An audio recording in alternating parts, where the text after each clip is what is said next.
1. Peculiar recruitment criteria. Chen Fei found himself engrossed in the peculiar advertisement for a tutor position displayed on the webpage. The announcement struck him as decidedly unusual. Firstly, the remuneration was astonishingly generous, boasting an annual salary of $600,000, along with a year-end bonus ranging from $300,000 to $1 million, contingent upon performance. While lucrative salary is undoubtedly appealing, Chen Fei had spent the day exploring various job postings for tutors, and this offer was far removed from the prevailing market standards. Even more bizarre were the qualifications required for the position. The prerequisites included a bachelor's degree from a top-tier university, a degree in education, and a teaching qualification. These seemed reasonable enough. However, the additional stipulations for physical appearance were rather peculiar. The candidate must be handsome, robust, with dark skin, without spectacles, standing between 183 and 187 centimeters tall, weighing between 80 and 85 kilograms, and age 28, coupled with military experience and proficiency in combat. Such demands were rather outlandish. While a requirement for well-defined features is commonplace, the insistence on being handsome, robust, and without spectacles raises eyebrows. This did not resemble a search for a family tutor. One might mistakenly think a wealthy matron was seeking a paramour. Moreover, the stipulation regarding height, weight, and age was excessively restrictive. How many individuals could possibly meet these criteria? Furthermore, one must question the relevance of these characteristics to the responsibilities of a family tutor. The requirement for military experience and proficiency in combat was particularly bewildering. After all, this was a recruitment for a tutor, not a bodyguard. Why was such a criterion necessary? What truly astonished Chen Fei was how these conditions seemed almost tailor-made for him. His educational background, degree, and teaching qualification matched perfectly.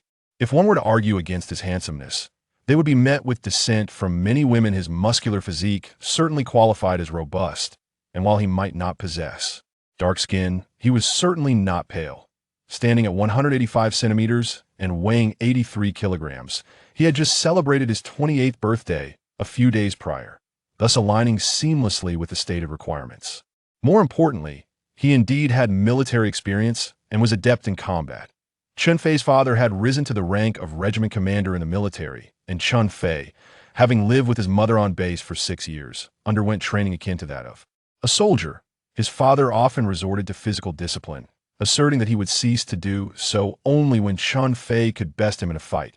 Motivated by this, Chen Fei trained rigorously at a combat club during university, and his coach had deemed him to possess professional-level skills.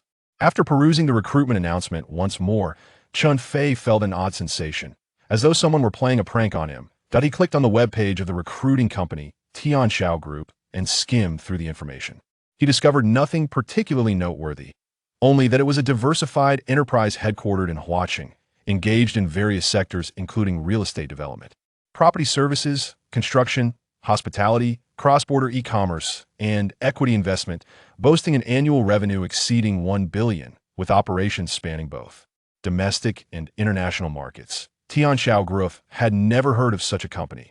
Perhaps his ignorance was to blame nonetheless. The connection between a tutor and a corporation seemed tenuous, likely indicating recruitment for the company's executives or upper management. With these thoughts in mind, Chen Fei continued to scrutinize the job advertisement. The responsibilities outlined were succinct, comprising only 2 points. Firstly, the responsibilities include the enlightenment and daily care of 2 young children, alongside any additional tasks assigned by the employer.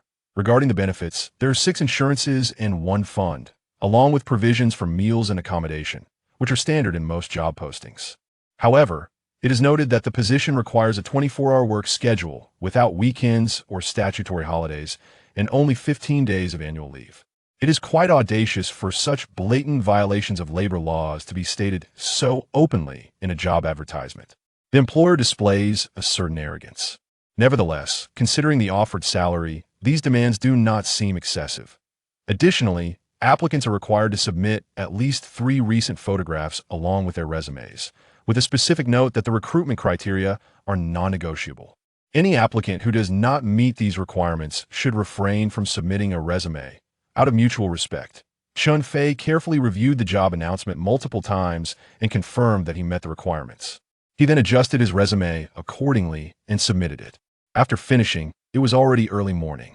Following a brief wash-up, he collapsed into bed. The next day, he was stirred from his slumber by the sound of his phone ringing. The caller was from Huaqing, and Chen Fei promptly answered. "Hello, is this Mr. Chen Fei?"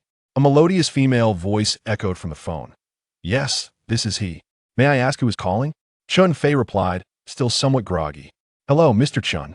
I am Qin, the director of the president's office at Tianxiao Group. I just received your resume. May I ask if you are available for an interview today?" Having submitted his resume only the night before, Chen Fei was surprised to receive a call for an interview before he had even risen to the work efficiency in Huaqing always this high. Despite his thoughts, he felt a surge of joy at the prospect of an interview.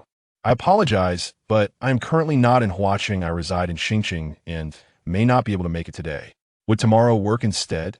The high-speed train from Xinjiang to Huaqing is quite convenient, taking just over 2 hours. "We could schedule the interview for later this afternoon." Director Qin insisted on today's interview. "Let me purchase a ticket first. I will contact you once I have secured it."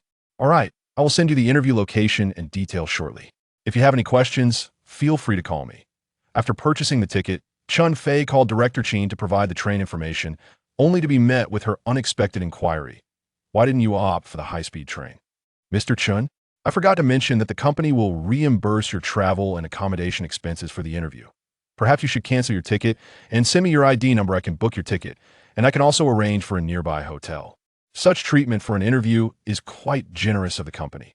However, Chen Fei harbored a secret burden. He had spent over 4 months in a detention center after injuring someone. Although he was eventually sentenced to probation, during his confinement, a stock market crash led to the liquidation of his stock and futures accounts, leaving him with millions owed to the futures company and in a state of credit unworthiness, preventing him from taking high-speed trains or staying in star-rated hotels. "Thank you, but there's no need to trouble you.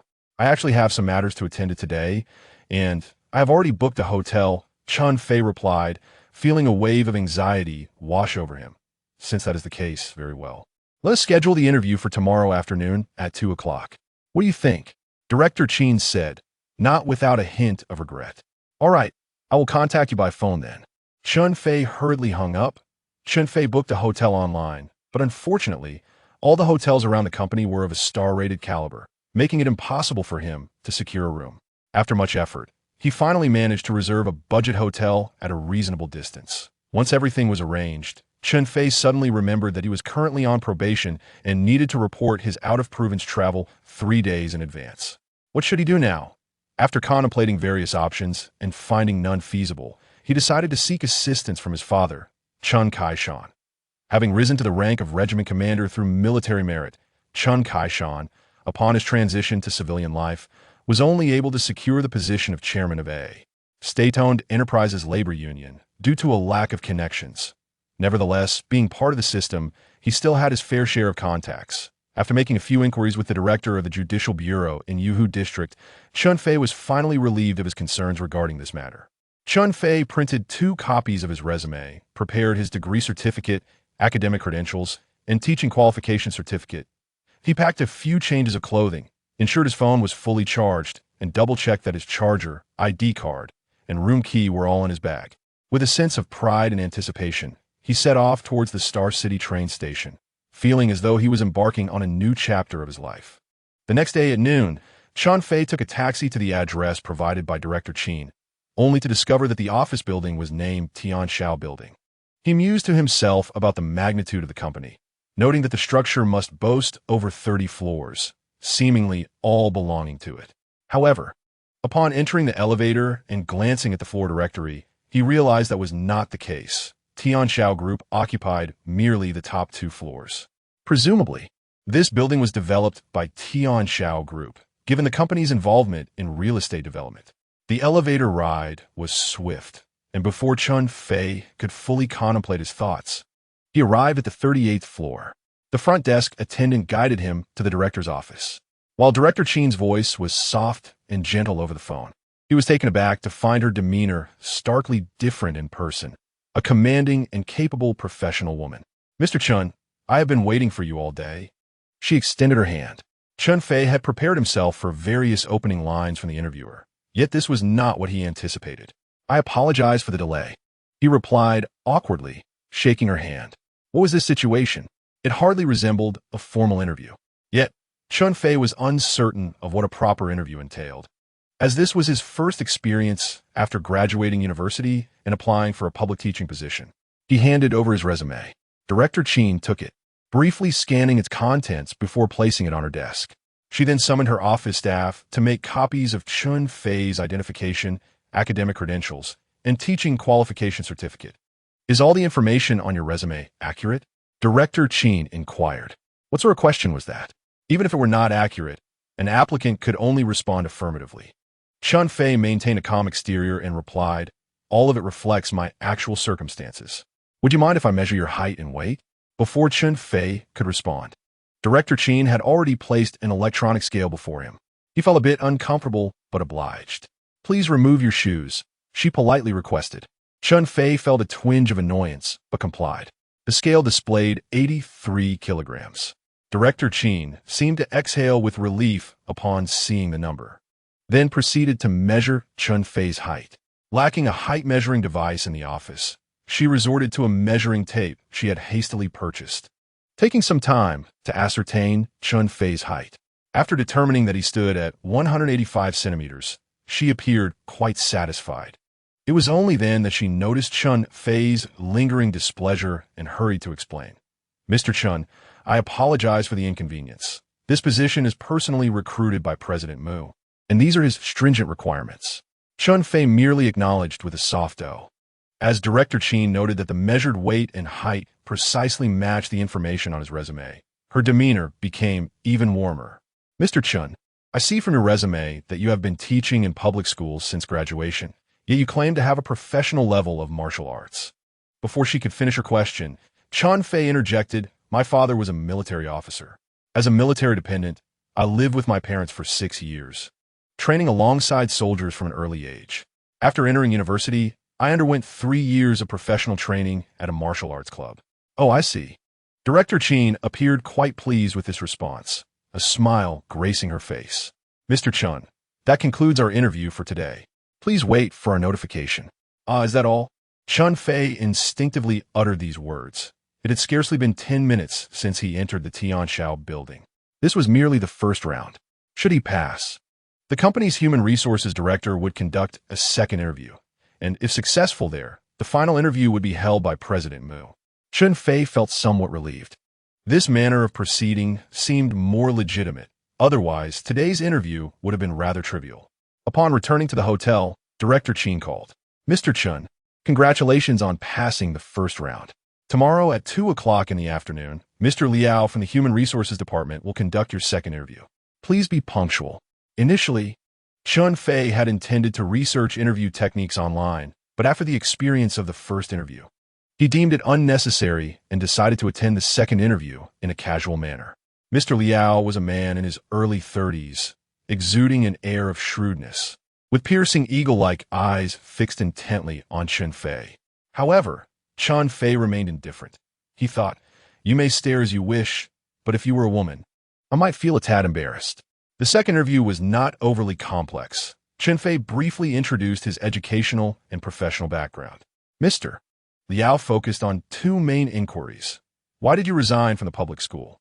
Why did you choose to become a private tutor?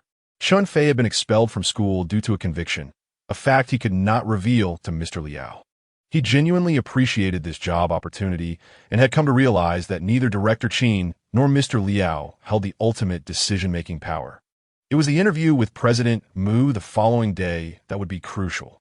Thus, he resolved to endure and reach the third interview with President Mu, ensuring that this long journey would not be in vain.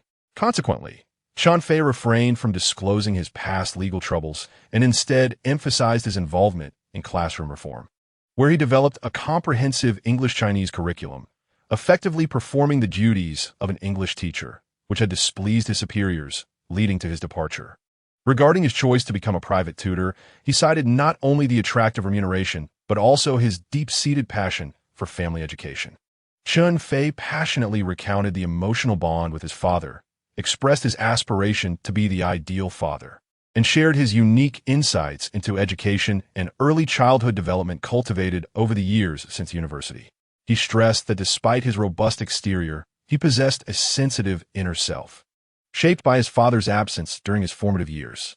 Upon finishing his narrative and observing Mr. Liao's response, Chen Fei felt optimistic about his chances. Mr. Liao concluded with a question. Are you currently single, and do you have any plans regarding marriage in the near future? I am single and have no intentions of marrying. Chen Fei replied candidly. That will be all for today's interview. Regardless of the outcome, Director Chen will notify you promptly, Mr. Liao stated, maintaining a composed demeanor. After exchanging handshakes, they bid farewell. Before Chen Fei could reach his hotel, Director Chen's call came through. Mr. Chen, please arrive at the company by 3 o'clock tomorrow afternoon for your interview with President Mu. Chen Fei felt victory was within reach. During dinner, Chen Fei discovered he was in a predicament. Both his WeChat and Alipay-linked bank cards were devoid of funds. His entire wealth amounted to little more than 2,000 yuan in his digital wallets. Reluctant to borrow money from others, he resolved to be frugal. His interview was scheduled for 3 in the afternoon, yet the hotel checkout time was noon. After checking out, he had a quick lunch, which left him with only half an hour to spare. He decided to head to Tianxiao Group early and simply wait in their conference room until the interview. Upon arriving at the Tianxiao building, Chen Fei encountered a hurdle. Without an employee badge, he was unable to access the upper floors. The front desk instructed him to contact the company, but Director Chen's phone went unanswered. Whether he was out for lunch or taking a nap remained a mystery. Growing anxious, Chen Fei felt a rumble in his stomach and sought out the restroom. After a moment of relief, he exited, dialing Director Chen's number again, but still met with silence. Just then, he realized he had brushed past something as he left the restroom.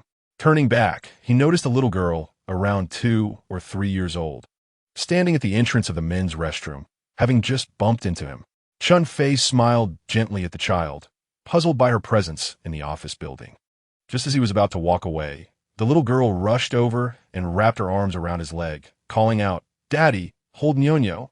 Taken aback, Chen Fei looked down at the girl, who had 2 little pigtails and sparkling eyes, her cherubic face radiating cuteness. He crouched down to her level and asked, "Are you waiting for your daddy?" The girl remained silent, extending her small arms to embrace his neck. Inhaling her sweet scent, he thought it was rather endearing, and he instinctively lifted her into his arms. "All right, let us go find your daddy," he said. It struck him as rather careless for a father to leave such a young daughter unattended outside the restroom, though perhaps he was simply oblivious to the distinctions between genders. Chen Fei made a circuit around the men's restroom, finding no sign of anyone. He carefully checked each stall, confirming the absence of others. Stepping outside with the girl, he pondered if her parent might be in the women's restroom. He peered inside, but it appeared unoccupied. The little girl continued to call out for her father. Was it possible her father had forgotten her after finishing his business? Chen Fei approached the front desk, inquiring if anyone had seen a person with the little girl. It was midday. The staff who hadn't yet eaten were busy heading out for lunch, while those who had were too groggy to notice. As he surveyed the nearly empty lobby, he waited in vain for someone to come looking for the child. Where could he possibly locate this little girl's father? Stumped, he asked, "Little one, where did you come from?" The girl pointed outside and replied, "Over there." Next door stood another office building. Chen Fei pondered whether she had come from there, so he carried the little girl towards the adjacent structure, only to discover that no one recognized her. "Little one, how did you get here?" he inquired. "I took a car," she replied. Chen Fei noticed a vehicle parked at the roadside. However, before he could approach, it had already driven away. "Do you remember where your car is parked?" he asked. The girl pointed ahead and said, "Over there." Following her indication, Chen Fei indeed spotted a car a couple of 100 meters away. With no other options, he proceeded to carry her in that direction. Upon reaching the vehicle, he found all the doors locked and could see no one inside. "What are you doing?" a voice called from behind. Turning around, Chen Fei saw a person watching him warily. "Is this your car?" he asked. "Of course it is," the individual replied curtly, raising the car keys in their hand. Realization dawned on Chen Fei. The little girl had merely been pointing aimlessly, and he had foolishly engaged in a serious conversation with a child who could hardly comprehend the situation. The only sensible course of action was to take her to the nearest police station. He opened his phone and utilized the Gouda map to search for the closest police station, setting the navigation. Under the blazing sun, during the hottest part of August, Chen Fei carried the girl for quite a distance, drenched in sweat and with sore arms. Would you like to walk by yourself? He asked. No, I want to be carried. She pouted, displaying her charming innocence. Chen Fei, unable to resist, switched her to the other arm. As they continued, they passed a fast food restaurant, prompting the girl to exclaim, "Nyo is hungry. I want to eat." The establishment catered primarily to employees of the nearby office buildings, and at this late lunch hour, only a few patrons remained. Chen Fei thought, this food isn't meant for you. Who knows if a child can eat from a fast food place? Ignoring her, he focused on reaching the police station swiftly. Nyo is hungry. She looked at him with pleading eyes. All right, I'll get you something to eat, he relented.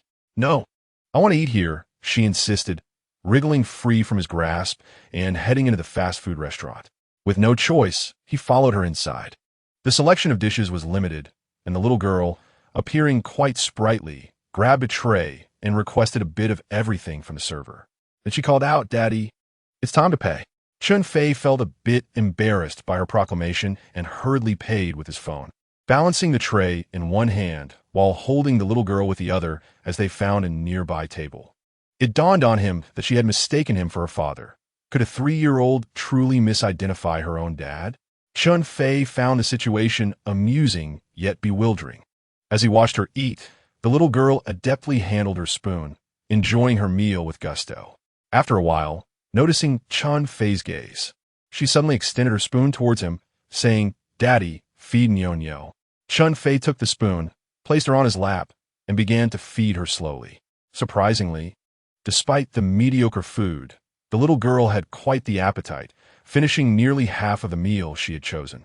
As Chen Fei carried her outside, she noticed a roll of tissue at the door. She reached out and pulled a piece, diligently wiping her mouth clean. Though Chen Fei had not eaten, she symbolically wiped a few times on his lips.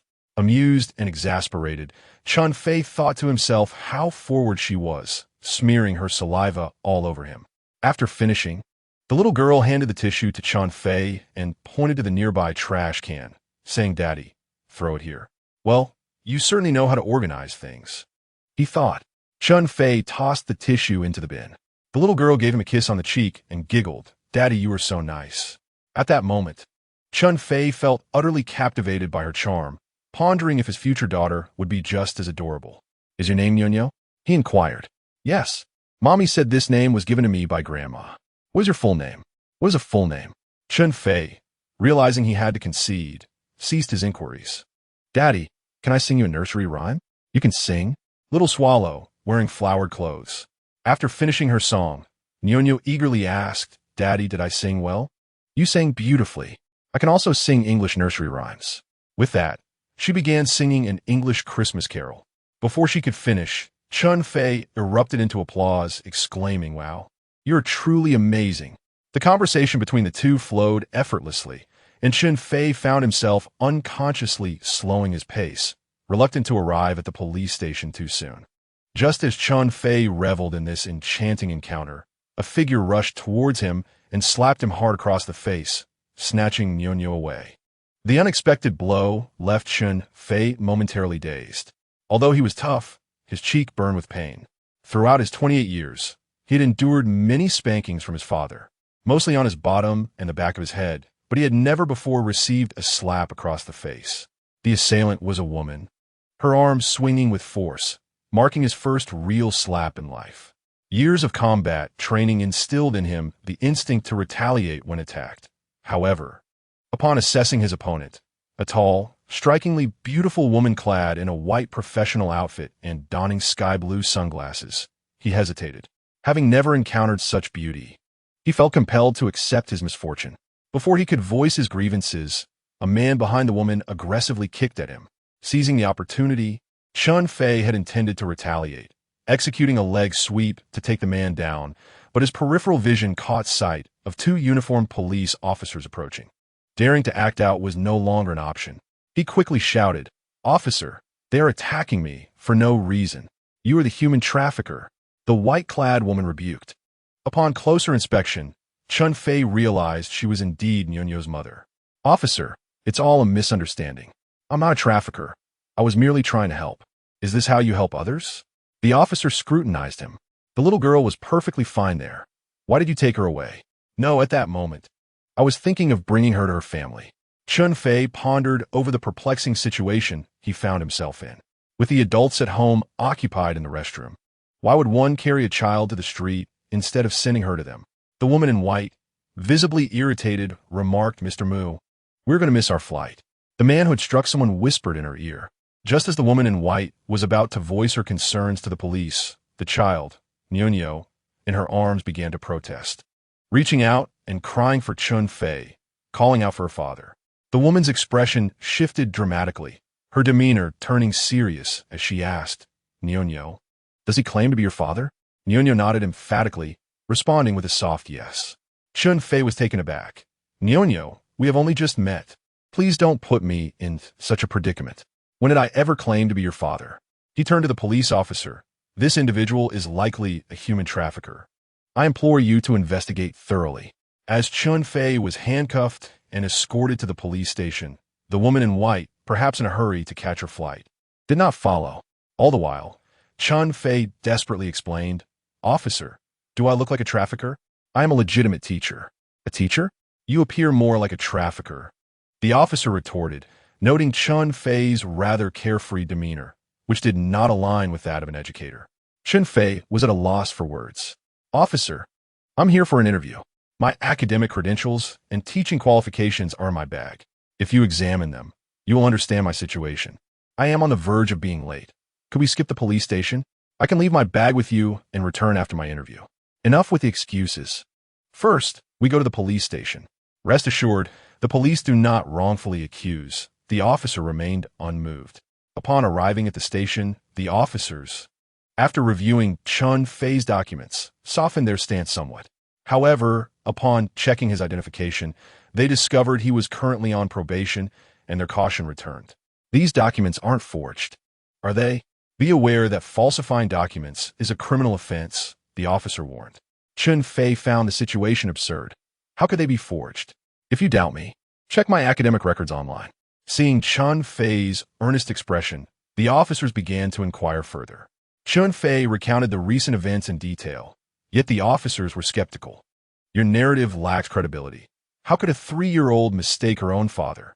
Do you think we are children ourselves? Chen Fei felt a profound urge to prove his innocence, wishing he could lay bare his heart to the officers.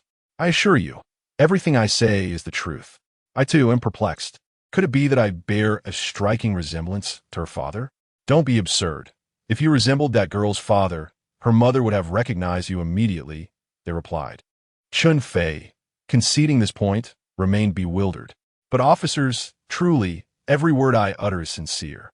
Unable to unravel the mystery, the police detained Chen Fei in the interrogation room while they verified his identity. Anxiety surged within him as he realized his interview time was rapidly approaching.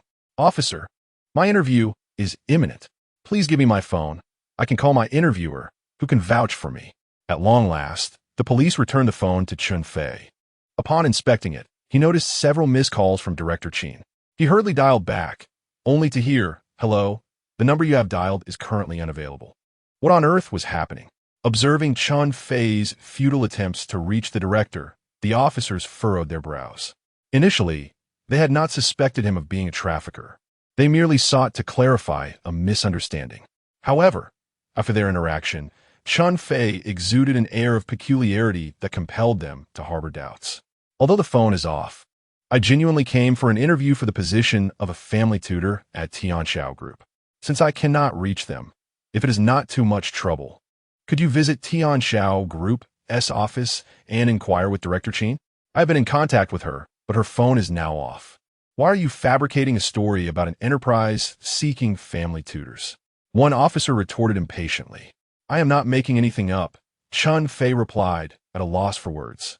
The situation, which should have been straightforward, had become increasingly convoluted. Oh, my dear Director Chen, why did your phone have to die at this moment?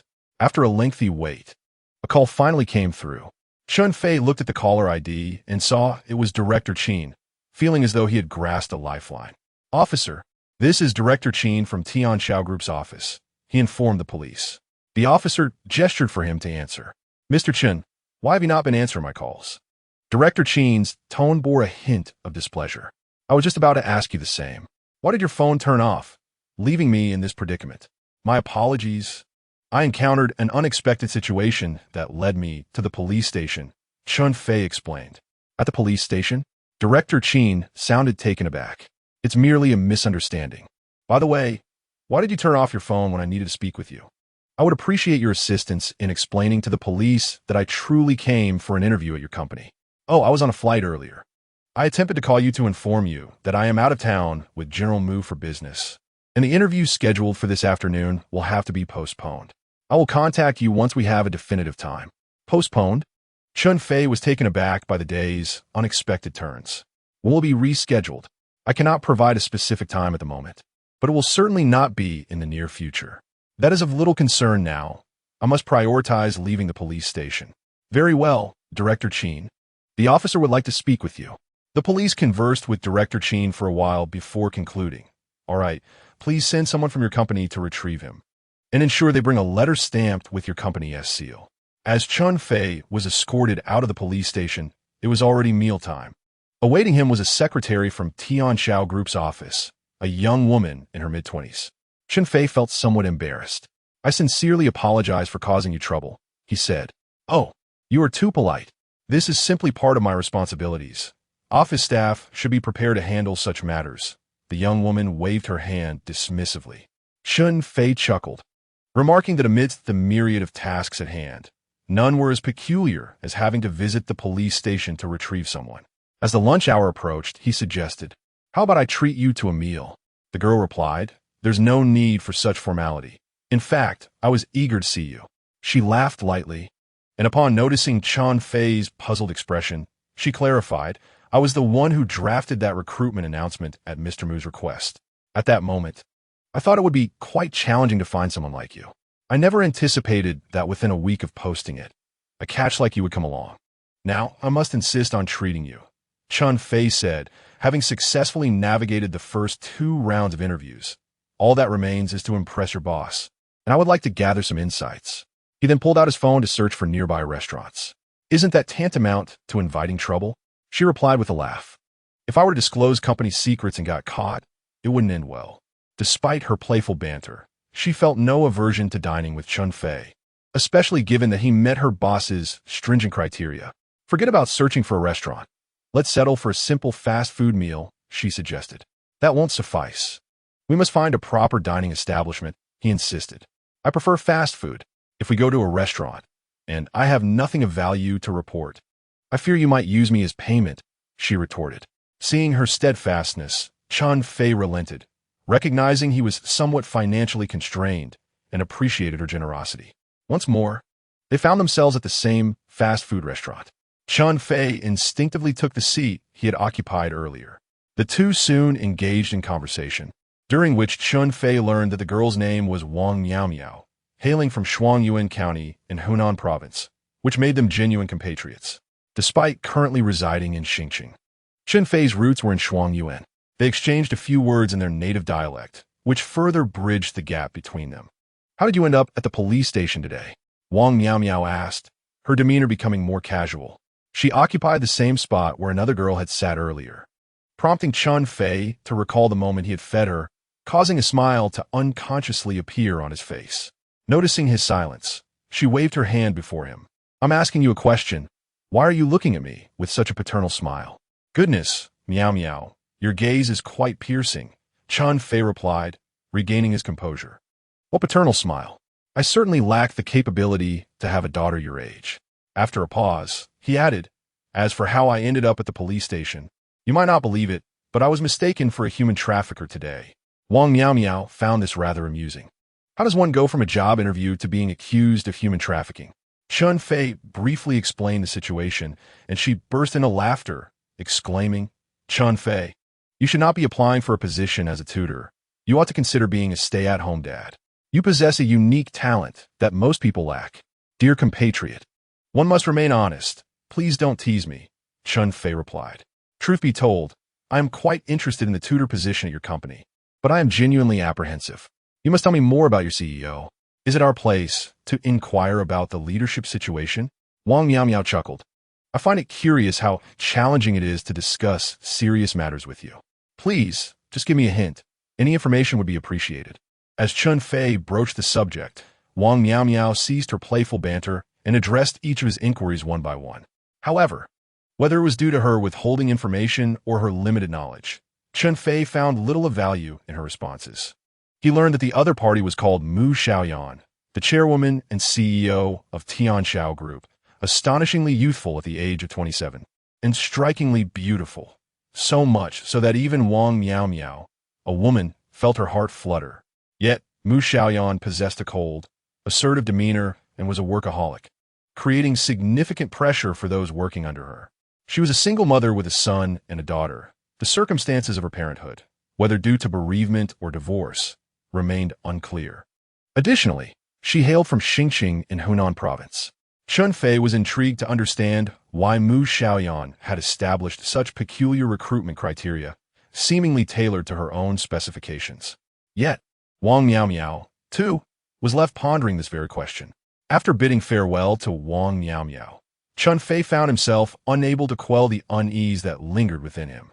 Had he completed the interview that afternoon, regardless of the outcome, the matter would have reached a conclusion. Now, having passed 2 stages, he faced the final hurdle, which seemed increasingly shrouded in mystery. He felt powerless in navigating this uncertainty. Initially, Chen Fei had intended to meet with his university and high school friends in Huaqing post-interview, but his spirits had dampened. Instead, he purchased the earliest train ticket back to Xinjiang, laden with questions and frustration. Throughout the night on the train, he dreamt vividly of Nyonyo singing lullabies and calling him daddy, and of marrying the woman in white who had struck him, with whom he had many children. Yet, the dream took a turn as the woman lamented and reproached him for abandoning his family, ultimately delivering a stinging slap that jolted him awake. He realized it was a train attendant nudging him to awaken, announcing their imminent arrival at Xinjiang Station. Reflecting on the dream, Chen Fei felt a pang of nostalgia, inexplicably yearning for his parents. Upon disembarking, he hailed a taxi to his parents' residence. Chen Kaishan and his wife were taken aback, yet elated to see their son at their doorstep early in the morning. His mother, her voice trembling with joy, exclaimed, "Xiao Fei, you haven't had breakfast yet, have you? Let me prepare something for you." "Mom, I haven't had your rice noodles in ages. Please make a little extra today." He replied, "Rice noodles are not particularly nutritious. It's merely for taste. I'll make some silver fungus and lotus seed 8 treasure porridge, and then I'll head out to buy some soy milk and fried dough sticks." Chen Kaishan interjected, "Father, there's no need to trouble yourself. I simply adore rice noodles. Besides, you eat at the company cafeteria, so why should it concern us? I won't concern myself with you." "Who will?" Chen Kaishan retorted. "By the way, how did your interview in Huaqing go?" "I've only passed the 2nd round. I'll have to wait for the 3rd round to know the outcome." "Perfect timing. Don't bother with this 3rd round. I've arranged a job for you." Upon hearing that his father had found him a job, a sense of foreboding washed over Chen Fei. He anticipated that his peace at home would soon be disrupted. Chen Kaishan, oblivious to Chen Fei's shifting emotions, enthusiastically remarked, "I have a comrade who holds a leadership position in the long-distance group. I put in a good word for you, and you could easily become the deputy director of their logistics department." The long-distance group is the largest enterprise under the State-Owned Assets Supervision and Administration Commission of Xinjiang. And for the people of Xinjiang, aside from government positions, working at this company is considered the most respectable option. Chen Fei rolled his eyes in response. "The logistics department? Isn't that just a menial job? Besides, it doesn't align with my major." "Menial? You would be the deputy director. That's a leadership role. Many aspire for such a position and are unable to attain it. Moreover, didn't you study public administration in college?" "Logistics is a facet of administration," Chen Kaishan argued.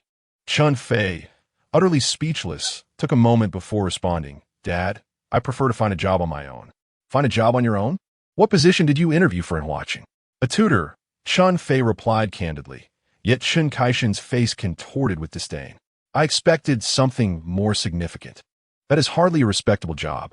Chen Fei, unable to tolerate his father's attitude, retorted, "Why is being a teacher not a proper job?" The elder still refers to himself as an educator.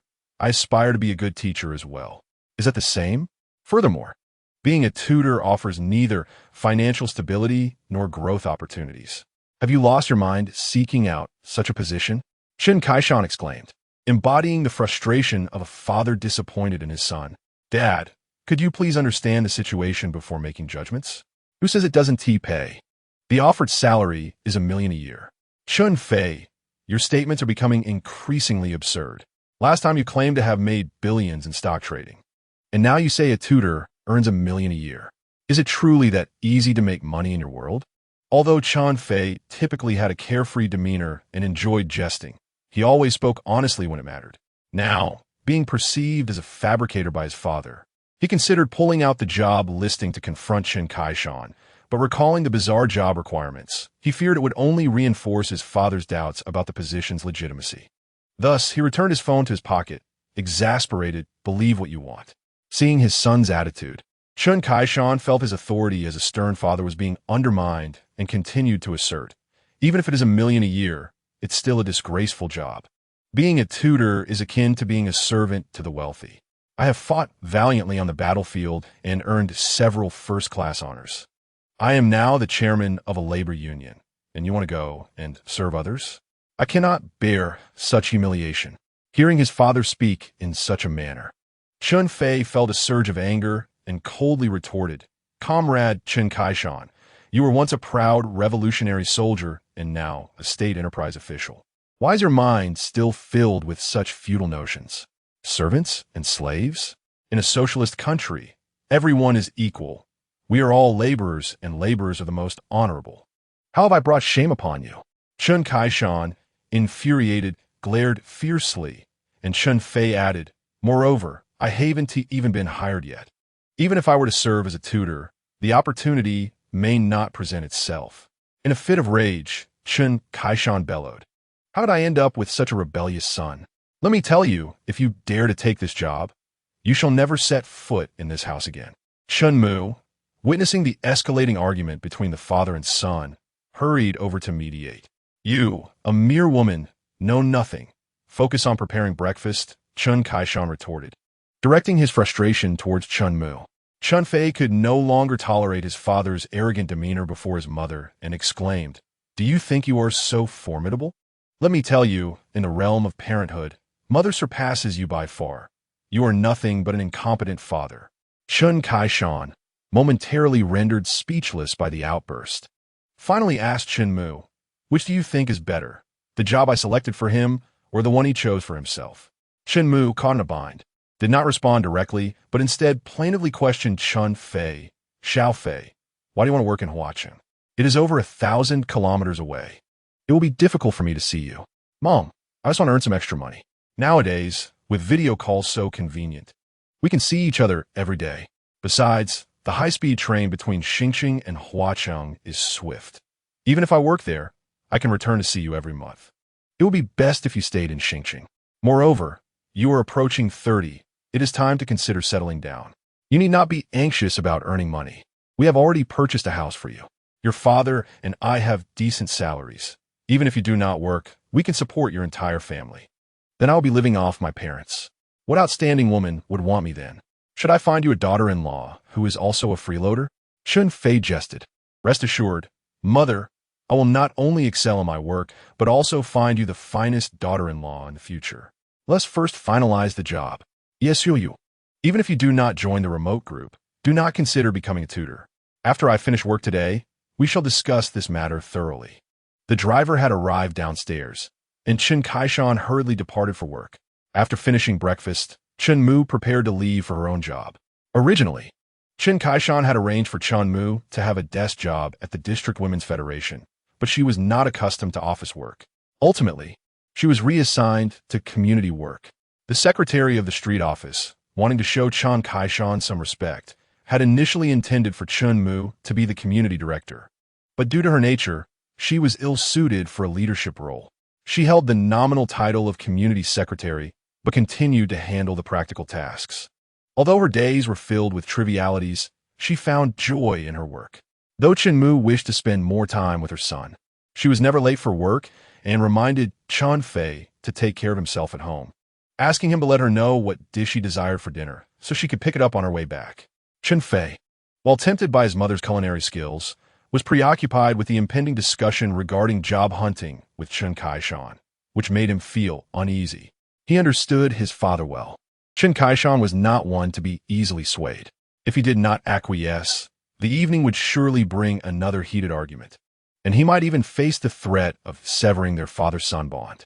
Avoiding confrontation, Chen Fei decided it would be best to retreat. Once his parents left, he quickly returned to his rented apartment. At that moment, in Xingqing, during the interview, while others were busy at work, Chen Fei found himself at a loss. Without a job and unable to trade stocks, he sat alone in his apartment, feeling desolate and aimless. Chen Fei could not restrain himself from calling Director Qin to inquire about the interview arrangements, yet he was acutely aware of his own impatience.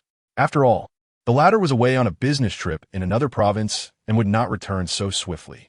With nothing to occupy his time, he resorted to aimlessly browsing recruitment websites. However, having had his sights set on the position of a private tutor, Chen Fei found himself utterly disinterested in other opportunities. During his days in Huacheng for interviews, several organizations expressed interest in him and invited him for interviews, but he declined them all outright. Why continue browse? Wasn't it merely a waste of time?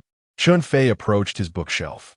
Since his university days, he had maintained a reading habit, but in the past year, as his stock portfolio burgeoned, it consumed more of his attention, leading to a decline in his reading endeavors. The books on his shelf were diverse. Being inherently curious and possessing an insatiable thirst for knowledge, he sought to learn about everything. He fancied himself a polymath and often left others with the impression of being erudite. Alas, his breadth of knowledge lacked depth, while it served as a conversational tool. It proved challenging to apply in practical situations. His diligent studies primarily revolved around literature pertaining to educational psychology, pedagogy, and neuroscience, alongside financial investment texts, which occupied the majority of his shelf space. 2 years prior, he had developed a fascination with traditional Chinese studies, acquiring numerous volumes. Regrettably, as his stock pursuits demanded more of his energy, many of those books remained pristine, some even unopened. At this moment, he had no inclination to delve into Chinese studies and instead selected a book titled Child Psychology. Chen Fei had considerable insight into psychology, being well-versed in its various schools, including psychoanalysis, cognitive psychology, and behaviorism.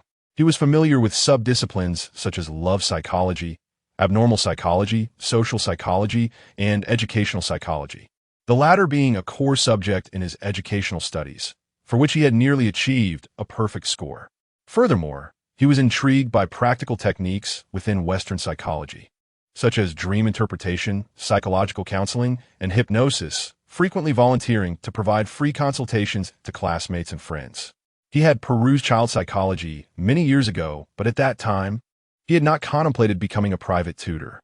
Additionally, being authored by foreigners, he often felt a disconnect due to differing cultural backgrounds and personal experiences, preventing him from conducting an in-depth study. Now, however, he approached the text with renewed seriousness, diligently taking notes. His focused study made time fly, and soon 2 days had elapsed. He had initially intended to invite his college buddy, Peng Yu, who worked at the district committee office, out for drinks. But despite picking up his phone, he refrained from dialing. Peng Yu had entrusted him with a 1 million yuan investment, which was unexpectedly lost in its entirety, leaving Chen Fei uncertain about how to broach the subject with his friend. On the third day, having finished reading, he was still anxious about the lack of news regarding the Huacheng interview. Unable to contain himself any longer, he decided to call Director Qin. Director Qin, seemingly busy, hurriedly informed him that the boss was still away on business and that the interview schedule remained undetermined. What kind of trip could warrant 3 days away? It seems there are yet more applicants. They are indeed selecting the best among the best. At this moment, Chen Fei felt increasingly uncertain. Over the past few days, Chen Kai-shan had called him multiple times, urging him to meet his comrades. Chen Fei, however, was resolute in his refusal to return home and responded negatively to every call. Yet he understood that this was not a sustainable approach. After another week of waiting, there was still no news from Director Chen, and Chen Fei had completely lost hope, eventually accompanying Chen Kaishan to meet his comrades. What was termed an interview hardly consisted of any questions posed to Chen Fei. Instead, the two old friends reminisced for 2 hours, ultimately offering him a position at their convenience. The following days were quite pleasant for Chen Fei. His mother prepared his favorite dishes for every meal, and indeed, no one could replicate a mother's taste. Chen Kaishan ceased to scold him and instead recounted tales of heroic exploits from the Two Mountains campaign, particularly highlighting his experience with a comrade from the remote group. Chen Fei listened as if it were a story, enjoying the moment, and they shared rare instances of familial warmth. After spending ample time at home, Chen Fei decided to head to the remote group the next day to complete his onboarding. However, just then, a call from Director Chen interrupted him. "Mr. Chen, our General Mu is returning to Huaqing tomorrow, and she wishes to see you at her earliest opportunity. How does an interview tomorrow afternoon at 3 o'clock sound?" Chen Fei had long awaited her call for over 10 days and had finally resigned himself to disappointment. Yet now she reached out. This unexpected turn left him feeling irate. "Director Chen, I'm afraid I cannot make it. Is there a particular reason?" Director Chen inquired gently. "There is no specific reason. It's simply too far, and it would be quite a hassle for me to come, especially when I'm uncertain if the interview will lead anywhere." "Oh, I see. I'll report this to General Mu and see if we can arrange the interview differently," Director Chen concluded before hanging up. Chen Fei suspected her words were merely perfunctory. What alternative arrangement could there be? A video interview seemed improbable. Before long, Director Chen called again. "Mr. Chen, I must clarify that I did not request you to come to Huaqing for the interview," she said with a laugh. "Then why did you call me?" Chen Fei was somewhat perplexed. "We wouldn't dare trouble you, Mr. Chen. If you were agreeable, we could arrange for the interview this afternoon in Xingqing." Director Chen chuckled. "Is this an online interview?" Chen Fei found it hard to believe. Such a significant position could not possibly be filled through a video call. "Who is joking with you? Our General Mu is currently in Xingqing. Initially, she planned to return to Huaqing tomorrow, and we intended to schedule the interview for tomorrow afternoon. However, since you expressed your reluctance to travel, we had to accommodate your request. I will send you the interview location shortly, and you can let us know when you can arrive." Soon, Chen Fei received a text message revealing that the interview would take place at Unit 1303, Building 13, Iya Garden, Xiangzhang Road. How could the interview be in a residential building? Is this the residence of General Mu in Xingqing? This coincidence was uncanny. The apartment complex was merely a street away from his own rented accommodation. However, Chen Fei was soon plagued by doubts. Although this new residential complex had only recently been completed, it hardly exuded an air of luxury. How could a prominent business owner choose to reside in such a place? Suppressing her questions, Chen Fei returned a call to Director Chen, informing her that she could arrive at the interview location within 20 minutes. "Perfect timing. General Manager Mu is already there," Director Chen replied. Upon entering the Iya Garden community, Chen Fei quickly observed that the occupancy rate was surprisingly low. Only 2 businesses were operational on the ground floor, a hardware store and a grocery shop. The elevator's protective panels had yet to be removed, and as Chen Fei wrote it, she encountered several groups of renovation workers and those transporting construction debris. She felt a wave of disorientation. How had she ended up here for an interview? "Director Chen, are you certain this ISNT some sort of joke?" When she arrived at room 1303 in Building 13, her astonishment deepened. A sign for Chunshao Real Estate Development Company Limited hung by the entrance. What's going on? How could a company operate out of a residential building? This seems highly unprofessional, she pondered, hesitating at the threshold. Just then, a bespectacled young woman inside noticed her and approached. "Are you here for the interview?" Chen Fei almost retorted that she was not, but the woman's warm smile compelled her to step inside. "General Manager Mu is currently discussing some matters with our General Manager Zhou. Please wait a moment." Taking a cursory glance around, Chen Fei noted that the space had been somewhat converted for office use. Rooms 1303 and 1304 had been combined into a spacious area of approximately 400 square meters. The center was furnished with partitions and an array of office equipment, accommodating around 20 workstations. To the left lay a conference room and a break area. while the right side housed two smaller rooms marked as the general manager's office and the finance room, respectively. The bespectacled woman poured Chen Fei a glass of water and suggested she sit in the conference room. After accepting the water with a nod of gratitude, Chen Fei wandered to the balcony, where she observed a large construction site across the way with a few scattered excavators that were indeterminately operational. She casually inquired, "How do you manage to work out of a residential building?" The young woman discerned the subtle disdain in Chen Fei's tone and replied, "We find it temporarily convenient. The site you see is our Tianxiao Group's first project in Xinjiang.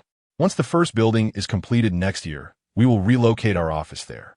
She gestured towards a slightly more distant plot of land, adding, "That area is earmarked for a large commercial complex planned by the Xinjiang City and Yuhu District, and our company is currently bidding for it." Understanding the situation, Chen Fei felt a twinge of impatience, wondering how much longer the interview would take. Her mood soured, and she displayed little courtesy. The young woman was taken aback by Chen Fei's brusque demeanor. She anticipated such directness from a candidate. "Let me check," she said, knocking on the door of the general manager's office. After a brief exchange, she turned to Chen Fei, signaling that it was time for the interview. As Chen Fei approached the office door, she saw a woman seated with her back to her, while a man rose to his feet. The woman spoke, "General Manager Zhou. I hope you don't mind my borrowing your office for a moment." The so-called General Zhou smiled obsequiously and remarked, "Mr. Mu, how could you say such a thing? Aren't we all your subordinates?" He stepped out from behind the desk and exited the general manager's office. Chen Fei found the woman's voice somewhat familiar. When she circled around to sit behind the desk, he was taken aback and exclaimed, "Why are you here?"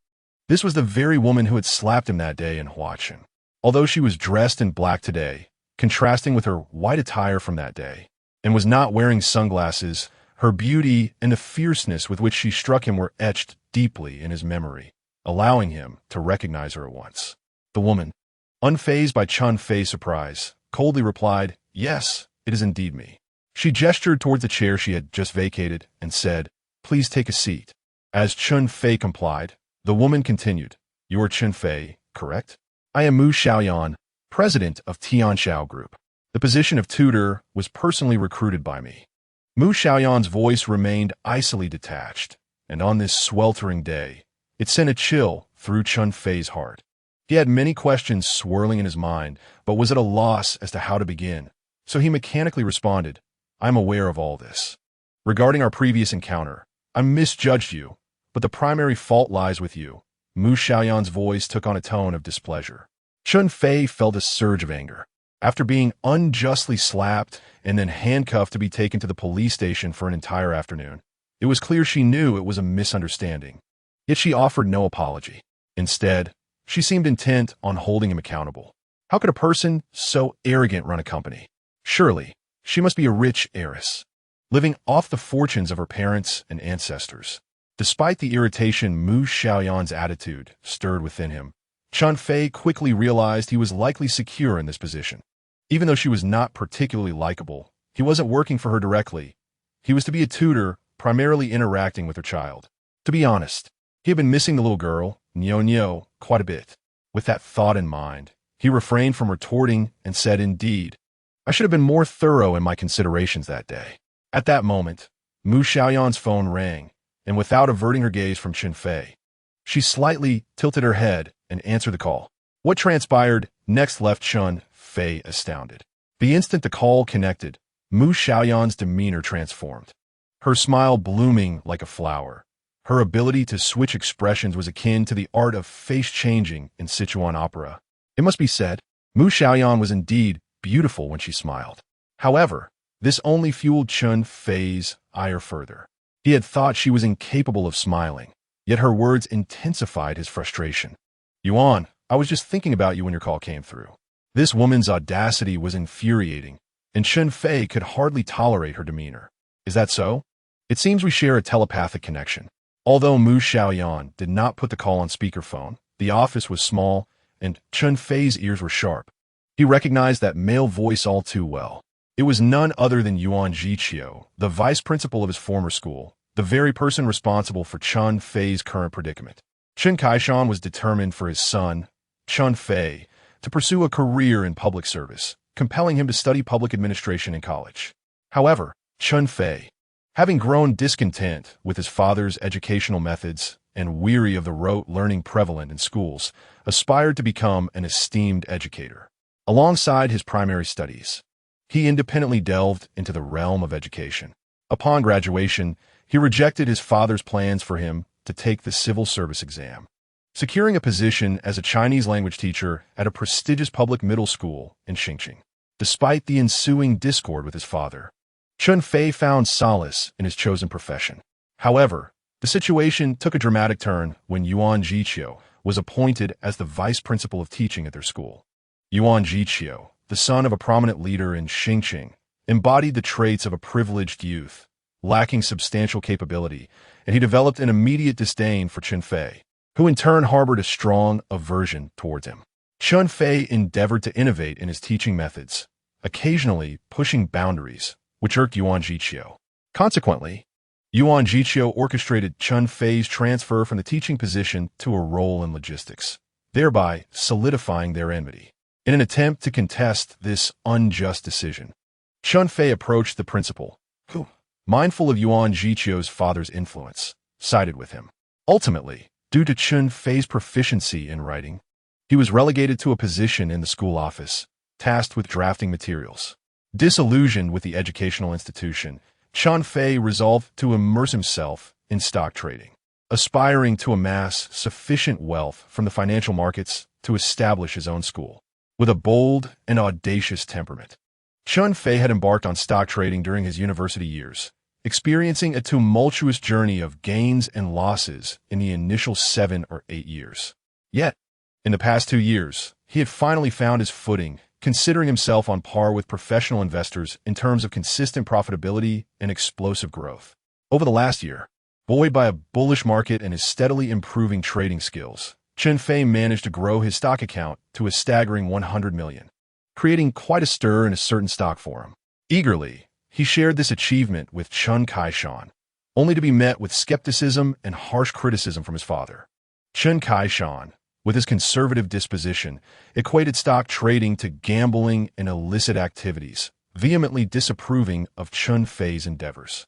In response, Chen Fei resolved to prove his father wrong, vowing to expand his account to 1 billion before confronting Chen Kaishan again.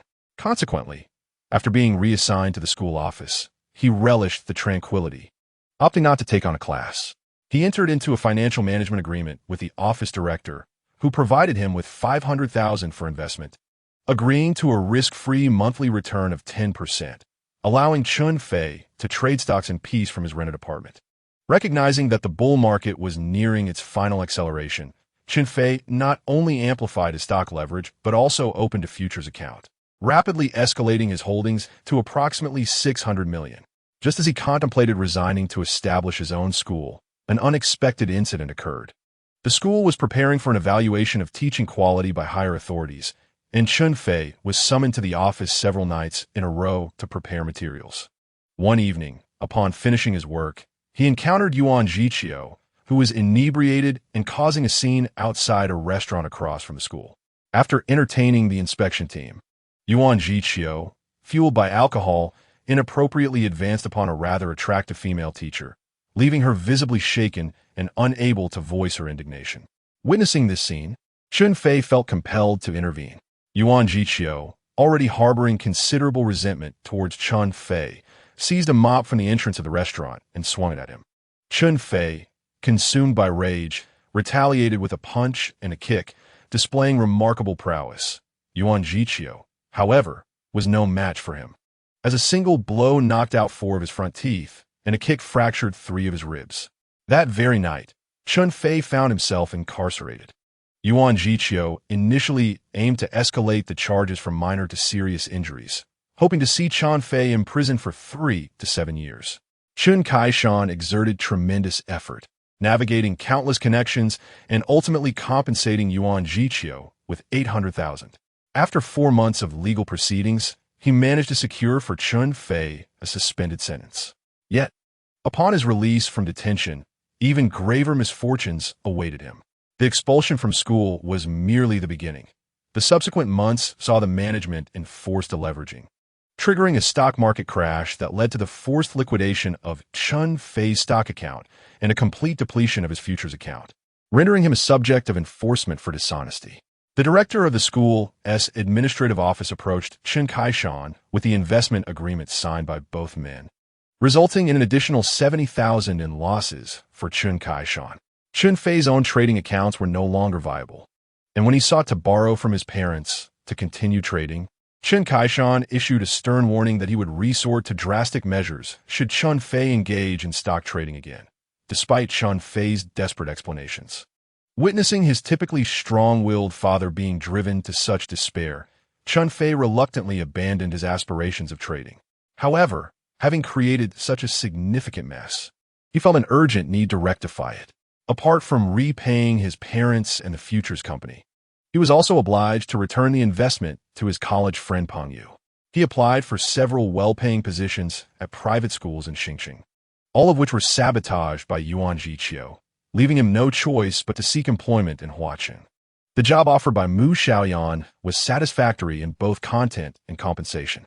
The moment he encountered Mu Xiaoyan, he resolved not to accept the position of Deputy Director of Logistics at the remote group, regardless of Chen Kaishan's threats to sever their father-son relationship. Yet, now he found Mu Xiaoyan on the phone with Yuan Jiqiu. He desperately wished this was merely a figment of his imagination. However, a firm pinch confirmed his clarity. At that moment, he felt a profound sense of despair. Mu Xiaoyan engaged in playful banter with Yuan Jiqiu over the phone, entirely disregarding Chen Fei's presence. The lewd timbre of Yuan Jiqiu's voice filled Chen Fei with repulsion, fueling a desire to retaliate through the phone lines. Overwhelmed by fury, an epiphany struck him. This peculiar recruitment, seemingly tailored for him, was orchestrated by Mu Xiaoyan and Yuan Jiqiu, who had likely conspired to trap him in a much larger predicament. Yuan Jiqiu, that scoundrel, truly took a keen interest in me, go to such lengths to ensnare me. If it weren't for overhearing your phone conversation, I would have fallen into his trap. Chen Fei's heart sank. The greater the hope, the deeper the disappointment. He had placed substantial expectations on this tutoring position. Well played, that's a bonus. Mu Xiaoyan and Yuan Jiqiu finally concluded their playful banter and turned to serious matters. Yuan Jiqiu remarked, "Xiaoyan, as per your instructions, I've arranged to meet with Mayor Liu and Director Guo from the city tonight, along with those from the district." Chen Fei could no longer remain seated. His anger propelled him to rise and exit the general manager's office. Mu Xiaoyan assumed Chen Fei was merely avoiding her call and thought little of it, continuing her conversation with Yuan Jiqiu. The bespectacled woman, seeing Chen Fei leave so soon, curiously inquired, "Is the interview over?" Chen Fei, in no mood to engage, walked away, leaving the bespectacled woman to lament, "What a lack of manners. Just because he is somewhat good-looking? A pretty face is of no use to a man. No wonder Mu always has him sent away with just a few words." Working under Mu, one must possess genuine skills. Mu is truly wise. The bespectacled woman mentally labeled the attractive man, while Chen Fei harbored his own doubts about beautiful women. Mu Xiaoyan was indeed as lovely as a spring peach, but her heart was as venomous as a viper. Though angered, Chen Fei was genuinely hungry at this hour. So he headed to the nearby restaurant specializing in spicy stir-fried pork, ordering 2 home-style dishes and 2 bottles of cold beer, intending to satiate his hunger first. Despite enjoying the flavor of spicy stir-fried pork, the meal lacked enjoyment. Halfway through, an unfamiliar number called.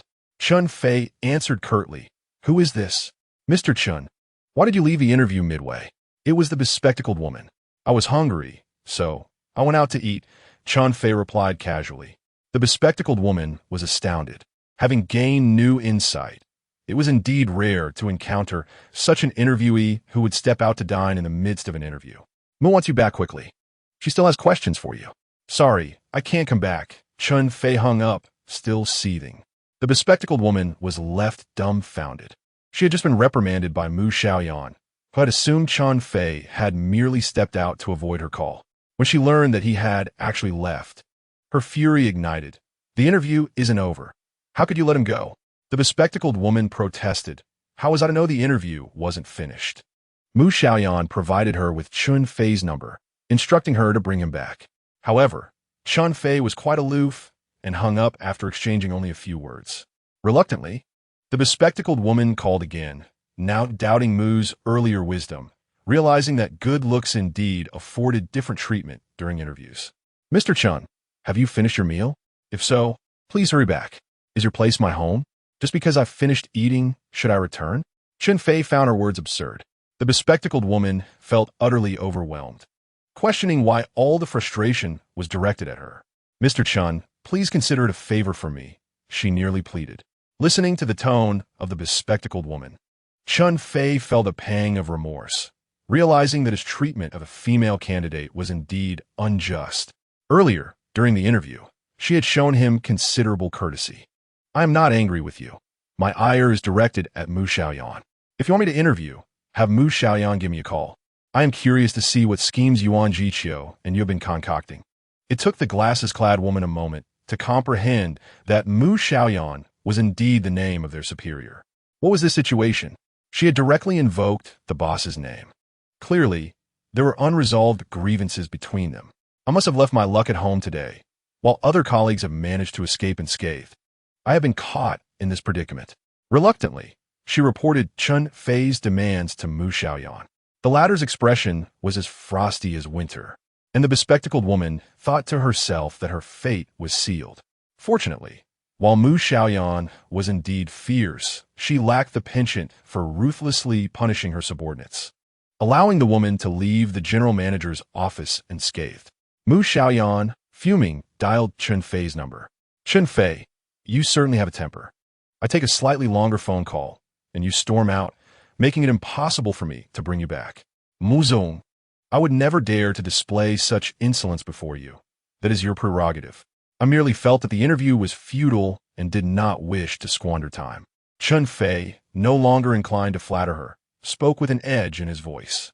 However, Mu Xiaoyan did not escalate her anger. Instead, she inquired, "The interview hasn't even commenced. How can you be so sure it will not succeed? Are you trying to play me? Let me be forthright.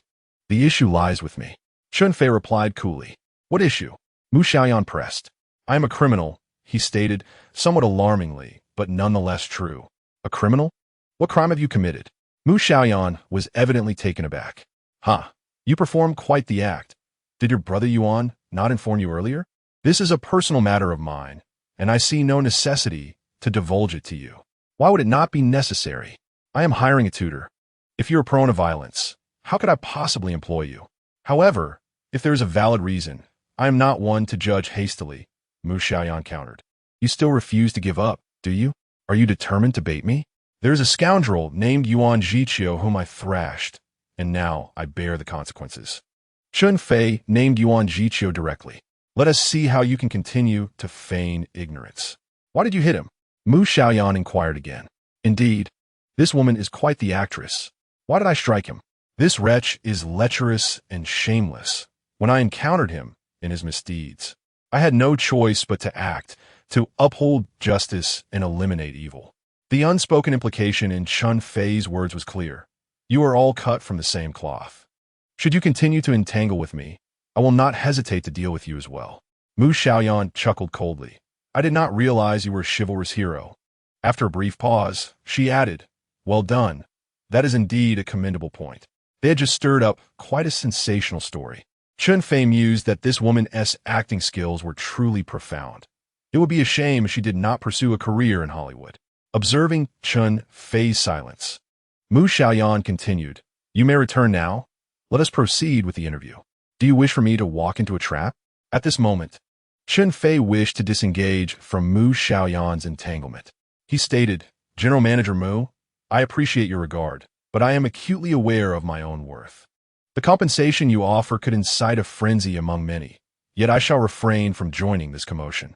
Consider me akin to the dog meat on a chopping board, unworthy of the stage.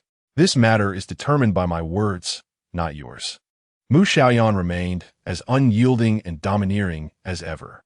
Chen Fei, disinclined to argue further, simply remarked, "My connection with Nyonyo is merely a matter of fate. If we are to part ways, please convey my regards to her." With that, he hung up the phone. Mu Xiaoyan called back. Chen Fei, let me make this clear. I have decided on you. Present any conditions you may have. Chen Fei felt his suppressed anger resurfacing. Was she truly this audacious? Did she genuinely believe he was intimidated? If he were unaware of the schemes involving her and Yuan Jiqiu, he might have felt precarious. However, now that they were both in the open, it was time to confront her directly. If one does not enter the tiger's den, how can one hope to capture the tiger's cub? He thought. Fine, you want me to be a tutor at your home? I accept. After a moment's contemplation, he proposed a condition. I require an advance on 3 years' salary. Very well, I will have the finance department contact you shortly, Mu Xiaoyan replied without hesitation, inquiring if he had any additional conditions. Chen Fei was taken aback by her swift acquiescence. Was she truly willing to invest such resources? 3 years' salary amounted to 180,000. After all, the first move had been so easily countered that he had not anticipated needing to present further demands. Nothing else for now, he concluded. Then it is settled. You shall accompany me to Huaqing tomorrow to sign the contract and complete your onboarding, Mu Xiaoyan said before ending the call. Shortly thereafter, a call from a Huaqing number came through. Mr. Chen, this is Qin Chen, the Chief Financial Officer of Tianxiao Group. General Manager Mu has instructed me to reach out to you. Chen Fei was surprised by the promptness of the call. This is he. Regarding your salary advance. Would this arrangement suffice? Once you complete your formal onboarding, the company will issue you a salary card, and your payments will be deposited there. That won't do. I need the funds transferred today, Chen Fei responded, his tone leaving no room for negotiation. Do not attempt to play tricks with me. That seems a bit inconsistent with our company's financial regulations, Qin Chen replied, sounding somewhat troubled. That is of no concern to me. I shall consult with General Manager Mu. A short while later, Qin Chen called back. Mr. Chen, General Manager Mu has consented. Please provide your bank and account details. Chen Fei recalled that he was currently in a state of credit default. Should the funds enter his account, they might be immediately claimed by the futures company. He said, please hold on, and promptly messaged Peng Yu to send him his bank and account information. When Qin Chen noticed that the account name was not Chen Fei's, he found himself in a predicament. Mr. Chen, why is this not your own account? Just transfer the funds. Why all the questions? If it can be transferred, then do so. If not, forget it, Chen Fei replied irritably. This complicates our accounting processes. Please provide your own account, Qin Chen insisted. Your complications are of no concern to me. Direct your inquiries to your general manager Mu, Chen Fei said, abruptly terminating the call. Chen Fei felt a sense of relief after his outburst, yet the tumultuous events left him feeling quite exhausted. His mind was clouded, and all he yearned for was to collapse onto his bed and succumb to slumber. Upon returning to his rented apartment, he took a nap, only to be interrupted midway by a call from Peng Yu. Xiaofei, what is going on? My account just received an unexpected increase of 1,800,000. The matter was too intricate to explain in a few words.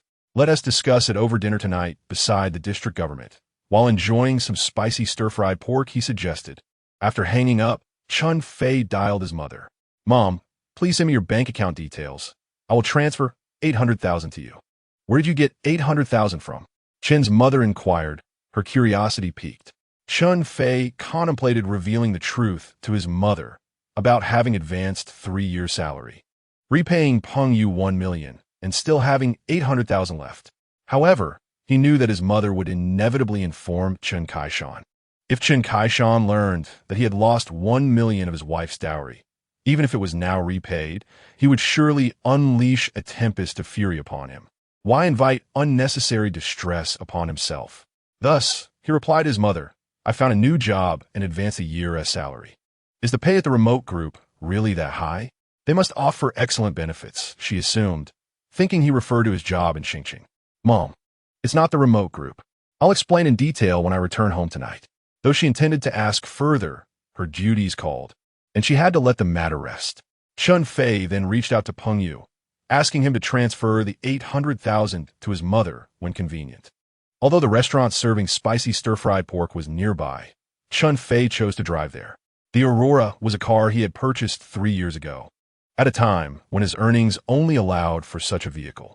Subsequently, he had made a profit on the stock market, but before he could indulge in any luxuries, his gains had evaporated. During dinner, Chen Fei elaborated on the situation with Mu Xiaoyan, seeking Peng Yu's assistance in investigating further. Is there really a need for investigation? You've been taken in by a wealthy woman. I never imagined you could partake in such a lifestyle after all these years. Peng Yu chuckled, seemingly unfazed. Enough with the jokes, Chen Fei retorted, slightly annoyed. Brother Yu, this is a serious matter. I'm treading on thin ice here. You must understand. This woman is no trifling adversary. I felt cornered this afternoon and hastily agreed to her demands. Now, contemplating the future sends shivers down my spine. As you know, I am still on probation, and any misstep could lead to dire consequences. From your description, this woman does seem a bit peculiar, but she likely isn't as formidable as you think. I know a bit about Yuan Jiqiu. She is indeed arrogant, but I doubt her cunning runs that deep. Could she really have orchestrated such a trap for you? Moreover, this rich woman even involved her 3-year-old daughter to aid her. This seems rather unreasonable. If it is indeed the case, then she is truly terrifying. Brother Yu, this woman has a project company called Chunxiao Real Estate Development Company, Limited in Yuhu District. She is also preparing to bid on the land across from the district government. Given your position in the district committee office, do you have any insights regarding Chunxiao? The advantage of working in the district committee office is indeed substantial, as all district materials are funneled here, providing comprehensive information. Chunxiao Real Estate Development Company, Limited. You say? I actually have some knowledge about them. They recently made quite a splash and have been noted by district leaders. Is this really a significant news story? Chen Fei inquired in haste, bewildered by the situation.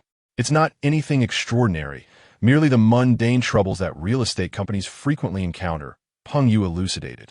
However, this woman is rather fierce and does not adhere to the usual protocols. Just the other day, her construction site injured several individuals. Several individuals were injured? Chen Fei echoed, still perplexed. Is it merely a matter of earthworks? Typically, such real estate ventures have their earthworks monopolized by local bullies. For this project, they were only willing to allocate half of the earthworks to the local tyrant, who quoted a price 30% higher than the market rate. Initially, they were willing to pay 10% more, but for reasons unknown, they decided to offer only the market rate, which the local bully certainly refused to accept.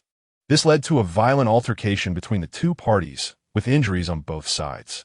Yet, it was clear that the Spring Dawn team was well prepared, and the local bullies suffered considerable losses without any justification. It's truly not Mu Xiaoyan's fault. In business, fairness in transactions is paramount. What distinguishes such local bullies from bandits? Chen Fei found himself aligning with Mu Xiaoyan's perspective. While that may be the case, the harsh reality remains. A powerful dragon cannot suppress a local snake. Authorities often turn a blind eye to these bullies as long as they do not go too far. If every real estate company operated like Spring Dawn, it would certainly cause the leaders a headache. Business people must sometimes make sacrifices to avoid complications, especially since they are the ones reaping the substantial profits, Peng Yu observed sagely. And how is this matter ultimately resolved? Chen Fei pressed on. What resolution could there be?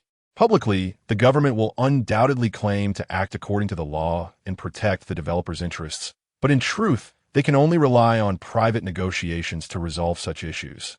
Peng Yu replied. Chen Fei felt a surge of indignation at Peng Yu's words. Noticing his agitation, Peng Yu remarked, "Why the excitement? I've heard that they have already settled the matter.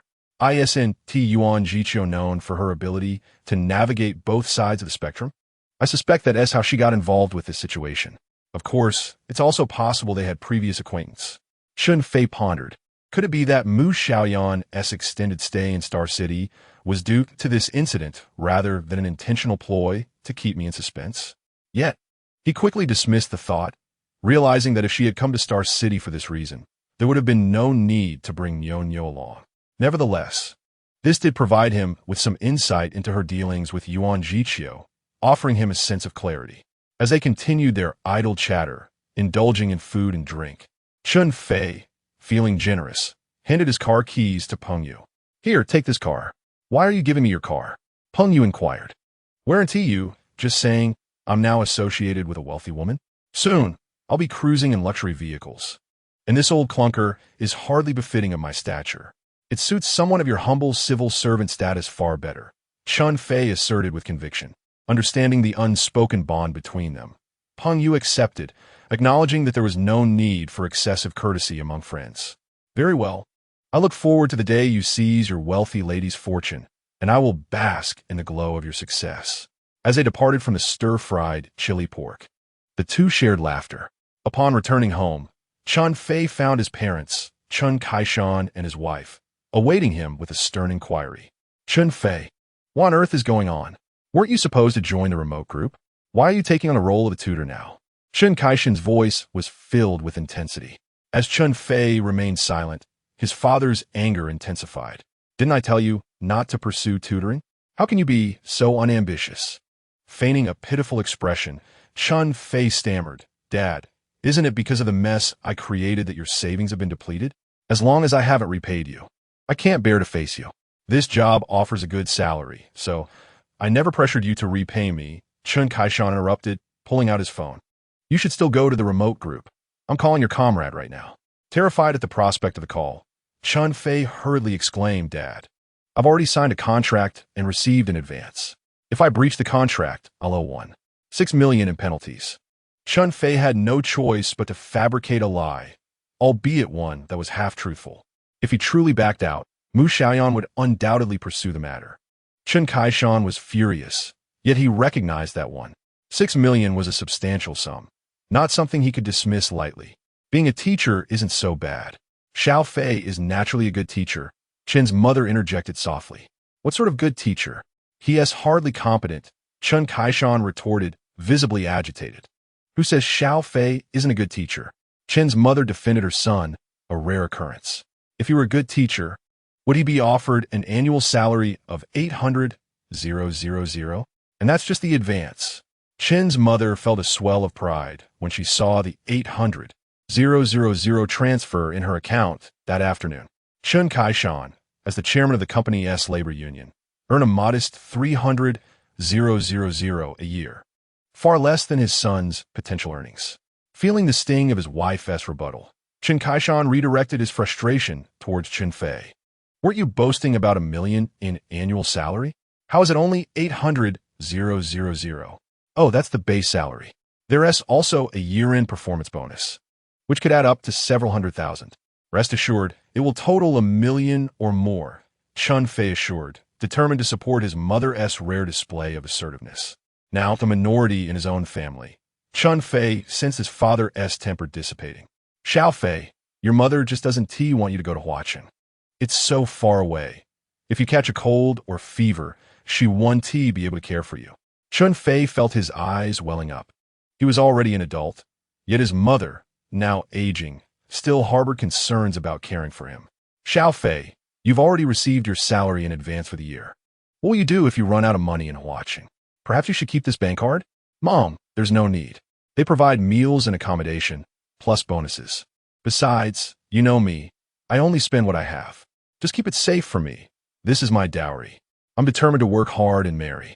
Chen Fei carefully chose words that would delight his mother. As he prepared to leave for Huaqing, he aimed to keep her spirits high. As a son, this was the least he could do. That sounds more like human speech, Chen Kaishan remarked from the side. How many secrets do you still harbor? Mu Xiaoyan stated that she would be going to Huaqing the following day, yet she did not specify a precise time. Chen Fei intended to inquire, but found himself hesitating, repeatedly picking up his phone, but ultimately refraining from dialing. He decided to wait for her notification instead. The next day, after finishing breakfast at home, Chen Fei prepared to pack his belongings in the apartment he rented when Mu Xiaoyan's call came through. You have half an hour to reach the high-speed rail station. Do not make me wait, she instructed. Half an hour? How can I possibly make it in time? Chen Fei felt a surge of frustration. Was Mu Xiaoyan deliberately seeking trouble? It shouldn't take more than 20 minutes to take a taxi from where you are to the station. But I still need to pack. He protested. What do you need to pack? Just come over. If you're late by even a minute, you'll regret it, Mu Xiaoyan concluded before abruptly hanging up. Chen Fei considered her somewhat deranged, as if she believed everyone could simply arrive without a care, relying on subordinates to handle all arrangements for her. In a hurry, he called Peng Yu. Brother Yu, could you drive over to pick me up? He requested. What's going on? Peng Yu replied, just settling into his office. It's urgent. Just come. After picking up Chen Fei and learning the situation, Peng Yu chuckled. It seems this wealthy lady is quite demanding. I suspect she might be a bit unhinged. Please wait for me downstairs. I'll need you to take me to the high-speed rail station. What's the trouble? I genuinely want to meet this eccentric rich lady. Chen Fei swiftly packed a few sets of clothes, checked to ensure he had his ID, keys, phone, and charger before rushing downstairs. Brother Yu, hurry up. We only have 10 minutes left. Chen Fei urged. Are you truly taking her words as gospel? Peng Yu scoffed. After all, she is the boss. Respect must be given where it is due. When under her roof, one must bow their head. Chen Fei sighed in resignation. All right, you seem to adapt quickly. I certainly cannot let my brother-esque venture into the realm of wealthy women falter. With that, Peng Yu pressed the accelerator, speeding towards the station. Upon arrival at the entrance of the high-speed rail station, Peng Yu remarked, Where is this wealthy lady to greet you? I was hoping to catch a glimpse of the fabled rich woman. You think I am Yuan Jiqiu, with such a grand presence? Chen Fei replied, grateful. Thanks, brother. We'll celebrate with drinks when I return. He exited the vehicle and promptly dialed Mu Xiaoyan. General Manager Mu, I have arrived at the high-speed rail station. You are 4 minutes late. I will deduct 40,000 from your salary in the future, Mu Xiaoyan replied coldly. Chen Fei was taken aback. What kind of rule was that? This woman is indeed a bit off a rocker. Deduct if you wish. I've already advanced 3 years' worth of salary, and whether I can last 6 months remains to be seen. General Manager Mu, where are you? I'll come find you. Despite his internal musings, he maintained a polite FAAD. Hurry and purchase a business seat for train 6133. Ticket checks will begin in a few minutes. Chen Fei felt a sinking sensation. Mu Xiaoyan was pressing him like a taskmaster, causing him to forget entirely about the ticket. General Manager Mu, I forgot to mention that I cannot purchase a high-speed rail ticket. Now it was Mu Xiaoyan's turn to be stunned. You cannot buy a high-speed rail ticket? How could you possibly be unable to purchase a high-speed train ticket? Is it a matter of insufficient funds? Mu Xiaoyan questioned, immediately feeling the absurdity of her inquiry. For the business class fare from Star City to Flower City was merely 1,000 or so yuan. Chen Fei could hardly be so destitute. Nevertheless, he simply could not procure a ticket. Am I not a criminal? She continued. Perhaps, Mu, you should proceed without me. I shall take a regular train. Chen Fei feigned ignorance. No, you must accompany me on the high-speed train to Flower City. Wait for me at the entrance. She commanded with an imperious gaze that seemed ready to pierce him through. The man who had wished to kick Chen Fei that day followed Mu Xiaoyan, casting a disdainful glance in his direction. Come inside with me, Mu Xiaoyan ordered. But I have no ticket. How can I enter? Chen Fei replied awkwardly. You lack a ticket, yet have you also lost your wits? She retorted as she continued forward. Chen Fei hesitated, and the man behind him shoved him slightly. Chen Fei turned, glaring. Did you not hear Mu instruct you to follow her? The man said, his expression impassive. Damn it, bootlicker, Chen Fei muttered, resigning to follow along. After all, any failure to enter would not be his fault. Upon reaching the security check, Mu Xiaoyan addressed the staff. Comrade, my friend has not had the chance to purchase a ticket, and the train is already boarding. Would you allow him to enter the station? We can settle the fare aboard. The station staff, observing their attire and armed with 2 business-class tickets, were not inclined to suspect them of fare evasion.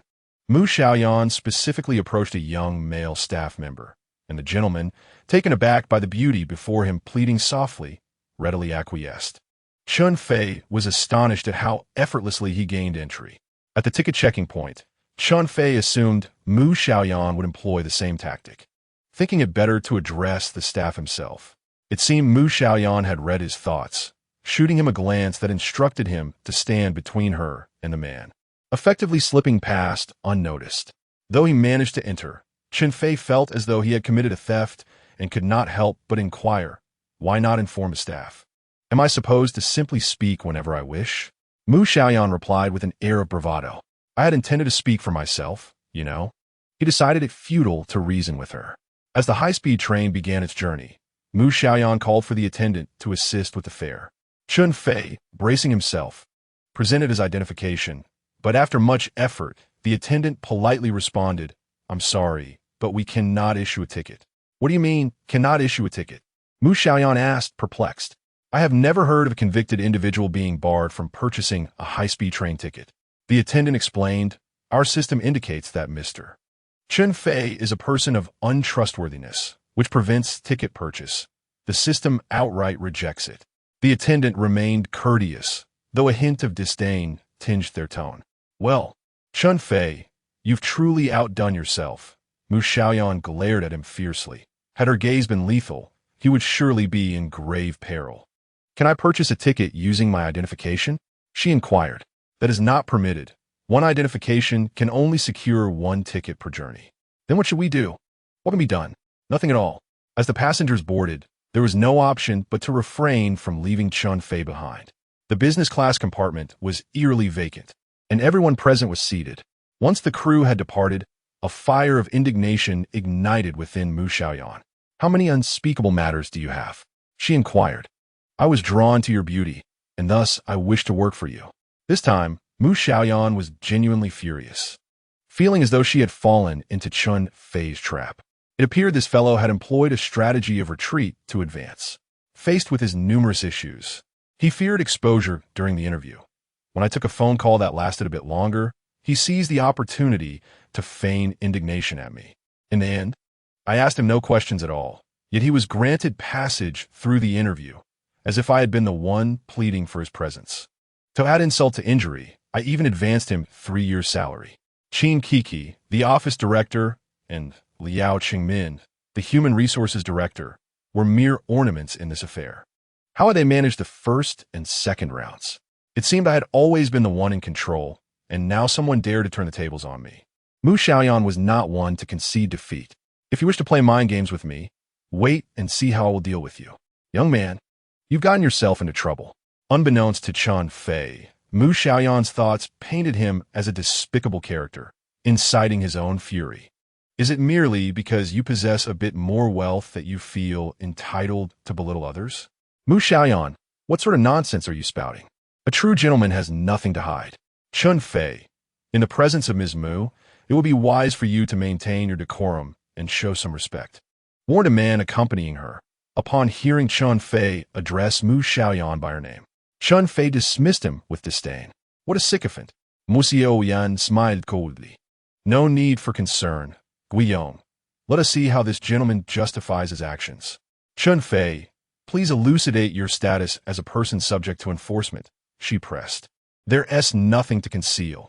My futures account has been liquidated, and I currently lack the means to repay the futures company. That is all there is to it. Chen Fei succinctly explained. Huh, I initially thought you were merely a brute, yet it turns out you're also a gambler, Mu Xiaoyan remarked. Her gaze towards Chen Fei now rife with disdain.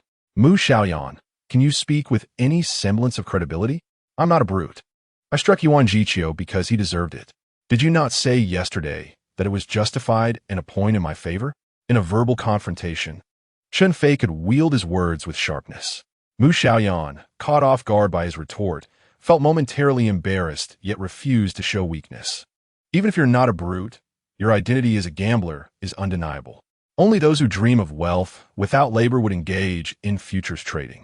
Mu Xiaoyan, it is surprising that you run a business yet lack basic financial knowledge.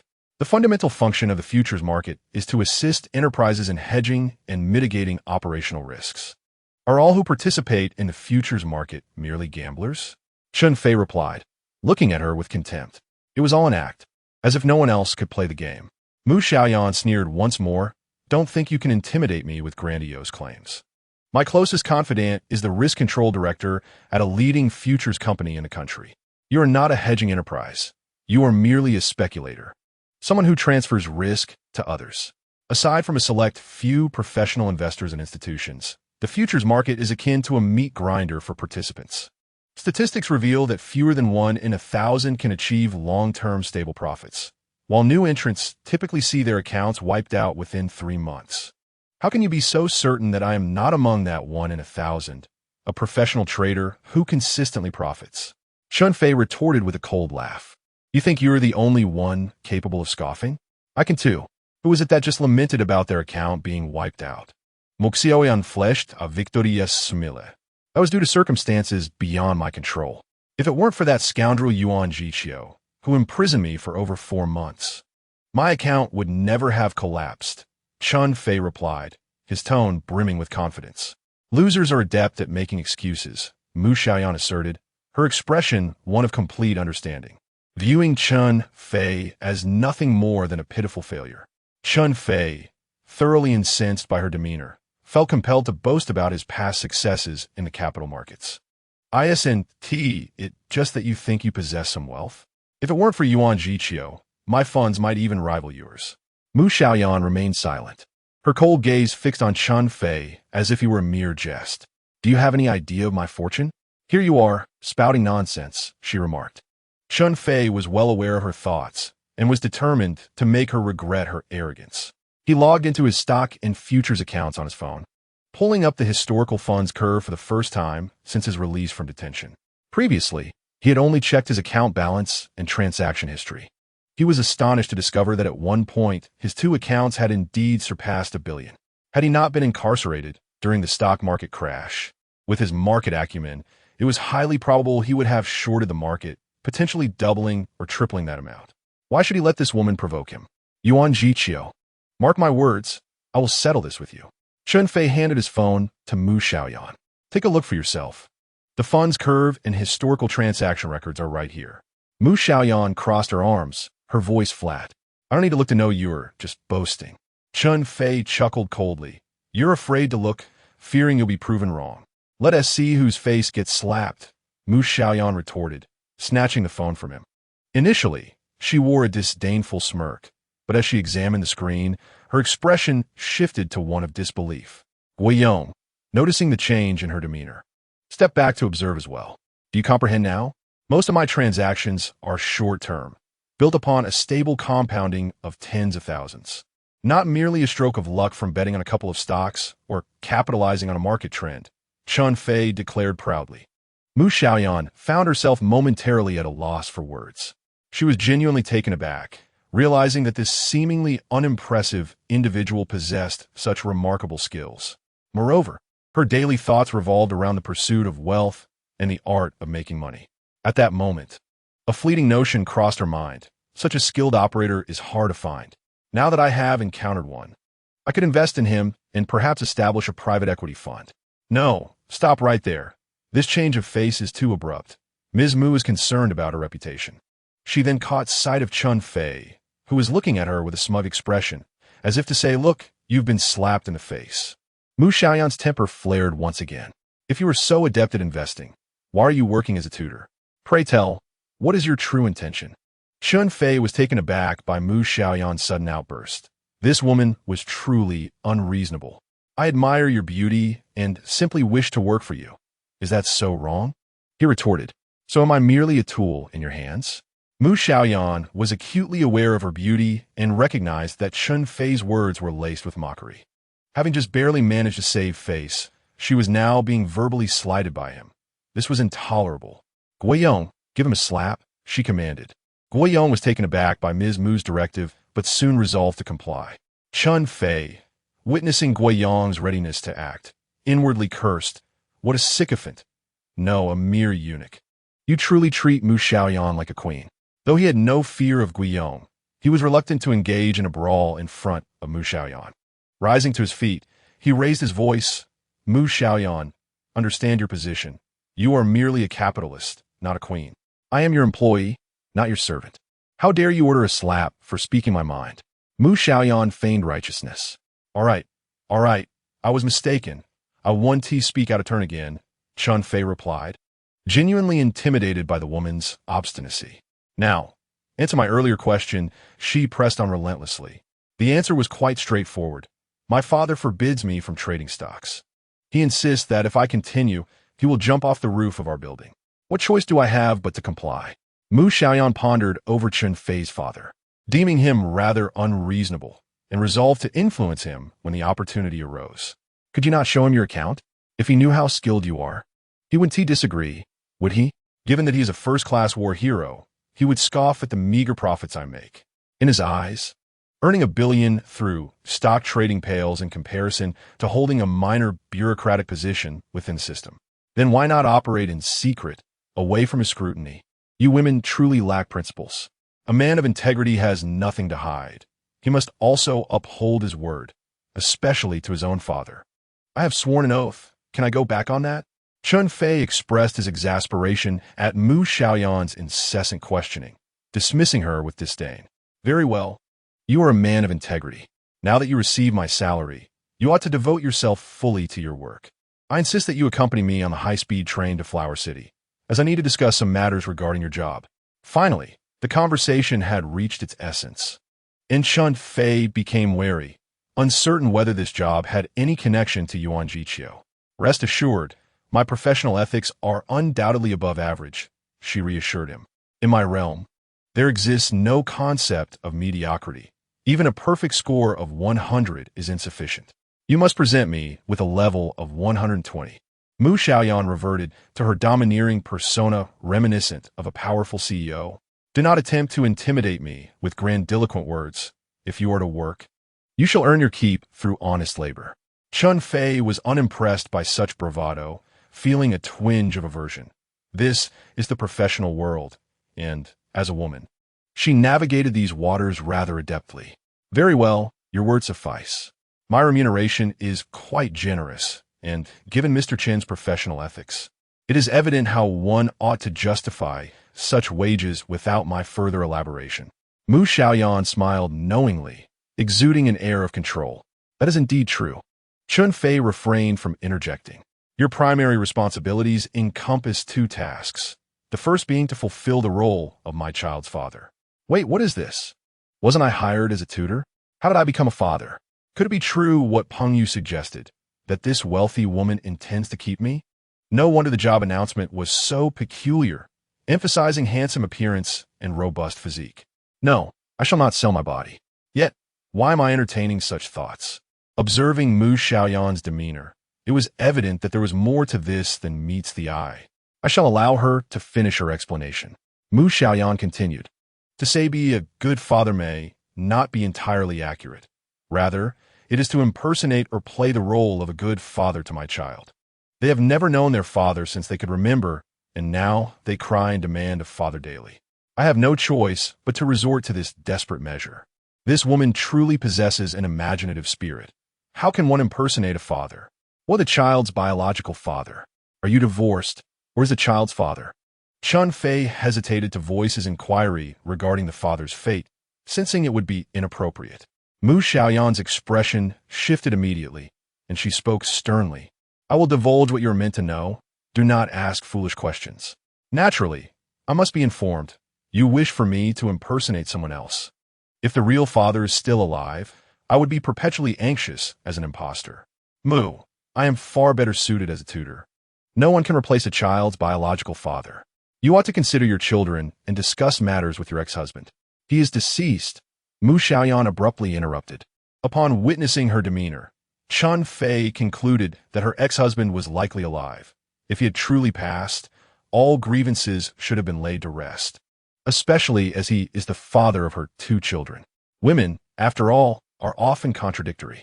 It was evident that Mu Xiaoyan had been callously abandoned. I had suspected her mental state was unstable, and it turns out she has been a resentful figure for many years. A flicker of sympathy for Mu Xiaoyan stirred within Chen Fei. Impersonating the child's father was not a grave issue, especially since the little girl had already called him dad. Mu, you mentioned a second task. What might that entail? The second task is for you to impersonate my husband, Mu Xiaoyan replied calmly. Had he not heard the first task, Chen Fei would have been taken aback by this revelation. However, given the context of the first task, he found Mu Xiaoyan's reasoning rather muddled. Since I am to impersonate your child's father, does it not follow that I would also assume the role of your husband? This seems to be one and the same task. Why present it as two separate responsibilities? Chen Fei articulated his confusion directly. Isn't this merely a continuation of the first task? This matter is not quite the same. You are required to accompany me to various business banquets and assist in warding off undesirable suitors, Mu Xiaoyan stated with utmost seriousness. Chen Fei, contemplating with his toes, realized that a stunning beauty like Mu Xiaoyan, who often mingled within circles dominated by businessmen and government officials, would undoubtedly attract numerous admirers or those with ulterior motives. From his observations, Mu Xiaoyan was quite adept at leveraging her beauty for her advantage, perhaps even resorting to more intimate means. Why ward off undesirable suitors? You are not a paragon of virtue, and you are still single. You should do as you please, he retorted. Mu, in matters like this, you are seasoned. While I am merely a novice, truly unable to offer any meaningful assistance, my intentions are sincere, yet I am powerless to help, he added. You just proclaimed yourself a man of integrity, did you not? Should not a man of integrity protect a delicate woman such as myself? Mu Xiaoyan gazed at him intently. This woman truly had a talent for speaking nonsense. If she were a delicate flower, then surely there would be no strong women in the world. Chen Fei, who favored gentleness over force, felt compelled to exhibit some semblance of chivalry, especially given her generous salary. Considering the high salary you offer, I shall assist you with these 2 additional duties alongside my primary role as a tutor. No, those 2 are the primary duties. I do not require you as a tutor. We have already hired one, a Master graduate in early childhood education from Columbia University, far more qualified than you. She replied dismissively. Then, am I merely a tool? Chen Fei expressed his dissatisfaction. Your interpretation is not entirely incorrect, Mu Xiaoyan replied with an air of superiority. Then why did the job advertisement stipulate that candidates must possess a degree in education and a teaching qualification? Chen Fei questioned. Isn't that a standard requirement for a tutor's position? Mu Xiaoyan answered casually. For a moment, Chen Fei found himself at a loss for words, only to realize that what she was asking him to do was not tutoring at all. He silently fumed at her audacity, unwilling to engage further. He recalled Chen Kaishan's words about his job being akin to that of a servant for the wealthy. He had vehemently refuted the old man then. Yet now it seemed his words had struck true. As his frustration mounted, he finally declared, Mu, given the circumstances, I cannot continue in this role. You would be better off seeking someone more suitable. I have long stated that your opinion holds no weight. It is my judgment that matters. And I believe you are quite fitting, Mu Xiaoyan remarked, a knowing smile playing on her lips as she regarded Chen Fei. Please do not tease me. My only aspiration is to be an excellent teacher. If you are in search of a surrogate husband, there are countless suitors eager to be chosen. I believe Guiyong would be more appropriate, he replied. Chen Fei, what nonsense are you spouting? Guiyong's face flushed crimson. Goodness, this sycophant, still so innocent. Have I struck a nerve? Mu Xiaoyan remained unperturbed. Guiyong is not suitable. Everyone in my circle knows he is my special assistant. The idea of a domineering female CEO and her attentive male subordinate developing feelings over time is quite plausible. Chen Fei continued to needle Guiyong. The sycophant dared not provoke fate any further, fearing that Chen Fei might utter even more outrageous remarks. Mu Xiaoyan felt a flicker of indignation, but managed to restrain herself, continuing to explain to Chen Fei that Yaya and Nyonyo would not pass muster. Mr. Mu, I reiterate, I can serve as a tutor, but masquerading as a father or husband is out of the question, Chen Fei asserted with unwavering resolve. If he could not be a tutor, he saw no reason to meddle further. Those who indulge in the whims of the affluent should do so willingly, and he refused to participate. Seeing Chen Fei's steadfast demeanor, Mu Xiaoyan lazily remarked, Since Mr. Chen has made his position clear, I shall not press the matter. Moreover, we have yet to finalize our contract. Should our high-speed train arrive in Huacheng, if you are amenable, I can have Guiyong accompany you for a few days of sightseeing before driving you back to Xingqing. Just remember to return the advance salary to the company account upon your return. Chen Fei was momentarily taken aback. He had no funds to return. This woman was cunning, having just learned his circumstances, and now she sought to exploit him. He chastised himself for being so naive, thinking he could be open-hearted in the face of treachery. Mu Xiaoyan, observing the expression on Chen Fei's face, realized she had struck a nerve. However, without a signed contract, she could not fully leverage her position. After their interaction, she had gained a general understanding of Chen Fei's character. He was someone who responded better to gentleness than to aggression. Mr. Chen, do you know why I believe you are suited for this position? Because Nyonyo truly sees you as her father.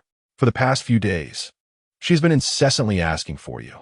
Chen Fei had been puzzled about this matter and, upon hearing Mu Xiaoyan mention it, hastily inquired, How can Yunyo possibly think of me as her father? Do I bear some resemblance to her biological father? Mu Xiaoyan's demeanor shifted abruptly. I have already stated that you should refrain from asking about matters that do not concern you. Chen Fei was taken aback. Was it unreasonable to inquire about such a topic? This woman seemed overly sensitive, her temper flaring at the mere mention of her ex-husband. You may express your frustrations, but I shall continue to ask my questions. What you do about it? Ms. Mu, if you wish for me to impersonate Nyonyo's father, you ought to provide me with some background information. Otherwise, I risk exposing myself as an imposter in front of her. Rest assured, you will not be exposed. Nyonyo has never met her father. He passed away before she was born, Mu Xiaoyan retorted bitterly. Is Nyonyo a posthumous child? I find that hard to believe. It seems you wish to curse your ex-husband, he thought. I shall refrain from further inquiries. Is that agreeable? Then, Ms. Mu, could you share the details regarding your 2 children? Oh, Nyonyo's full name is Mu Xiaoyan. She is just 3 years old and has yet to attend preschool. Her brother, affectionately known as Yaya, is formally named Mu Xiaoyan, and he's 5.5, currently in kindergarten. Chen Fei waited patiently, but Mu Xiaoyan fell silent. Is that all? Indeed. What more do you wish to know? Your words seem rather vague. At the very least, you ought to inform me about what kind of clothing children prefer, what toys they enjoy, what foods they like to eat, what games they engage in, what children's books they read, and what companions they have. Mu Xiaoyan found herself momentarily speechless in response to Chen Fei's inquiries. She was exceedingly busy, and the daily lives and studies of her 2 children were primarily managed by a nanny and a tutor. Observing the expression on Mu Xiaoyan's face, Chen Fei quickly deduced her state of mind.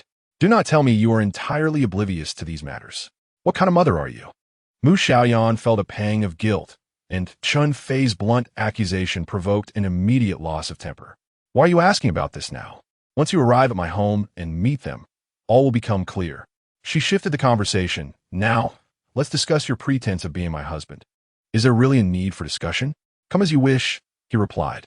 If I suddenly introduce a husband, there must be a plausible explanation, without prior consultation. My friends could inadvertently reveal the truth.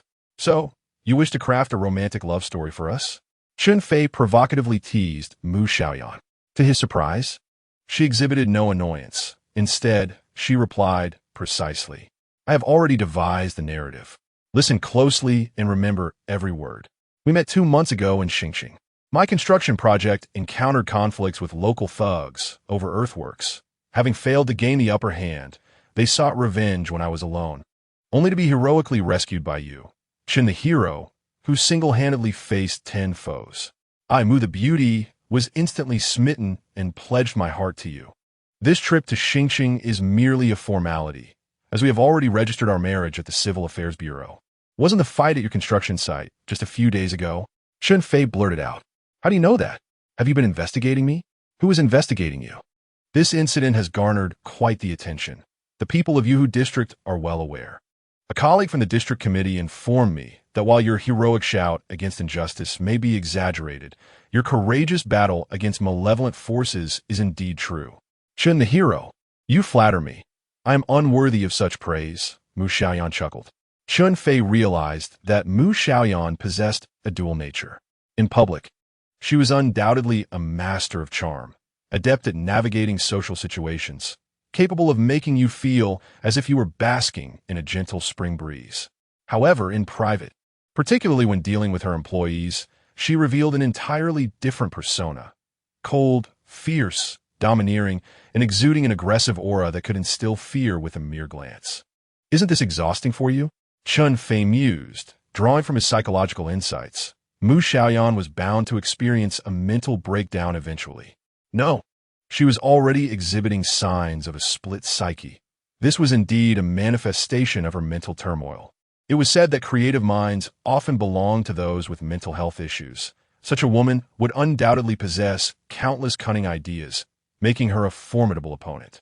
I must remain vigilant, lest I fall into an unexpected demise. The true nature of her relationship with Yuan Jiqiu still eluded him.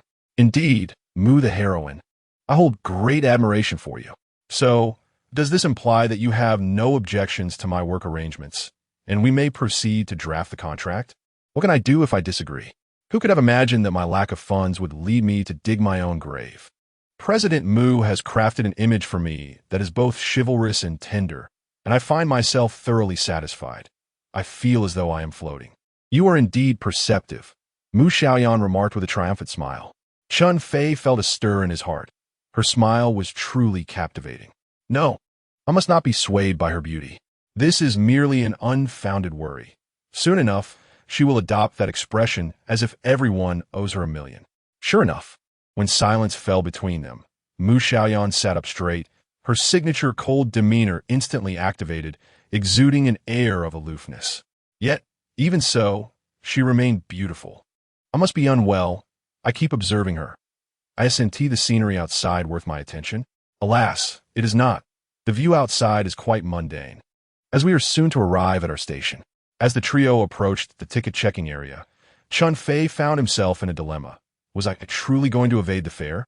Mu Xiaoyan instructed Chen Fei to take Guiyong's ticket out, allowing Guiyong to procure a new one. Chen Fei breathed a sigh of relief. Though compelled by circumstances, he wished to avoid engaging in acts that undermined socialist integrity. He cast a grateful glance at Mu Xiaoyan. But this sentiment lasted less than 10 minutes. At the exit of Huaqing High-Speed Railway Station, a Mercedes-Benz S600 awaited them. This was undoubtedly Mu Xiaoyan's vehicle. A woman driving such a car seemed devoid of femininity, Chen Fei mused. As they approached, the driver's side door opened, revealing none other than Wang Miao. Wasn't she the secretary from Tianxiao Group? Had she transitioned to being a driver in just a few days? President Mu, here is the draft contract as per your request. Wang Miao handed Mu Xiaoyan a document. She then passed the contract to Chen Fei. Chen Fei, please review the contract. If all is well, we can sign in the car. Goodness, is there such urgency to sign a labor contract? What if there are issues? Chen Fei inquired. If there are issues, raise them. I will consider reasonable suggestions and have Wang Miao amend them in the car, Mu Xiaoyan replied before entering the vehicle. Guiyong took the wheel, while Wang Miao occupied the passenger seat. Chen Fei noticed her laptop was already powered on, and there was even a small printer in the car. No wonder they had Wang Miao drive over. Otherwise, it would have made more sense for Qin Kiki to come along. Chen Fei found a sense of familiarity with Wang Miao, but with Mu Xiaoyan present, they merely exchanged nods.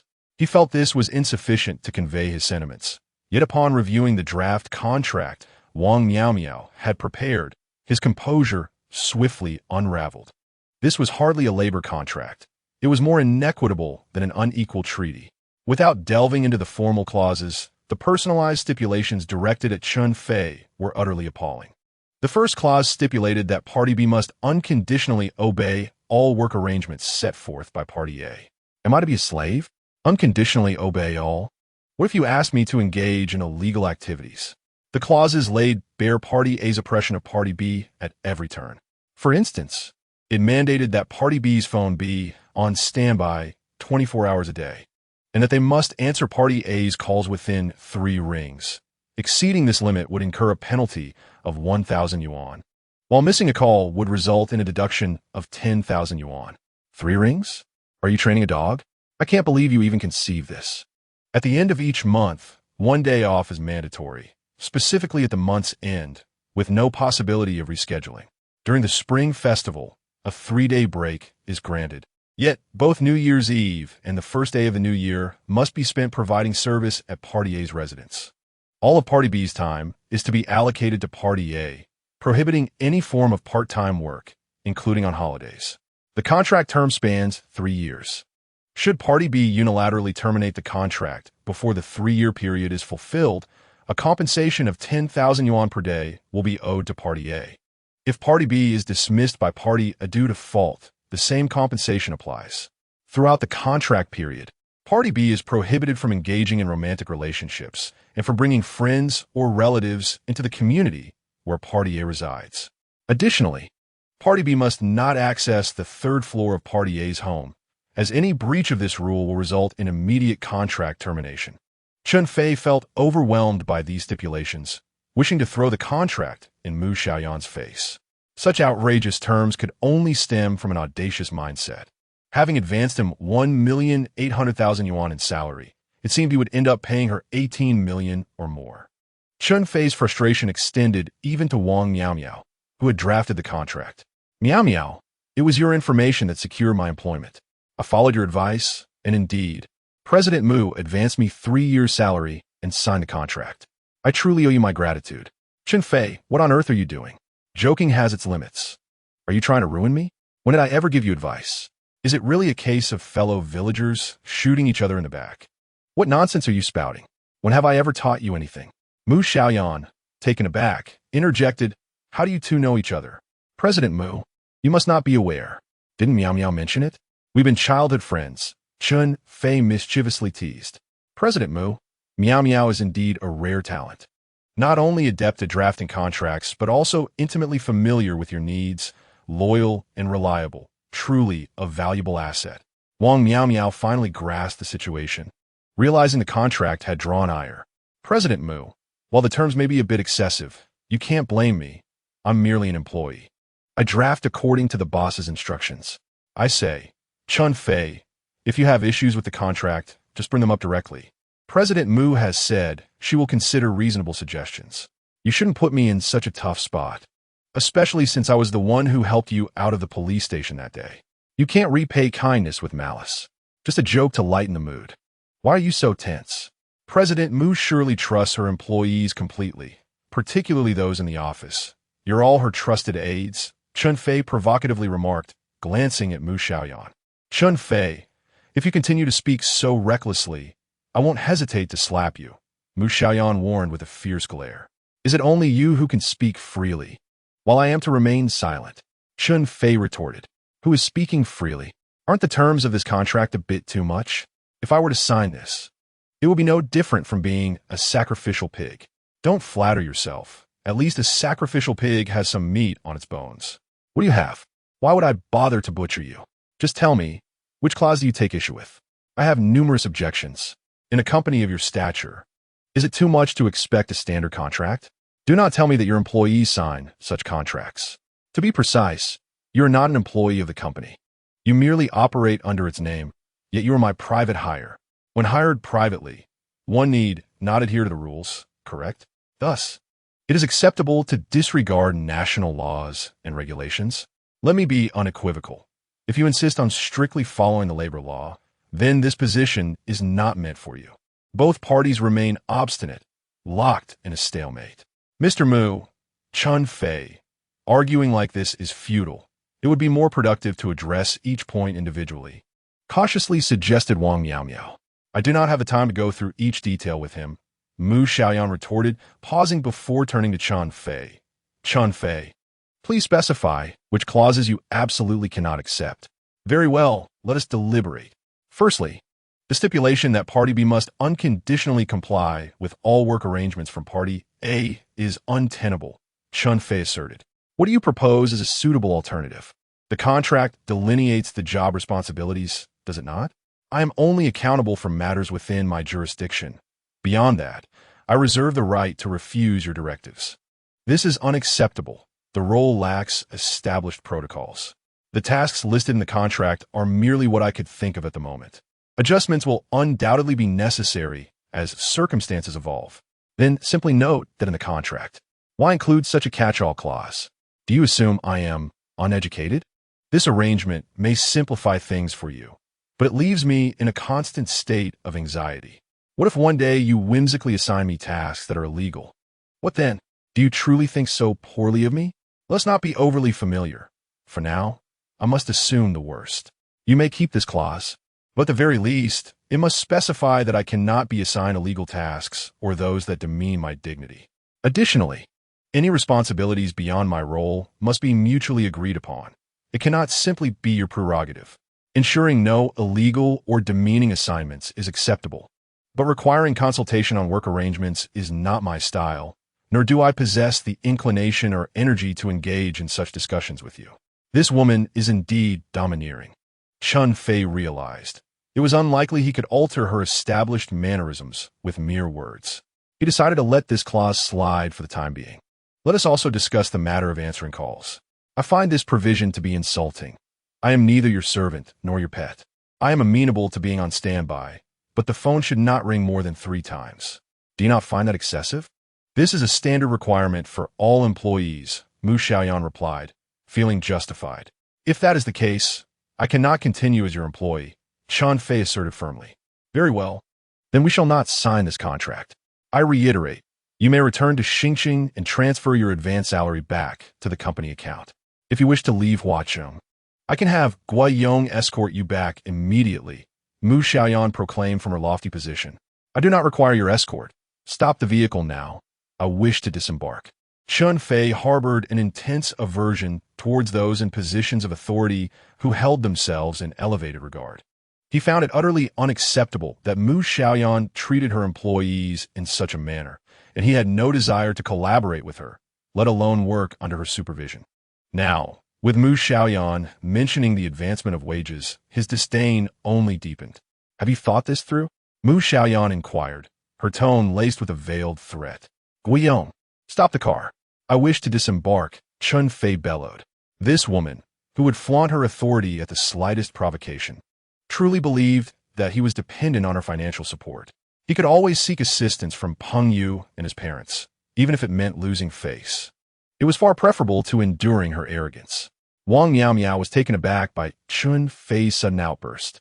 Mu Xiaoyan was equally astonished, quickly giving way to fury. What are you shouting about? Who do you think you are? Stop the car. Are you listening? Chen Fei dismissed her completely. Guiyong contemplated stopping the car to let Chen Fei out, for he had never been fond of him. However, as Mu Xiaoyan had not given the order, he feigned ignorance. Despite her verbal reprimands, Mu Xiaoyan found herself in a quandary. She had not anticipated Chen Fei's stubbornness and wondered if she would have to relent. That was out of the question. However, she had already instructed the nanny to inform the children that their father would be returning home today. Wang Miao, noticing Mu Xiaoyan's silence, quickly intervened. Mu, I believe regarding the phone response clause, the business landscape is ever-changing. Timeliness is crucial, but Chen Fei, as a private tutor, need not adhere to such strictness. There is room for modification in this clause. What changes do you propose? Mu Xiaoyan asked, willing to concede. I suggest we cancel the 3-ring rule. As long as he does not miss any calls, that should suffice. Furthermore, the penalty seems rather excessive, Wang Miao suggested, keenly observing the atmosphere. Chen Fei, does this work for you? Mu Xiaoyan inquired patiently. It does. As for the penalty, I am indifferent. I have stated my professional ethics. Should I be responsible for missing an important call, I am willing to accept the consequences. Moreover, if my actions indeed hinder the contract's execution over the 3 years, I will agree to pay a penalty, but it cannot be 10,000 a day. The acceptable penalty would be double the wages I have already advanced. Seeing Mu Xiaoyan relent, Chen Fei began to engage in pragmatic negotiations. All right, we will amend that clause as you suggested. After Chen Fei's outburst, Mu Xiaoyan appeared more amenable. However, your stipulation that I cannot engage in romantic relationships for 3 years is unacceptable. While I can agree to not marry, I cannot forego love. I promised my mother that I would marry within 3 years. If I do not date during this period, how will I find a wife? Furthermore, your prohibition against my friends and family entering your residential complex is excessively tyrannical. I can understand not allowing them into your home, but forbidding them from the community is rather inhumane. I must admit, you are quite the dutiful son, she remarked. Very well, we shall redraft that condition to your liking. Have you finished your demands? There is one more clause. The contract states that I must never ascend to the 3rd floor, or it would result in immediate termination. What treasures do you possess on the 3rd floor that you fear I might pilfer? That clause is non-negotiable, Mu Xiaoyan declared emphatically. Father, Nyonya misses you dearly. The two swiftly finalized all the terms, with Wang Miao making revisions on the original draft, printing out 2 copies. Following Mu Xiaoyan's earlier instructions, Wang Miao had brought the company seal and Mu Xiaoyan's personal stamp, affixing them to both contracts before presenting them to Chen Fei for signature and fingerprint. Mu Xiaoyan appeared quite satisfied and handed both contracts back to Wang Miao for company filing. Chen Fei, puzzled, remarked, "Shouldn't I receive a copy of the contract?" Sensing his confusion, Mu Xiaoyan explained, Since you will be staying at my home, it would not be appropriate for the children to see your copy. If you are concerned, you may take photos of each page with your phone. Chen Fei found her reasoning somewhat valid. Initially, he considered foregoing the photos, but ultimately decided to capture them, reminding himself that caution is the mother of safety. The vehicle entered a villa community and drove into one of the courtyards. As Chen Fei observed them disembarking, he followed suit. Before him stood a French-style villa, its exterior elegantly understated, with the address Shin 3303 inscribed on the doorplate. This must be Mu Xiaoyan's residence, he thought, retrieving his suitcase from the trunk in preparation to accompany her inside. However, Mu Xiaoyan halted, glancing at his luggage with disdain, and remarked, "I told you not to bring a suitcase.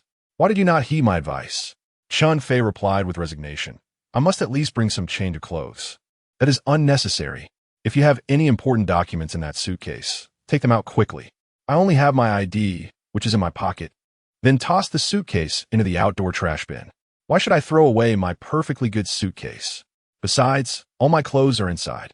Chen Fei felt that Mu Xiaoyan was deliberately provoking him. "Chen Fei, remember, we have signed a contract.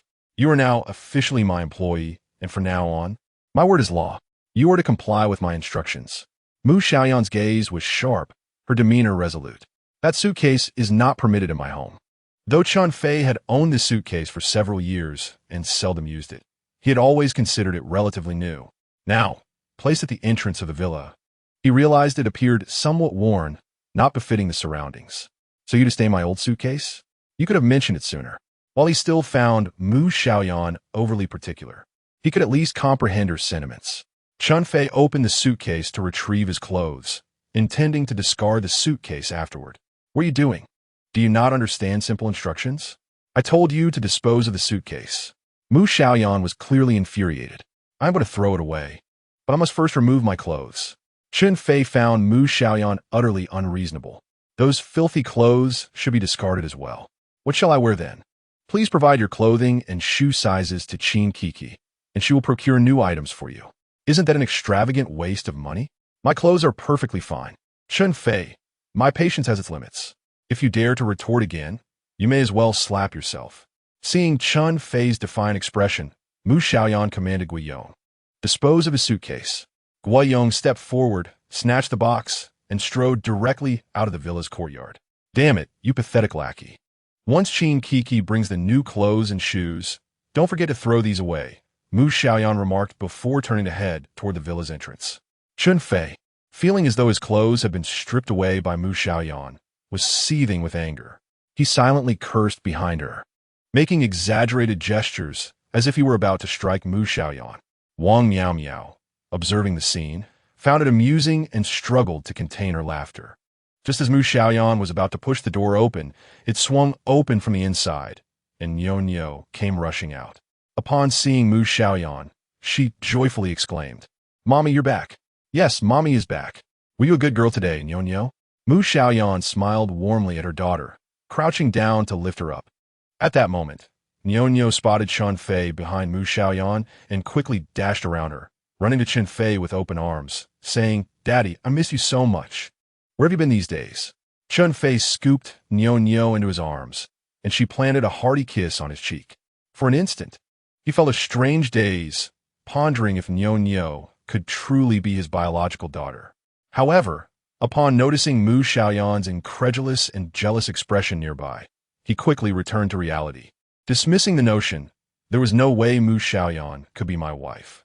Seeing that Chen Fei remained silent, Niu pressed further, "Daddy, you still haven't told me where you've been. I've been looking for you every day." Chen Fei was momentarily taken aback, unsure of how to respond.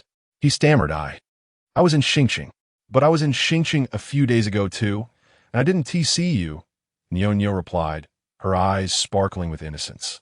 Typically eloquent, Chen Fei found himself at a loss for words, stuttering under the weight of her simple inquiry. Noticing Chen Fei's embarrassment, Mu Xiaoyan interjected to alleviate the tension. "A few days ago, Daddy and Mommy were working at the company, and you were at the hospital with Grandma, so of course, you didn't see him." Upon hearing Mu Xiaoyan refer to Daddy and Mommy, Chen Fei found it difficult to adjust. feeling a sense of discomfort as he cast a strange look at Mu Xiaoyan. Meanwhile, Mu Xiaoyan felt even more uneasy, striving to suppress her emotions. When she caught Chen Fei staring at her oddly, she shot him a fierce glare in return. Wang Miao Miao witnessed this awkward exchange and felt increasingly uncomfortable, regretting her decision to follow Mu Xiaoyan to the villa after just finishing the contract. Now, leaving would seem too conspicuous. At that moment, Guiyong had returned after discarding the box, and the five of them entered the villa. Inside awaited two women. One appeared to be in her mid-30s, wearing an apron, having just paused her cooking duties in the kitchen to greet them. The other, of a similar age to Chen Fei and Mu Xiaoyan, wore gold-rimmed glasses and exuded an air of intellectualism. She was the private tutor Mu Xiaoyan had mentioned, a graduate student in early childhood education from Columbia University. Mu Xiaoyan introduced them succinctly, saying, "This is Sister Hua, and this is Teacher Yu," then gestured toward Chen Fei. "This is Nyo's father, Chen Fei." Chen Fei politely extended his hand to shake hands with each of them. "Hello, Sister Hua. Hello, Teacher Yu." He sensed a lukewarm demeanor from both, particularly from Teacher Yu, whose gaze seemed to harbor a hint of hostility and disdain. As he glanced around, his eyes met those of Guiyong and Mu Xiaoyan, causing his heart to skip a beat. This truly felt like a pack of wolves encircling him. Fortunately, Nyo timely spoke up, providing Chen Fei with a sense of warmth. "Daddy, you haven't been home for a long time. Let me show you my room. I have so many toys." "Really? May I play with them?" Chen Fei teased her. "We must play together, Daddy." Nyo responded, her eagerness palpable. Chen Fei looked towards Mu Xiaoyan, and seeing no objection from her, he carried Nyo towards a room. "Nyo, where's your room?" "On the second floor, Daddy." "Are we taking the stairs or the elevator?" "We have an elevator at home. I've never ridden one before. Let's take the elevator." Chen Fei carried Nyo to the elevator entrance. "Daddy, let me press the button." Nyo hurriedly pressed the elevator button. "Wow, Nyo, you're amazing." Hearing Chen Fei's praise, Nyo proudly tilted her small face upward. Upon entering Nyo's room, Chen Fei felt as though he had fallen into a pink ocean. The walls were adorned with pink wallpaper, the bedding was pink, the small chairs were pink, and even the ceiling was pink. Although it was a child's room, it must have measured around 30 to 40 square meters, complete with a separate dressing room and bathroom. The shelves against the wall were filled with a variety of toys, Peppa Pig, Pleasant Goat, and a plethora of dolls alongside educational toys from Super Wings. Despite the multitude of toys, everything was arranged meticulously, with colors thoughtfully organized, each row of toys displayed from dark to light shades. "Daddy, shall we play with the dolls?" Nyo picked up a doll, her eyes sparkling with anticipation as she looked at Chen Fei. While Chen Fei was not averse to playing with her, he was mindful that it was their first day, and Mu Xiaoyan likely had many matters to discuss. It wouldn't be appropriate for him to linger too long in Nyo's room, so he suggested, "Let's play with the dolls later. I've seen your room now. Would you take me to see your brother's room?"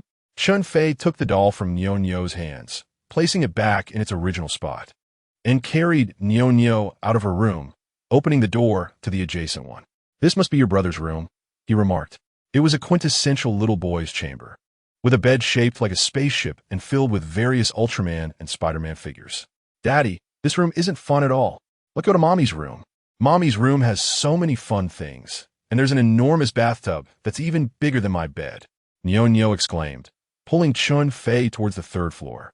"Is Mommy's room on the third floor?" Chen Fei inquired. "Yes, Mommy's room is super big."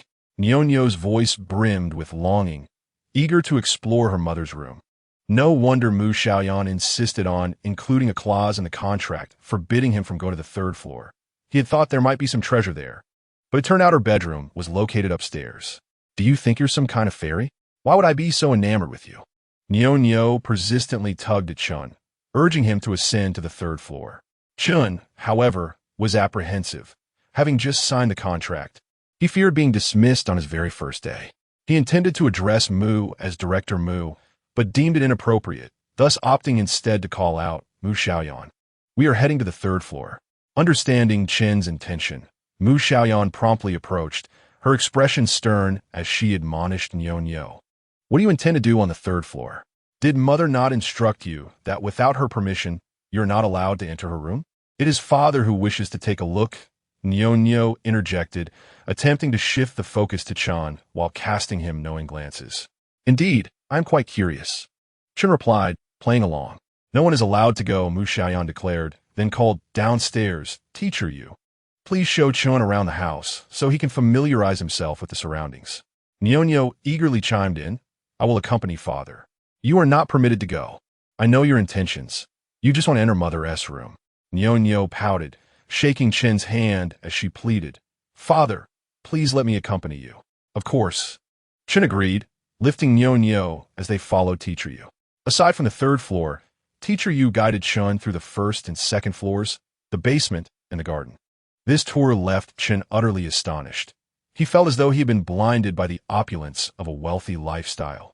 The villa, spanning 4 levels, boasted an estimated area of around 1,000 square meters, adorned with traditional Chinese decor and an array of exquisite rosewood furniture. Upon entering, the first floor revealed a grand living room with ceilings soaring over 6 meters, flanked by 2 dining rooms, one to the east and one to the west, partitioned by a screen.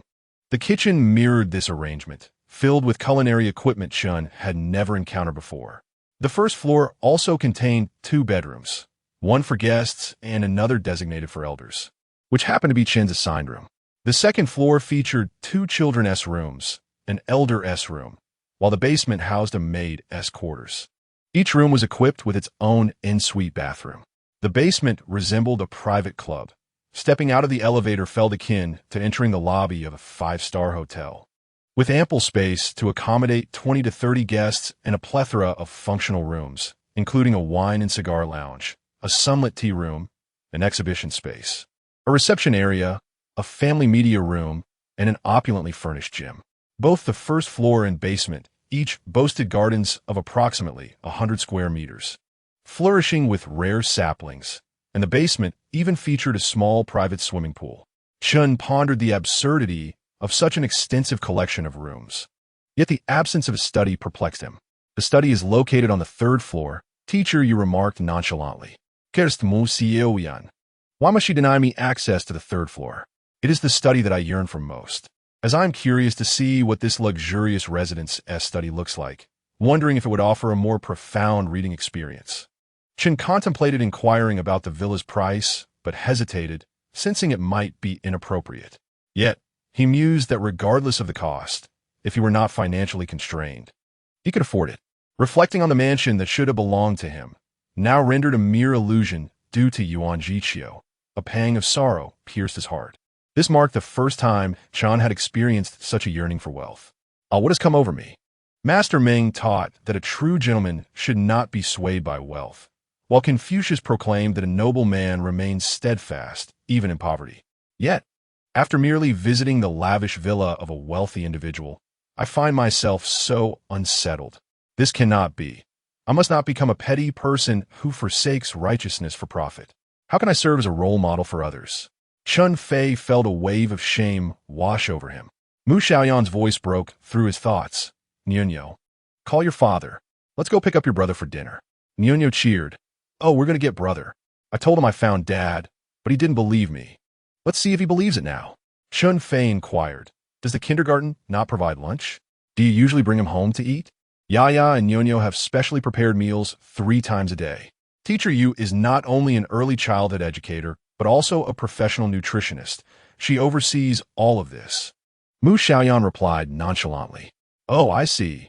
Chen Fei mused thoughtfully. In the courtyard, 3 vehicles were parked. In addition to the Mercedes-Benz 600, there was a Land Rover Defender and a Toyota Land Cruiser. Chen Fei thought to himself that he would undoubtedly be the one to drive. Just as he was about to ask Mu Xiaoyan which car they would take, she strode purposefully toward the exit. It seemed the kindergarten was conveniently located within the community. He pondered. Since driving was unnecessary, Chen Fei scooped Nyonyo into his arms. Mu Xiaoyan noticed and frowned, saying, Nyonyo, get down and walk yourself. No, I want Daddy to carry me. Nyonyo pouted. You're already 3 years old. You can't always rely on adults to carry you. Come on, down you go. Mu Xiaoyan insisted, feeling a mix of emotions as she observed her daughter's closeness to Chen Fei. Daddy, will you carry Nyonyo, please? Nyonyo pleaded sweetly. Seeing the look on Mu Xiaoyan's face, Chen Fei understood her feelings. When an opportunity arose to tease her, he could not resist, especially since he genuinely enjoyed holding Nyonyo. Of course, I love carrying Nyonyo, he declared. Is this a show of defiance? No carrying allowed. Mu Xiaoyan commanded. Chen Fei feigned ignorance of her words. Nyonyo, do you know how to get to the kindergarten? He asked. I know. Nyonyo replied proudly, pointing outside. It's that way. Chen Fei hurriedly took a few steps with Nyonyo in his arms, leaving Mu Xiaoyan trailing behind. Why are you two walking so fast? She called out as she rushed to catch up. Under the blazing midday sun, Mu Xiaoyan and Nyonyo wore sun hats as they stepped outside. Noticing that Chen Fei had no hat, Nyonyo took off her own and placed it on his head. Daddy, now you 1T gets sunburned. Chen Fei watched as Nyonyo, her little face flushed and glistening with sweat, earnestly adjusted the hat to shield him from the sun. His heart swelled with emotion. Nyonyo, so young, already knew how to care for him. He gently removed the hat and placed it back on her head. Daddy is a strong man. He isn't afraid of the sun. But Nyonyo is a little beauty. We must protect her delicate skin. Though he had hesitated to call himself dad, it came out naturally this time. Mu Xiaoyan rolled her eyes at their affectionate display, yet felt helplessly resigned. As Nyonyo attempted to remove her hat and place it atop Chen Fei's head, the sun blazed fiercely overhead. Concerned for Nyonyo's delicate skin, Mu Xiaoyan hastily interjected, Nyonyo, don't cause trouble. That hat is meant for little girls. If a grown man wears it, others will surely find it amusing. Reluctantly, Nyonyo acquiesced, saying, all right, Daddy, if you're afraid of getting sunburned, just let me know. Chen Fei felt an overwhelming desire to plant a kiss on Nyonyo's cheek, yet he hesitated, still unaccustomed to such affection. The Xinyuan Meitsuan community was divided between a villa district and a garden-style apartment area, with a road running between them. The accompanying kindergarten was nestled within the garden apartment complex. Upon reaching the kindergarten entrance, Mu Xinyun's homeroom teacher awaited them. The moment Mu Xinyun spotted Mu Xiaoyan, his face lit up with joy, and had it not been for the gate's restriction, he would have dashed over. Mom, why are you the one picking me up today? He exclaimed. After greeting the teacher, Mu Xiaoyan took Mu Xinyun's hand, leading him out. Brother, Daddy and I are here too. Nyonyo chimed in without waiting for her mother to respond. Mu Xinyun had already noticed Chen Fei, who was holding Nyonyo in his arms. Brother, do you believe me now? I found Daddy. Nyonyo babbled excitedly. Upon hearing Nyonyo refer to Chen Fei as Daddy, Mu Xinyun turned his gaze towards Mu Xiaoyan, eager for a confirmation. After a moment of hesitation, Mu Xiaoyan finally declared, he is your father. Really? Mu Xinyun appeared skeptical. Of course it's true. Haven't I always told you? Daddy is handsome, tall, strong, and dark-skinned. Just look at him. Mu Xiaoyan endeavored to persuade Mu Xinyun. Tilting his head, Mu Xinyun scrutinized Chen Fei and asked, are you really my father? Chen Fei examined Mu Xinyun in return, noticing the boy's kindergarten uniform and bowl-cut hairstyle. Unlike the rosy-cheeked Nyonyo, Mu Xinyun had a slightly sallow complexion and was rather slender, his dark eyes darting about with a mix of skepticism and determination. Inwardly, Chen Fei mused about the dubious nutritional advice provided by the teacher, pondering how the child had grown so thin. Noticing Chen Fei's silence, Mu Xiaoyan nudged him. P.S. asking you. Though Chen Fei was not deaf, he hesitated to respond, feeling unprepared for the role of a father. A young man who had never even been married now found himself suddenly thrust into the position of a father to two children. The situation was bewildering. Nyonyo was so eager to call him daddy that he almost doubted her sincerity, and were it not for her insistence, he would have felt too embarrassed to accept the title. As Mu Xinyun regarded him with evident skepticism, Chen Fei struggled to maintain his composure. He felt ill-equipped to assert himself as the boy's father. The multitude of psychology books he had read seemed futile, as his self-affirmation faltered in this moment. With all eyes upon him, Chen Fei felt a blush creeping to his cheeks, and, after a prolonged silence, finally uttered, if your mother says so, then it must be true. Immediately, he felt foolish for such a response. Mu Xiaoyan mirrored his sentiment with an expression of exasperation. Mu Xinyun appeared dissatisfied with this answer, and even more discontented by Chen Fei's demeanor. He took Mu Xiaoyan's hand and distanced himself from Chen Fei, walking silently with his head bowed, refusing to speak. The brief stretch of road felt interminable to Chen Fei. After much effort, he finally arrived at the entrance of Mu Xiaoyan's villa, where she instructed Yi and Niu to enter first. Chen Fei, is this all you are capable of? You can only charm a 3-year-old girl. Yet when faced with a 5.5-year-old boy, you are rendered speechless. I am quite disappointed in you, Mu Xiaoyan added. Oh, Mu Xiaoyan.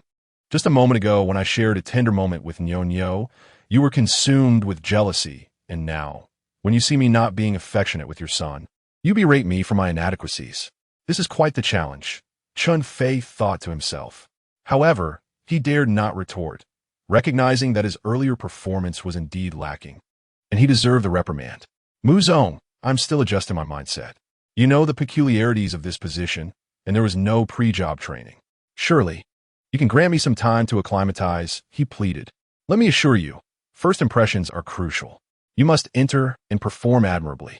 Mu Xiaoyan felt a flutter of anxiety, fearing she might falter in front of Mu Qianyan. I will strive to meet the leader's expectations, Chen Fei declared, standing at attention and saluting. Your satisfaction is secondary. You must employ every means at your disposal to ensure Yi believes you are indeed his father. Now, Mu Zong, could you at least enlighten me on how you typically describe his father? I am utterly in the dark and lack a sense of direction, Chen Fei spoke earnestly. On the train, when Mu Xiaoyan had briefly introduced the children, her 2 sentences had left him dismissed, and she bore at least half the responsibility for his recent inadequacy. No, I wish to feed you, Mu Xiaoyan was about to patiently explain further when Niu called from inside. Daddy, why aren't you coming in yet? Mu Xiaoyan glanced hurriedly into the room and said to Chen Fei, I will now provide you with the necessary confidence. When their father was absent, Yi was merely 2 years old and could not possibly remember what he looked like. Niu has never seen him at all. Whenever they ask me what their father looks like, my description has been quite akin to your current appearance. Furthermore, I have told them that their father is a soldier stationed at the border, safeguarding our nation, and thus unable to return home to see them. Before Mu Xiaoyan could finish, Niu, noticing Chen Fei's silence, dashed out, grasping his hand and pulling him toward the house, exclaiming, Daddy, come in quickly. It's hot outside. Due to an increased number of diners at noon, the dishes had not yet all arrived at the table. Sister Hua was busy in the kitchen, while Mu Qianyan was in the living room, persistently asking Guiyong to teach him martial arts. Guiyong, having served as a volunteer soldier for 2 years and received training at a professional security company, possessed some skills in martial arts. Sister Hua emerged with another dish and called out, Everyone, please take a seat. Only 1 vegetable dish remains. Teacher, you chimed in. Yeah. Take Niu to wash their hands. Dinner is ready. Mu Qianyan appeared somewhat displeased. Although Guiyong was Mu Xiaoyan's special assistant and was always by her side during work hours, Mu Qianyan had few opportunities to interact with him.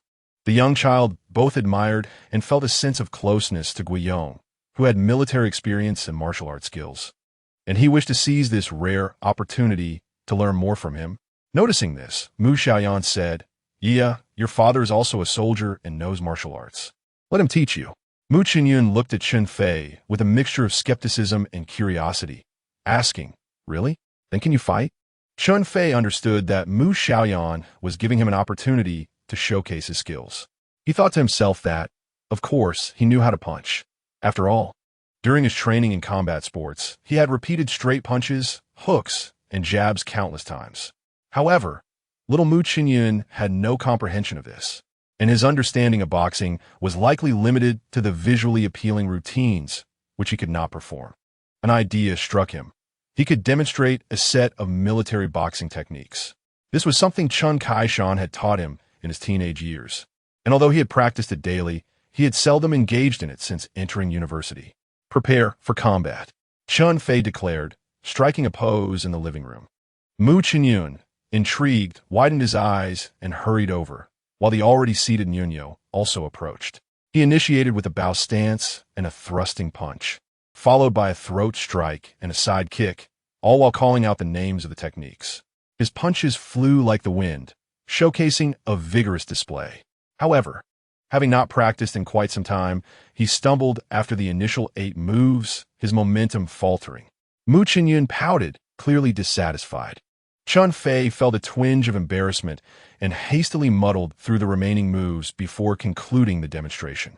In the room, only Nianyo clapped and cheered, which only heightened Chen Fei's discomfort.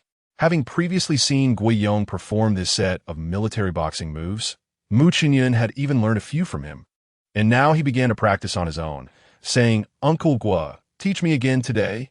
Mu Xiaoyan shot a disapproving glance at Chen Fei, evidently displeased with his earlier performance, and instructed Mu Xiaoyan, "Child, stop boxing. Take your sister to wash her hands. It's time for dinner." "No, I want Uncle Guo to teach me now. Who knows when I will see him again?" Mu Xiaoyan replied stubbornly. "First we eat. Uncle Guo will be sleeping here tonight, and you can learn later," Mu Xiaoyan asserted. "Really?" Mu Xiaoyan's face lit up with joy, and he quickly took Nianyo by the hand to wash up. Chen Fei felt a pang of discomfort in his heart. At the dining table, Mu Xiaoyan incessantly questioned Guiyong about whether he would indeed be sleeping there that night. Upon receiving a positive confirmation, he inquired about what Guiyong would teach him later. Mu Xiaoyan interjected, stating that talking was not permitted during meals, which silenced Mu Xiaoyan. All 5 adults and 2 children were focused on their meals. Chen Fei found the atmosphere peculiar, having been trained by Chen Kaishan from a young age to eat quickly. He devoured his food even faster. Within 3 minutes, he had finished 3 bowls of rice, and upon placing his utensils down, realized that the others had barely begun. As Chen Fei contemplated whether to leave the table, Nianyo noticed he was finished and said, "Daddy, feed Nianyo." This was precisely what Chen Fei desired. Otherwise, watching everyone else eat would have been painfully awkward. Just as he prepared to feed Nianyo, "Teacher, you spoke. Nianyo, you have already learned to eat by yourself. You can no longer ask adults to feed you." Nianyo persisted, "No, I want Daddy to feed me," while extending her spoon towards Chen Fei. He accepted the spoon, but Mu Xiaoyan glared at him, saying, "Chen Fei, you are not allowed to feed her." Chen Fei could not tolerate Mu Xiaoyan's authoritative demeanor. He lifted Nianyo onto his lap and began to feed her, saying, "After so long without seeing my daughter, what harm is there in feeding her?" Mu Xiaoyan was choked with indignation, unable to express her anger in front of her son and daughter. In a hushed tone, she remarked, "Chen Fei, if you have no experience with children, please refrain from meddling. Nianyo has finally developed a commendable eating habit, and I hope you do not ruin it with your presence." "It won't be ruined. I know what I'm doing," Chen Fei replied, avoiding eye contact with Mu Xiaoyan and focusing solely on Nianyo. "Nianyo, would you like to eat some more vegetables?" Nianyo enthusiastically chimed in, "Yes, Daddy. The vegetables you picked are delicious." "If they're delicious, then do eat more," Chen Fei encouraged, oblivious to the palpable discontent emanating from Mu Xiaoyan and Teacher Yu at the table. "Daddy, I want to eat 2 bowls of rice today." "Wow, Nianyo, that's impressive. Can you really eat 2 bowls?" "Yes, Daddy. Will you feed me every day?" "Of course," Chen Fei responded. "Chen Fei, you must not indulge the child so." Teacher Yu interjected sternly. "Is it considered indulgence to help a 3-year-old eat?" Chen Fei countered casually. "It is vital for a child to learn to eat independently. As an educator, you should understand this," Teacher Yu replied coldly. Although Chen Fei had no intention of engaging in a dispute with Teacher Yu, her words stirred a flicker of annoyance within him. "Teacher Yu, you are being excessive. It's merely a meal," Mu Xiaoyan interjected brusquely. "Chen Fei, when it comes to educating children, you must heed Teacher Yu's advice." Seeing Chen Fei's defiant expression, Mu Xiaoyan was prepared to impose further rules when Mu Xiaoyan piped up. "Mom, you should feed me too." "You can eat on your own," Mu Xiaoyan shot back, glaring at Mu Xiaoyan with a face full of grievance. Mu Xiaoyan took a bite, but upon seeing Chen Fei joyfully feeding Nianyo, declared loudly, "No, I want to be fed too. Younger son thinks you are inferior to others." Mu Xiaoyan erupted. "Mu Xiaoyan, do you even know how old you are? If you keep asking me to feed you, then you might as well not eat." Tears as large as soybeans streamed down Mu Xiaoyan's face as he cried out, "I want to be fed." Guiyong and Sister Hua paused their meals, attempting to mediate. Yet their efforts only seemed to amplify Mu Xiaoyan's wails. "Guiyong, Sister Hua, ignore him and continue your meal," Mu Xiaoyan commanded, then turned to Chen Fei, exclaiming, "Chen Fei, do not feed Nianyo anymore." Her outburst startled everyone at the table, causing Nianyo to burst into tears. Mu Xiaoyan, you mustn't shout at the children so readily. For some inexplicable reason, Chen Fei was reminded of Chen Kaishan. The juxtaposition of Mu Xiaoyan and Chen Kaishan, two utterly unrelated individuals, suddenly emerged in his mind, provoking a bemused smile. The sight of Chen Fei's amusement only intensified Mu Xiaoyan's fury. The two children usually ate well, yet, with his arrival, their first meal had devolved into chaos. The adults, casting disapproving glances at Chen Fei, seemed as if their gazes were arrows, piercing him with their discontent. Ignoring their stares, Chen Fei focused on comforting Nianyo. Do not cry, Nianyo. Daddy will feed you until you're done. Nianyo immediately ceased her tears, accepting the food Chen Fei offered, and, while munching, asked, Daddy, will you nap with me later? Of course. Chen Fei readily agreed, not forgetting to praise, Nianyo, you are doing so well. Mu Xiaoyan's eyes were filled with frustration, but what vexed her even more was Mu Qianyan. He pushed his bowl away and rolled under the table, shouting, I want to be fed too. I want to be fed. Chen Fei was taken aback by Mu Qianyan's antics, and Mu Xiaoyan found herself at a loss. While Teacher Yu wore an expression of embarrassment, Mu Qianyan continued to roll around gleefully beneath the table, soon finding himself at Chen Fei's feet. Nianyo, thoroughly entertained, giggled incessantly and joined her brother in rolling under the table. The sight of the two children rolling about was a stark contrast. One was crying inconsolably, while the other laughed without a care in the world. Chen Fei was momentarily speechless. Mu Xiaoyan glared at Chen Fei and declared, Chen Fei, I'll deal with you later. She then instructed Teacher Yu, please pick up the little ones. Teacher Yu crawled under the table, saying, Yaya, Nianyo, no more mischief. Do you not remember the punishment for rolling on the ground? I don't want you to manage me. I want Mama to feed me. I want Mama to feed me. Mu Qianyan was unfazed. Nianyo echoed her brother's cries. Mu Qianyan, I will count to 3. Mu Xiaoyan issued her ultimatum. You can count to 100, 1,000, or even 10,000. You are a bad mother, a bad mother. You don't play with me and my sister and sent Daddy away. Mu Qianyan's defiance only grew stronger as he continued to throw himself around. Upon hearing this, Mu Xiaoyan's expression shifted dramatically, while Hua Jie and Guiyong dared not meet her gaze, pretending to focus on their meal.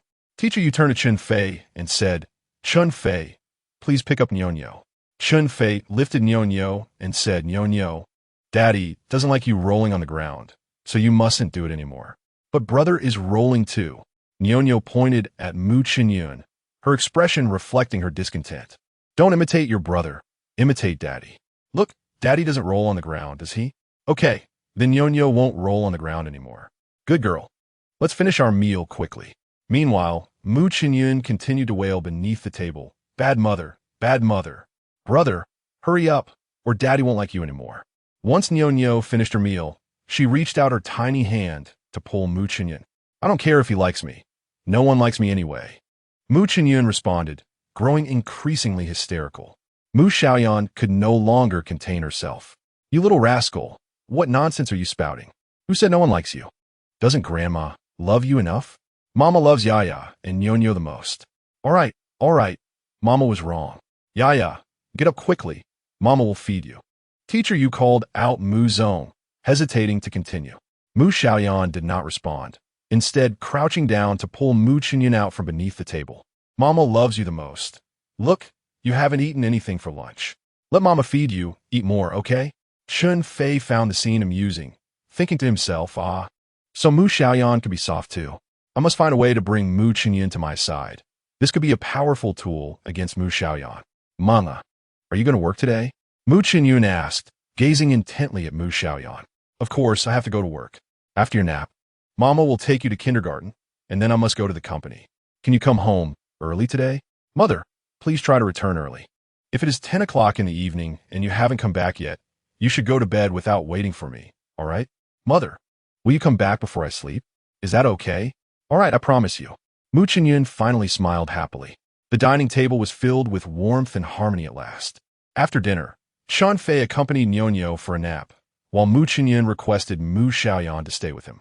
After their nap, they needed to take Mu Qianyan to kindergarten. Mu Xiaoyan invited Chen Fei to join them, But unexpectedly, Mu Xiaoyan pouted and said, I don't want him to take me. I want Uncle Gua to take me. Although children often speak without restraint, Chen Fei felt a bit awkward being so bluntly rejected by a child. Fortunately, Mu Xiaoyan came to his rescue. Dear, he is your father. From now on, he will be the one to take you to kindergarten every day. Today, mother is home to accompany you, but from now on, it will just be the two of you. Only then did Mu Xiaoyan relent. As they stepped outside, Mu Xiaoyan held Mu Xiaoyan's left hand, signaling for Chen Fei to take his right hand. However, Mu Xiaoyan shook off Chen Fei's hand again. At that moment, Chen Fei felt not only awkward, but also somewhat embarrassed. Mu Xiaoyan shook her head in disapproval and had to assist Chen Fei once more. Thus, she held Mu Xiaoyan with one hand and linked her other arm with Chen Fei's. Chen Fei was startled by Mu Xiaoyan's affectionate gesture, as if struck by a jolt of electricity, and instinctively wanted to pull away. Noticing Chen Fei's resistance, Mu Xiaoyan shot him a glare. Chen Fei quickly regained his composure. After all, it was for work, and Mu Xiaoyan was merely helping him transition smoothly into the situation, so he felt at ease again. Observing Mu Xiaoyan's arm around Chen Fei, Mu Xiaoyan's expression changed as he looked up at Mu Xiaoyan and asked, Is he really my dad? Of course. Daddy is a soldier, and he must stand guard to protect the country, which is why he's been away. But now that Daddy is back, he can be with you and Nyonyo every day. Really? So, between Daddy and Uncle Gua, who is stronger? What do you think? I think Uncle Gua is stronger. Chen Fei, your son thinks you are not as good as someone else. What will you do about that? Mu Xiaoyan suddenly remarked to Chen Fei. Tonight, I shall set things right. Hearing Mu Xiaoyan refer to him as your son repeatedly while holding his arm, Chen Fei felt a sense of involvement. Naturally, one must display masculinity in the presence of a beloved wife and child. Then I shall certainly make sure my son knows that his father is the strongest. Very well. Then Mu Xiaoyan and I will await your display of prowess, she replied with a playful smile. As they spoke, the trio arrived at the kindergarten's entrance, where Mu Xiaoyan's homeroom teacher was already waiting. Teacher Yi, this is Mu Xiaoyan's father, Chen Fei. From now on, he'll be the one to pick up and drop off Mu Xiaoyan. Mu Xiaoyan introduced Chen Fei to the teacher. Chen Fei, please leave your phone number with Teacher Yi. Teacher Yi exchanged phone numbers with Chen Fei and added him on WeChat, casting a meaningful glance in his direction. She had been Mu Xiaoyan's teacher for several years and had never met his father. Several mischievous classmates often mocked Mu Xiaoyan for not having a father, and despite her interventions, it had little effect. Now, suddenly, a father had appeared. Not only did they share different surnames, but it was evident they did not resemble each other at all. Teacher Yi certainly murmured to herself. Yet her expression left both Chen Fei and Mu Xiaoyan feeling somewhat uncomfortable. Chen Fei thought to himself, since my role is to impersonate Mu Xiaoyan's father, I must perform my duties with diligence and authenticity. Teacher Yi often speaks of you at home. I appreciate your care for him, and I hope to trouble you further in the future. Mr. Chen, you flatter me. It is my duty, Teacher Yi responded, transitioning into an interactive mode with the parents. Yi, be sure to listen to Teacher Yi at kindergarten. Your father will come to pick you up after school. Chen Fei gently patted Mu Xiaoyan's head. Though Mu Xiaoyan remained silent, he appeared to carry an air of pride before Teacher Yi. After bidding farewell to Mu Xiaoyan, he happily followed Teacher Yi inside. Once the two had entered, Mu Xiaoyan swiftly withdrew her arm from Chen Fei's embrace, returning to her usual aloof demeanor.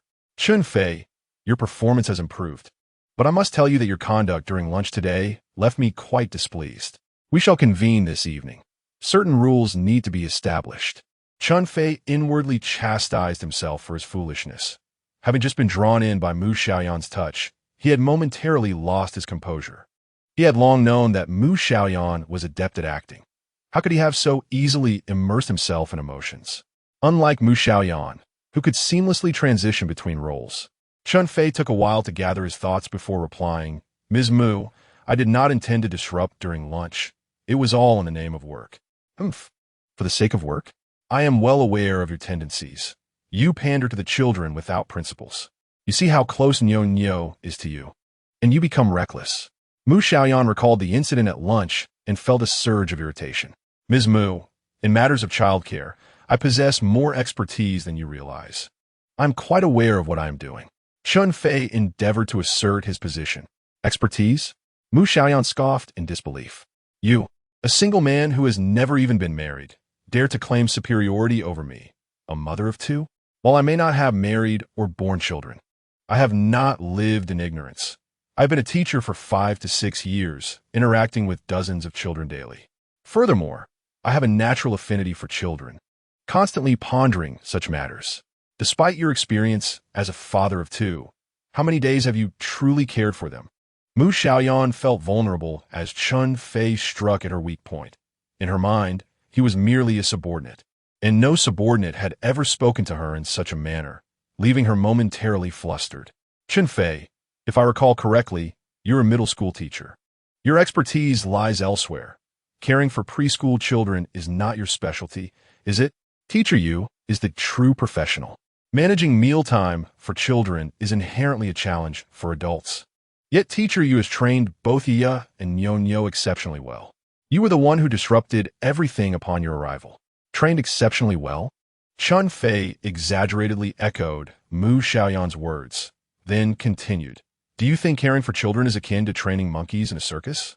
Ms. Mu, I do not doubt that Teacher Yu is a gifted early childhood educator, but in terms of nurturing, I boldly assert that I can do better than Teacher Yu. Chen Fei, you speak with unsubstantiated bravado. On what basis do you make such claims? Teacher Yu's educational methods are the epitome of scientific rigor, firmly grounded in the latest academic research. Mr. Mu, I have come to realize your proclivity for foreign ideals. Is the Western notion of the moon's roundness truly the best approach to child rearing? The techniques employed by Teacher Yu are merely one perspective and do not constitute absolute truths. I assert that my role as a father grants me an inherent advantage in nurturing my child. Chen Fei, it appears you possess an extraordinary talent for boasting. Mr. Mu, you flatter me. Chen Fei, do not jest with me. I have already expressed my thoughts in the car. Should you continue to speak frivolously, you might as well chastise yourself. Ah, Mr. Mu, you seem agitated. When reason fails, you resort to intimidation. Are you indeed presenting a rational argument? Is there any validity in your claims? I still fail to comprehend how you believe you surpass Teacher Yu in capability. It is rare to hear you argue logically. So allow me to share my observations. From what I have discerned, Teacher Yu faces two significant challenges in her approach. First, she has not established a meaningful bond with the children. Second, she lacks absolute authority in their education, often deferring to your moods. These factors inherently hinder her ability to effectively care for the children. Mu Xiaoyan felt a bit bewildered by the critique, yet Mr. Mu would not easily concede. How can you be so certain that you can perform better than Teacher Yu? Is it not evident? Look how affectionate Nyo is with me now. As for Yi, while he may not be as close to me as Nyo, I assure you, I will win his affection within a fortnight. My greatest advantage lies in the fact that I am now a father. No one can replace a father's position in a child's heart. This afternoon, I did not intend to oppose you, but do not forget, Mr. Mu, that although I am your subordinate, in the eyes of the children, I am their father, your partner, and the head of the household. The head of the household, Chen Fei, you truly dare to dream. Even if you are indeed Yi and Nyo's father, it does not grant you the right to claim such a title. Your views seem to be stuck in the past century. Mr. Mu, I harbor no intention to offend you, nor do I wish to debate gender roles and authority. From a professional standpoint, a father who is submissive to his wife, juxtaposed with an overly dominant mother controlling the household, is likely to create personality deficits in the children. If Mr. Mu is skeptical, you may consult Teacher Yu, as this conclusion is supported by large sample studies conducted by Western researchers. Mu Xiaoyan felt a pang of sadness at this moment, as Guiyong had already parked the car beside them. As she entered the vehicle, she retorted vehemently, Chen Fei, I will not entertain your nonsense. I shall deal with you tonight. Upon returning to the villa, Chen Fei heard Nyo's cries even before entering. I want daddy. I want daddy. It turned out Nyo had awakened from her slumber and, upon finding Chen Fei absent, feared he had vanished once more, leading to her inconsolable distress despite Teacher Yu and Sister Hua's attempts to soothe her. Chen Fei hurried inside. Nyo, daddy is right here. Nyo hurriedly ran over. and Chen Fei embraced her, noticing that her eyes were slightly red and swollen from crying. He felt both heartbroken and guilty. Nyo, Daddy just took your brother to kindergarten. Daddy, why didn't you wait for Nyo to go together? She sniffled. Daddy saw you sleeping so soundly, so I didn't wake you. It's my fault. Don't cry, Nyo. From now on, we'll go together to send your brother every day. After her bout of crying, Nyo seemed a bit weary. She remained silent, clinging tightly to Chen Fei's neck, her small face pressed against his. Chen Fei felt a wave of warmth in his heart at her attachment. Nyo, come down. It's time for class, Mizu said as she approached. I don't want to go to class.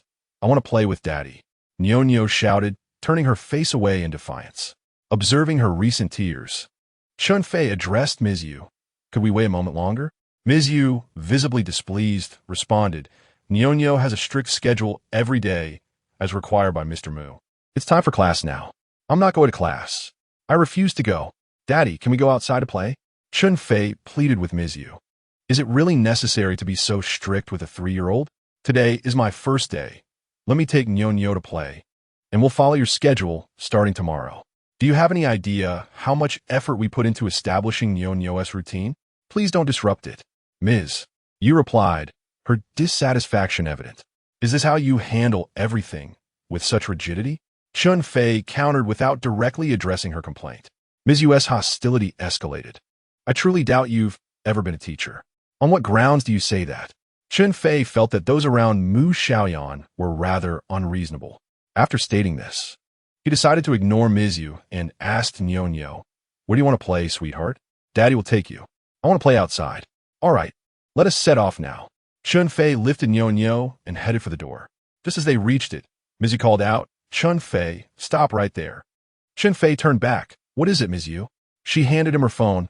Mr. Mu wants to speak with you. Do you intend to rebel? Mu Xiaoyan's voice came through the phone. Let me remind you, when I'm not home, Ms. Yu is in charge, and you must obey her instructions. That's unreasonable. Chen Fei started to protest, but Mu Xiaoyan interrupted him brusquely. I don't have time to argue with you. Don't forget how you signed the contract. Don't force me to terminate you on your first day. With that, she hung up. Chen Fei had no choice but to persuade Nyo to attend class with Ms. Yu. Sitting in the living room, he increasingly felt that Ms. Yu's animosity towards him was excessive. While it was true that they shared a competitive dynamic, her expression suggested he had wronged her in some way. Sister Hua was quietly engaged in cleaning the house alone, while Chen Fei observed that the villa was immaculate.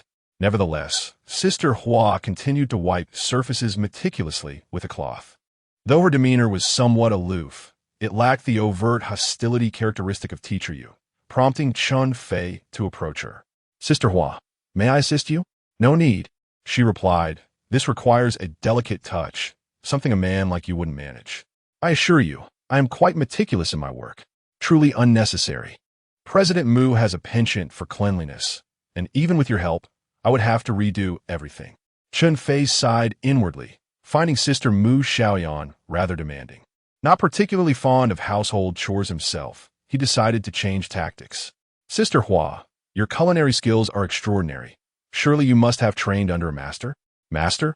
Hardly. I merely experiment on my own. Such talent. Today's lunch was remarkable, especially that stir-fried oilseed lettuce. It was the best I've ever tasted. I never imagined a simple vegetable could yield such flavor, and it seemed you added no special ingredients. To make vegetables taste exquisite, one must use broth. Sister Hua finally opened up. During their conversation, Chen Fei learned that Sister Hua was 36 years old, a local from Huacheng, divorced, and had a 15-year-old son who would enter the 3rd year of junior high next semester. She had been working in Mu Xiaoyan's household for over 5 years.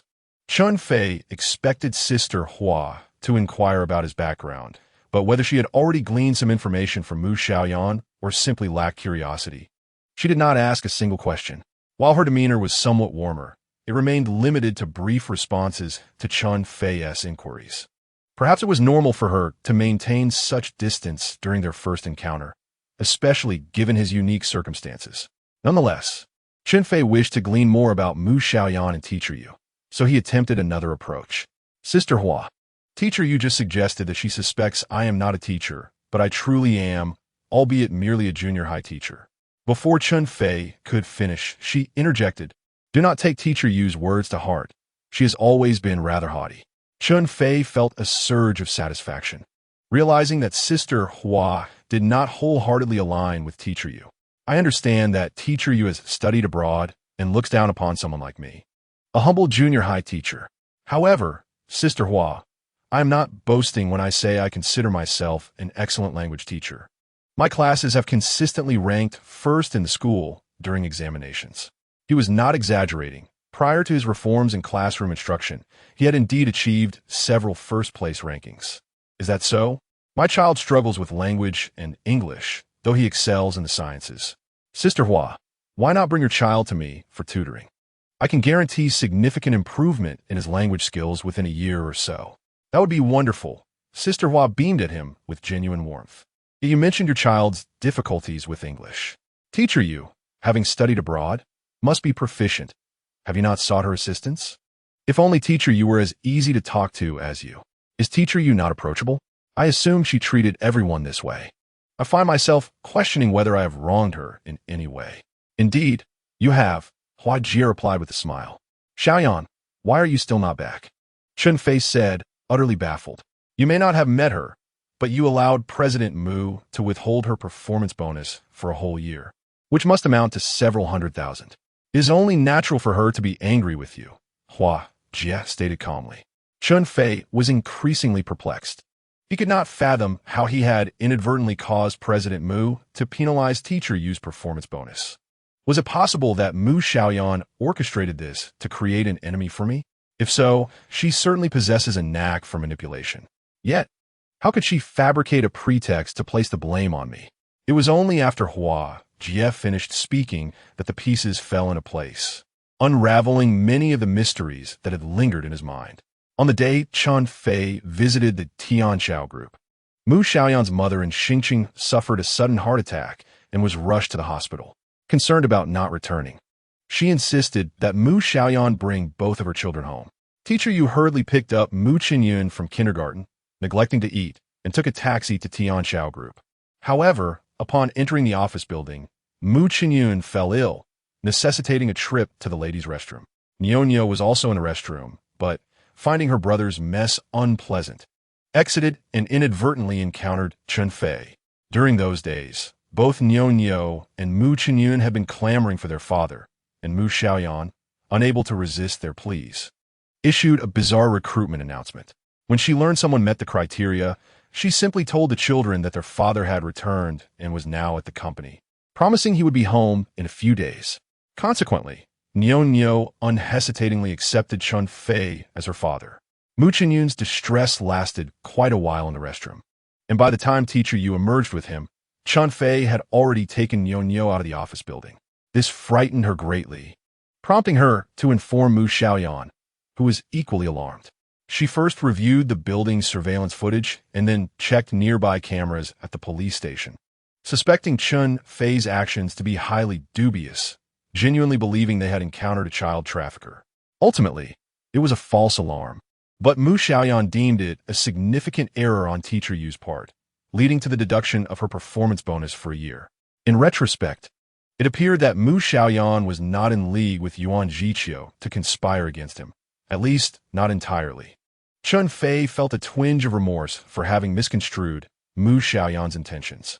Although Teacher Yu had been wrongfully deprived of her performance bonus amounting to several $100,000, Chen Fei realized that, while it was unintentional, it stemmed from his actions, and he would need to find a way to make amends. Through his interaction with Hua Jie, Chen Fei initially assessed that, despite her somewhat dominant personality, she was a forthright individual, which endeared her to him. While Hua Jie had regarded Chen Fei's behavior at noon with a critical eye, their conversation, coupled with Chen Fei's deliberate attempts to align with her, had positively influenced her perception of him. Chen Fei intended to inquire further about Mu Xiaoyan, but Hua Jie remained tight-lipped, prompting him to refrain from pressing the matter. He returned to his room and contacted 2 university friends working in Huaqing who were planning a gathering that evening. Knowing he could not attend, he suggested they arrange another time to meet. Chen Fei felt a significant sense of relief. In the late afternoon, As the clock approached 5, Niao concluded her lessons and was promptly embraced by her father, Chen Fei, who went to pick up Mu Xiaoyan from school.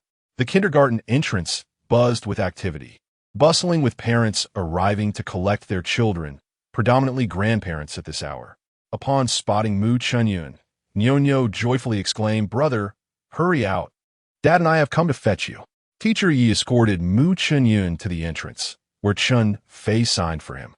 At that moment, a classmate came running from behind and shouted at Mu Xiaoyan, "Mu Xiaoyan, is that really your dad?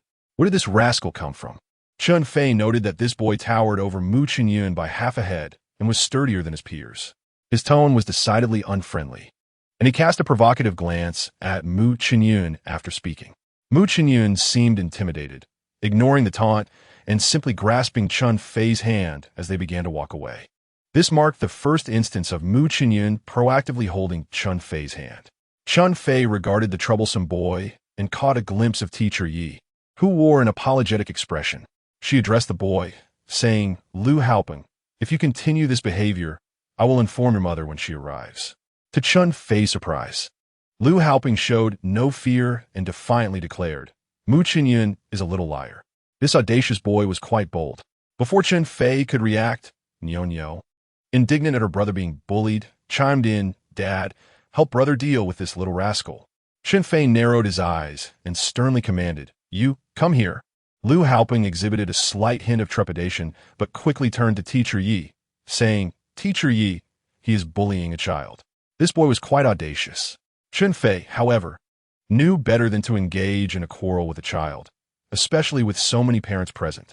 Meanwhile, Mu Xiaoyan continued to tug at his hand, urging him to move forward. Once they rounded a corner and could no longer see the kindergarten entrance, Mu Xiaoyan released Chen Fei's hand. This boy certainly had a hint of pride. Chen Fei refrained from inquiring about Lu Haopeng, since Mu Xiaoyan had not broached the subject. Asking might inadvertently hurt his pride. Upon reaching the street, Chen Fei set Niao down, but continued to hold her hand. "Niao, go hold your brother's hand." Niao complied without resistance, allowing her to be guided across the road. Upon returning home, Sister Hua had already prepared the meal, which consisted of specially crafted nutritious dishes for the children. Chen Fei devoured his food with remarkable speed. "Teacher Chen, it always seems like someone is competing with you for your meal," Sister Hua remarked with a smile. "Well, that's your fault for making such delectable dishes." I nearly swallowed my tongue. The two exchanged playful banter, while Teacher Yu observed with a furrowed brow. "Dad, feed Niao," she urged, extending her spoon towards Chen Fei. Teacher Yu appeared alarmed at this request. Chen Fei found amusement in Teacher Yu's demeanor, knowing that since the little ones could feed themselves, it was best to minimize assistance. "Niao, I did not expect you to eat so well at just 3 years old. Daddy is so happy. You eat by yourself, and I will watch you, all right? Then you must not leave my side and keep watching me, okay?" "Of course. I will watch Niao eat with brother." They joyfully finished their meal. Mu Xiaoyan persistently inquired of Sister Hua, "Why hasn't Mom returned yet? Didn't Tishi promise to come back early?" Sister Hua certainly had no answers. "Aunt Hua, could you please give Mom a call?" Mu Xiaoyan implored. Sister Hua dared not make that call, as Mu Xiaoyan was likely occupied with social engagements at this hour. "Let Dad do it," Mu Xiaoyan suggested silently, his gaze towards Chen Fei revealing everything. Chen Fei felt a sense of obligation. After all, how could he assert his uniqueness and earn the boy's recognition otherwise? He dialed Mu Xiaoyan's number. "Xiaoyan, why haven't you returned yet?" "Both you and Niao are waiting for you," he said. "Give him a lesson," came the reply. "Darling, I'll be back soon. Don't miss me too much." It was the first time Chen Fei affectionately addressed Xiaoyan, and he had anticipated a myriad of reactions, even the possibility of her fuming in anger. Yet, he was utterly unprepared for the fervor of her response. On the other end of the line, the clinking of glasses filled the air, accompanied by a coarse voice. "Xiaoyan, don't keep your handsome brother-in-law hidden away. When will you bring him to meet us? Mr. Tan, are you confessing to something? Honestly, how many beauties are you hiding in your golden chamber?" Mu Xiaoyan laughed in response to the coarse voice. Chen Fei felt a wave of nausea wash over him. "Darling, I must hang up now, goodbye." Mu Xiaoyan quickly ended the call. Though she claimed she would return shortly, It was nearly 9 by the time she arrived home. During those 2 hours, Chen Fei experienced yet another first in his life, bathing and shampooing a child. Typically, it was Sister Hua who took care of Mu Xiaoyan and Nyonyo, but Nyonyo refused to part from Chen Fei for even a moment, leaving him no choice but to cater to her whims. Guiyong emerged from the car's trunk with a multitude of bags. Chen Fei, these are clothes that Xin Kiki bought for you. Chen Fei reached out to take them, but Guiyong marched directly to the first floor, tossing the bags into the center of Chen Fei's room. He then surveyed the room with a disdainful snort before retreating. Chen Fei intended to express his gratitude, but was instead filled with irritation, contemplating giving Guiyong a piece of his mind.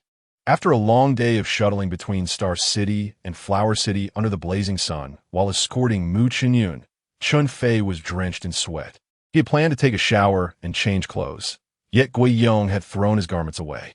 Now that new clothes had arrived, he hastily opened the bags. The clothes were of good quality but leaned towards a business style, while Chen Fei preferred casual, sporty attire. Fortunately, he discovered 2 sets of pure cotton pajamas, and without a second thought for washing the new clothes, he prepared to slip into one after a shower. Just as he was about to enter the shower, Guiyong returned, abruptly pushing the door open. Chen Fei, the general manager wants you for a meeting. At that moment, Chen Fei was clad only in his underwear, startled by Guiyong's intrusion. Damn it, can't you knock first? Chen Fei grumbled, quickly throwing on a shirt and following Guiyong to the wine room on the basement level. Mu Xiaoyan, Sister Hua, and Teacher Yu were already seated at the table, where bottles of white and red wine had been uncorked. Chen Fei, as the newcomer, you should start by toasting everyone, Mu Xiaoyan instructed. What does this mean? Are they really going to put me through a compliance test? Although Chen Fei was not exceptionally gifted, he considered himself to possess a decent tolerance for alcohol. A case of beer posed no challenge. He could easily consume 2 or 3 bottles of red wine, and he could manage a pound of white liquor. Observing the trio of women and one man before him, he thought to himself, I am not intimidated by this 4-to-1 scenario. Following Mu Xiaoyan's request, Chen Fei first toasted the ladies with red wine, then raised a glass of white liquor to Guiyong. Now that we have completed this round of drinks, let me establish a rule, Mu Xiaoyan declared. Chen Fei, Hua Jie, Guiyong, and Teacher Yu are my special assistants. You are merely my ordinary assistant. You must heed their directives as well as mine in your work. Having one demanding superior was already challenging enough. Now, 3 more had been introduced, and Chen Fei found himself increasingly annoyed by the presence of these leaders. Mu Xiaoyan, you are being unreasonable, he protested. You just had me toast as a newcomer, and now you want me to toast again as a subordinate. It's merely a toast. Who is afraid of whom? Chen Fei remarked as he clinked his glass of red wine against Mu Xiaoyan's and downed it in one gulp. Mu Xiaoyan took a delicate sip, then halted Chen Fei as he attempted to toast Hua Jie, saying, for every glass I drink as your superior, you must consume 3 as my subordinate. Internally, Chen Fei cursed profusely. Following Mu Xiaoyan's insistence, he toasted the 3 ladies, effectively downing 9 glasses of red wine in one go. Despite his commendable alcohol tolerance, this was decidedly excessive. Next in line was Guiyong, but Chen Fei had no desire to toast him. While he could tolerate the women pretending to be his superiors, he firmly believed Guiyong had no right to assume such a role over him. Guiyong regarded Chen Fei with a cold stare, his expression seemingly conveying a silent admonition against feigning bravado if one could not drink. At that moment, Mu Xiaoyan and her younger sister Nyonyo descended. Mom, why are you all here drinking? She inquired. Today marks the first day your father is home, so we are celebrating with a toast. Mu Xiaoyan replied with a knowing smile. I want to drink too. Mu Xiaoyan exclaimed, her eyes sparkling with mischief. I want to drink as well. Nyonyo echoed her brother.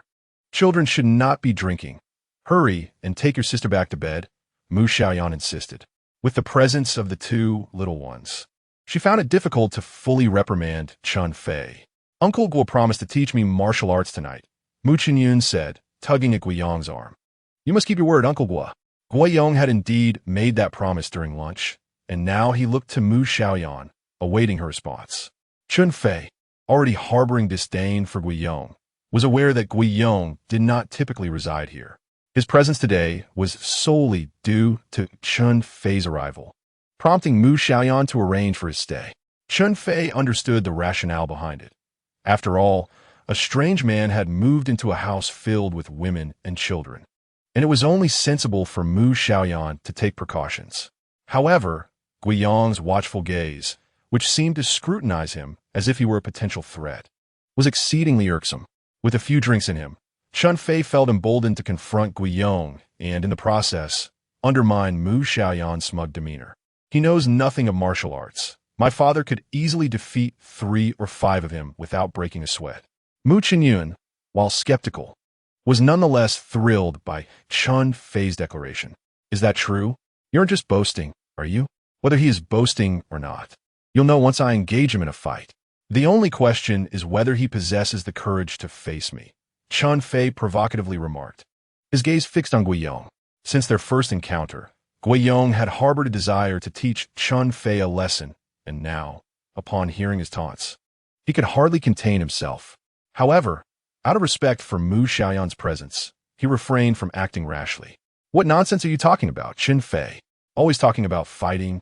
Don't corrupt the child, Mu Xiaoyan admonished, her tone laced with displeasure. What would you know, woman? A man without the spirit to fight lacks true courage. Weren't you just insisting that I prove to the child that his father is the strongest? Well, I'll demonstrate right now. Child, you shall be the referee. In Yo. Cheer for your father, Chen Fei declared, confidence radiating from him. You brought this upon yourself, Chen Fei, Mu Xiaoyan retorted, irked by his provocations. She was well aware of Guiyang's capabilities. He was quite adept at handling multiple opponents. Thus, she chose not to intervene any longer, whispering to Guiyang, teach him a lesson. Today, you will be my driver, Chen Fei smirked, finally having hooked Guiyang into the challenge. Although slightly inebriated, Chen Fei remained clear-headed. He had long assessed their respective strengths. Guiyang had only served a few years in the military and had not undergone formal combat training. Even if he had, Chen Fei was unafraid. He was taller and sturdier. In a professional match, they were not even in the same weight class. Defeating him was nearly guaranteed. If I don't make him beg for mercy today, I will no longer bear the name Chen.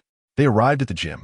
Chen Fei was clad in athletic wear, merely removing his shoes, while Guiyang donned dress pants and a shirt, opting to take off only his leather shoes. Are you not going to change? I have no intention of taking advantage of you, Chen Fei scoffed. You won't need to, Guiyang replied, his anger simmering. Suit yourself. But don't blame your attire if you lose, Chen Fei said, assuming a fighting stance. He turned to Mu Xiaoyan, instructing, child, start the match, and Yo. Cheer for your father loudly. Before Mu Xiaoyan could signal to start, Yo shouted enthusiastically, Daddy go. Daddy go. Energized by Yo's encouragement, Chen Fei, disregarding Mu Xiaoyan's command, threw a left jab at Guiyang. Caught off guard, Guiyang stumbled back, his face revealing a hint of embarrassment. You struck first. Who struck first? If I truly intended to ambush you, you would have been out for the count, Chen Fei retorted. At last, Mu Xiaoyan shouted start. Now incensed, Guiyang unleashed a flurry of punches toward Chen Fei. Chen Fei, however, stood his ground, avoiding the blows with graceful agility, never once retaliating. Guiyang felt a pang of alarm. Despite his ferocious assault, he had yet to land a single hit. Yo, witnessing her father being assaulted without retaliating, grew increasingly anxious, her cheers becoming more fervent. Once Guiyang began to tire, Chen Fei turned to Mu Xiaoyan, saying, Did you see that? What you just witnessed is called skill. I stood there and allowed him to hit me without striking back, and he couldn't land a single blow. Mu Xiaoyan, taken aback, had not expected Chen Fei to possess such prowess. She was curious to see how he intended to conclude this encounter. Guiyang shed his shirt, revealing a surprisingly muscular physique despite his lean appearance. Should I take off my pants as well? Chen Fei jested. Guiyang genuinely contemplated shedding his trousers, but he was left with nothing but a pair of undergarments beneath. How could he possibly act inappropriately in front of several ladies? His heart ached with unspoken grievances. What gave you the right to act so arrogantly? Just wait, I'll show you, he thought. Umph, a stubborn duck refusing to admit defeat. After Chen Fei finished speaking, he executed a swift, low sweep with his right leg. To the onlookers, it appeared inconsequential, yet Guiyong's left leg throbbed with acute pain, causing his movements to lose their agility. Chen Fei refrained from throwing punches, instead employing a series of jabs to maintain the distance between them, unexpectedly following up with low sweeps. Within a few exchanges, Guiyong had endured 4 or 5 strikes to his legs. Observing Guiyong's clear disadvantage, Teacher Yu suddenly shouted, "Guiyong, keep it up," causing Sister Hua beside her to jump in surprise. Mu Xiaoyan also recognized that Guiyong was merely hanging on and called out, "All right, stop playing around." Chen Fei had initially intended to at least knock Guiyong down, but upon hearing Mu Xiaoyan's command, he ceased holding back, unleashing a combination of punches that cornered Guiyong against the wall. Indeed, Guiyong was left with no choice but to shield his head. "Chen Fei, I said to stop. Did you hear me?" Mu Xiaoyan shouted sharply. "All right, Ms. Mu, I will stop," Chen Fei replied. Then turned to Teacher Yu and asked with a mischievous grin, "Is there an idiom that goes a rat fleeing with its head tucked?" Guiyong appeared utterly disheveled, yet helpless, eventually whispering to Mu Xiaoyan, "I'm sorry, Ms. Mu, for causing you embarrassment." Chen Fei provocatively gazed at Mu Xiaoyan. "Ms. Mu, is there any reward for the victor of this contest?" Mu Xiaoyan was rendered speechless in her indignation. Chen Fei then pulled Mu Qinyun to the center of the gym, squatted down, and, like a referee raising the hand of the victor in a boxing ring, lifted both his and Mu Qinyun's hands above his head, exclaiming dramatically, "The winner of this match is Chen Fei." Nyonyo rushed over, wrapping her arms around Chen Fei's neck and showering him with kisses on the cheek. "Daddy, you're amazing. Daddy the best." Mu Qinyun's little eyes sparkled with admiration.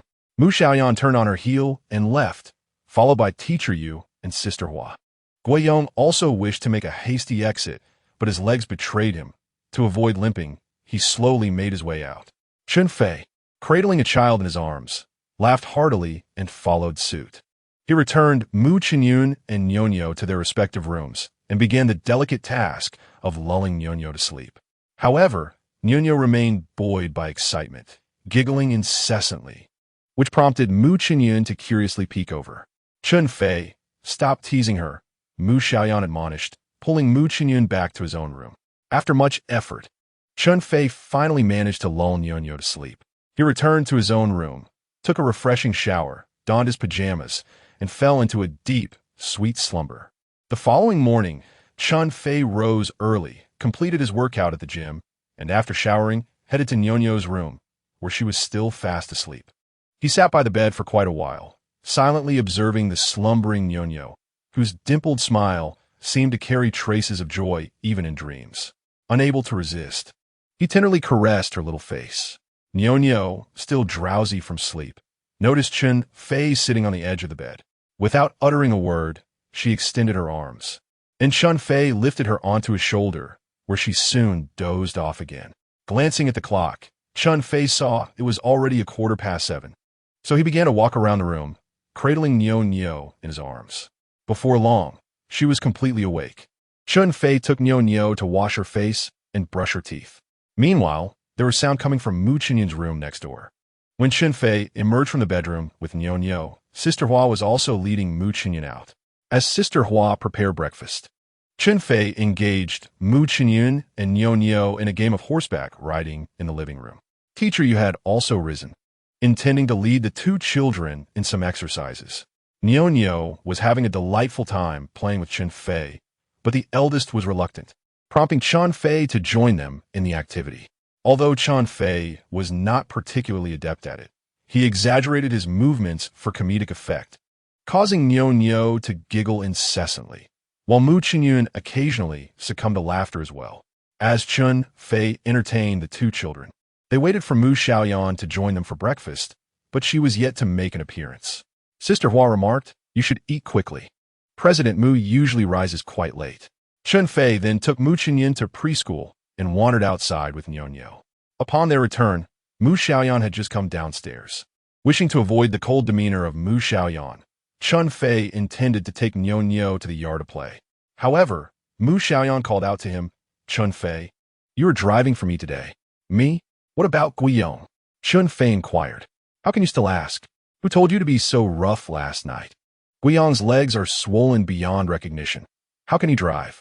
I just had teacher you take him to the hospital. Let me tell you, the medical expenses for Guiyang will be deducted from your salary, Mu Xiaoyan replied, clearly displeased. President Mu, that is not fair. My sparring with him was friendly. You never mentioned that the winner would be responsible for medical fees. Besides, I did it for work. I wanted the children to see their father as the strongest. Isn't that your intention as well? I was merely fulfilling the leader's directive, Chen Fei protested. What nonsense are you spouting?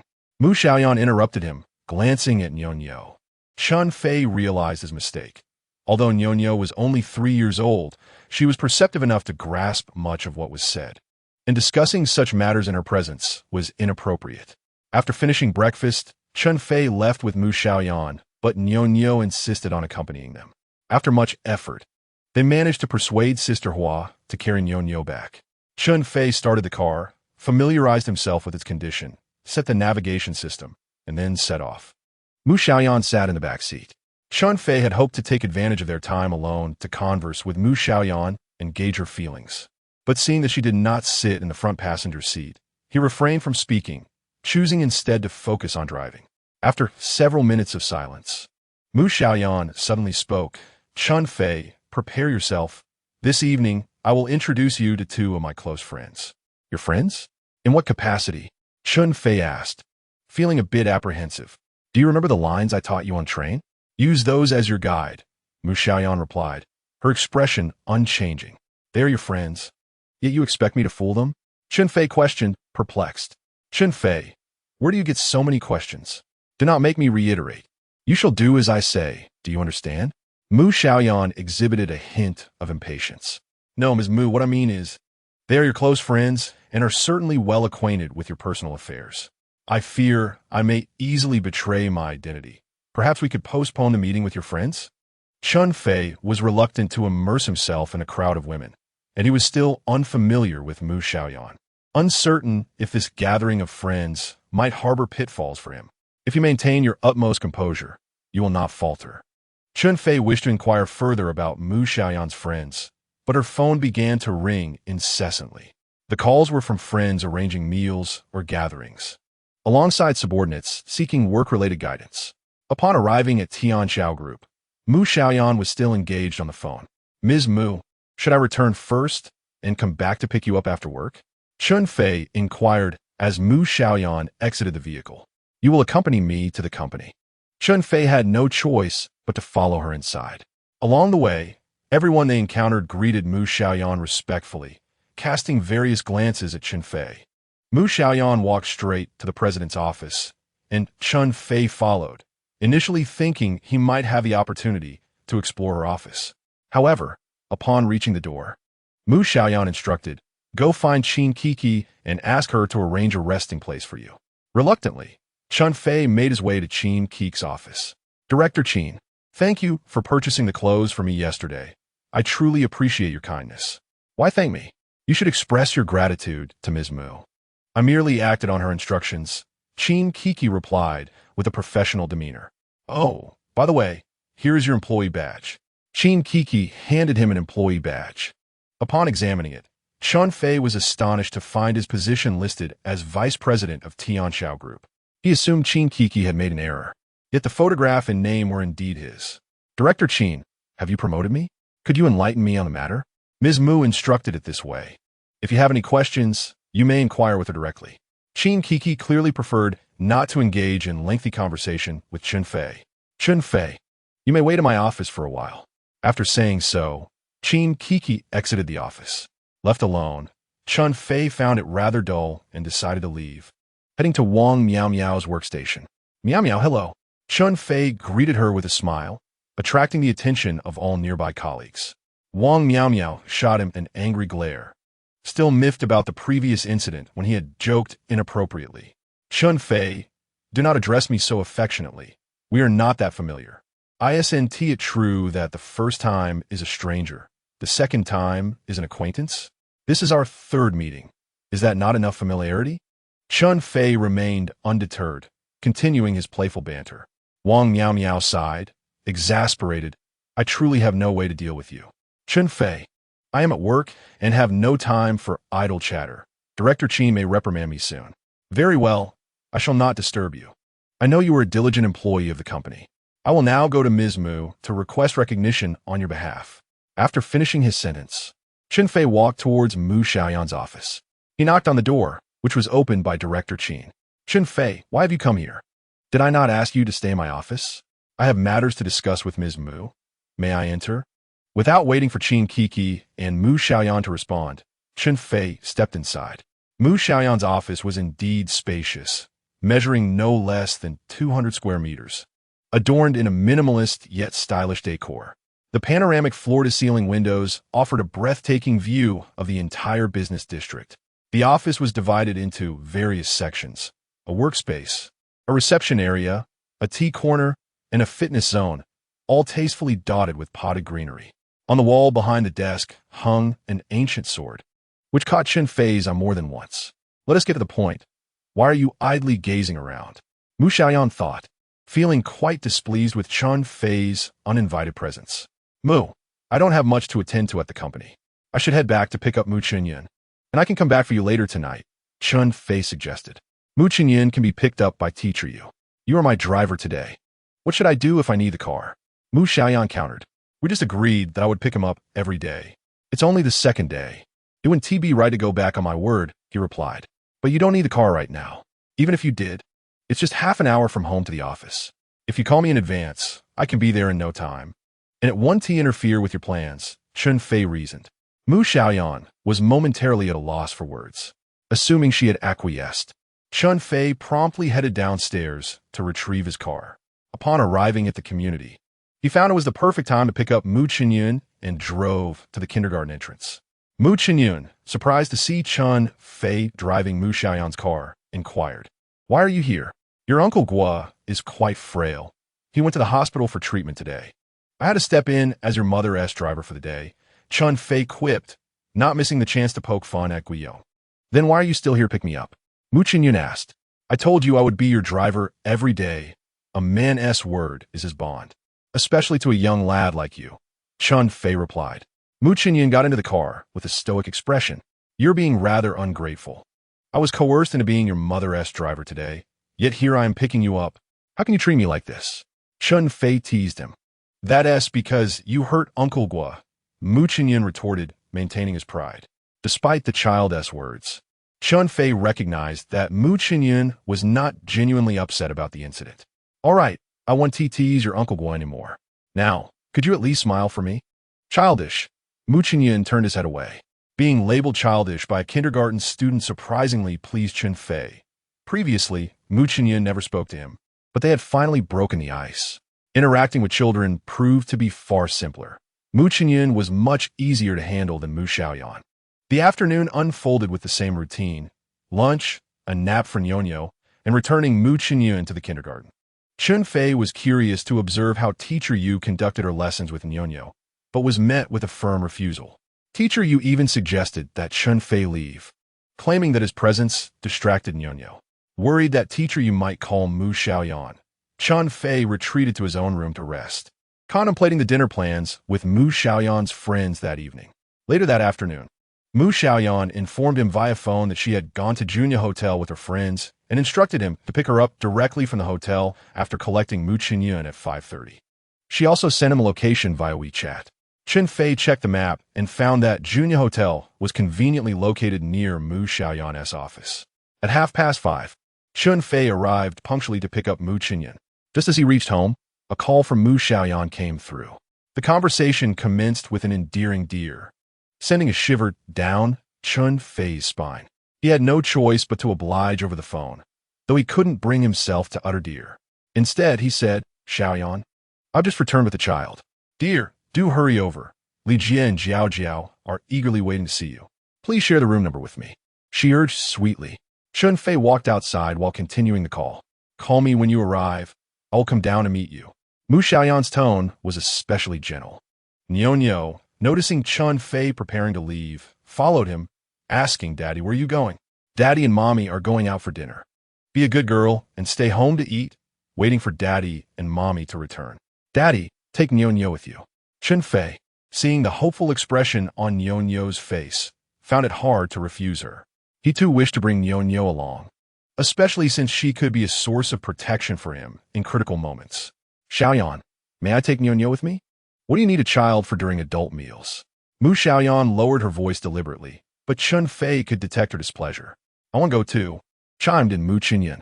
Chen Fei was more than willing to take both children along, yet upon hearing Mu Xiaoyan's voice, Mu Xiaoyan became truly irate. Chen Fei, hurry over and don't cause any trouble. With that, she hung up, and fearing her wrath, Chen Fei reassured the children, this is work. And I can't bring little ones, but I promise to return as soon as possible. Nyonyo pouted, Daddy, you must come back early. If you have tea return by 8, I will call you.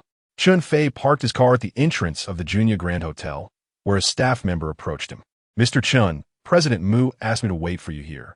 A strikingly attractive hotel attendant arranged for Chen Fei's parking while leading him into the hotel. Didn't Mu Xiaoyan say she would come to pick me up?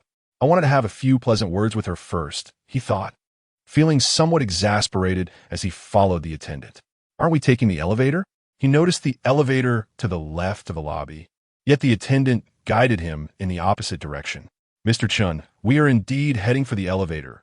President Mu is in a private room on the top floor, accessible only by a dedicated elevator. The elevator ride was swift, whisking him up over 40 floors in the blink of an eye. Upon stepping out of the elevator, Chen Fei felt increasingly uncomfortable. The opulence of the hotel had already overwhelmed him upon entry, and the top floor was nothing short of extravagant. He sensed that the dinner ahead might not be particularly appetizing, perhaps even unsettling. The attendant led him to a private room, where fortunately, only Mu Xiaoyan awaited. President Mu, hasn't your friend arrived yet? They're downstairs at the spa, but they will finish shortly.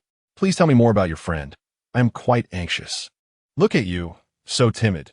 It's just 2 women. They can't possibly devour you, she teased. I'm not afraid of them consuming me. I fear their interrogation.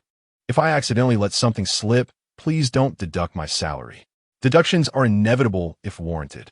Chen Fei immediately feigned a look of despair, while Mu Xiaoyan struggled to maintain her composure. All right, no more banter.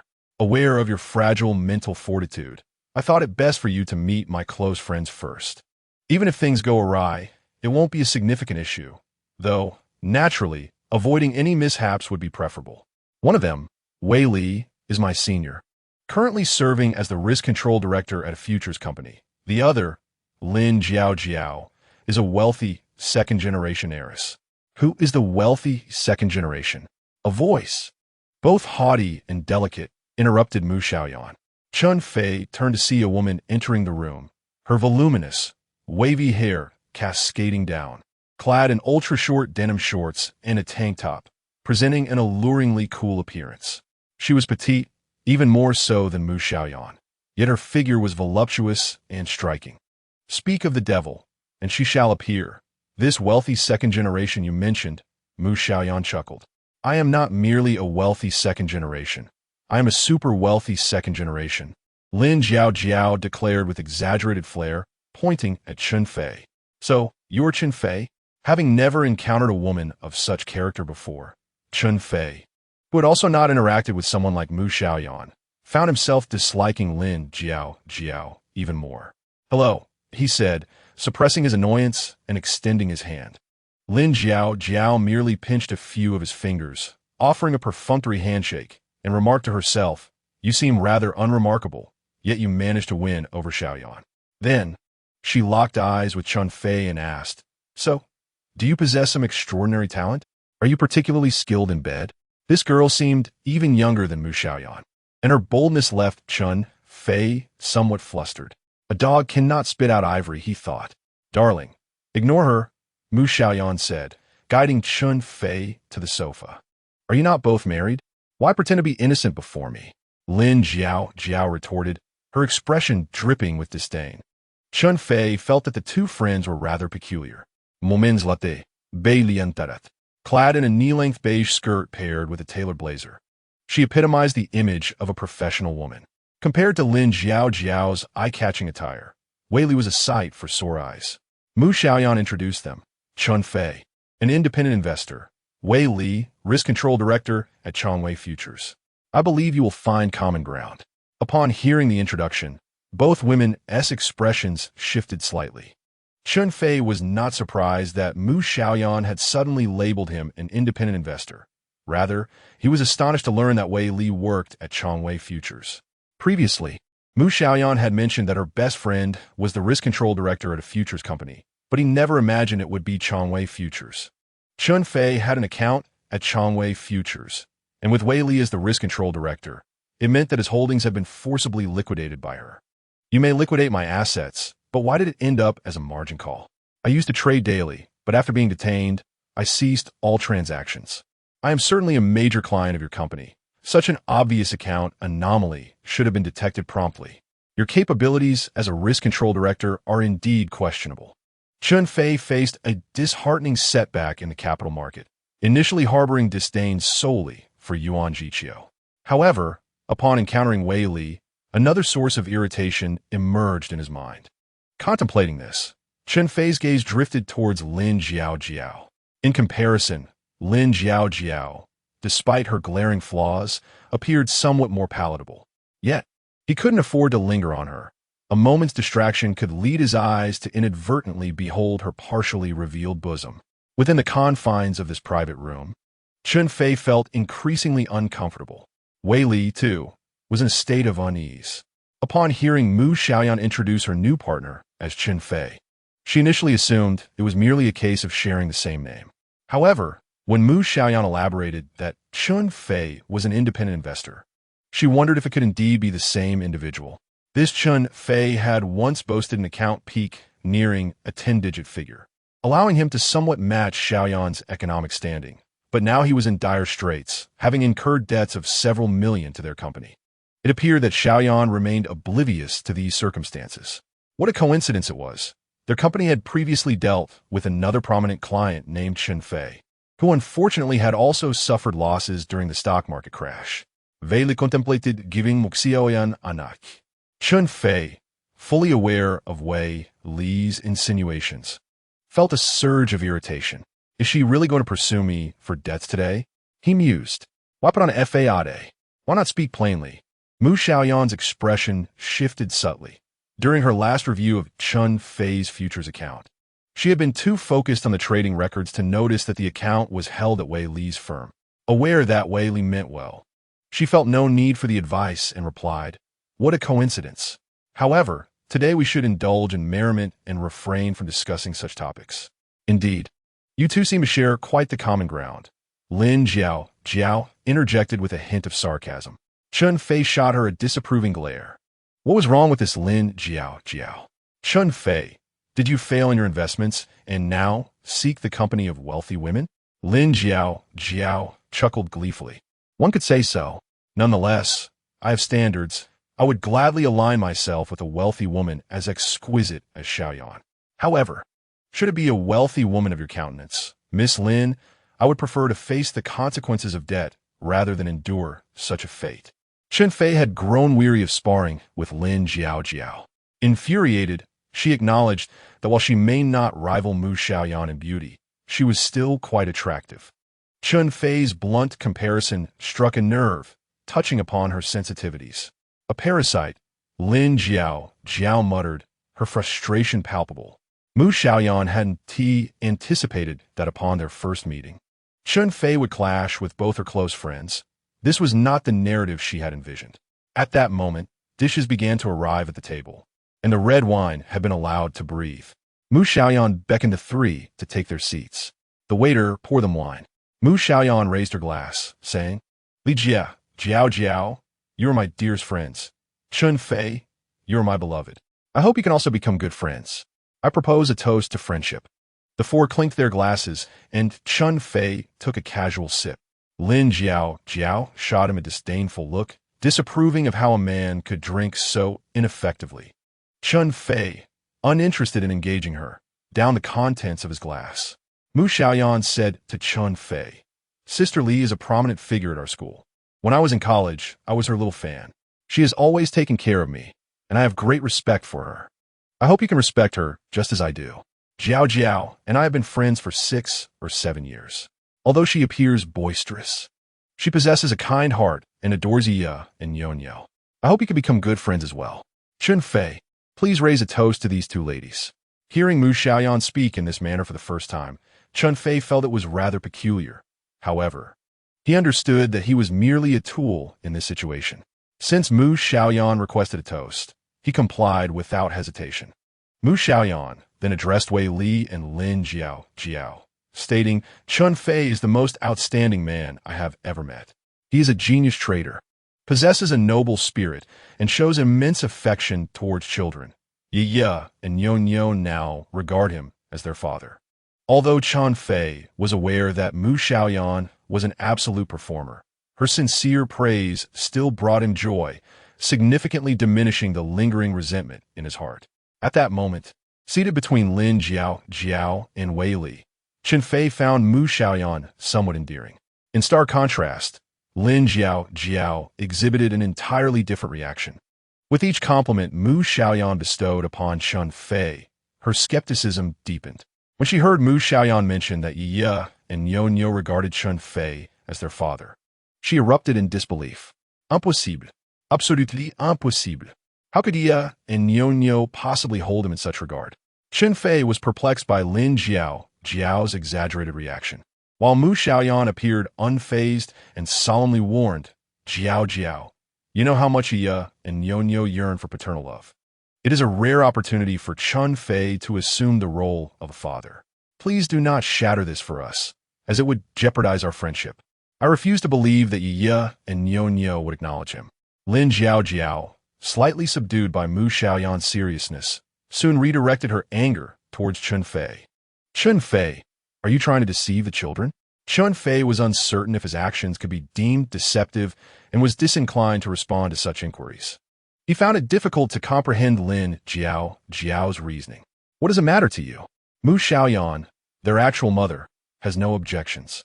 Why should you, as a close friend, be so critical? Seeing Chen Fei remain silent, Lin Jiao took out her phone. I'm going to call Yi and Yuanyou to find out what is really going on. Jiao, please don't say anything reckless, Mu Xiaoyan cautioned. Lin Jiao had already connected the call, and Hua summoned the two little ones to answer. Yi, Yuanyou, this is Sister Jiao. Chen Fei was certain that Lin Jiao had lost her mind. How could she possibly be referred to as Sister Jiao? The generational gap was too vast for such pretenses. Auntie Jiao, when will you take me out to play? I miss you so much. Yuanyou's voice echoed through the speaker.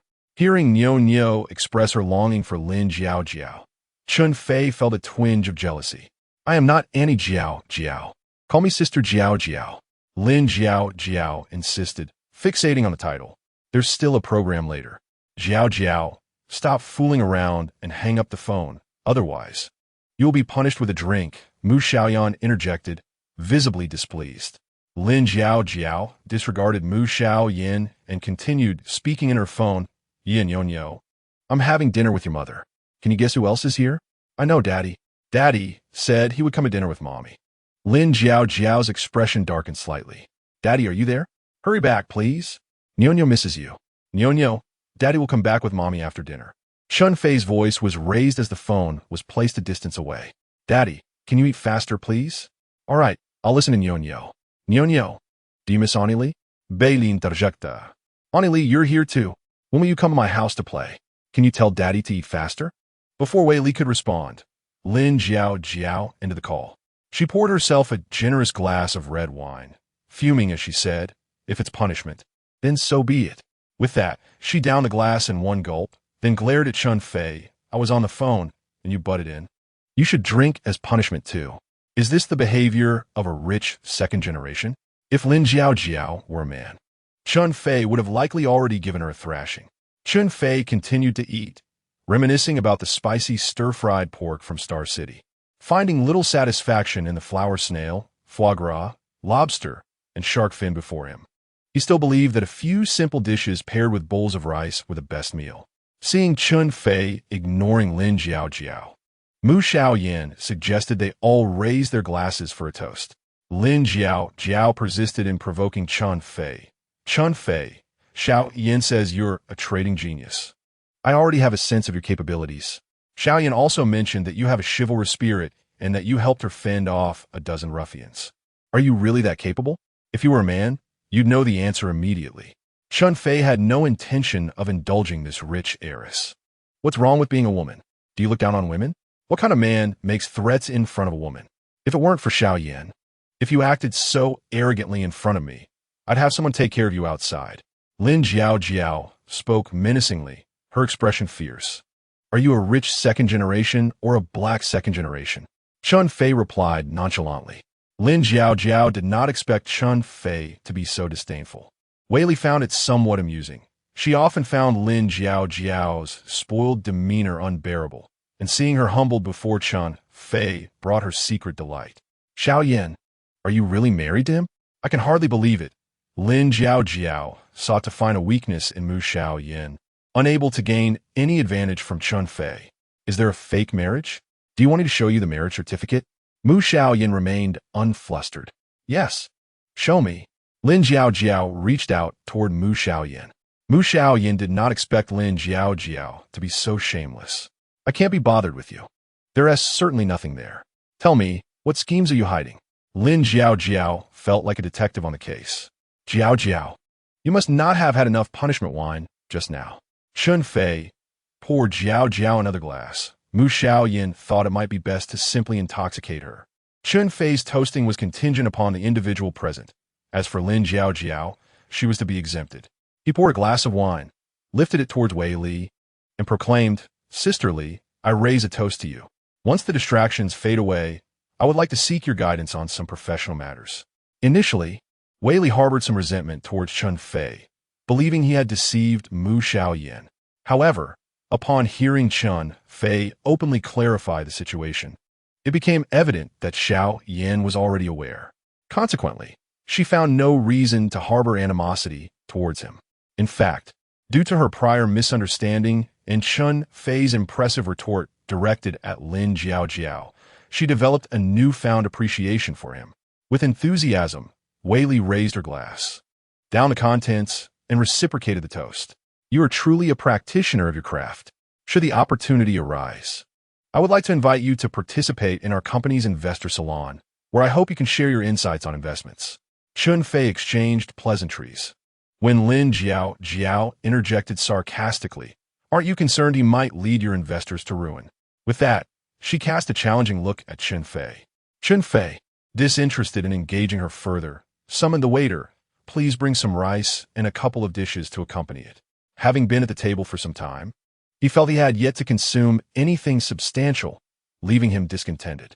He was not in the mood for a verbal spar with Lin Jiao. His sole desire was to fill his stomach and depart. Country bumpkin, Lin Jiao scoffed disdainfully. Chen Fei never considered himself out of touch, and when the rice and dishes arrived, he began to eat heartily. Mu Xiaoyan had already witnessed Chen Fei's eating speed, and, seeing his unpretentious manner, couldn't help but frown. Chen Fei, did you not mention that your father is a first-class combat hero? Share some stories about him. Chen Fei understood that Mu Xiaoyan sought conversation to alleviate the awkwardness. Otherwise, their meal would be nearly inedible. As he pondered what to share, he noticed Lin Jiao appeared somewhat intrigued, which dampened his eagerness to recount tales. First-class combat hero. The only time I feel that is when he is giving me a beating. Does your father often beat you? Lin Jiao inquired, her curiosity piqued. Though Chen Fei remained indifferent to her. He used to beat me every day as a child, but I find myself grateful now.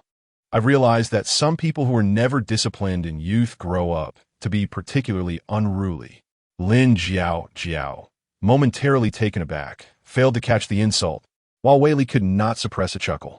Realizing the jest belatedly, Lin Jiao became irritated. Xiaoyan, this meal is becoming unbearable. Jiao, you're not someone who can't handle a joke. Mu Xiaoyan giggled, and then added a playful jab. I forgot to mention one of Chen Fei's merits. He is quite humorous.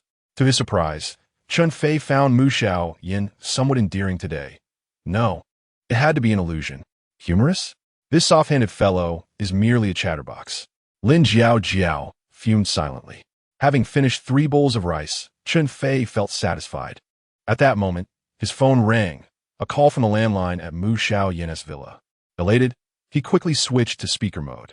"Dad, have you finished your meal?" Chen Fei thought to himself how dear Nyonyo was, even more so than a biological daughter. Just as he was contemplating his retreat, her call arrived. After finishing their meal, "Nyonyo, Daddy and Mommy will soon return." Before Chen Fei could utter a word, Mu Xiaoyan interrupted. "Nyonyo, Mommy hasn't finished eating yet. Please wait a little longer at home." Without allowing any further discussion, Mu Xiaoyan ended Chen Fei's call. "Soft man, thinking of escaping right after the meal? Let me tell you, there's no way. There's still a program ahead," Lin Jiaojiao declared with an air of arrogance. "You are right. I do wish to flee. I have always been timid, and today you have thoroughly frightened me." Chen Fei thought to himself, accepting his role as merely a tool. "If you insist on labeling me as soft man, then I shall embrace that identity." "My dear, after dinner, let us go sing," Mu Xiaoyan said sweetly, as she intended to take Chen Fei out more often, and today was a prime opportunity for practice. They could not simply eat and return home. Chen Fei found the idea of singing acceptable, believing it would not lead to any complications. They swiftly transitioned to a private room on the top floor. Upon entering, Lin Jiaojiao immediately began to stir things up. She selected the song Let Us Dance and cranked the volume to its maximum, singing and jumping about. First drawing Mu Xiaoyan and Wei Li into the fray, then pulling Chen Fei along. Reluctant to join, Chen Fei had no choice but to follow Mu Xiaoyan's lead. After enduring the first song, fortunately, the second was one chosen by Wei Li, Asen's Leaves, a deeply lyrical and melancholic piece. Bei Li sang beautifully. And in comparison to Lin Jiaojiao's earlier performance, Chen Fei felt it was nothing short of heavenly music. "Li Jia, I had no idea your singing was so exceptional. It feels like I am at a concert," Chen Fei remarked half in jest. "Li Jia was our student union's entertainment minister. Of course she sings well." Mu Xiaoyan chimed in. "Chen Fei, Xiaoyan is truly the talented one. I merely filled the role of entertainment minister." When Xiaoyan took over, it was truly deserving of the title. Singing, dancing, playing instruments, there's nothing she cannot master. In the past, when we went out to sing, Xiaoyan always sang last. "Why did Xiaoyan always sing last?" Chen Fei inquired. "If she sang first, no one would dare to follow. It would just be embarrassing," Wei Li explained. "Li, you exaggerate," Mu Xiaoyan replied with humility, though her expression betrayed her confidence. When Mu Xiaoyan performed Overcast, Chen Fei realized that Wei Li was not exaggerating. Mu Xiaoyan's rendition rivaled, if not surpassed, the original, leaving Chen Fei devoid of any desire to sing himself, preferring to simply listen to her. The next song was A Night of Blossoms and Full Moon, a duet, which Mu Xiaoyan had specifically chosen for them, leaving Chen Fei with no choice but to sing along. He had always found this song overly sweet, yet unexpectedly, his first time performing it was alongside Mu Xiaoyan. Mu Xiaoyan sang with such passion that for a fleeting moment, Chen Fei truly felt like they were a pair of deeply enamored lovers. However, with Lin Jiaojiao present, how could Chen Fei lose himself in such a reverie? "Li Jia, is there anyone who flaunts their affection like this? It's utterly unfair. We should find a handsome guy too," Lin Jiaojiao declared, and quickly exited the private room. Not long after, Lin Jiaojiao returned, and shortly thereafter, the door swung open, ushering in a group of 10 or so handsome young men, all strikingly attractive. Chen Fei took a moment to comprehend that this must be what they referred to as a young master. A dozen individuals of various types were present, and Lin Jiaojiao selected two whose physiques, complexions, and temperaments resembled Chen Fei's. "If you make me happy tonight, there will be generous rewards," she proclaimed, pulling several stacks of cash from her bag and dramatically tossing them onto the coffee table. Indeed, this was the style of a pampered heiress, who still carried such a significant amount of cash in this day and age. Chen Fei felt a sense of distaste, yet his curiosity was piqued. Having only heard tales of this world, but never having encountered it, he was intrigued to witness it firsthand. The two young masters, both elite in their field, quickly engaged with Lin Jiaojiao, ensuring that Wei Li and Mu Xiaoyan were not neglected. The private room soon erupted with merriment. They began with dice games and drinking, followed by finger-guessing games, interspersed with singing and dancing. Lin Jiao's incessant shouting grated on Chen Fei's ears. However, her antics knew no bounds. She audaciously requested the two young masters to perform striptease. Without hesitation, they complied, enthusiastically posing and soon shedding their shirts, revealing their chiseled physiques adorned with defined abs. Lin Jiao, reveling in the moment, groped them to her heart's content before returning to her seat, tossing a stack of cash into the air while exclaiming, "A reward." Before long, the young masters had discarded their trousers, leaving only their underwear. Lin Jiao's delight grew, and money flew through the air once more. "Double the tips if the underwear comes off," she shouted unabashedly. Chen Fei thought to himself that these two lacked any sense of decency, but he soon realized he had underestimated them as they gripped their waistbands, ready to pull them down at any moment. Lin Jiao, enough of this, Mu Xiaoyan finally interjected. Sensing Mu Xiaoyan's displeasure, Lin Jiao ceased her demands for their underwear to be removed. Instead, she dumped all the cash from her bag onto the coffee table and instructed the two young masters, pointing at Chen Fei, "Get him to dance with you. And all this money is yours."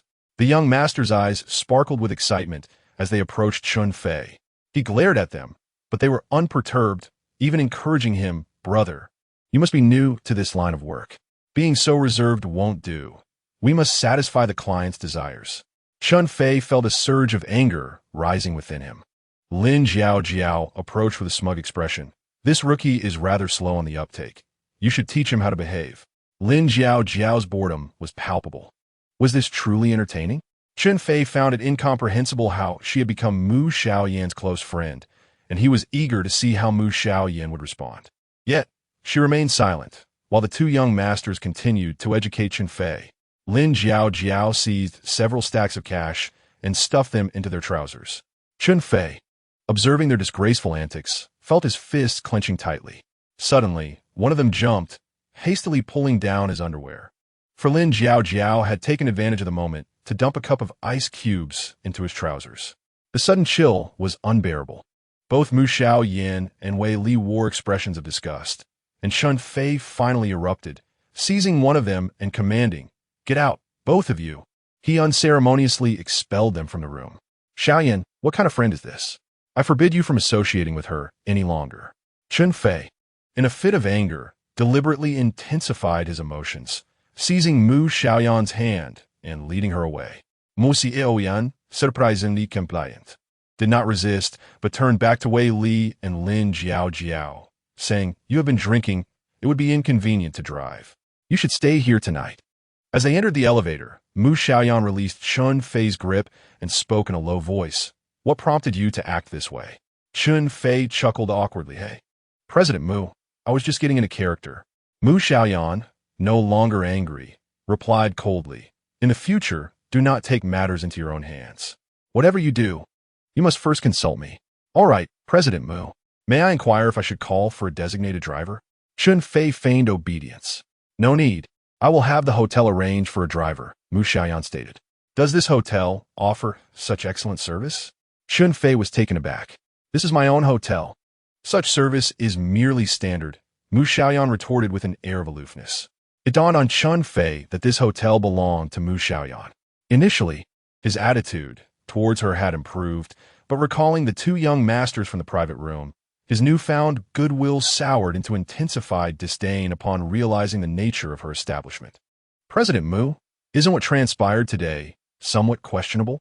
Chen Fei could not hold his tongue. "Questionable? They are merely male escorts." Today, Lin Jiao was a bit excessive.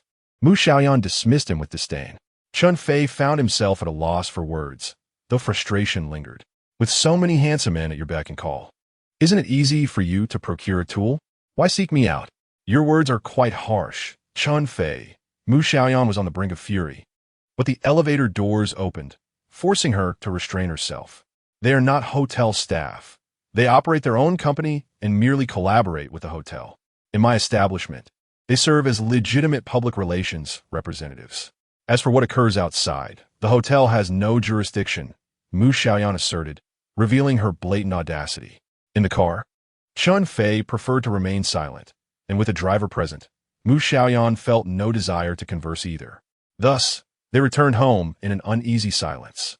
It was still not yet 8:30, an early return for Mu Xiaoyan, which delighted Mu Xiaoyan and Nyo, making them feel as if it were a festive occasion. "Mom, can you take me to the movies now?" Mu Xiaoyan inquired eagerly. "Of course, let us go right away," Mu Xiaoyan responded, preparing to lead them to the home theater on the lower level. "Mom, I'm at the cinema." Mu Xiaoyan looked at her with pleading eyes. "Why go to the cinema? We have a giant screen at home, and the ambience is far superior," Mu Xiaoyan replied, having never taken Mu Xiaoyan to a cinema. "My classmates say the cinema is better. It's crowded with people, and there's no one at home," Mu Xiaoyan lamented, envious of his friends who frequently discussed their cinema outings. "How can there be no one at home? Look at how many people are here today. How about this? I'll have everyone join you for the movie," Mu Xiaoyan called over Guiyong, Huajie, and Teacher Yu, compelling Mu Xiaoyan to reluctantly agree. Teacher Yu arranged a screening of the animated series Pleasant Goat and Big Wolf, which proved to be an arduous experience for the adults, who longed for the film to conclude swiftly. Sister Hua was nearly inclined to seize a mop and start cleaning, while Guiyong felt a strong urge to practice military drills. Although Chen Fei found it equally unbearable, he was somewhat distracted by Nyo, who occasionally posed silly questions about the animation. As he held Nyo in his arms, laughing and chatting, he managed to endure the situation better than the others. "Chen Fei, why are you so engrossed in the film? Shouldn't you be speaking?" Mu Xiaoyan seemed intent on ensuring everyone shared in the collective discomfort. Yet, Chen Fei continued to converse with Nyo at an even louder volume, much to her irritation. At last, the film came to an end, allowing the adults to exhale in relief, while Nyo had already fallen asleep in Chen Fei's embrace during the latter half of the show. He gently placed her on her bed and returned to his room to call Chen Mama. He had been watching for several days, and aside from sending a message upon his arrival to inform his family of his safety, he had not communicated further, primarily because he was uncertain whether Mu Xiaoyan and Yuan Jiqiu were scheming against him. After several days of interaction, he felt the likelihood of such a conspiracy was minimal, and thus felt emboldened to share more about his work with Chen Mama. Of course, he refrained from revealing the full truth, merely stating that he was well-fed and comfortably housed, enjoying his work and gradually acclimating. The following day, Guiyong returned to the driver's seat, as Chen Fei had not exerted himself to the fullest on the previous day, leaving some energy in reserve. Guiyong had taken a day off, and though his legs still ached, he was able to drive without much difficulty. After breakfast, Chen Fei took Nyo to drop off Mu Xiaoyan, after which Nyo attended class with Teacher Yu. Chen Fei remained in his room, browsing his phone for resources on early childhood education when a call from Mu Xiaoyan came through. "Chen Fei, Jiao has injured herself at home. Could you go take a look and see if she needs to go to the hospital?" Mu Xiaoyan provided Chen Fei with Lin Jiao's address and phone number. Lin Jiao resided in the Garden Villa community of Xinyuan Meizun. "Mu, it may not be appropriate for me to go. Lin Jiao clearly dislikes me, and I fear we might end up arguing again. Perhaps you could send Sister Hua or Teacher Yu instead." Chen Fei was evidently reluctant to attend to the injured Lin Jiao. Sister Hua and Teacher Yu had an even more strained relationship with her, and if she truly required hospitalization, it would be inconvenient for a lady to assist. "Stop dawdling and head over there at once," she insisted. It seemed that Lin Jiao was universally disliked, which was hardly surprising given her disposition. Reluctantly, Chen Fei acquiesced. He ambled to Lin Jiao's doorstep, where the front door stood ajar. Unsure if this was indeed her home, he decided to call her. "Lin Jiao. Xiaoyan said you've injured yourself and asked me to check on you. Do you live in room 2202? "Yes, I drank too much yesterday, and I'm still feeling dizzy. I just slipped in the bathroom. Please come in." Lin Jiao's voice was weak and listless. Chen Fei thought to himself, "Serves you right for your reckless behavior." This young lady certainly had a carefree attitude, leaving the door barely closed. As he muttered under his breath, he stepped inside. "Lin Jiao, where are you?" "I'm here." Her feeble voice came from the bathroom. Chen Fei approached, ready to push the door open, when suddenly he hesitated. What if she had fallen while bathing? It would be quite inappropriate to enter abruptly and find her in a state of undress. Chen Fei hesitated to inquire if she needed assistance with the clothes. So he called out, "Lin Jiaojiao, may I come in? Hurry, I'm in excruciating pain." Lin Jiaojiao pleaded, "Did you really hurt yourself?" Reluctantly, Chen Fei pushed the door open and found Lin Jiaojiao reclining in the bathtub, her hair damp and wrapped in a towel. "What did you hurt yourself?" he asked. "I don't know, but my entire body aches. I can't even stand. Please carry me out." Chen Fei, though dubious, felt compelled to help her. "What are you waiting for? Take me to the hospital," Lin Jiaojiao urged, her face contorted in agony. Chen Fei stepped forward to lift her, making a conscious effort to limit physical contact. However, Lin Jiaojiao wrapped her arms around his neck, pressing her body against him. Leaning close to his ear, she whispered, "I liked you so much yesterday," her voice sultry. Chen Fei's initial reaction was disbelief. Then he thought, this woman must be up to something. "Could you please take me to the bedroom?" Lin Jiaojiao said, feigning shyness. By this time, Chen Fei had carried her from the bathroom into the living room and was contemplating setting her down. Yet Lin Jiaojiao clung to him, exclaiming, "Chen Fei, don't do this. How can you face Xiaoyan?" "Lin Jiaojiao, have you lost your mind?"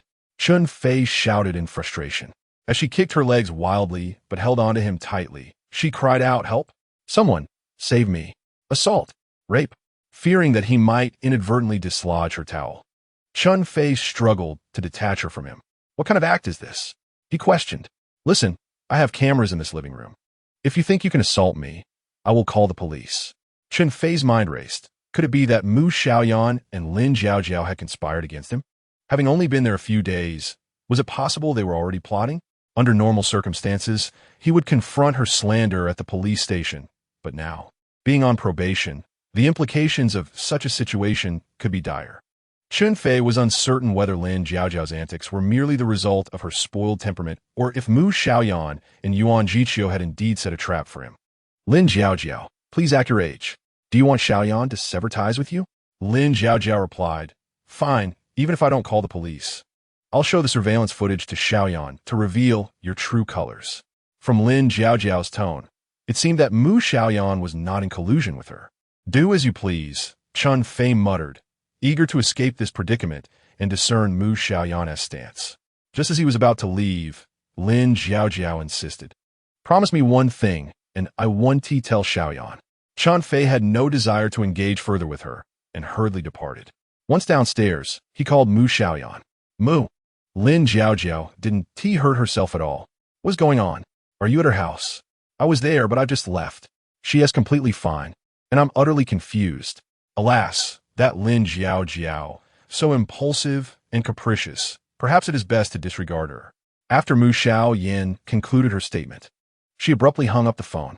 Chen Fei found Mu Xiaoyan's demeanor intolerable when he posed inquiries to her. She would offer a half-hearted explanation if she was in a good mood, yet generally remained reticent. What precisely was the situation with Lin Jiaojiao? Xiaoyan claimed she was a second-generation wealthy heiress, and she herself boasted of being a super-rich heiress. Could she possibly be a member of the Lin family, consistently ranked among the top 10 on the affluent list? Such a lineage would hardly cultivate a daughter of this nature. The Lin family hails from the Lion City, so she surely wouldn't reside in this neighborhood. Curiosity piqued, Chen Fei searched on his phone, and to his astonishment, he discovered that indeed, the youngest daughter of the Lin family was named Lin Jiaojiao. One would assume that such an exceedingly affluent heiress would not conspire with Yuan Jiqiu against him. Yet, why would she engage in rivalry with her best friend's lover? Chen Fei felt genuinely wronged. If he were truly Mu Xiaoyan's husband, it would be a different matter, but he was merely a pawn, so why should he bear the brunt of Lin Jiaojiao's fierce animosity? Yesterday, Lin Jiaojiao's relationship with Mu Xiaoyan appeared peculiar, lacking the normalcy of a genuine friendship. Although Chen Fei was uncertain of the typical dynamics among close friends, the contrast with Wei Li was strikingly apparent. Lin Jiaojiao seemed particularly sensitive regarding the relationship between himself and Mu Xiaoyan's children, as though any slight would ignite her fury. This was utterly unfounded. If Lin Jiaojiao were a man, it might be somewhat understandable. Could it be that Lin Jiaojiao harbored romantic inclinations towards women, And perhaps Mu Xiaoyan did as well? Were they of the sort to share such an intimate bond? Chen Fei was startled by this line of thought, yet upon reflection, it seemed plausible. After all, why would Mu Xiaoyan recruit him as a mere tool if she were not genuinely interested in women? He had sensed something unusual about her from their very first encounter. And similarly, Lin Jiao exhibited oddities of her own. It appeared they were indeed quite unconventional. Feeling a sense of clarity, Chen Fei's spirits lifted somewhat, yet he was still incensed by Mu Xiaoyan's attempts to keep him in the dark. If she wished for him to play the role of a pawn, she ought to be forthright about it. He was not one to indiscriminately divulge secrets. Chen Fei believed his deductions were quite reasonable, yet he sought further verification. Upon returning home, he decided to engage in conversation with Sister Hua. Sister Hua, are you familiar with Mu's friend Lin Jiao? He inquired. Why do you ask? Sister Hua responded with evident caution. Nothing specific. I just find her rather peculiar. We had dinner together yesterday, and it seemed she harbored disdain for everyone around Mu. Sister Hua, did you perhaps offend her in the past? Chen Fei aimed to position Lin Jiao and Sister Hua as adversaries, hoping this would encourage her to divulge more information. Chen Fei, you should refrain from discussing Lin Jiao at home. Mu will become upset, Sister Hua warned, leaving the conversation at that. Chen Fei was now even more convinced that Mu Xiaoyan and Lin Jiao indeed shared a special relationship. During lunch, he took Nyo to pick up Mu Xiaoyan, initially intending to inquire about Lin Jiao through the two children. However, recalling the unique bond between Lin Jiao and Mu Xiaoyan, he hesitated to probe the children further. Could you take me to the cinema? Mu Xiaoyan suddenly spoke up. It seems your mother doesn't allow you to go to the cinema. Chen Fei casually replied. Dad, please take us. Nyo chimed in. You don't have to listen to Mom, Mu Xiaoyan added. Through their interactions over the past few days, Mu Xiaoyan, being quite perceptive, had noticed that unlike Uncle Gua and Teacher Yu, who treated her mother with both respect and trepidation, Chen Fei appeared to harbor little fear of her mother, sometimes even deliberately acting contrary to her wishes. Ah, this little rascal has quite the observational skills, Chen Fei thought to himself, pleased with the effect of his demeanor. He felt compelled to acquiesce to their request, despite being irked by the matters concerning Mu Xiaoyan and Lin Jiao. He could not resist the urge to be a bit rebellious. So, you won't allow them to go to the cinema, will you? Well, I shall take them anyway. This, he reasoned, was for their own good. What kind of parents forbade their children from visiting the cinema? Mu Xiaoyan and Lin Jiao were simply beyond reason. Without further ado, he declared, after lunch today, once Teacher Yu and Sister Hua have taken their naps, I will sneak you both out. But you mustn't let it slip. Hooray! Mu Xiaoyan exclaimed, practically bursting with excitement. He had longed to visit the cinema, and it had become a pressing desire, although Nyo wasn't as eager.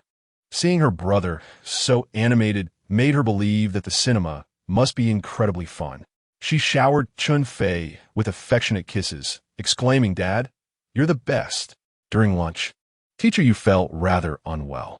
She had grown accustomed to Nyo's constant sweetness with Chen Fei, but today, Mu Xiaoyan's apparent elation seemed particularly pronounced, undoubtedly linked to Chen Fei. She noticed a change in Mu Xiaoyan's gaze towards Chen Fei as they exchanged glances at the table, appearing quite in sync with one another. Frustration welled up within her. This man only knew how to pander to the children without any principles, utterly oblivious to the essence of proper early childhood education. The hard-won progress she had achieved might well be undone by Chen Fei's influence. I must promptly report this to President Mu. I cannot allow this counter-revolutionary to undermine our splendid revolutionary momentum. Unbeknownst to Chen Fei, Teacher Yu's thoughts were elsewhere. Once he noticed that both Teacher Yu and Sister Hua had succumbed to slumber, he stealthily took Mu Xiaoyan and Nyo out. Fortunately, there was a cinema conveniently located nearby, eliminating the need for him to drive. Chen Fei had long since secured the tickets, and upon arrival, they found that the movie was about to begin. Seeing others purchase popcorn and cola combos, Mu Xiaoyan and Nyo eagerly requested Chen Fei to buy them as well. Although Chen Fei believed such snacks were not suitable for children, he decided that since it was their first cinema experience, they should indulge fully in the occasion. Happiness is paramount, he thought, resolving to enjoy the snacks himself while allowing them only a taste. Mu Xiaoyan beamed with excitement, and as soon as Chen Fei returned with the cola and popcorn, he eagerly seized the popcorn, practically ready to take flight with joy. Nyo wanted some cola, and after letting her have a sip, Chen Fei drank the rest himself. Chen Fei had purchased tickets for Monkey King. Hero is Back, a film that Mu Xiaoyan had heard her classmates discussing at kindergarten, but had been unable to join the conversation about.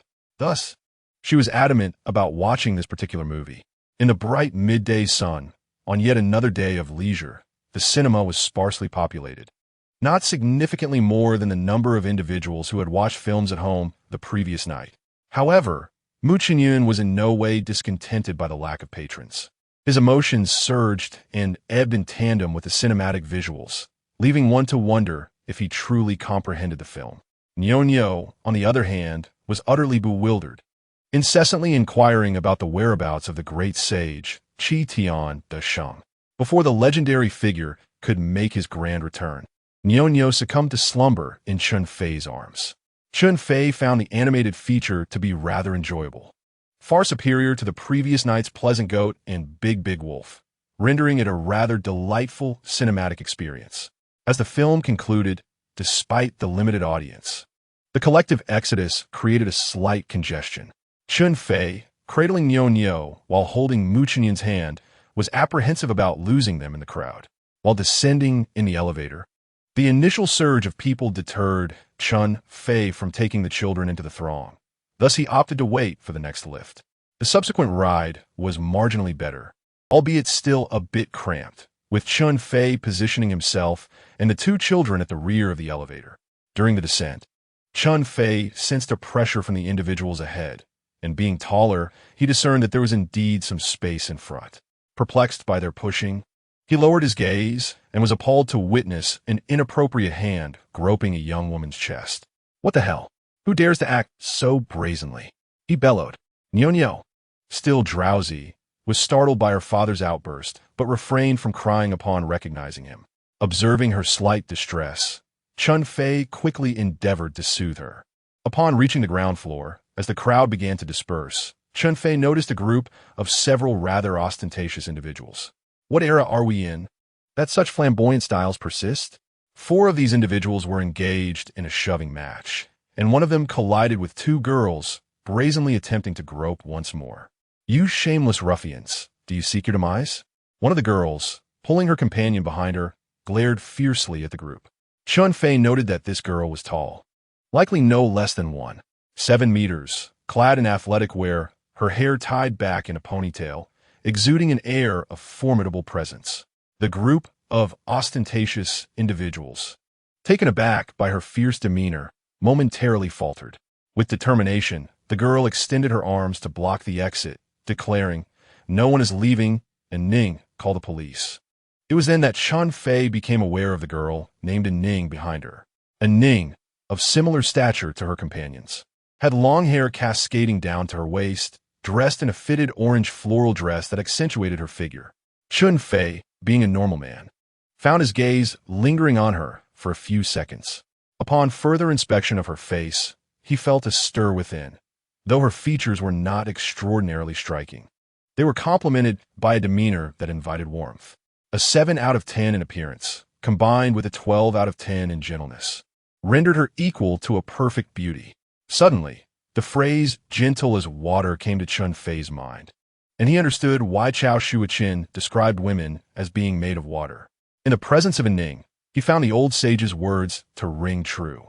He silently repeated her name, and Ning, and mused that it was indeed a fitting name, reflecting her essence perfectly. This group of audacious individuals, had it not been a public setting and with 2 young children in tow, Chen Fei would have undoubtedly subdued them. After a moment of surprise, the group quickly reverted to their ruffian demeanor. The first of them sneered, "Go ahead and call the police. The station is practically my home." His bravado suggested he might be a privileged scion, prompting Chen Fei to think twice before acting recklessly. The girl named Ning whispered, "Feng Fei, let it go. Let us just go home." Undeterred, the second ruffian continued to provoke, "I'm just itching for a fight. Come on, hit me if you dare." Unexpectedly, The girl called Fang Fei retaliated with a high kick, catching the second ruffian off guard and sending him stumbling. Chen Fei recognized that Fang Fei had received professional combat training. Infuriated, the second ruffian spat, "You filthy woman, you're asking for it." Seeing Fang Fei engage them, and Ning, though aware of Fang Fei's skills, worried for her safety against four men, quickly retrieved her phone to call for help. The group blocked the exit, preventing anyone from leaving, yet no one stepped forward to assist. Mu Xiaoyan turned to Chen Fei. "Aren't you supposed to be tough? Go deal with those scoundrels." Chen Fei had long wanted to intervene, but having just faced a false accusation of assault, he was reluctant to draw the attention of the police again. At that moment, the first ruffian snatched in Ning's phone and smashed it to the ground, shattering it into pieces, one fragment skidding to Chen Fei's feet. Little Nyo, witnessing the destruction and the ruffian's menacing expression, burst into tears. Chen Fei, disregarding everything else, comforted her. "Don't cry, Nyo. Watch your daddy take care of the bad guys." He set her down and instructed Mu Xiaoyan, "You keep your sister safe, don't wander off." Noticing the first ruffian still harassing Ning, Chen Fei delivered a powerful kick to his backside. The ruffian was momentarily stunned, crashing to the floor before quickly rising to confront Chen Fei, rallying his companions. "Brothers, let us take this kid down first." As they charged, one was held back by Fang Fei, unable to join the fray. Assessing the ruffians, Chen Fei noted their fierce expressions belied their feeble physiques. Had he not feared causing them serious harm, he could easily have dispatched one with a single blow. Though he refrained from using excessive force, he swiftly knocked down 3 of them. As the onlookers stood idly by, some among them, with a sense of justice, intervened to restrain the ruffians on the ground. Meanwhile, Fang Fei managed to defeat her opponent and promptly called the police. Recognizing the tide had turned, Chen Fei knew he could not linger. He was anxious to avoid disrupting Mu Xiaoyan's class and equally reluctant to visit the police station again. He hurriedly led Mu Xiaoyan and Nyo away. He heard the girl and Ning calling out to him from behind, which only spurred him to run faster. Throughout their escape, Mu Xiaoyan was particularly animated. "What was that technique you just used? Teach me." Chen Fei replied, "Of course, I can teach you, but today's events must remain a secret." Chen Fei felt a twinge of apprehension as he recalled the events. Merely sneaking the children out to watch a film would surely incite Mu Xiaoyan's fury, and if she discovered that he had engaged in a brawl, he would undoubtedly face severe repercussions. "Father, why must we keep this a secret? You were quite formidable just now." Initially frightened, Nyo's trepidation gave way to immense pride upon witnessing her father vanquish the villains. "Yeah, Nyo, this shall remain our secret, understood? We must not divulge it to anyone else." With no means to elucidate the potential consequences to them, Chen Fei resorted to this tactic to win them over. As anticipated, the 2 youngsters were delighted to agree upon learning that it was a secret shared among them. However, Chen Fei's elation was short-lived, for Mu Xiaoyan learned of the incident that very evening. "Teacher, you had sensed something amiss between Mu Xiaoyan and Chen Fei during lunch." That night, Mu Xiaoyan persistently pestered Chen Fei for martial arts lessons. Seizing an opportune moment, Teacher Yu attempted to extract information, but Mu Xiaoyan inadvertently let slip a detail. Yet, when Teacher Yu sought further clarification, he stubbornly remained silent. This did not deter Teacher Yu. She approached Nyo, who, despite her promise to keep the secret, was utterly clueless on how to do so. A few straightforward questions from Teacher Yu yielded vague answers, but it was enough for her to ascertain that Chen Fei had indeed sneaked them into the cinema and had a confrontation, which sufficed for her purposes. Teacher Yu felt a blend of anger and delight. She was furious at Chen Fei's reckless influence over the children, yet thrilled to have finally gathered incriminating evidence against him. She awaited Mu Xiaoyan's return until nearly midnight to report her findings. Poor Chen Fei was abruptly yanked from his cozy bed in the dead of night. The look in Mu Xiaoyan's eyes could easily devour him whole, and he inwardly lamented his predicament. "Chen Fei, what were you up to this afternoon?" Mu Xiaoyan's tone lacked the sharpest edge, yet it sent a shiver down his spine. He found himself at a loss for words. Was the film enjoyable? She inquired further. Resigned, he thought, "It matters not. Whether I extend my neck or retract it, I shall face the same fate. I shall be forthright. Yes, I took Iya and Nyonyo to the movies. Mu Xiaoyan, observing Chen Fei's brazen demeanor, found herself momentarily at a loss, realizing she could not easily discipline him, which only served to heighten her frustration. You also engaged in a fight? It was not a fight, rather, I intervened when someone was behaving lewdly. Even Mu Xiaoyan could not bear to witness it. As a man of chivalry, how could I remain indifferent? Mu Xiaoyan's ire intensified at Chen Fei's relentless justifications.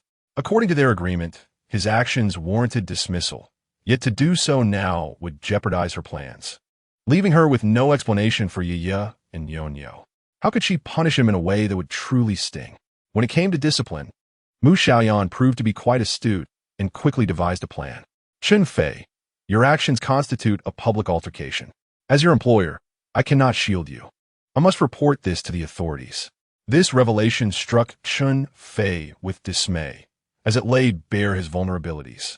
Mu, this was not a brawl. I was merely acting in defense of righteousness. The determination of whether it was a brawl or an act of bravery ultimately lies with the police. I cannot assign a label to it. However, the incident has occurred, and I cannot suppress it. Now, I shall consult the police on what steps to take next. Upon finishing her statement, Mu Xiaoyan prepared to make a phone call. President Mu, I was wrong. I accept the punishment, Chen Fei admitted, lacking the courage to maintain his defiance and opting for submission. You accept the punishment, do you? That is good. This month, your salary will be deducted without objections. I presume, Mu Xiaoyan remarked with a hint of indifference. No objections. Chen Fei could only acquiesce under her authority. Oh, it comes to mind that your salary has already been advanced. Therefore, you owe me 50,000 yuan. Pay up now, Mu Xiaoyan said, her demeanor calm and composed as if fishing leisurely.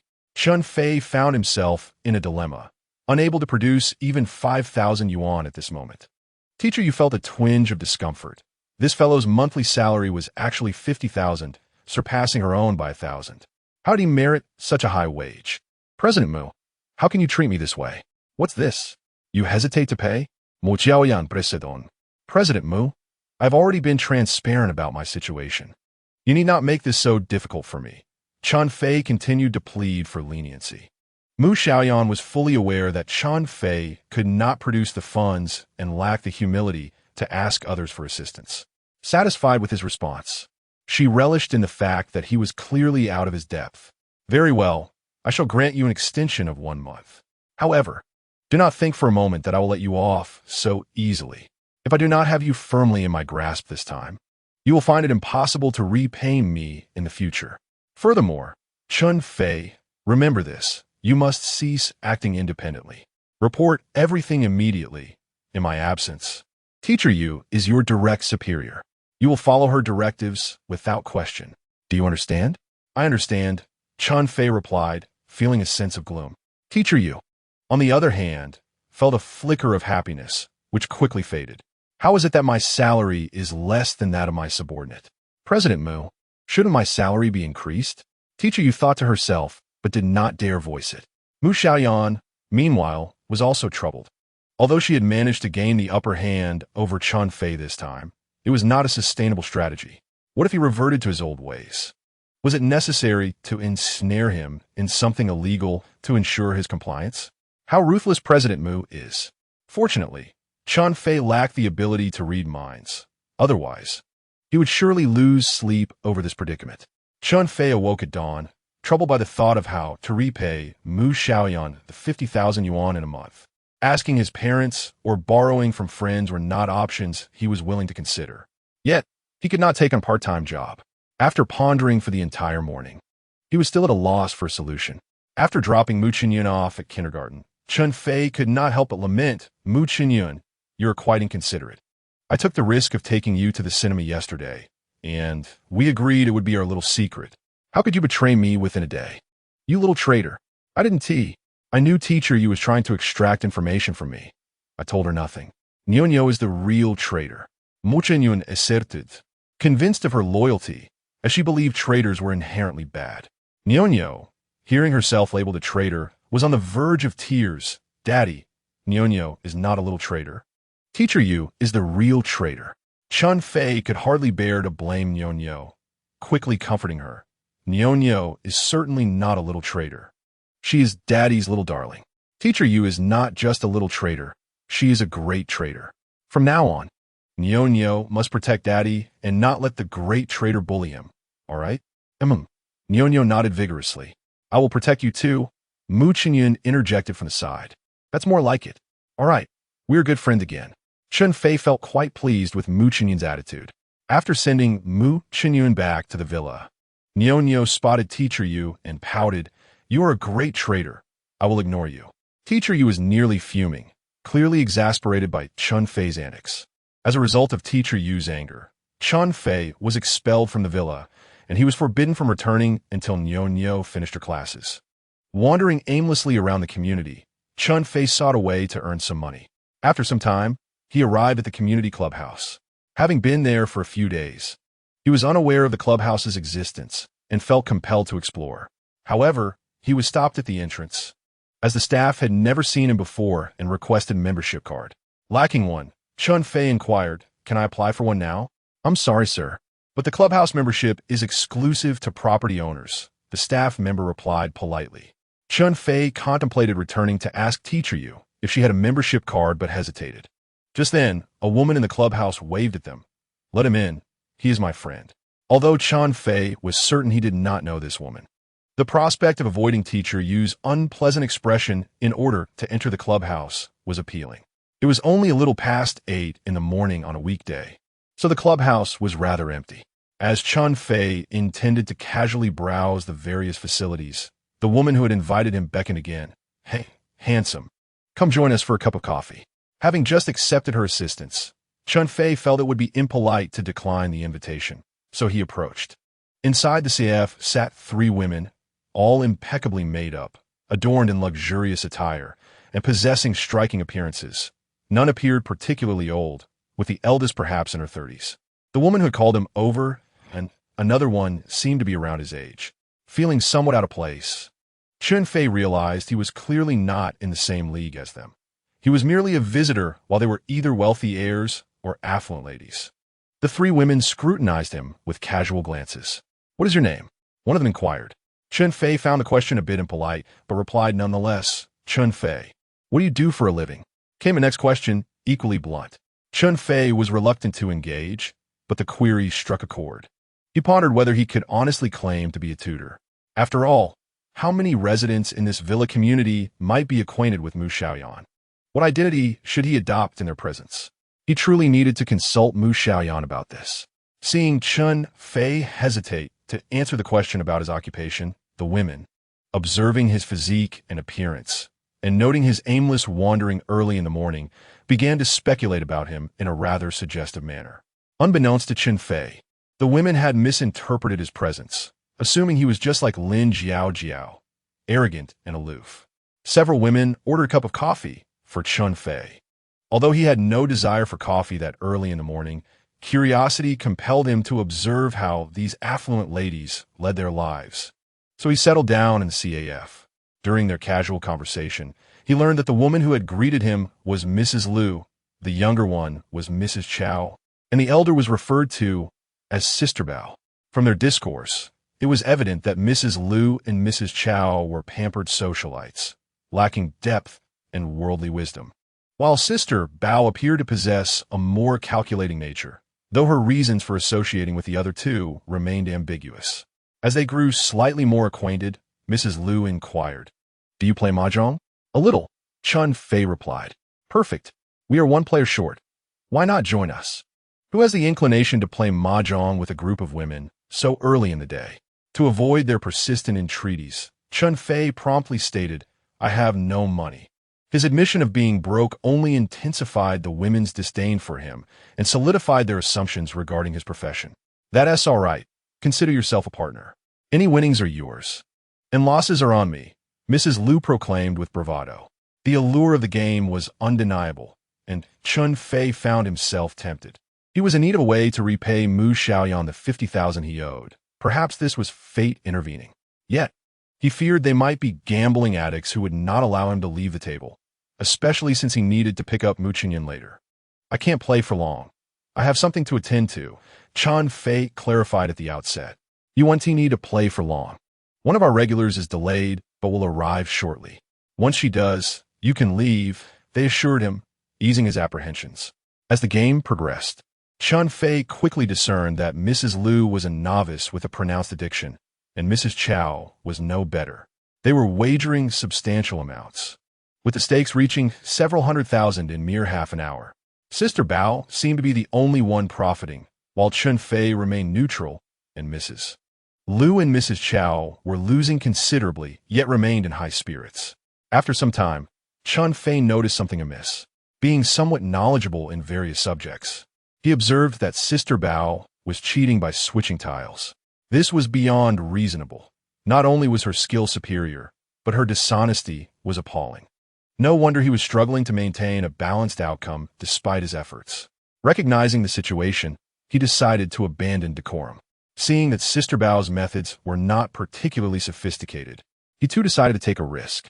In the next round, Chen Fei managed to cheat and secured a substantial hand, winning $75,000 while the other three players each lost $25,000. The debts owed to Mu Xiaoyan were now within reach. "This is illegal," Mrs. Liu exclaimed, accusing him of having beginner's luck, while Sister Bao cast him a knowing glance. Were it not for the relentless pursuit of Mu Xiaoyan, Chen Fei would have had no desire for such ill-gotten gains. With the debt seemingly resolved, Chen Fei wished to distance himself from the women, contemplating how to discreetly take his leave. At that moment, several children burst into the game room. "Mom, stop playing and come play with us."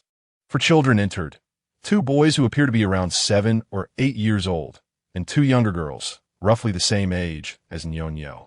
A boy is the son of Bao Jie, while another boy and girl are the children of Chao Tai. Lu Tai has a little daughter. The children's ruckus makes it difficult to continue playing mahjong.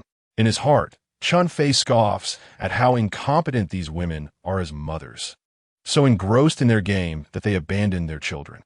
"Shall we call it a day?" Chen Fei suggests. After barely an hour of play, the atmosphere feels lackluster. Why should we concern ourselves with the children? Lu Tai thinks clearly about priorities. Chen Fei is left speechless, pondering the absurdity of the situation. "How about I look after the kids for you? I used to be a teacher and adore children. You all could use a break. Didn't you say a fellow player would arrive shortly?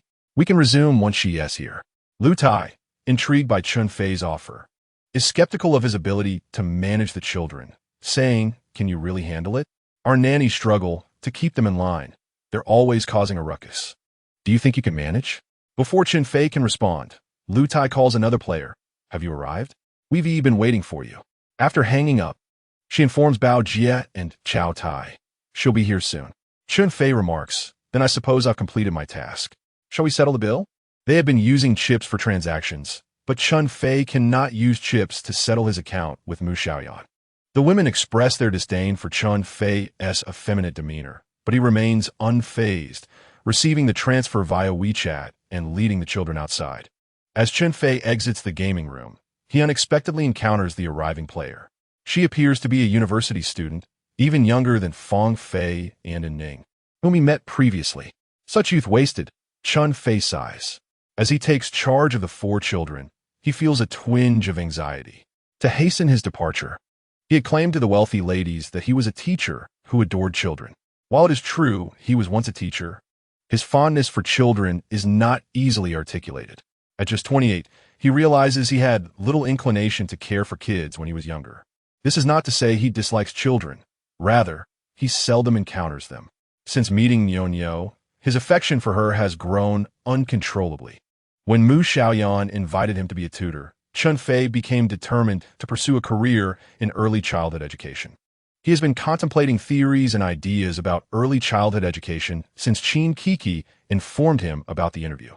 He had hoped to gradually put these concepts into practice upon arriving in Huacheng, but unfortunately, being a tutor for Mu Xiaoyan turned out to be a ruse, as he was rarely permitted to engage in the children's education. Thus, his proposal to look after the wealthy lady's children was not merely a whimsical notion. He also wished to gain some practical experience. Soon, Chen Fei discovers that caring for children is far simpler than he anticipated. The 4 children, previously engaged with nannies in the club's play area, follow him as he explores the venue for the first time. Children are inherently drawn to attractive figures, and Chen Fei's tall and handsome appearance easily wins their favor. Chen Fei once again introduced himself as a teacher, and upon hearing the title Teacher Chen, several children instinctively displayed an air of reverence. Chen Fei possessed a genial disposition, complemented by a subtle sensitivity, and, more importantly, he approached the study of children's temperaments with genuine enthusiasm, forging sincere connections with them while responding promptly to their needs. Consequently, he quickly earned their friendship. The club's expanse was considerable, with a comprehensive array of facilities. The sports area featured a 50 by 20 indoor heated swimming pool, a standard basketball court, a badminton court, and a fitness center. Chen Fei showcased a slam dunk on the basketball court, leaving the two young boys starry-eyed with admiration. There was a dedicated reading room within the club that Chen Fei particularly cherished, although the children could hardly remain still, hastily exploring the space before darting back out. The reception area was also spacious, and at that moment, a handful of individuals were scattered about. Chen Fei, a young man accompanied by 4 children, drew curious glances as they wandered. He paid little mind to the dining area and chose not to explore it. However, he did indulge in a private room experience, singing several nursery rhymes with the children, finding it far more enjoyable than his earlier singing session with Mu Xiaoyan and Lin Jiaojiao. After a leisurely exploration, they returned to the ping pong and billiards rooms adjacent to the chess room. The 2 boys played a bit of ping pong, and Chen Fei allowed them to entertain themselves while he lifted the 2 little girls onto the billiard table, watching them roll the balls into the pockets. This excursion took over half an hour, during which the occasional nanny would peek in, but Chen Fei paid it no mind, reflecting on how carefree the affluent mothers were to entrust their children to a stranger without fear of abduction. Eventually, Sister Bao came to check on her child. Chen Fei mused that, after all, Sister Bao was somewhat different from the 2 carefree mothers. However, to his surprise, she pulled him aside and confronted him with a harsh tone. "Who are you? How dare you use tricks in my presence? You are far from skilled enough." Chen Fei realized that his deception had been uncovered, yet he remained unruffled. Her behavior was akin to a crow perched on a pig, only noticing the darkness in others. Indeed, her cunning surpassed his own. With a calm demeanor, he retorted, "Mind your own business. If you dare to speak out of turn, you might find yourself missing a few parts." From her tone, it seemed Sister Bao was a figure of authority, perhaps even a member of the underworld, despite being a resident of this upscale community. Was it true that such a prestigious neighborhood housed such a mix of characters? Chen Fei was not one to be intimidated by her words, responding coolly, "What do you want? You won 75,000 from us. Do as you see fit." Sister Bao, a seasoned negotiator, was not one to reveal her hand immediately. She would first gauge her opponent's strength. Chen Fei suddenly jolted with realization, not from fear of Sister Bao, but from the stark reminder of his recent actions. He had just engaged in a game of mahjong, a blatant act of gambling, which was illegal. No wonder he appeared as thin as a monkey. It was also no surprise that his father constantly berated him for being careless. Indeed, he had been far too casual. After experiencing the ordeal with Yuan Jiqiu and suffering such a significant loss, how could he continue to act so recklessly? In the past, Chen Fei dismissed the criticisms from Chen Kaishan, always blaming his father for his lack of understanding, believing that the old man lacked vision and failed to recognize the depths of his own ambitions. However, in this moment, he became acutely aware of the flaws in his own character. Contemplating these thoughts, his expression betrayed his inner turmoil. Bao Jia, sensing his unease, seized the opportunity to threaten him. "You owe me 750,000. Let us consider this matter settled. Otherwise, I shall take one of your hands." This woman had a truly large face and a heart that was equally dark. Having won 75,000, she sought to reclaim tenfold, with the entirety of the debt resting solely on him despite the fact that he had won it from her 3 accomplices. Although Chen Fei had no desire to confront her, her blatant disregard for boundaries compelled him to retaliate. Such individuals, if not met with a firm response, would mercilessly exploit you. Currently on probation, he was determined not to be ensnared by her like a dogged pest. Chen Fei resolved to return the recently won money. as it constituted evidence of gambling crimes. He retrieved his phone, opened WeChat, and after a brief inspection, the frown on his brow relaxed. It turned out that he had not accepted the transfer from the three individuals. The funds had not yet entered his account. Baozi, would you care to hear my story? Seeing Chen Fei's sudden shift in demeanor, exuding an air of calm, Bao Jie felt a flicker of anxiety. What story do you possess? She inquired. I received reports of illicit gambling taking place in this establishment, and I was sent to investigate, Chen Fei replied with a smile. At this, Bao Jie genuinely panicked, her authoritative composure evaporating as she blurted, "Are you a police officer? You should be grateful I am not a police officer. I am merely an undercover agent. Bao Jie, I recognize you as a person of standing within our circles. I harbor no desire to offend anyone.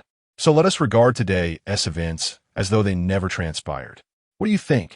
I will inform my superiors that I found nothing suspicious, and I shall remain silent regarding Lu Tai and Xiao Tai. Let's keep our paths separate." Observing that his tactic had indeed intimidated her, Chen Fei sought to extricate himself from the situation. As long as she did not pursue him, he had no inclination to entangle himself with such a nefarious character.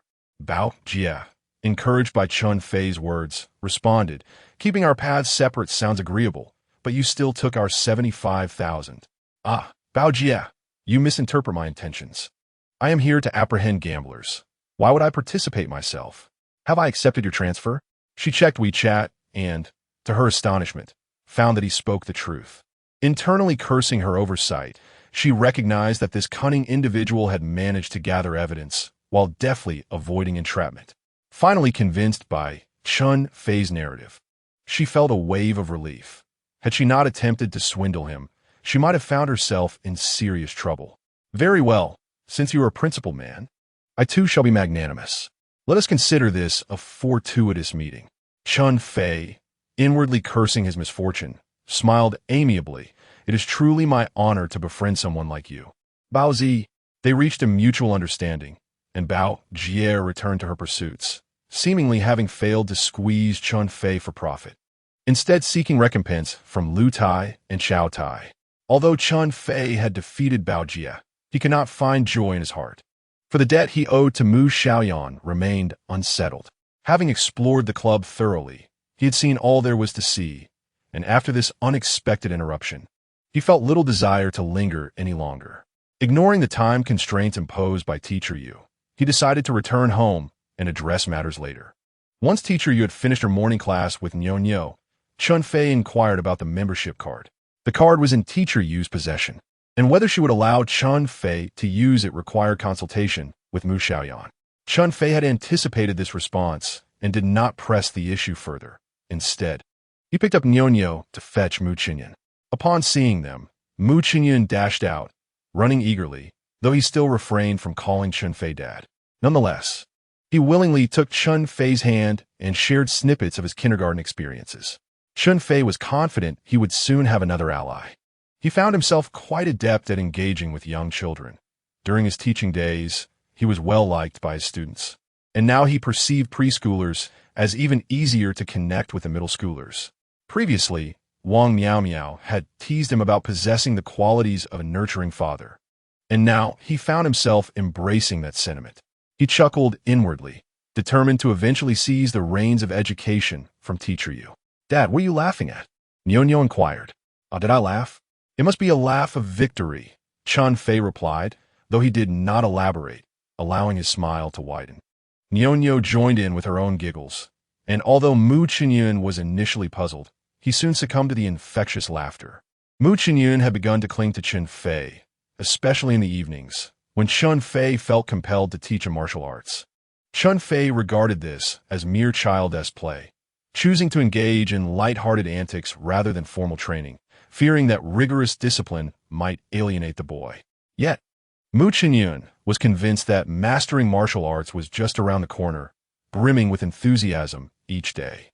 Regardless of his excitement, Chen Fei ceased lessons after 9 o'clock, insisting on the necessity of washing up and getting to bed. Ordinarily, once the two children had settled down, Chen Fei would retreat to his room to prepare for sleep. However, this evening he had matters to discuss with Mu Xiaoyan and thus remained in the living room, watching television while he waited. As the clock approached 11, and Mu Xiaoyan still had not appeared, Chen Fei began to feel drowsy. Was Mu Xiaoyan truly so occupied with work? In the days since his arrival, aside from the first day and the evening spent dining with Mu Xiaoyan and her friends, he had little knowledge of her nightly return time. His early bedtime contrasted with her late arrivals, compounded by his good sleep quality. Guiyong still resided in the villa next door, yet the sounds of his nightly return had failed to disturb Chen Fei's rest. During this wait, Chen Fei observed another interesting detail. Mu Xiaoyan also awaited Mu Xiaoyan's return each night. Despite Teacher Yu's insistence that he be in bed by 9:30, he had never actually fallen asleep until he knew Mu Xiaoyan was home. Normally, he would wait in his own room, but tonight, as Chen Fei watched television in the living room, Mu Xiaoyan joined him. Chen Fei had not anticipated the weight of concern this child bore. No wonder he was as thin as a monkey. With such late nights and heavy worries, it was no surprise he was so slender. As midnight approached, Mu Xiaoyan still had not returned, and Mu Xiaoyan could finally endure no longer, resting his head on Chen Fei's thigh as he drifted off to sleep. Chen Fei was concerned that he might catch a chill while sleeping, so he contemplated carrying him back to his room, but feared that any movement would wake him. Instead, he turned off the air conditioning and removed his own shirt to cover his stomach. When Mu Xiaoyan's car entered the courtyard, Chen Fei had already dozed off for quite some time. Upon opening his eyes, he noticed the television was still playing, and it was nearly 1 in the morning.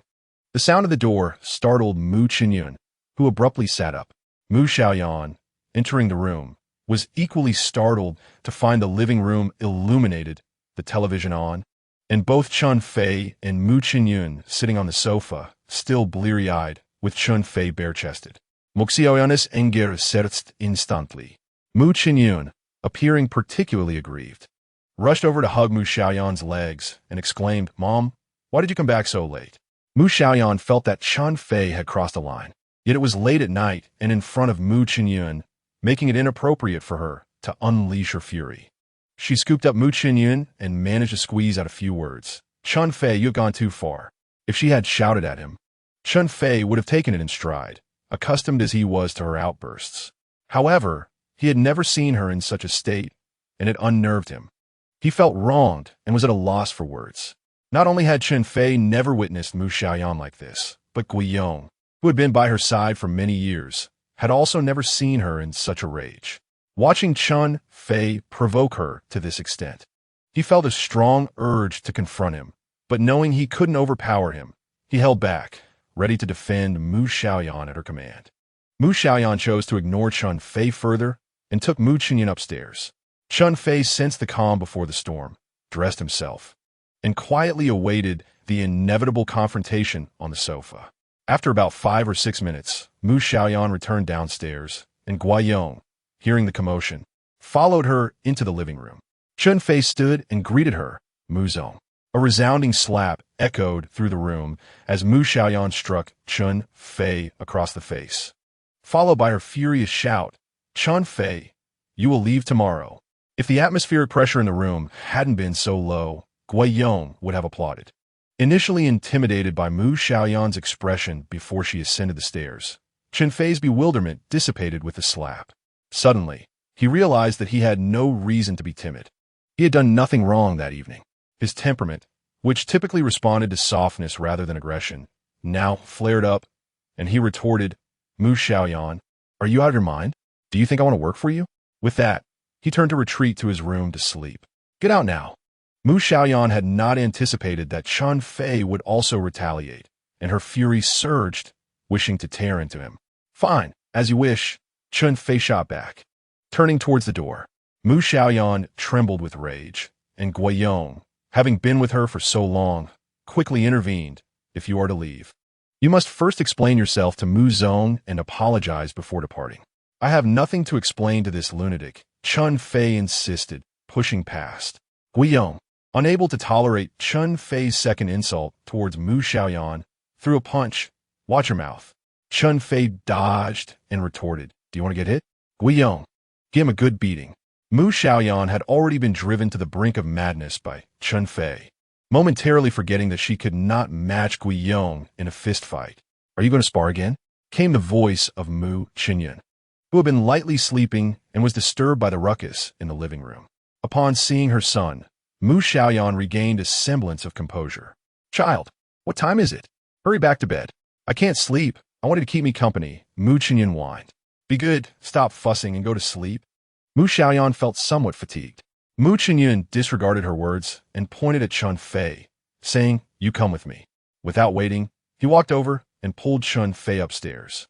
Chen Fei thought to himself that the boy might have sensed something unusual. Indeed, it was likely.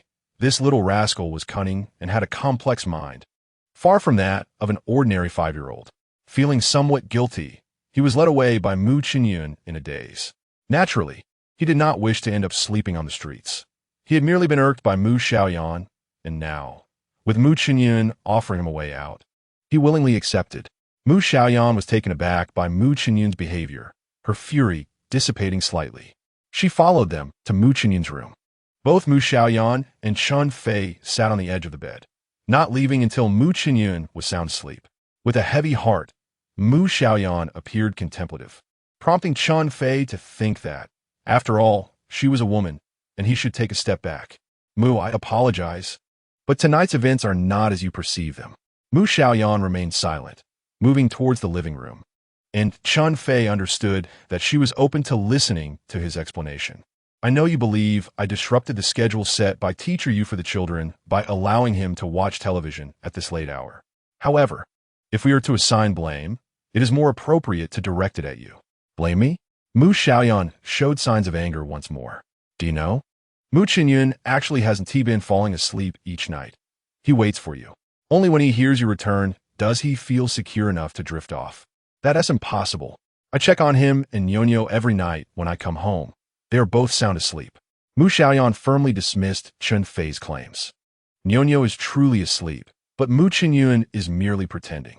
Your son, how shall I put it, possesses a profound sense of insecurity and distrust. Mu Xiaoyan was taken aback, feeling somewhat lost and disheartened. She still struggled to believe this could be true, but Chen Fei did not seem to be fabricating lies. I waited for you to return tonight because I had matters to discuss with you. Mu Xiaoyan got up in the middle of the night to wait alongside me. These are things he shared with me, and I doubt he would deceive me intentionally. Moreover, Mu, I truly did not mean to be bare-chested in front of you tonight. I simply removed my shirt to cover Mu Xiaoyan since he had finally fallen asleep, and I did not wish to disturb him.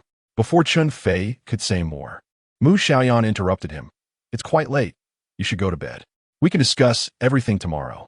Observing her demeanor, Chen Fei felt a pang of sympathy. He wanted to offer some words of comfort, yet found himself at a loss, and simply stated, Then, Mu, you should also rest early. The following day, Chen Fei awoke late, roused by the alarm clock. After finishing her morning routine, Teacher Yu descended with Mu Xiaoyan and Nyonyo. As Sister Hua prepared breakfast, Mu Xiaoyan also made her way downstairs, appearing somewhat haggard. Mu Xiaoyan seemed a bit listless as well, but the presence of his mother at breakfast revitalized him considerably. Yaya, I heard from Dad that you wait for Mom to come home before you sleep every night. Is that true? Although Mu Xiaoyan had already accepted Chen Fei's words, she still yearned for confirmation from him. After a moment of shyness, Mu Xiaoyan finally nodded. Sister Hua and Guiyong exchanged astonished glances, while Teacher Yu looked somewhat embarrassed. Yaya, you must not continue this way. You need to go to bed on time, understand? Mu Xiaoyan felt a pang of sadness, and her eyes grew warm. Mom, could you come home earlier? My classmate's mother returns by 7 o'clock. Mu Xiaoyan tentatively inquired. Your mother has too much work, but now that your father is back, he will accompany you to sleep at home in the evenings, which is just the same, she reassured him. It's not the same, Mu Xiaoyan replied, burying himself in his breakfast and falling silent. After breakfast, Mu Xiaoyan and Chen Fei accompanied Mu Xiaoyan to kindergarten. Chen Fei held Nyonyo, while Mu Xiaoyan wished to carry Mu Xiaoyan. However, Mu Xiaoyan, fearing ridicule from his classmates, preferred to hold her hand instead. Nevertheless, he appeared quite cheerful, humming a tune along the way. Brother, you sing terribly. Listen to Nyonyo sing, Nyonyo exclaimed, launching into a children's song. Upon finishing, she asked Mom and Dad, Did Nyonyo sing well? Nyonyo sang wonderfully, but Mom sings the best, Chen Fei affirmed, recalling how he had chastised Mu Xiaoyan in a fit of anger the previous day. Knowing her tenacious nature, he understood this issue would not be resolved easily, especially since he relied on her for his livelihood. It was prudent to curry favor. Moreover, it was not insincere to say that Mu Xiaoyan indeed sang beautifully. Then, let Mom sing a song. Mu Xiaoyan and Nyonyo chimed in unison. In good spirits, Mu Xiaoyan began to sing. After she finished, Chen Fei was the first to applaud enthusiastically. Do you all think Mom sings beautifully? Is she not the best? She sings well, a little voice affirmed, stretching the words in support. Dad, you should sing too, Nyonyo insisted. In a deliberately exaggerated and tone-deaf manner, Chen Fei sang the children's song Nyonyo had just performed, eliciting giggles from her, while Mu Xiaoyan covered his ears, exclaiming, "Stop singing, it's dreadful." Chen Fei laughed heartily, and Mu Xiaoyan joined in the merriment. To an outsider, the family of four appeared harmonious and enviable. Upon returning from kindergarten, Nyonyo accompanied teacher Yu to class. Mu Xiaoyan asked, Chen Fei, you mentioned last night that you had something to discuss. What is it? I went to the community clubhouse yesterday and encountered several homeowners who inquired about my profession. I hesitated to respond casually. I wanted to ask General Mu how I should present myself in such situations in the future. Chen Fei, in the Flower City, only I, Guiyong, Sister Hua, Teacher Yu, Qin Kiki, and Wang Miao Miao are privy to your true situation. To everyone else, you are simply my beloved and the father of my child. Should anyone inquire further, particularly regarding your profession, you may state that you were previously an independent investor and are now the vice president of Tianqiao Group.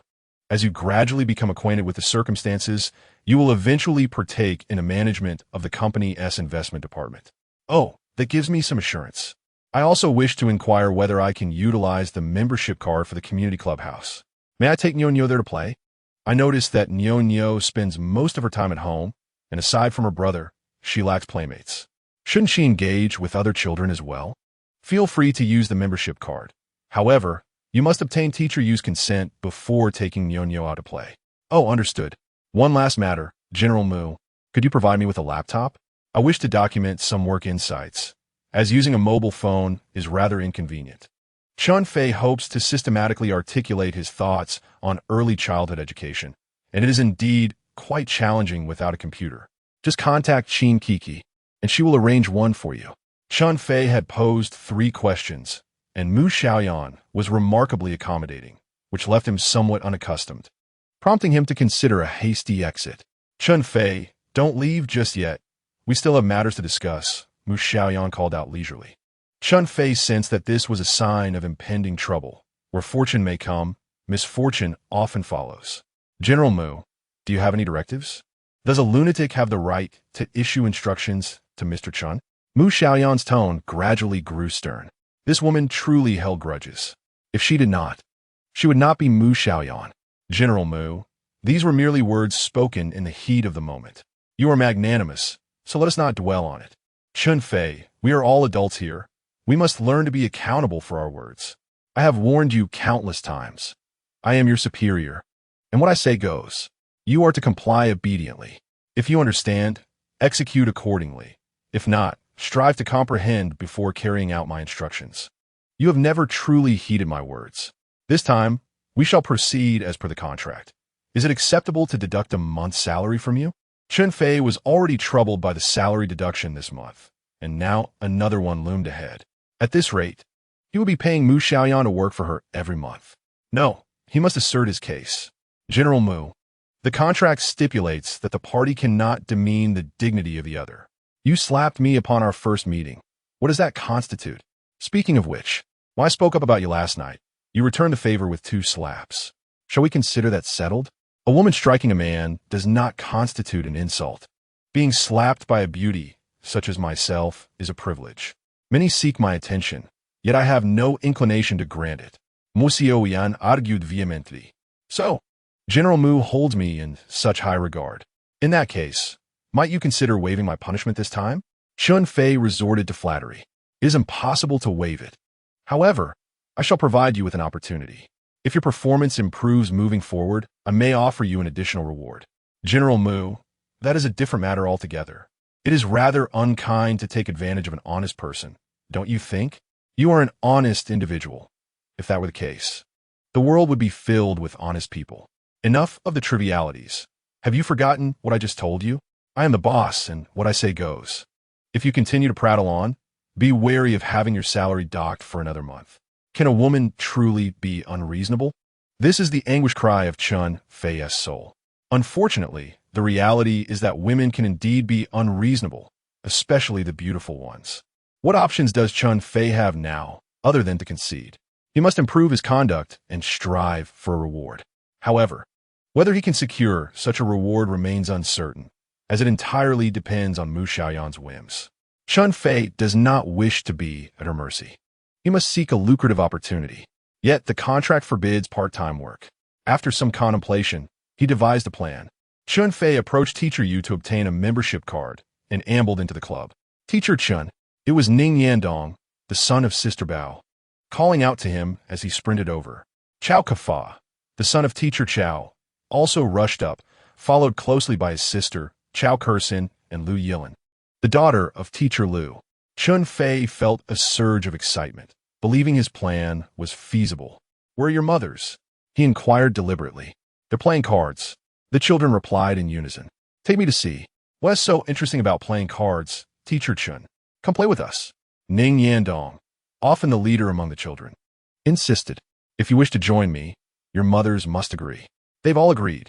The children quickly chimed in. What? You haven't even told them. No matter. We shall go inform them now. As soon as Chen Fei finished speaking, Ning Yandong and Chao Kafa dashed towards the game room, while Chen Fei took the hands of Chao Kursin and Lu Yilin and hurried after them. Inside the game room, the competition was fierce. As the children burst in, Teacher Lu looked at them with disdain. Why have you come in again? We want to play with Teacher Chen. Teacher Chen? Who is Teacher Chen? Teacher Lu casually asked while shuffling the cards. At that moment, Chen Fei entered, holding the hands of the two little girls. There were 5 adults in the room, one of whom Chen Fei had not seen before, likely another friend of theirs. Sister Bao was merely observing and had not joined the game today. You truly are a teacher? Teacher Lu asked, slightly surprised upon seeing Chen Fei. Mr. Chen, you seem rather at leisure, Sister Bao remarked, hinting at something deeper. Of course. I am a teacher. Would you like me to show you my teaching qualification certificate? The wealthy ladies took his jest lightly, but Teacher Lu retorted. If you're a teacher, why aren't you at school? What brings you here every day? After a brief moment of introspection, she added, Oh, right. The school doesn't start for a few days. It's still summer vacation. I used to be a teacher, but I resigned. However, my affinity for children is innate. And with so many little ones here, I couldn't resist being drawn in. Strictly speaking, Chen Fei was not lying, but the women's reactions suggested disbelief. Sister Bao was filled with suspicion, uncertain of Chen Fei's true intentions. The other wealthy ladies, however, assumed he was here to seek clients by engaging with their children. Recognizing his innovative approach, the affection for children is evident, and it's delightful indeed. Henceforth, you shall come daily to assist us with the little ones. What salary do you desire? Please, name your figure. Lu Tai believed she had discerned Chen Fei's intentions and aimed to outmaneuver him. Daily attendance is not feasible. I am available only for this fortnight. I require no payment, merely a small favor from you. The situation unfolded even more favorably than Chen Fei had anticipated. At last, the fox's tail is about to be revealed. I am eager to see what tricks you have up your sleeve. What assistance do you seek from us? Lu Tai and Chao Tai inquired simultaneously. I would like each of you to lend me 25,000 yuan, and I shall provide you with an IOU. Such a clever lad. Yesterday, you won 25,000 from us, and today you wish to charm us out of another 25,000. The sum is modest, yet you treat us as fools. Both Lu Tai and Chao Tai regarded Chen Fei with a look of condescension, as if he were a simpleton. Do you intend to extract 25,000 from us daily? Do you truly think us simpletons? Lu Tai adopted the demeanor of a wealthy matron, scolding him sternly. Lu Tai, you misunderstand. The 25,000 from yesterday was not collected. As a teacher, how could I possibly win money from you in mahjong? Of course, I do not charge for watching your children. I merely request that you consider yesterday's 25,000 as a loan, and I shall draft an IOU right away. The wealthy ladies were momentarily bewildered, pondering Chen Fei's motives. Unfazed by their thoughts, Chen Fei procured paper and a pen from the club staff, composed 2 IOUs, stipulating repayment in 3 years, signed his name, and captured photographs of both documents. He then presented the IOUs to Lu Tai and Chao Tai respectively. "Why not provide me with one?" Bao Jie queried. "Bao Jie, your son Ning Yandong is quite grown. He requires no supervision from me and can even assist me. Only Chao Kersin and Lu Yilin need a bit of attention. Thus I shall not borrow from you." Chen Fei wished to avoid further entanglements with Bao Jie, finding it more manageable to deal with the 2 less astute ladies. With a swift motion, Chen Fei opened WeChat, transferring the 25,000 yuan to Lu Tai and Chao Tai within 24 hours, ensuring he could still receive funds. Then he announced to the children, "All right, I have spoken with your mothers. Let us venture out for some fun." Bao Jie watched Chen Fei's departing figure with a grave expression. Liu Tai, despite her suspicions regarding Chen Fei's peculiar maneuvers, had little time to ponder as the noisy children had exited. The IOUs, now a nuisance, were discarded carelessly as she eagerly resumed her card game. Chen Fei, meanwhile, engaged joyfully with the children. The basketball court was empty, and he introduced them to a game of eagle and chicks. To his surprise, such a simple game captivated them for an entire morning, their laughter ringing through the air without pause. Chen Fei marveled at the simplicity of a child's joy. Their contentment seemed effortlessly attained. Observing their innocent smiles, he felt profoundly moved. As Chen Fei gazed at the children in rapture, another person stood outside the court quietly observing him. Realizing he was being watched, Chen Fei turned to see someone seated at the edge of the court, smiling as they watched the children play. Upon noticing Chen Fei's gaze, the individual graciously greeted him, inquiring if they might join in the fun. A group of children beamed with joy upon the arrival of an adult willing to engage in play. Before Chen Fei could respond, Ning Yandong had already pulled him over. "Teacher Chen, you shall be the eagle, and this sister will be the hen." Ning Yandong adeptly assigned roles. Chen Fei noticed a fleeting change in her expression, which quickly returned to normal. Ning Yandong hid behind her, clutching her clothes, and the other children mimicked him, then exclaimed, "Let the game begin." Chen Fei, while playing with the children, felt more relaxed. Yet he found himself somewhat uneasy in this situation. Several times when he attempted to catch Ning Yandong's little chicks, the mother hen would protect her brood, resulting in physical contact between them. Chen Fei even sensed that she might be deliberately inching closer to him. "You play basketball remarkably well," he complimented, but the light-hearted banter made him question whether he was overthinking the interaction. As noon approached, Chen Fei needed to pick up Mu Xiaoyan and said, "Let us pause here. Everyone should go have lunch." The children, still eager to continue, clung to him, urging him to play on. Knowing he could not extend the game, he initially considered sending the children back to their mothers, but ultimately decided to escort them to the game room himself. Walking alongside him, one of the children asked, "Can I call you Teacher Chen? I am a student at Guangdong University." Chen Fei recognized the young adult as a university student, but felt no inclination to engage further. "You can just call me Chen Fei," he replied. However, the child persisted in calling him Teacher Chen. "Teacher Chen, I find you particularly interesting. May we be friends?" "Best not to. Once you get to know me, you might find me less amusing," Chen Fei replied candidly, sensing an underlying flirtation. "Do you often speak to girls like this?" she inquired with a radiant smile. "I usually tell them they're being ridiculous," Chen Fei remarked, suddenly reminded of Mu Xiaoyan, which robbed him of his smile. Quickening his pace, he distanced himself from her, escorting the children back to the game room before hastily exiting the venue. Upon reaching the kindergarten entrance, Mu Xiaoyan dashed toward him, and before Teacher Yi could open the gate, Chen Fei had already taken his hand and lifted him out. Teacher Yi frowned at the scene, but Chen Fei pretended not to notice, offering what he believed to be a charming smile as he sincerely said, "Goodbye, Teacher Yi. I must tell you, we have a particularly beautiful headmistress at our kindergarten." Mu Xiaoyan eagerly shared the latest news. "How beautiful," Chen Fei replied, bemused by the child's early fascination with beauty. "She is exceptionally pretty," Mu Xiaoyan stated, which Chen Fei thought was rather vague. Seeking more substantial information, he asked, "How does she compare to your mother?" Mu Xiaoyan tilted his head in contemplation for a long moment before finally responding with a simple, "I don't know." Chen Fei sighed, considering the child's lack of insight.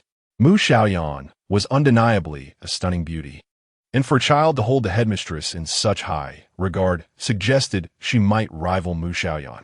Chen Fei found himself genuinely curious to meet her. After his afternoon nap, Chen Fei accompanied Mu Xiaoyan back to the kindergarten, but unfortunately, he did not encounter the famously beautiful principal mother. Upon arriving at the community clubhouse, he looked up and unexpectedly spotted someone else who was also exceptionally attractive, yet he wished to avoid.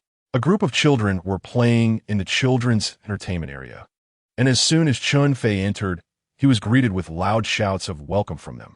Just as he intended to approach them, they all rushed over and pulled him to the basketball court, eager to play Eagle Catches Chicks again. Chen Fei couldn't help but feel amused and exasperated. Why were these children so enthusiastic about this game? He decided to indulge them and thought that the first step to engaging the children was to make them enjoy playing with him. So he would go along with their whims. After an hour of play, during which at least 6 times they burrowed into his arms, Chen Fei was certain this was intentional. He genuinely felt that men were at a disadvantage, being so brazenly taken advantage of by or left him with no recourse. Had the roles been reversed, he would have likely responded with a sharp retort, just as Chen Fei contemplated whether he should sternly advise her to respect personal boundaries. They were interrupted by an external voice. This was the basketball court. Game should be played elsewhere, a somewhat brash female voice declared, followed by the sound of a basketball bouncing on the ground. You, a woman, playing basketball? Ning Yandong, though young, had quite the temper and lacked any sense of guilt for occupying the court, throwing a taunt at her. Women could still dominate men, the tall one. Do you dare to challenge me? This was directed at Chen Fei, whose voice sounded vaguely familiar. What are you being so arrogant about? Our teacher Chen can dunk. Can you? Ning Yandong retorted. Dunking? That is perfect. I was just worried that crushing amateurs would be dull. She stepped into the basketball court. Chen Fei quickly recognized her as Fang Fei, the girl who had fought with the Shamei group outside the cinema that day. This girl was quite audacious. Chen Fei had already lost interest in playing Eagle Catches Chicks. Fang Fei's arrival was rather timely. At that moment, Fang Fei also recognized Chen Fei. What are you doing here? I've been searching for you everywhere with a Ning. I truly need to thank you for last time. When are you free? We'd like to treat you to a meal. Are you afraid now? Weren't you supposed to challenge me? Ning Yandong disapproved of Fang Fei's bravado. However, Fang Fei was indeed not intimidated. While she was grateful to Chen Fei, her desire to challenge him was more pressing. It wasn't for basketball, but for combat. Shall we play a match? How about 10 shots? I'll give you 5. Chen Fei initially wanted to offer her 9. But glancing at her as she helped him temporarily escape, he decided to show mercy. No need for you to give me anything. A fair contest based on skill. Fang Fei felt slightly insulted. Fine then, Fang Fei. How do you know my name? She asked, slightly taken aback, but quickly realized it was because a Ning had called her name that day. I don't even know your name. I'm Chen Fei. Shall we begin now? Do we need a referee? I'll volunteer as the referee, she offered. Do you understand the rules of basketball? Fang Fei looked at him with a somewhat disdainful expression. Who needed a referee? If a basket was made, anyone with sight could see it clearly. Chen Fei, not wishing to meddle, immediately agreed. Teacher Chen, go for it. Go for it. They cheered, their expressions filled with a hint of flirtation. Chen Fei was immediately caught off guard by her encouragement, deciding then and there to concede to Fang Fei. Fang Fei launched her attack first, and Chen Fei was curious to gauge her skill. To his surprise, she was quite adept. With a mix of half-hearted defense, she quickly scored 2 goals. A glimmer of pride sparkled in Fang Fei's eyes as she cast a challenging glance at Chen Fei and swept her gaze across Ning Yandong and the others. The children, eager to show their support, cheered loudly for Chen Fei. Teacher Chen, dunk it. Chen Fei, wanting to save face for the children, decided to let Fang Fei score again on her 3rd attempt, blocking her on the next. When it was Chen Fei's turn to attack, Fang Fei was relentless, almost engaging in a tussle. Chen Fei pondered the peculiar situation, noting how all these women seemed to cling to him today. Unlike his usual aversion to such proximity, he recognized Fang Fei's fierce competitive spirit. finding the situation somewhat amusing. Preferring to avoid excessive physical contact, he graciously conceded a few plays. The score reached an even 8-8. However, Chen Fei, clearly fatigued, called out from the sidelines, "Teacher Chen, you're so handsome." Chen Fei frowned at her comment, allowing her to make 2 3-point shots unopposed. With no interference, Chen Fei's accuracy shone through, swiftly leading to a 10-8 victory. With her triumph, she adopted a haughty demeanor, exclaiming, "Fei Ge, you play basketball quite well." Chen Fei felt a mix of amusement and disbelief at her unabashed confidence. "Teacher Chen, have some water." While they played, someone had gone to fetch drinks and presented them as the game concluded. Chen Fei was indeed thirsty, yet reluctant to drink the offered water, struggling to find an excuse to decline. Just then, Chen Fei chimed in, "What water? After vigorous exercise, one should drink sports drinks." As she spoke, she approached the sidelines, retrieving 2 bottles of Gatorade from her basketball bag and tossing one to Chen Fei. Gratefully, he accepted it, opened the cap, and began to drink. However, when the half-empty bottle was offered back with no takers, it created an awkward moment, prompting Chen Fei to retract her offer. Taking a sip herself and remarking with a complex expression, "Teacher Chen, you truly possess gentlemanly grace." "Fei Ge, you didn't drink my water, so why the sarcasm?" Chen Fei had an instant dislike for her from the moment they met. Not genuinely angry, but with a smirk, she retorted, "I was referring to the recent match. A gentleman always accommodates the ladies." "You mean he let you score?" Chen Fei restrained herself from finishing her thought, stepping closer to Chen Fei, wrapping her arm around his shoulder and inquiring, "Fei Ge, did you give it your all just now?" Chen Fei, though not an old-fashioned man, felt a twinge of discomfort at her casual demeanor in public, being so familiar with someone he had just met. "What S would calling me Fei Ge? That S quite disrespectful. There's a generational gap between us. You should address me as Uncle Chen." "Uncle Chen, have you hit your head? You're at most a few years older than I am." Chen Fei found his response rather absurd. "Not convinced, are you? Let me enlighten you. By your appearance, you must still be a student, correct?" "What student? I'm already in my 2nd year of graduate studies." "After all, you're still a student. Look, you haven't even left campus, and my son is already capable of running errands. Shouldn't you address me as uncle?" Chen Fei's words carried a hint of admonition, suggesting that as a university student, one should refrain from flaunting around in front of a professional like him. After all, his trivial thoughts were hardly a secret to anyone. That day, Chen Fei had been too preoccupied with bickering with the Xiaomate crowd to notice that Chen Fei was accompanied by 2 children. Hearing his remark now, she was taken aback and pointed at Ning Yandong and the others, asking, "Are they all your children?" "They are not. My son is at school," Chen Fei replied. "Please, if you're going to lie, at least do it convincingly. It's still summer vacation. What school could he possibly be attending? The kindergarten has already started, you know." At this point, Chen Fei couldn't help but feel skeptical. She had hoped to find a good playmate in the neighborhood, only to discover he was a married man with children already in kindergarten. It seemed unlikely they would ever connect as friends. "I think calling you Uncle Chen is quite a loss for you. I might as well call you Grandpa Chen instead." Noticing Chen Fei's pretentious demeanor, she decided to exaggerate his age further. "That works for me. I hereby recognize you as my dear niece," Chen Fei responded, embracing the jest. Chen Fei found his reaction both amusing and infuriating, elongating her tone as she called out, "Grandpa Chen." "Ah," Chen Fei replied without any pretense, "Dear niece, your sweet tone when addressing me as Grandpa is delightful. Next time, should the opportunity arise, I shall impart some wisdom on you." Nearby, someone chuckled and interjected, "Indeed, you ought to teach her well. Your dear niece is a bit too wild." Upon hearing the 2 of them mock her in tandem, Chen Fei instantly bristled with indignation. "Let us not wait for another day. Let us do this right now." Remembering how Chen Fei had dealt with that group of ruffians, she had long wanted to spar with him, and now she assumed a fighting stance. Chen Fei was taken aback by her sudden boldness. "You are right. This girl is a bit too reckless, unaware of her own strength. If that is the case, I shall indulge her. Firstly, it will serve as a lesson in humility. A small setback now will prevent a larger one later, especially since she is called me Grandpa. Secondly, it will allow these children to witness my capabilities.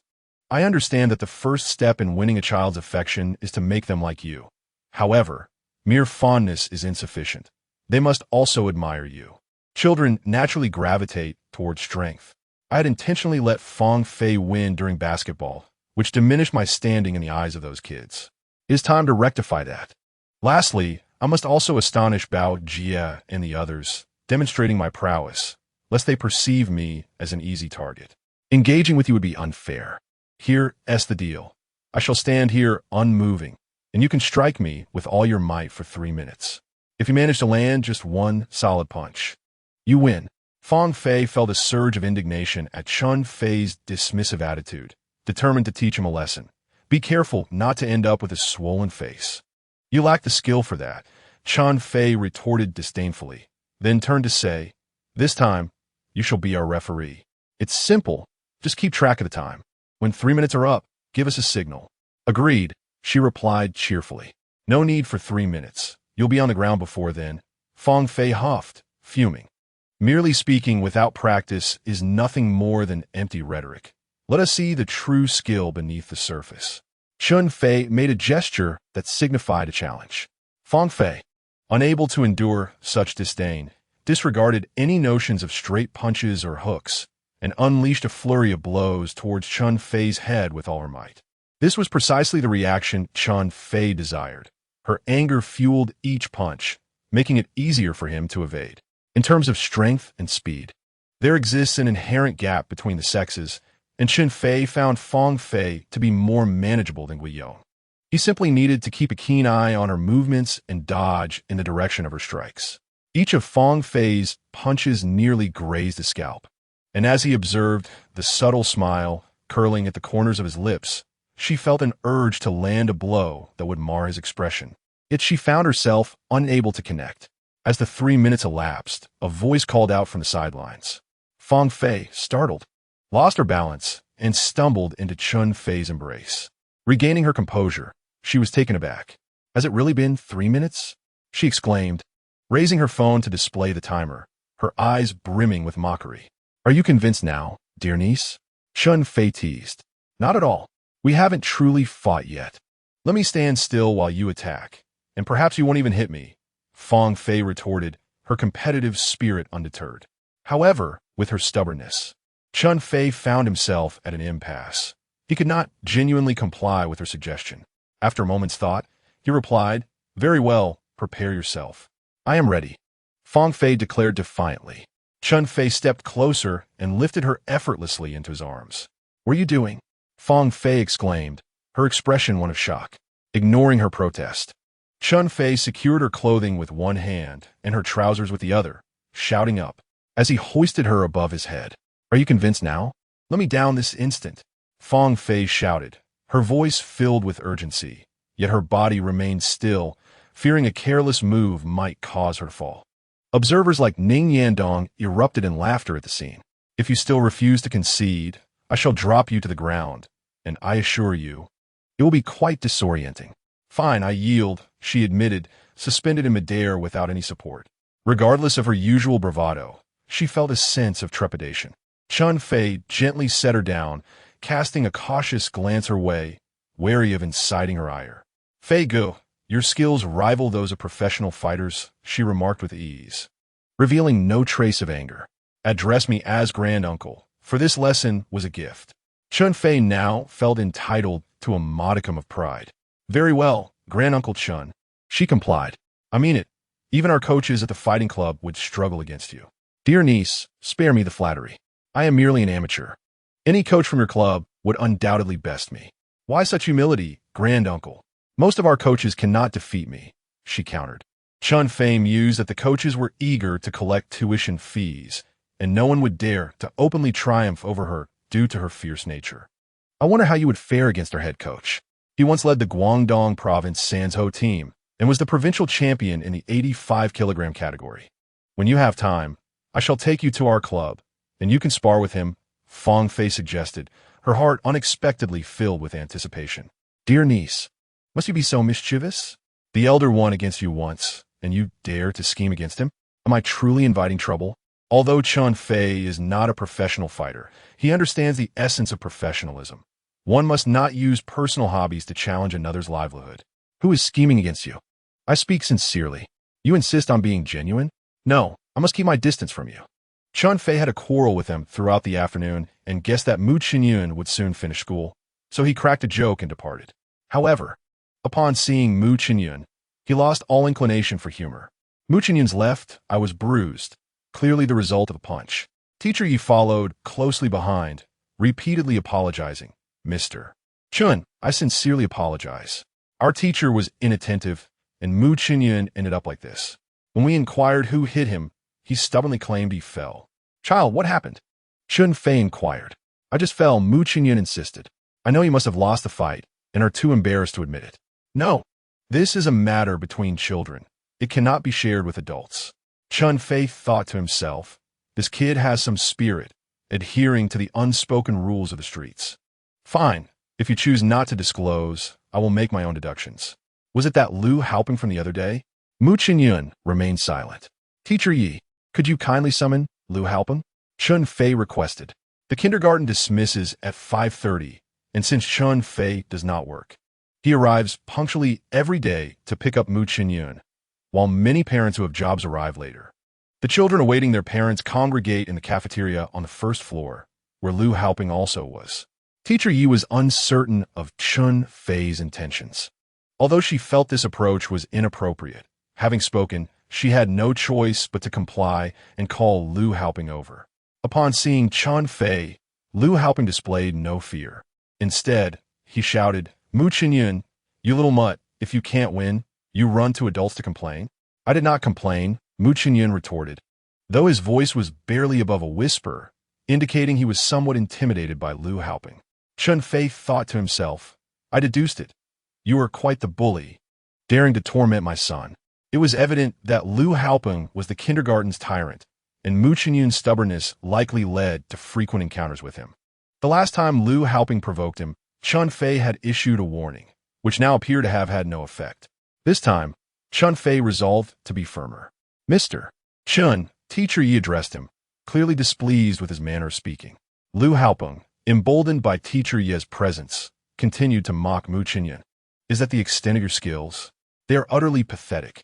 I have told you repeatedly, my father is the strongest. Chen Fei pondered why Mu Xiaoyan had been so eager to learn martial arts from him these past few nights. It was to seek revenge. Very well. You bully my son, then I shall have to bully your father. Bring him along tomorrow. I will give him a proper beating, and we shall consider the matter settled. Do you understand? If your father does not come tomorrow, I will beat you instead. At that point, do not claim that I am an adult picking on child. Chen Fei feigned ferocity, and Lu Haoping finally appeared somewhat intimidated, yet still retorted, Tomorrow I will bring my father to fight you. Teacher Yi frowned at this exchange, wondering what kind of parent would handle children's disputes in such a manner. Mr. Chen suggested, how about this? Lu Haoping's mother will come to pick him up shortly. Please wait a moment, and then both families can have a good discussion.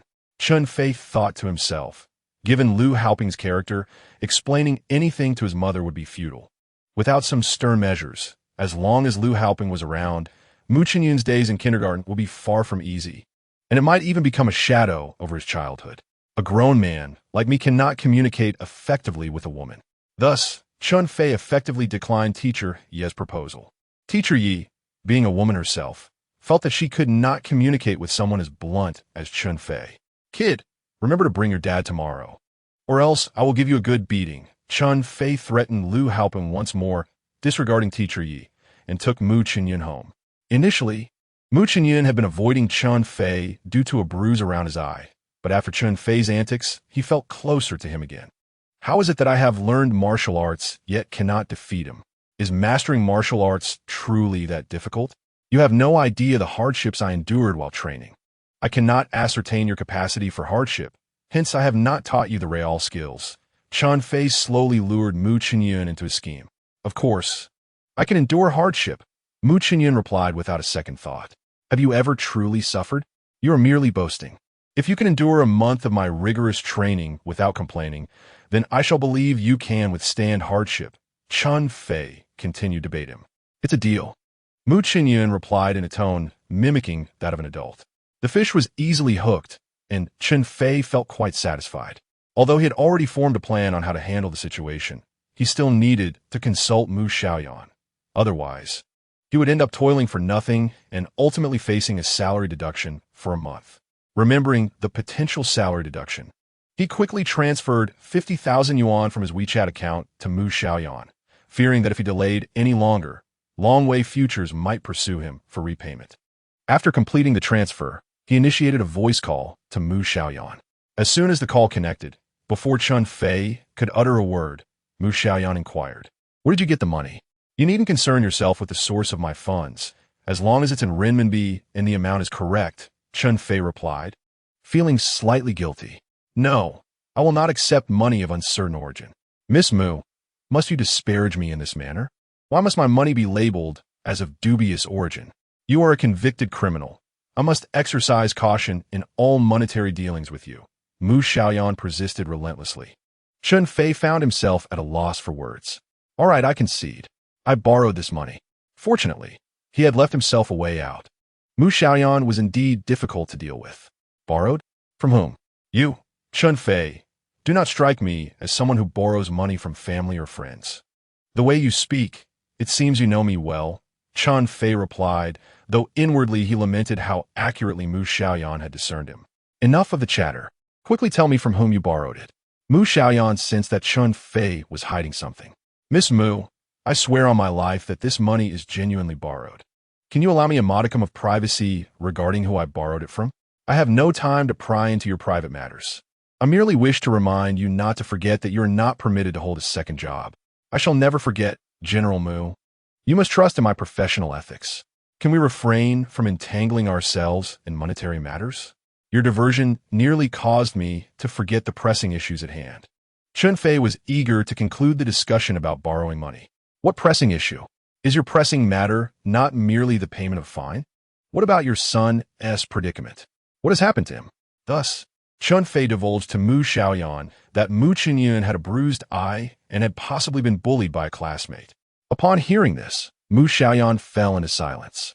She felt a pang of concern for Mu Xiaoyan, yet she was uncertain how to manage the conflict between children, despite General Mu's adeptness in business dealings with officials. She felt a profound guilt for having been oblivious to her son's plight, rendering her hesitant to confront the situation, almost wishing to evade it. "You are his father. I entrust this matter entirely to your discretion." "Understood." Chen Fei relished Mu Xiaoyan's words, yet he remained uneasy and hastily added, "But General Mu, if my handling of the situation is inadequate or it does not meet your expectations, please do not dock my salary. Deductions are inevitable. As long as you consult with me beforehand on all matters, how could it not align with my wishes?" Mu Xiaoyan was resolute. "General Mu, how about I draft a work plan for you? If you find it feasible, you may approve it, and I shall execute it accordingly," Chen Fei suggested half-jokingly. "Depart." Mu Xiaoyan decisively ended the call. Although Chen Fei was reluctant to draft any plan, he pondered earnestly how to negotiate with Lu Haoping's parents, struggling to find rest throughout the night. The next day, he prepared to methodically finish breakfast before taking Mu Xiaoyan to kindergarten, only to be informed that it was the weekend and the kindergarten was closed. Chen Fei had not been attentive to the date recently. Upon checking his phone, he realized it was Sunday, so yesterday was Saturday. Why was there no holiday then? Chen Fei inquired of Mu Xiaoyan. Teacher Yu informed him that the kindergarten had a single day off per week, with classes held as usual on Saturdays. Then why was General Mu not at home over the weekend? General Mu does not adhere to the concept of weekends, Sister Hua interjected. The weekends for Mu Xiaoyan and Nyonyo were even busier than usual, filled with various training sessions awaiting them. This was a common occurrence for children in the city, but what set them apart was that the instructors came to their homes for lessons. Chen Fei mused that this was the privilege of wealth. As per routine, Teacher Yu ushered Chen Fei out, and he made his way to the community club. Perhaps it was because he arrived a bit early today. Lu Taichao and the others had yet to arrive. Alone, Chen Fei found himself bored and suddenly recalled that tomorrow marked the end of the month. Granting him a day off, having been in Huacheng for a week, it was time to gather with some classmates. Chen Fei had numerous high school and university friends working in Huacheng, but considering his current job situation, he deemed it unsuitable to engage with too many old acquaintances. Nevertheless, he was determined to meet up with his two college roommates, Zhang Pengqing and Qi Xiaohu. During their 4 years of university life shared in the same dormitory, the young men Peng Yu, Zhang Pengqing, Qi Xiaohu, and Chen Fei developed a bond akin to that of brothers. After graduation, Peng Yu and Chen Fei remained in Star City, while Zhang Pengqing and Qi Xiaohu relocated to Flower City. Despite the diminished frequency of their interactions, the affection they held for one another remained unchanged. Initially, Chen Fei harbored suspicions that his new job was a trap orchestrated by Mu Xiaoyan and Yuan Jiqiu. Subsequently, he signed an unusual and perplexing contract with Mu Xiaoyan, which caused him to delay reaching out to his university friends upon arriving in Flower City. He even advised Peng Yu not to disclose his arrival to their friends. One early morning, Chen Fei announced in their WeChat group that he had arrived in Flower City, leading Zhang Pengqing and Qi Xiaohu to initially believe he was joking. Once they confirmed the truth, both were ecstatic. Xiao Fei, did you come by high-speed train? What time did you arrive? Xiaohu and I'll come pick you up. Chen Fei replied, what have you two been up to? I've been here for a week. What? You've been here for a week? Come clean. Which woman have you been frolicking with? Have you only just remembered your brothers? Zhang Pengqing teased. Penggu, I told you Xiao Fei is more enamored with women than with friends. I was not mistaken. It seemed they had not properly entertained him during his last visit, and they were determined to make amends this time. Xiao Fei, where are you now? Are you free for lunch? That might be a problem. At the moment, I am preoccupied in the company of a lovely lady and cannot attend to you. However, I can spare some time to meet you tomorrow evening. You may choose the venue. Penggu, Xiaohu, I must inform you that Xiao Fei's market value has surged. You must not treat him carelessly. Peng Yu chimed in. Let us convene a meeting to discuss the reception arrangements. The group engaged in spirited banter, establishing the time and place for their dinner the following evening. Chen Fei lingered for a while, but did not see Lu Tai and the others at the club, so he decided to return home. Upon arriving at the villa, Sister Hua handed him a computer bag, indicating that the laptop he had requested from Mu Xiaoyan was now available. Chen Fei retreated to his room, powered on the computer, and connected to the internet. Having spent several days contemplating his newfound knowledge, he felt inspired and began to compose an article during his leisure time. He wrote steadily for the entire morning, feeling quite pleased with his work, and considered submitting it for publication. However, he recalled that Mu Xiaoyan had specifically warned him against taking on additional work. He pondered whether writing articles for compensation would be deemed a side job in her eyes. Hesitant to ask, he feared that doing so might provoke her. Mu Xiaoyan had a tendency to dominate every situation, retaining the ultimate say in all matters. Realizing he should also confirm his day off with Mu Xiaoyan, Chen Fei dialed her number. Manager Mu, I would like to take a day off tomorrow as I have dinner plans with some friends. Tomorrow is not an option. Mu Xiaoyan replied curtly. But Manager Mu, how can that be? ISNT tomorrow the end of the month? Am I not permitted a day off at the end of each month? Chen Fei was taken aback by her unexpected inflexibility. This time is not feasible. I have other commitments. You can reschedule for the day after. Mu Xiaoyan stated with an air of finality. Chen Fei was not unwilling to adjust his plans, but her demeanor prompted him to resist yielding. I have commitments as well. Then you will need to rearrange your schedule. I have invited dozens of people this time. Can you imagine being able to change the time at will? Mu Xiaoyan had no intention of discussing it with Chen Fei. Dozens of people? Such a grand occasion. Whether I am present or absent makes little difference, does it? What do you mean it makes little difference? You are the main character. How can we enjoy the meal without you? Chen Fei was taken aback. Dozens of people, and I am the main character? Is Mu Xiaoyan being overly dramatic? Mu, what kind of gathering is this? I don't have time to waste on idle chatter. In any case, you must attend tomorrow night. Your date can be rescheduled. Mu, your gathering is important, but so is mine. I have managed to gather everyone with great difficulty. You see, you only give me one day off a month. I've been eagerly looking forward to this day. You can't do this to me. Mu Xiaoyan remained silent, and Chen Fei sensed she might hang up at any moment. He hastily added, Mu, I can comply with your arrangements, but this should be considered extra work. Don't you think I deserve some reward? Perhaps you could waive my salary for the month you deducted. To reward you with a month's salary for merely having a meal. How delightful that sounds. Here's the deal. Tomorrow, bring your friends to Junya Hotel, and you can socialize with them as well. I will cover all expenses. After much back and forth, Mu Xiaoyan finally yielded a little, and Chen Fei did not dare to ask for more. He quickly reached out to Zhang Pengqing and Qi Xiaohu via WeChat. Brothers, the plans for tomorrow night need to be changed. Please arrive at Junya Hotel by 6. What is going on? Are you playing tricks now? Who go? It's a long story. I can't explain it clearly over WeChat. Let's discuss it in person tomorrow. There are 3 Junya hotels in Huacheng. Which one are you referring to? Zhang Pengqing inquired. Chen Fei was unaware of the situation, thinking it should be the one where he had dined with Lin Jiaojiao and Wei Li previously. But he did not dare to assume. After confirming with Mu Xiaoyan, he shared the hotel location in their WeChat group. Before long, the following day arrived. Ordinarily, Chen Fei would be on leave at month's end, and he would not need to pick up Mu Xiaoyan from school. However, he was indifferent to the notion of a day off.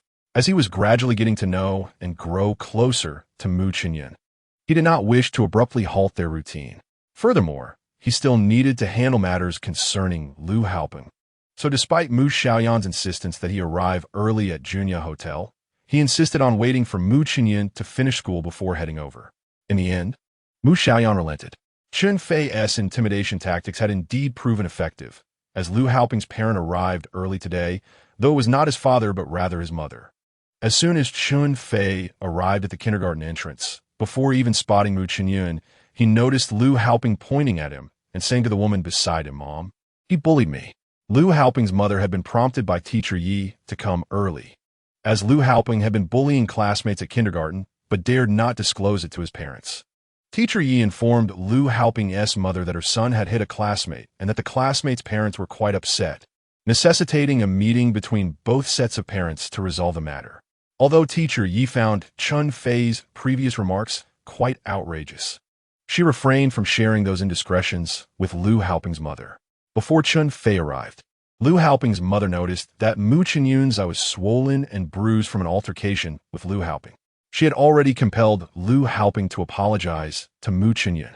Lu Haopeng, feeling indignant, recalled Chen Fei's earlier threat to confront him, stirring a mix of fear and grievance within him, prompting him to report the incident to his mother. Children should not speak out of turn. How can an adult bully you? After reprimanding her son, Lu Haopeng's mother turned to Chen Fei, saying, "Mr. Mu Xiaoyan's father, I sincerely apologize. My son is rather mischievous, and I have already instructed him to apologize to Mu Xiaoyan." How did he apologize? Chen Fei inquired. Lu Haopeng's mother paused, taken aback. Of course he said sorry. Is that even a question? Chen Fei then brought Mu Xiaoyan over, pointing to his injured eye, and said, "Look at what your son has done to mine. Is a mere apology sufficient? My anger stems not only from this incident. Your son has persistently bullied mine, leaving him with psychological scars." Understanding her son's nature, Lu Haopeng's mother felt somewhat guilty, but Chen Fei's aggressive tone unsettled her. "Then what do you suggest? Should I have my son retaliate and bruise my son's eye as well? Logically, that might seem appropriate, but my son cannot match yours in strength. When adults are present, it's unfair to allow him to retaliate. When we are not around, your son will only escalate his bullying." Seeing her son had already apologized, Lu Haopeng's mother felt her temper flare as Chen Fei continued to press the issue. "Mom, he is a big bully. He said he would beat up Dad and me too." Lu Haopeng's mother's expression darkened further at her son's words. "Did you say that?" "I did. But I want to harm your son. Even my child knows to resolve conflicts on his own without seeking adult intervention. If it weren't for his bruised eye, we would have known he was being bullied at school. It must be fair. Your son has bullied mine, and thus, my son's father should retaliate against yours. Are you being unreasonable? If you wish to retaliate, why not confront me directly?" Lu Haopeng's mother could no longer restrain herself and erupted in anger. "A gentleman does not engage in conflict with a woman. I had told your son to summon his father. Had I known you would come today, I would have brought my own mother to confront you. It is only fair for women to deal with women." Chen Fei was taken aback to encounter a middle-aged woman akin to Fang Fei, feeling overwhelmed. "Child, we encountered a shrew. Let us flee and bring our fierce mothers to handle her tomorrow." Lu Haopeng's mother, incensed by Chen Fei's flippant remarks, retorted, "What unclean words you speak. If you have the guts, don't run away." "Parents, what is happening here?" Teacher Yi interjected, bewildered by the sudden escalation. "Teacher Yi, you must intervene. This man lacks decorum," Lu Haoping's mother exclaimed, her voice rising in agitation. The commotion attracted a crowd, and a melodic voice emerged from the kindergarten, asking, "Teacher Yi, what is going on?" Then, the owner of the voice emerged, parting the crowd to approach Chen Fei and Lu Haoping's mother. "Principal's mother." Both Mu Xiaoyan and Lu Haoping exclaimed simultaneously. Chen Fei was taken aback. Wasn't she the serene Ning from that day? How had she become the principal's mother? When Ning saw Chen Fei, she, too, was surprised, but her face quickly lit up with joy. Teacher Yi briefly introduced the situation to Ning, who then addressed Chen Fei and Lu Haoping's mother, saying, "The children fought. This reflects our kindergarten's shortcomings. I apologize on behalf of the institution. Please do not let misunderstandings harm your relationship.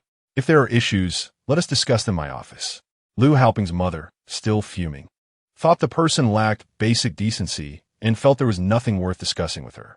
"I believe Mu Xiaoyan's parents are reasonable people. Perhaps you have misunderstood them." Ning appreciated Chen Fei's assistance that day and held a favorable view of him. Although as principal she would not show favoritism, she felt compelled to defend Chen Fei when Lu Haoping's mother disparaged him. "Principal Ning, not everyone is as reasonable as you. With some, I prefer not to engage in discussion," Lu Haoping's mother retorted, unwilling to go to the principal's office. Chen Fei was even less inclined to do so. Ning blushed slightly when Chen Fei called her name and smiled warmly at him. Lu Haoping's mother, unable to restrain herself, thought, "So they know each other. The principal's bias is rather evident. Principal, we have already resolved the matter of the children's fight and offered our apologies. Now, this is a personal issue between me and him, and it does not concern your kindergarten. Since we're no longer on school grounds, you need not trouble yourself." Turning to Chen Fei, she said, "Aren't you looking for a fight? I am ready to oblige today." Chen Fei, however, had no intention of brawling with a woman and was pressed for time to join Mu Xiaoyan's gathering, so he chose not to engage further. Taking Mu Xiaoyan's hand and preparing to leave. "If you want to fight, call your man," he remarked. Lu Haoping's mother was undeterred, executing a swift kick. "Crazy woman, are you really going to hit me?" Chen Fei quickly dodged. Seeing Chen Fei call her a crazy woman fueled Lu Haoping's mother's determination to retaliate. As she lunged forward with a flurry of punches, Chen Fei lamented inwardly, wondering if all women in Huaqiang were martial artists. In the midst of the chaos, Chen Fei seized Lu Haoping's mother's arm, using a swift motion to throw her off balance, causing her to stumble into a nearby shrub. Seizing the moment, Chen Fei grasped Mu Xiaoyan's hand and fled, ignoring Lu Haoping's mother's shouts of indignation. Upon returning home, Chen Fei received a phone call from Mu Xiaoyan. "Chen Fei, have you arrived yet? I'm taking a taxi." "What taxi? Drive your own car over here, quickly." Chen Fei hurriedly obtained the keys to the Land Rover Defender from Teacher Yu and rushed to Junya Hotel. Zhang Pengxing and Qi Xiaohu had left work early and already reserved a private room at the hotel. Although Mu Xiaoyan was pressing, Chen Fei decided to meet with his friends first. As soon as he entered the room, he poured himself a drink and downed it in one go. "Peng Yi, Hugo, allow me to self-punish with a drink. I sincerely apologize today. I want to be able to join you for drinks later." "Xiao Fei, what exactly is going on? In WeChat, you mentioned that it was hard to explain, but now it's time to clarify, right?" Zhang Pengxing asked. "To put it simply, it's a long story. My brother has fallen in love, and, as it happens, they are in the throes of passion. The girl can be a bit demanding, so I must do my best to appease her. We had originally planned to meet yesterday, but she insisted I accompany her to a dinner gathering instead. Regrettably, I had to prioritize love over friendship this time. However, I will be residing in Huaqiang from now on, so there will be plenty of opportunities for us to dine and drink together in the future." Chen Fei could only offer this temporary explanation. "Xiao Fei, you are undertaking a journey of love across great distances. Even I, the Casanova of the public administration class, must concede," Qi Xiaohu teased. "Brother who? How can I compare my meager experience to yours? You navigate through a garden of blossoms without a single petal clinging to you, while I am thoroughly ensnared." Chen Fei replied, Xiao Fei, this is rather inconsiderate.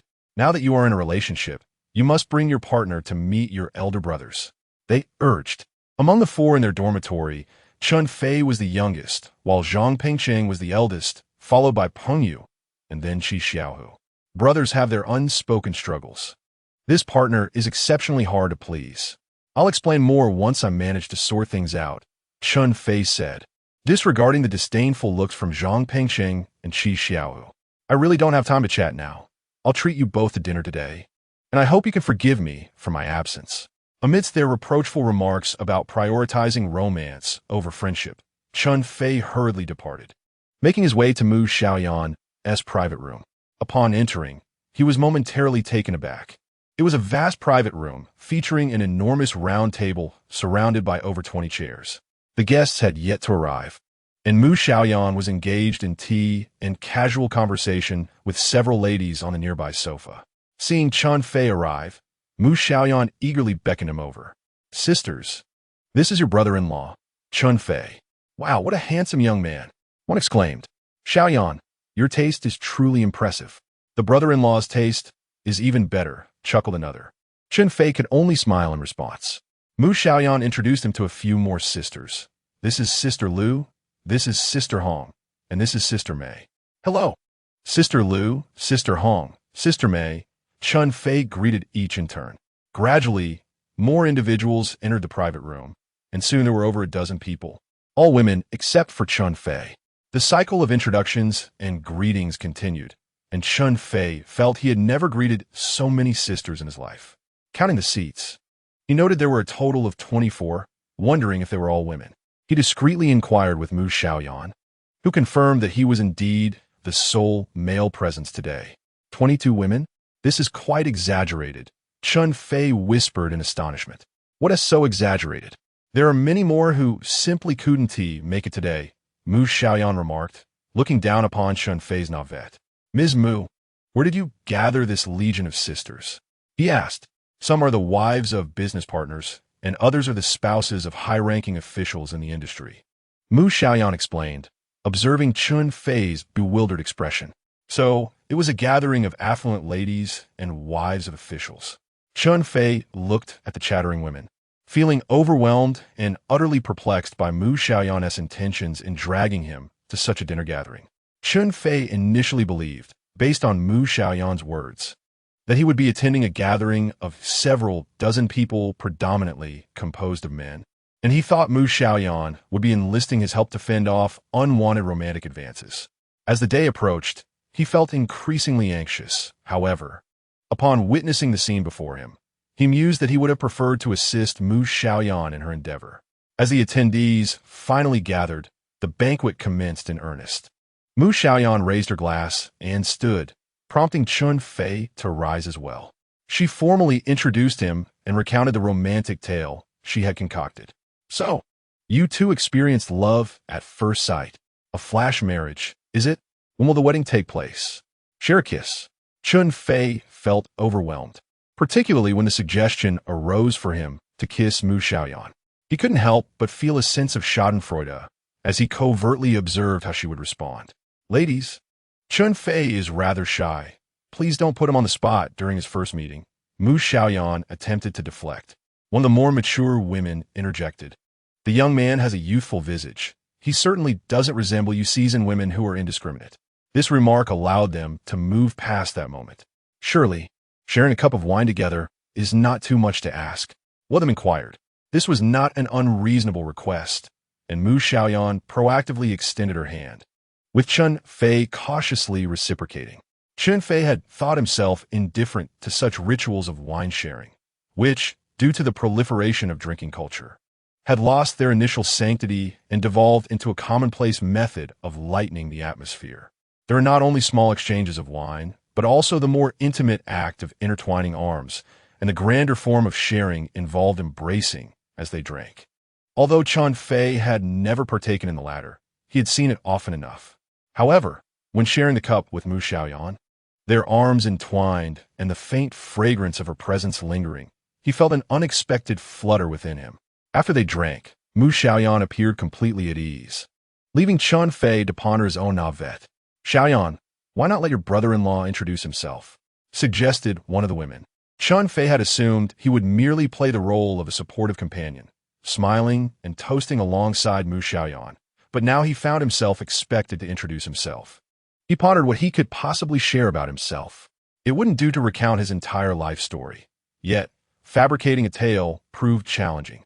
After some contemplation, he said, "To report to the esteemed ladies, my life is exceptionally simple, divided into two phases.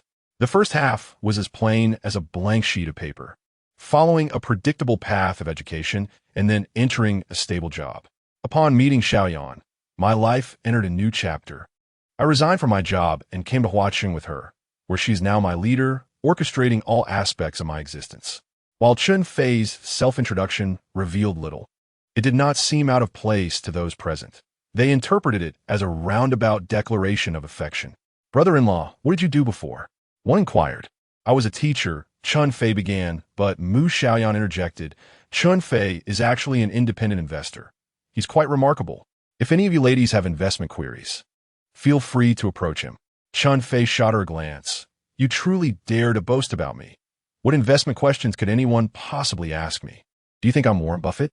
Fortunately, no one inquired about Chen Fei's stock dealings at that moment. Otherwise, he would have found himself in a difficult predicament.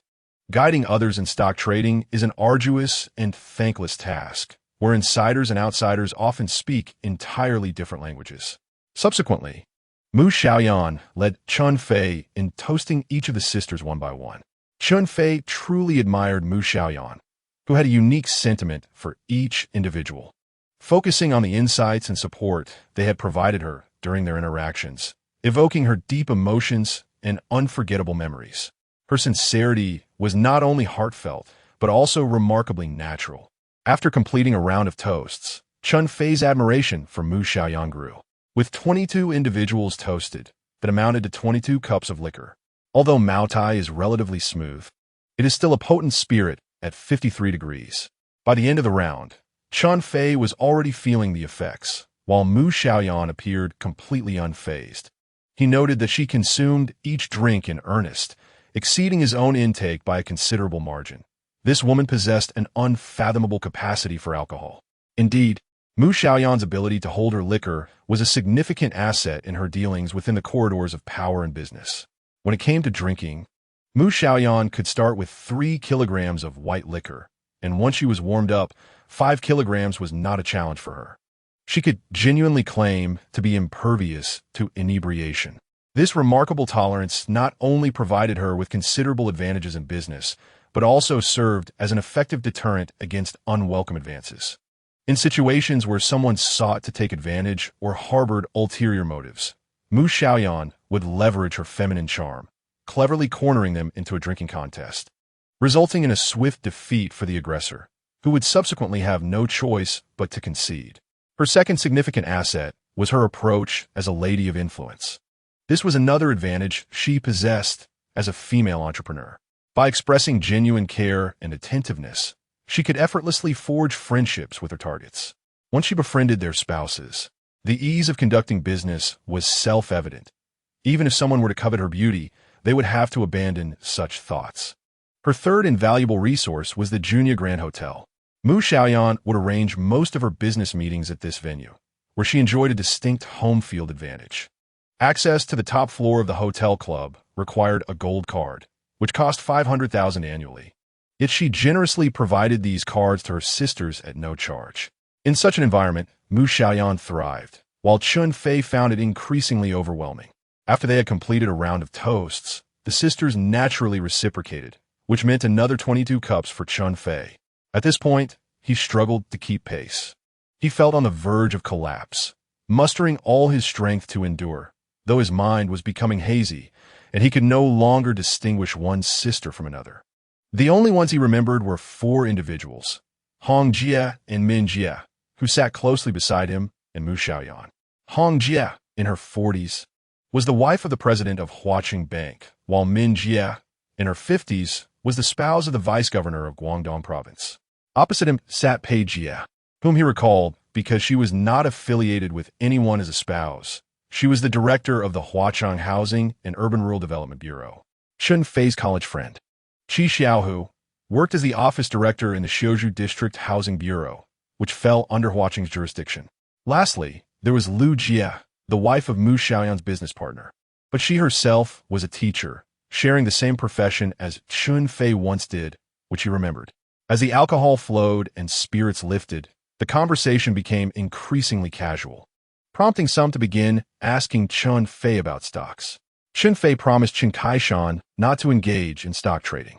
Instinctively, he wished to evade the topic, and with his mind clouded, he found it difficult to articulate his thoughts clearly. To divert the conversation, he stammered, "Ladies, Xiaoyan claims I am an independent investor, and that my investment prowess is remarkable, but that is mere flattery. What truly makes me exceptional, however, Xiaoyan has neglected to mention." This proclamation piqued the curiosity of several attendees. "Brother-in-law, do you possess any hidden talents?" he was asked. "I am a teacher, and my teaching skills are unparalleled," he retorted. Upon uttering this, the audience's interest waned significantly. Although Chen Fei was nearly intoxicated, his ability to read the room remained intact. Noticing their lack of enthusiasm, he continued, "I am not just moderately skilled. I have developed a unique curriculum that enables students to excel in both Chinese and English simultaneously. This not only requires less time than studying them separately, but the results are also far superior. It's not merely a case of efficiency. It's at least a case of achieving half the effort for 4 times the result."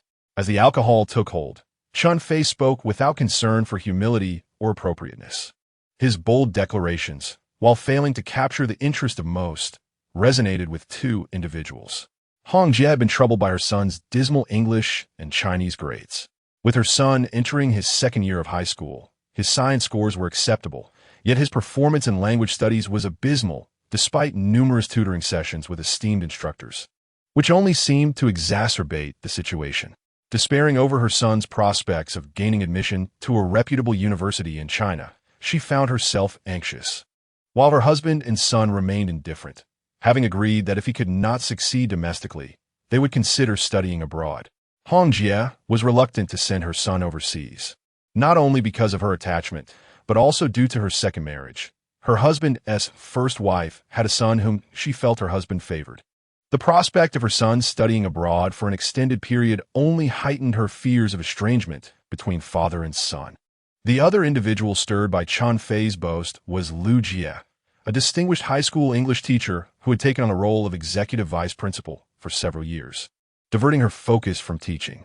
Currently, she was also tutoring Hong Jie's son in English. She accepted this position partly due to their friendship, which rendered her less susceptible to emotional obligations, and partly because her husband's business required financial backing from a bank. Establishing connections with the bank president's family was, therefore, advantageous, and providing assistance to them will be even better. Lu Jie believed in her teaching abilities, convinced that with dedication, she could at least improve her students' English scores. However, after tutoring for over half a semester, the grades not only stagnated but regressed significantly, leading to an awkward situation. Lu Jie's teaching prowess was unquestionable. The crux of the issue lay in the fact that Hong Jie's son simply refused to study.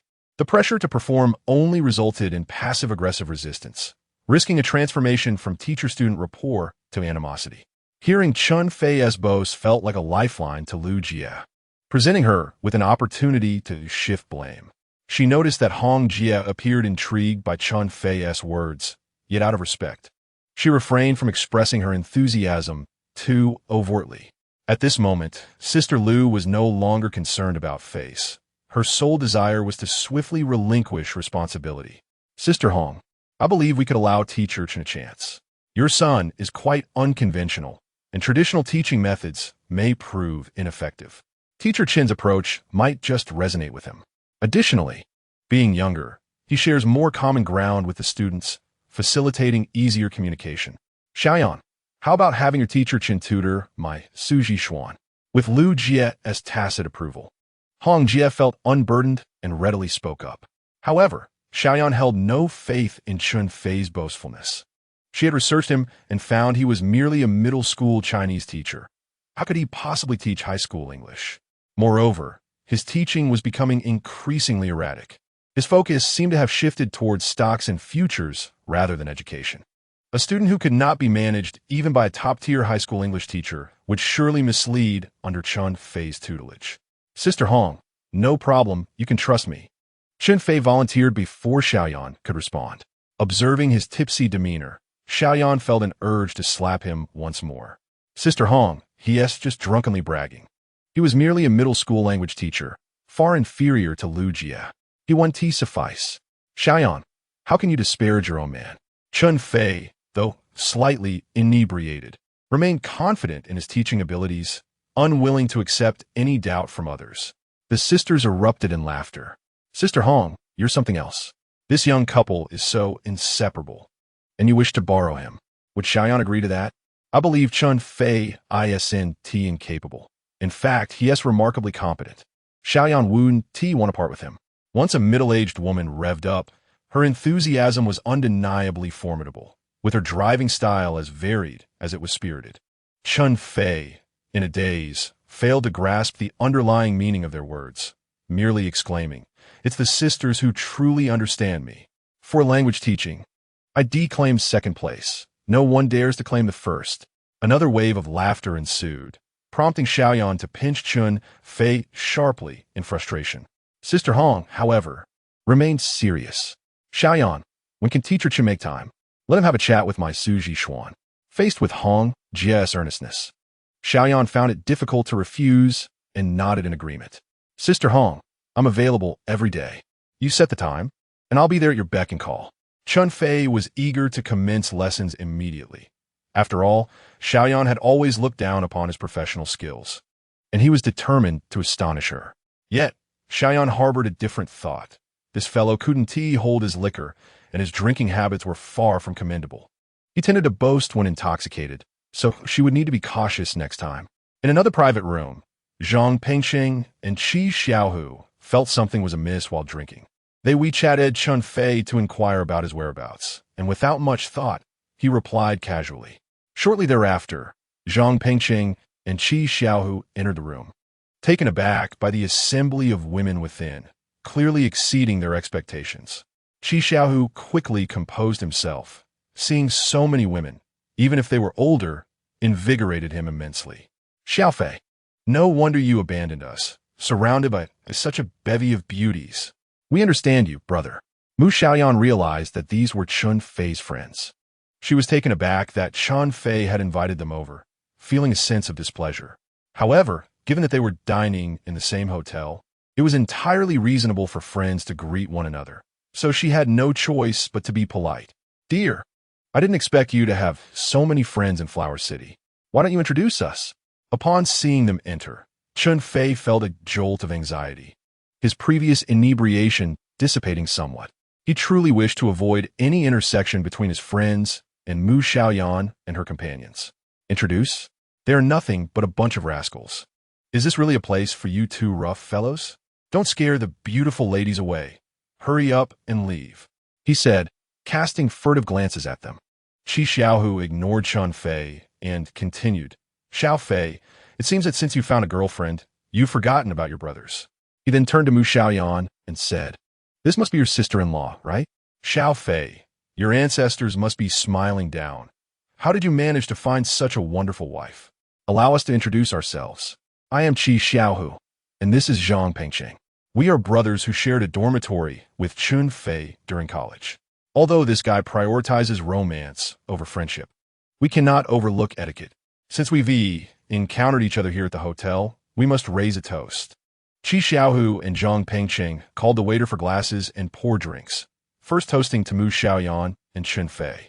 He had initially intended to tease and offer some words of blessing, but noticing Mu Xiaoyan's indifferent demeanor and Chen Fei's persistent gestures for them to leave, he sensed that there might be deeper issues at play. Not wanting to cause trouble for his friend, he simply finished the drink. As they prepared to toast the women present, someone interjected, You can't just offer such a small cup to so many ladies. The two men, undeterred, raised their drink containers, stating, It's a rare occasion to see so many beautiful ladies. If it weren't for the fact that we are the main characters today, we would love to drink more. Although we can't savor it slowly, our intentions remain sincere. Let us drink to this, shall we? That's the spirit. All right, that's manly enough. Chen Fei, your brothers are quite impressive. Downing 3 large cups in one go was no easy feat for an average person. Even Qi Xiaohu and Zhang Pengcheng, seasoned drinkers, found it challenging. Zhang Pengcheng felt they had honored enough customs and was about to say a few polite words before taking his leave. However, Qi Xiaohu began pouring again, exclaiming, "For the last cup, I must toast my goddess." Chen Fei felt a wave of dread wash over him. Qi Xiaohu had always been a notorious heartbreaker in college, changing girlfriends more frequently than he changed hairstyles, typically every couple of months. With his handsome features, which leaned towards the delicate rather than the rugged charm of Chen Fei, along with a natural flair and diligent grooming, Qi Xiaohu was undoubtedly a master of seduction. He often boasted that there was no woman he couldn't win over. Chen Fei thought to himself, I hope Qi Xiaohu isn't planning to make a move on Mu Xiaoyan simply because of her beauty. That's exactly the kind of thing this guy would do. This was indeed a misunderstanding on Chen Fei's part. Although Qi Xiaohu deeply appreciated the sentiment expressed by a certain author that one must never forsake beauty and fine cuisine, he still adhered to the fundamental principle that one should not deceive a friend's wife. It was simply because Chen Fei had not envisioned Mu Xiaoyan in the role of a lover that he believed Qi Xiaohu should have pursued the enchanting beauty upon encountering her. Just as Chen Fei intended to usher Qi Xiaohu away to prevent any potential offense to Mu Xiaoyan that could ultimately rebound upon himself, he noticed Chen Fei already pouring wine and approaching Sister Pei. Chen Fei let out a sigh of relief. He had indeed been somewhat inebriated and had failed to consider this crucial matter.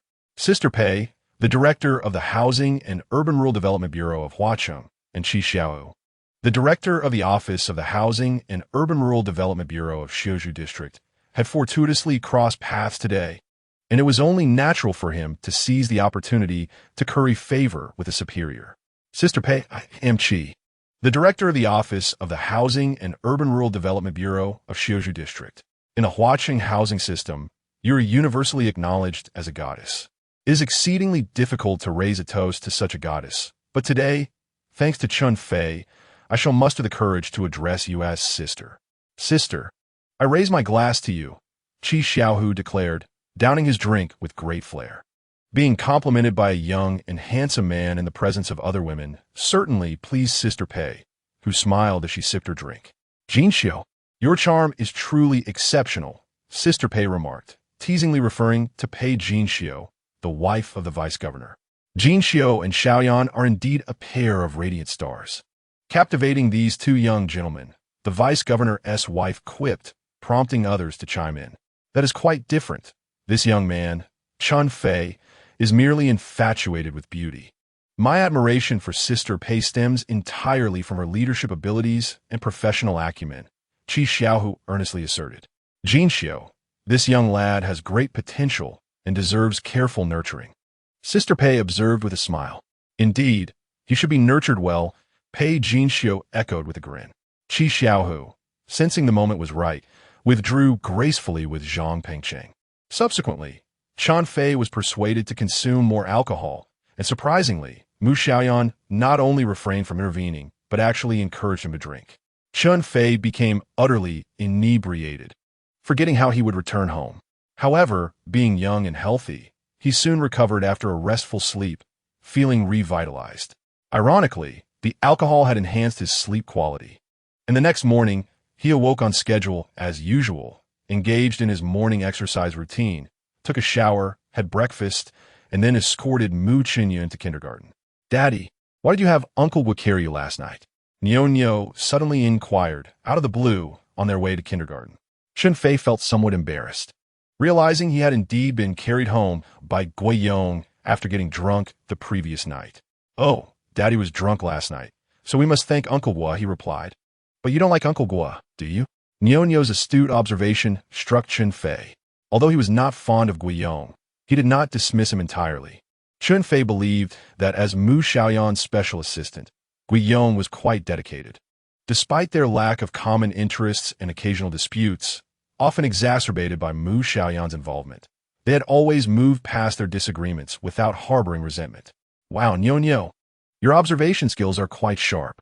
However, a true gentleman should be more magnanimous, even if one does not particularly like someone. As long as they are not a complete scoundrel, it is still possible to coexist amicably. Who knows? You might even become friends one day. After Chen Fei finished speaking, he couldn't help but chuckle at himself for sharing such thoughts with Nyonyo, who probably wouldn't comprehend them. Uncle Gua is not a bad person, was Nyonyo's response, indicating she grasped at least a portion of the conversation. Is it possible for me to become friends with Lu Haopen? Mu Xiaoyan's question took Chen Fei by surprise. The fact that Mu Xiaoyan could pose such a question demonstrated a maturity beyond that of an average child. Of course it's possible, but the prerequisite is that you must overcome your inner fear of him. You need to grow strong, both physically and mentally. Chen Fei treated Mu Xiaoyan as an adult, and the latter listened with a mix of understanding and contemplation. Soon, they arrived at the kindergarten entrance, where Chen Fei immediately spotted Ning standing at the foot of the stairs, greeting the children who were ascending. Dressed in a professional suit with her hair styled in an elegant bun and a hint of makeup adorning her face, Chen Fei's mind flashed back to the image of her in that orange floral dress with cascading long hair, evoking a sense of inexplicable beauty. Without thinking, he called out Ning. Only upon uttering her name did he realize the absurdity of his action. He was not Qi Xiao, after all, and here he was, greeting the beautiful principal from such a distance. Upon hearing Chen Fei call her, Ning turned and, far from feeling taken aback, smiled sweetly as she approached the kindergarten entrance. "Good morning, Principal Mama," Mu Xiaoyan exclaimed with a booming voice, practically standing at attention, clearly expressing both affection and respect for her. "Good morning, Mu Xiaoyan." "Good morning, Mu Xiaoyan's parent, and to you as well." And Ning greeted Chen Fei warmly. "Please don't call me Mu Xiaoyan's parent. It feels so distant," Chen Fei blurted out. "I certainly want to refer to you as Chen Yi, will I?" And Ning teased, her voice becoming even more melodious. While such words from Fang Fei might have sounded somewhat aggressive, and Ning's playful tone made her seem incredibly approachable, Chen Fei felt that Ning possessed a unique charm, the specifics of which he could not quite articulate, yet he relished her company. "Hey, has Fang Fei mentioned me to you? I wouldn't dare misbehave in front of the principal, so you can just call me Chen Fei." "All right, I shall call you Chen Fei, and you need not refer to me as anything formal. Simply Ning will suffice." Ning was poised and gracious, while Chen Fei felt slightly awkward. "Daddy, who is this lady?" Nyonyo inquired, her large eyes sparkling with curiosity towards Ning. "This is your brother's Principal Mama. You can call her Principal Mama as well." Nyonyo did not find this strange at all, and sweetly called out Principal Mama. Nyonyo's cuteness was disarming to all, and although Ning had been referred to as Principal Mama by many kindergarten students, Nyonyo was not one of her pupils, and this address felt notably different. Unbeknownst to her, she had an overwhelming desire to embrace Nyonyo. "Is it all right if Principal Mama gives you a hug?" And Ning extended her arms. And Ning's affability was indeed innate, and Nyonyo showed no reluctance. Chen Fei gently handed Nyonyo over to her. "What is your name, dear?" And Ning inquired. "My name is Nyonyo. Are you called Anning?" Anning did not find Nyonyo's question impolite at all. "How did you know?" "I just heard Dad call you that." "Wow, Nyonyo is truly clever." Anning's fondness for Nyonyo comes from the heart. Nyonyo's full name is Mu Xiaoyan, and she will soon join your kindergarten. "Anning, I'm not boasting, but the smartest and most adorable child in your kindergarten will be my Nyonyo." Chen Fei could not help but enter full bragging mode. Anning found it somewhat amusing. This young father was certainly not modest. It was understandable, though. If I had such a beautiful and lovely daughter, I might also be unable to contain myself. Anning felt a bit puzzled as to why neither child bore Chen Fei's surname. In this day and age, it is not uncommon for children to take their mother's surname, but generally, one child in a family would carry the father's name. Anning certainly could not ask directly. She also could not continue conversing with Chen Fei for long, and soon returned to the staircase, greeting the children who were going upstairs one by one. After speaking with Anning, Chen Fei felt lighter in spirit, whistling as he walked back with Nyonyo in his arms. "Daddy, why do we call Principal Annie Mommy?" Nyonyo suddenly inquired. "Because she is the principal of the kindergarten," he replied. "But she isn't my mommy." That was a valid point. How could he explain this to Nyonyo? Chen Fei found himself at a loss. When he attended kindergarten, he had never called the principal mommy. In fact, he had never been to kindergarten at all. He had attended a preschool class and did not start school until he was nearly 6. Wouldn't a real mother feel jealous if children called the principal mommy? Chen Fei was unsure of the answer, but felt curious about a woman's perspective on such matters. He wanted to ask Mu Xiaoyan whether she would be upset or indifferent. Given his understanding of her, he could not make a guess. However, he suddenly thought, if the principal were a man and Nyonyo were to call him daddy principal, he would be the first to object. After all, Nyonyo was not even his biological daughter. And by that logic, Mu Xiaoyan would likely oppose it as well. But why did Anning want the students to call her mommy? Anning must have her reasons. He did not wish to tarnish her image in his mind. He figured that the new children must be too young and feel insecure when separated from their mothers. Calling the principal mommy was likely intended to provide them with a sense of care and affection akin to that of a mother. And that must be it. Daddy, what are you thinking about? Nyonyo interrupted Chen Fei's contemplation. Nyonyo's question left her father stumped. Chen Fei did not plan on explaining his thoughts to Nyonyo, as it was not something a child should ponder. Instead, he asked, would you prefer Mommy Mu Xiaoyan or Principal Mommy? After posing the question, he felt a bit regretful, thinking it somewhat unfair to Mu Xiaoyan. I want both. Chen Fei did not expect this answer from Nyonyo. The little girl was rather greedy. Wasn't it said that adults want everything? Children are supposed to make choices, right? Chen Fei mourned silently for Mu Xiaoyan for a few minutes. If she were to learn of this answer, it would surely not bring her joy. But one could not blame Nyonyo. If it were up to him, he would undoubtedly choose Anning, as Mu Xiaoyan had indeed brought Nyonyo into the world. Mr. Mu, you should be content. Upon returning home, Mu Xiaoyan was already having breakfast with Guiyong in the dining room, having risen slightly earlier than usual. Noticing Chen Fei, Mu Xiaoyan remarked, Chen Fei, this weekend, Hongjie's son will come to you for tutoring. What? What's with the surprise? Wasn't it you who confidently promised that last night? That's not it. I wasn't aware he would come to me. I thought I would have to go to his house. I want him to come here. Without my permission, you're not to go anywhere. You must stay here obediently every day. Moreover, Chen Fei, I was quite displeased with what happened last night. Mu Xiaoyan signaled teacher you to take away Nyonyo. I have repeatedly told you not to act on your own accord. You must consult me first before making any decisions. You have overstepped again. Weren't you absent last night? How was I supposed to consult you? I clearly expressed my disapproval. Why did you persist? Mr. Mu, you're being overly domineering. If we're speaking of lack of consent, you allowed them to consult me about my investment without my agreement, knowing full well that I had promised my father to refrain from involvement. I mention this not because I doubted your expertise in that area, but rather to provide you with an opportunity to showcase your abilities. Mr. Mu, I appreciate your consideration, but I possess greater expertise in teaching. Very well. You may speak defiantly now, but when Hongjie's son fails to improve his grades, we shall see how you fare. If he does improve, will there be additional rewards? Perhaps. Mu Xiaoyan did not believe Chen Fei could accomplish it, yet he agreed readily. Mr. Mu, regarding this tutoring, may I make a small request? Speak. Isn't Hua Jie's son also struggling with English and Chinese? Let him join. Their combined efforts would yield better results. Do as you wish. As long as you are not concerned about leading them astray, and Hua Jie is not worried about you hindering her son, then can the rewards be doubled? Chen Fei appeared determined. Mu Xiaoyan glared at him in exasperation, prompting Hua Jie to quickly interject. Chen Fei, I shall be sure to express my gratitude. Mu Xiaoyan refrained from further arguing about the tutoring. Last night, your friend insisted on paying the bill, and I will return the money to you since you had agreed to a waiver. Mr. Mu, why return the money? It's such a hassle. Simply waive my penalty, and we'll be done with it. Dream on, Mu Xiaoyan replied, completing a WeChat transfer. I want to accept it anyway. Chen Fei hastily made his exit. As an independent investor, Chen Fei arrived at the community clubhouse, where he found only Lu Tai present. Lu Tai, where are your card-playing companions? Today marks the start of elementary school. They took their sons to school. Surely you don't have a son? No, I don't. But the two of us alone wouldn't fill a table anyway. Why do you ask? Are you interested in that young lady? I'm merely curious.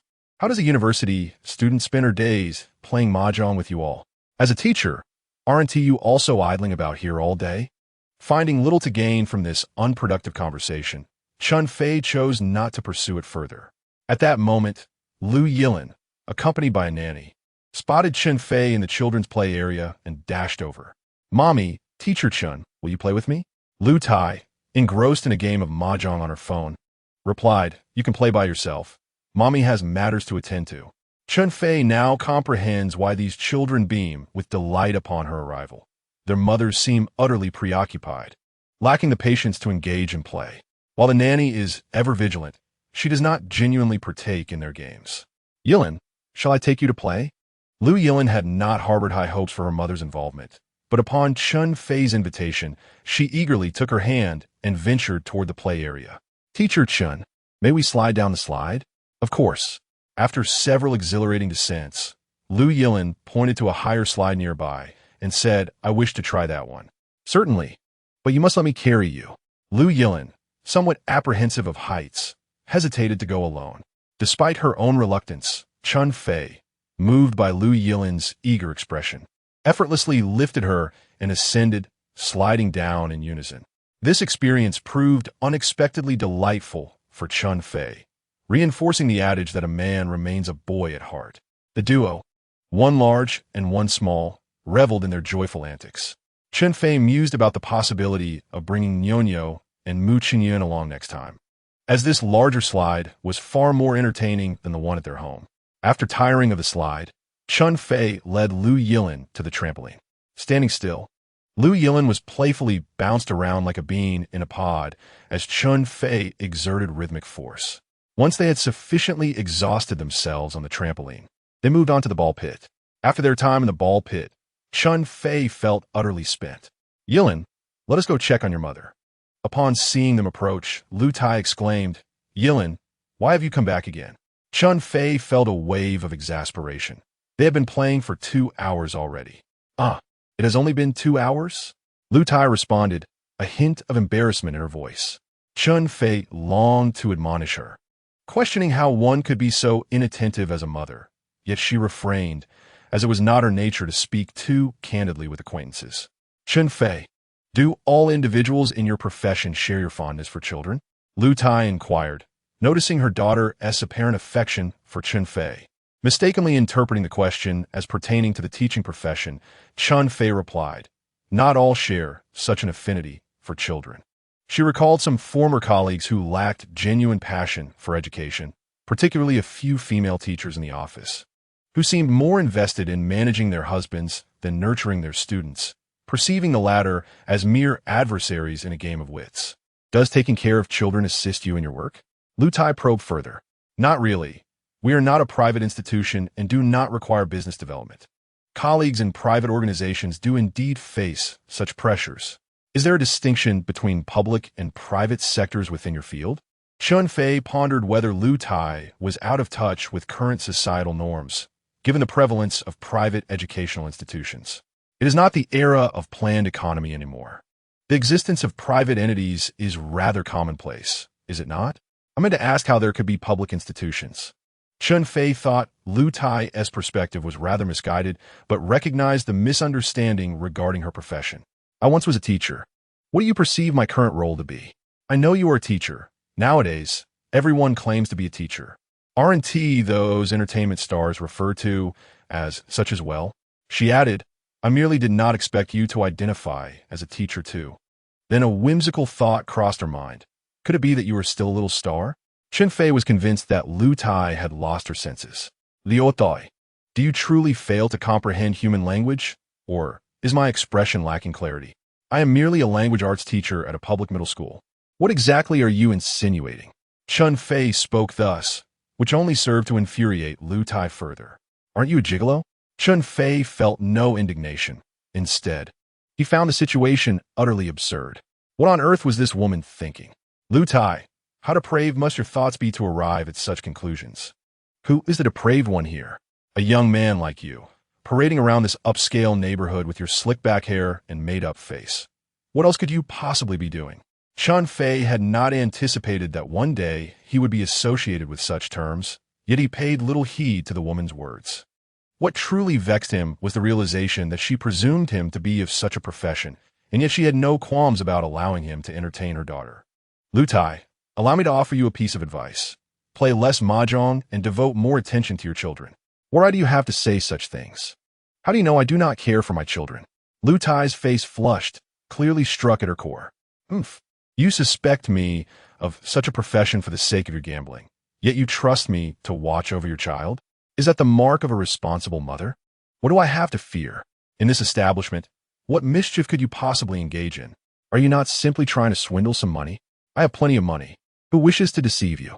I say, Lu Tai, must you think so sordidly? It is your own deeds that are vile. What about the 25,000 yuan? You feign innocence with your little loan agreement, hoping to reel in a big catch, I suppose. Do you think you are the only clever one? We see through your schemes quite clearly. Think however you wish. The loan agreement is genuine, and I shall repay you in due time. I will also care for your child for half a month. My circumstances are indeed somewhat unique, but I was a teacher once, now resigned, and have become an independent investor. Chen Fei had no choice but to recite the narrative that Mu Xiaoyan had crafted for him, fearing that Lu Tai might spread rumors of his supposed profession, which would tarnish his reputation within the community and cause trouble for Mu Xiaoyan as well. Independent investor. Is that so impressive? Prove it to me. Lu Tai, momentarily stung by Chen Fei's earlier remarks, rushed to regain her composure. Do you even know what an independent investor is to demand proof? The title of independent investor was merely an ostentatious label bestowed upon him by Mu Xiaoyan, and Chen Fei found himself uncomfortable even uttering it.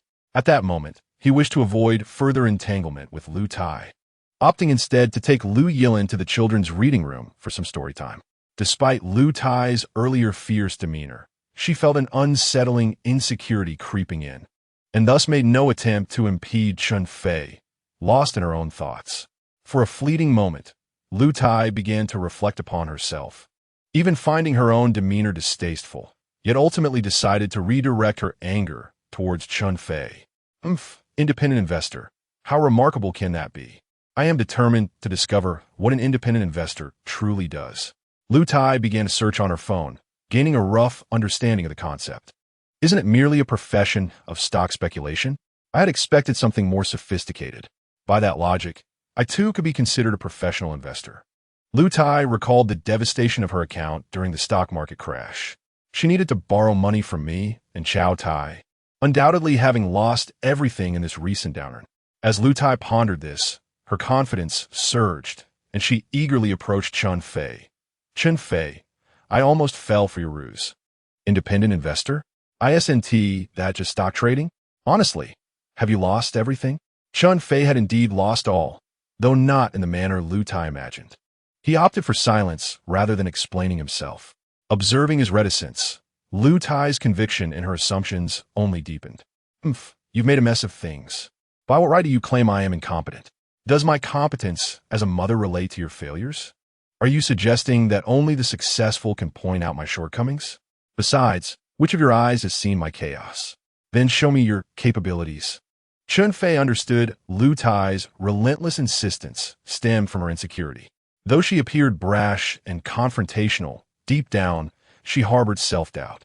When confronted with harsh truths, her instinct was to deny and to prove the other wrong, for only then could she find solace within herself. Very well, I shall broaden your horizons. Within a fortnight, I will demonstrate the professional standards of an independent investor. Reasoning with someone like Lu Tai was futile. She needed to be impressed through sheer ability. How will you do that? Quite simply, I will inform you when and at what price to purchase a stock, and upon acquisition, you shall see immediate profits, over 10% by the next day. Though Lu Tai was reluctant to believe, Chen Fei's unwavering confidence quelled her sarcasm. All right, I await your demonstration. As noon approached, Chen Fei departed the club to pick up Mu Xiaoyan from kindergarten. The bruising around her eyes had faded somewhat, yet remained quite evident. Has there been any news from Lu Haoping today? She had told her classmates that her father would be picking her up, claiming he was quite formidable. A champion in boxing. Is that true? I hope we don't encounter a real challenge.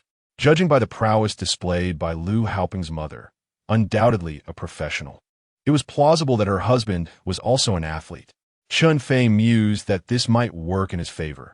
Lu Haoping surely believed his parents were invincible, dominating their peers. Today, Chen Fei intended to show him that not everyone feared his boxing champion father. While I may not be able to match a champion in combat, I must not waver. Even if I cannot win, I shall not lose my spirit. You must cheer for me. Hearing that he could not defeat a champion left Mu Xiaoyan somewhat disheartened, but she nodded vigorously at his subsequent words. After dropping off Mu Xiaoyan, Chen Fei returned to the community club, but Lu Tai had not arrived. He waited for a while, and upon seeing no sign of her, decided to leave. Having boasted to Lu Tai, he needed to prepare thoroughly. He had been away from the stock market for several months and needed to review past trends to grasp the current speculative climate. Time flew by as Chen Fei gradually unraveled the market trends of the past few months. It was time to pick up Mu Xiaoyan from school. "Are you Chen Fei, the parent of Mu Xiaoyan?" A deep voice called out to him just as he arrived at the kindergarten gate, holding his daughter Nyonyo. Chen Fei turned to see a towering man, akin to an iron tower, standing beside Lu Haoping and his mother. The voice had emanated from him. The man stood at least 6 feet tall, slightly middle-aged with a bit of a paunch, yet still exuding an aura of valor. Although Chen Fei was already considered tall and robust, he appeared dwarfed in comparison to this man. "That's me," Chen Fei replied, instinctively on guard. "I am Lu Dafeng, the father of Lu Haoping and husband of Peng Shiying. Were you the one who intimidated my son and assaulted my wife yesterday?" Chen Fei, perceiving the other man's domineering tone, retorted, "You come here accusing me without hesitation. Your son struck mine. Is it inappropriate for me to frighten him a little? As for your wife, I have not stooped so low as to strike a woman. If it comes to blows, it would be with you. You have quite the audacity," Lu Dafeng said, cracking his knuckles ominously. Their argument attracted a gathering of onlookers, and Teacher Yi emerged, guiding Mu Xiaoyan out. "Please do not argue at the kindergarten gate. Any issues should be discussed in the principal's office." And Ning, alerted by the commotion, also stepped out and, upon seeing the tense standoff between Chen Fei and Lu Dafeng, looked notably anxious. "Hello," Principal Nyonyo greeted sweetly. "Hello, Nyonyo.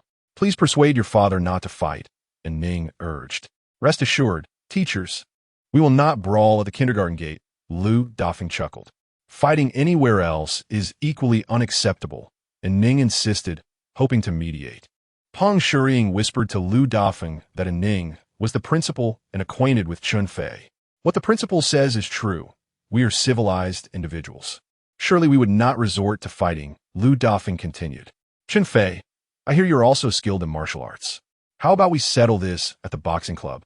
"That suits me perfectly," Chen Fei thought, eager to defend Mu Xiaoyan.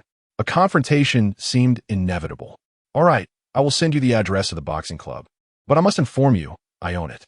However, do not worry. I guarantee fairness and impartiality."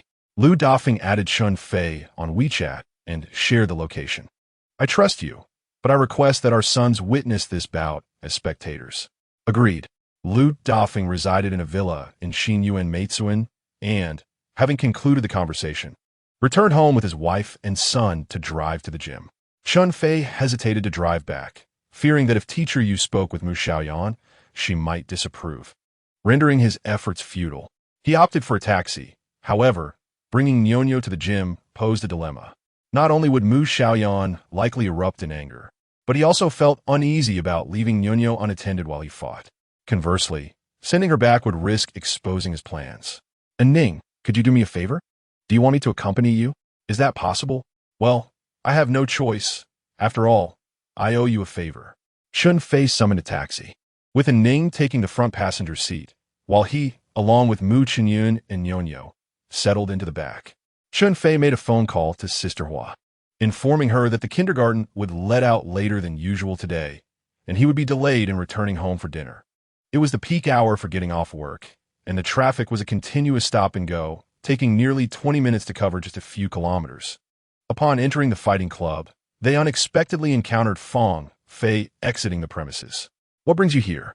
Fang Fei inquired, astonished. "Could it be that Lu Dafeng is the head coach you mentioned last time?" Chen Fei speculated, feeling confident in his assumption. As the club was indeed named Dafeng Fighting Club, suggesting that the head coach and the owner were likely one and the same. What brings me here? I am simply fulfilling my dear niece's wish. Chen Fei jested, attempting to ease the awkwardness. Last time, Fang Fei had been quite insistent, and he had taken her words too seriously, leading to this rather amusing predicament. Fulfilling my wish? Fang Fei was momentarily taken aback. It was understandable that she was slow to respond. After all, Chen Fei, along with Ning and the two children, had come to the fighting club, and it was hardly expected that he was there to spar with the club's head coach. Didn't you want me to fight your head coach? Chen Fei teased. But Fang Fei dismissed his playful banter incredulously. And Ning, what on earth is going on? And Ning explained the situation to her, and Fang Fei chuckled. Chidi, such a heartfelt sentiment for all parents. I commend you. Only by raising children can one truly understand a parent's love. You, my dear girl, may not grasp this yet. So go home and show some filial piety to your father. Today, Chindi Yi will impart another lesson to you. Chen Fei feigned the role of an elder once more. Fang Fei, relishing the spectacle, guided Chen Fei and the others to Lu Dafeng, where she enthusiastically spread the word among the club's coaches and trainees, even engaging a few eager spectators in a bet on the outcome. Chandaye, they don't have much faith in you, 1 against 5. I'm the only one rooting for you. You must perform well. Whether I win or lose depends entirely on you. Get lost, Chen Fei replied, surprised by Fang Fei's flair for theatrics. Meanwhile, Lu Dafeng was already prepared, stepping onto the boxing ring. He equipped Chen Fei with a complete set of gear, and Chen Fei went to the changing room to swap out his clothes, entrusting Ning with his belongings before stepping onto the ring. The referee announced the rules of the match and asked both parties if they had any objections. There's no need to limit the time. Let us continue until one is knocked out, Chen Fei thought to himself. He had long calculated that, whether in technique or strength, he could not match Lu Dafeng, but Lu had been retired for several years, although he still earned a living from this profession. Judging by his physique, he likely lacked systematic training. Being a decade younger, Chen Fei believed he had a stamina advantage. Seeing Chen Fei's arrogant demeanor, Lu Dafeng was inclined to teach him a lesson. Fine, I have no objections. Chen Fei called to the audience, Nyo, cheer for Daddy. Daddy, go for it. Nyo shouted enthusiastically. Despite her small stature, her voice was remarkably loud. Lu Haopeng, unwilling to lose momentum, also shouted, Daddy, go for it. While Mu Xiaoyan attempted to cheer, but could not quite muster the words. The referee signaled for the match to commence, and both Chen Fei and Lu Dafeng hesitated at first, cautiously testing one another.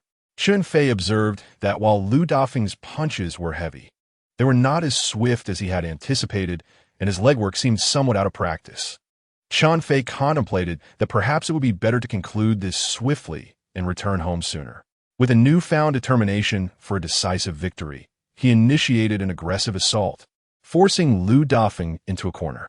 Well done, Grandpa Chen. As Fang Fei's words echoed, Chen Fei received a punch to his face. Lu Dafeng, seasoned in competition, had feigned weakness to lure Chen Fei into a false sense of security before launching a sudden counterattack. Realizing the gravity of the situation, Chen Fei grimaced, sensing a fracture in his brow as warm liquid oozed from the wound, trickling down and momentarily blurring his vision. He instinctively shielded his head with both hands and retreated hastily, but Lu Dafeng was relentless, unleashing a flurry of punches like a torrential storm. Although Chen Fei managed to evade a majority of the strikes, he still endured several blows. By the time they separated, one side of his face was smeared with blood. Dad, you're amazing, Lu Haopeng exclaimed with pride. Nyo, upon witnessing Chen Fei's condition, burst into tears. Sensing his advantage, Lu Dafeng proposed to call a truce, suggesting they cease the match. Let me tend to this blood on my face first. Cease? Not a chance. Chen Fei scoffed at the notion of losing face. The more bruised he appeared in front of Mu Xiaoyan, the better. Yet he understood the importance of maintaining a semblance of dignity, needing to inflict some damage in return. As he stepped down from the ring, Nyo rushed over. Daddy, does it hurt? She asked, attempting to wipe the blood from his face with her skirt.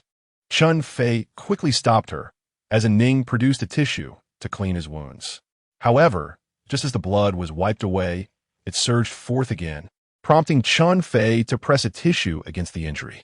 Mu Xiaoyan murmured, "Shall we concede?" How can we concede? This minor injury is nothing in the ring. Fang Fei was the first to object, believing the match had not reached a decisive conclusion and that Chen Fei still possessed fighting spirit. Men should not concede easily. Mu Xiaoyan asserted, "My dear niece speaks wisely. This injury is trivial. A true man fights until the end.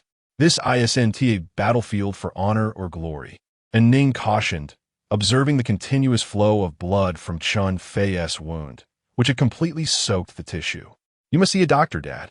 You're losing too much blood," Nyo implored anxiously. "Nyo, if you give Daddy a kiss, I'll feel better," Chen Fei playfully suggested, leaning his face toward her. Nyo planted a kiss on his cheek. "Oh, much better. Nyo, one more time." She obliged with several more kisses. What began as a jest turned into a genuine boost of morale for Chen Fei. He discarded the tissue onto the ground and leaped back onto the ring. Let us continue until one of us falls. Having engaged Chen Fei briefly, Lu Dafeng recognized his considerable strength. With no deep-seated grudge between them, merely a minor conflict between their children, he preferred not to escalate matters further. "Brother, we come to know each other through this bout. Rather than collapse here in the ring, how about we celebrate with drinks instead?" "That would be splendid." Chen Fei approached Lu Dafeng and whispered in his ear, "Brother Dafeng, it is not that I do not understand the gravity of the situation. You are the champion of Guangdong province, and I am certain I cannot defeat you. Yet, I still wish to engage with you for two reasons. First, I have spent many years away from home, and my son has grown distant from me. If I endure a crushing defeat at your hands, I may earn a modicum of sympathy from him. Second, it is for your son, Lu Haoping. He perceives you as invincible, believing that might makes right, and thus feels entitled to bully others. I hope that our match today will impart some valuable lessons to him." Seeing Chen Fei's determination, Lu Dafeng reluctantly agreed to spar once more. Both fighters were now more attuned to each other's techniques, resulting in an even fiercer exchange.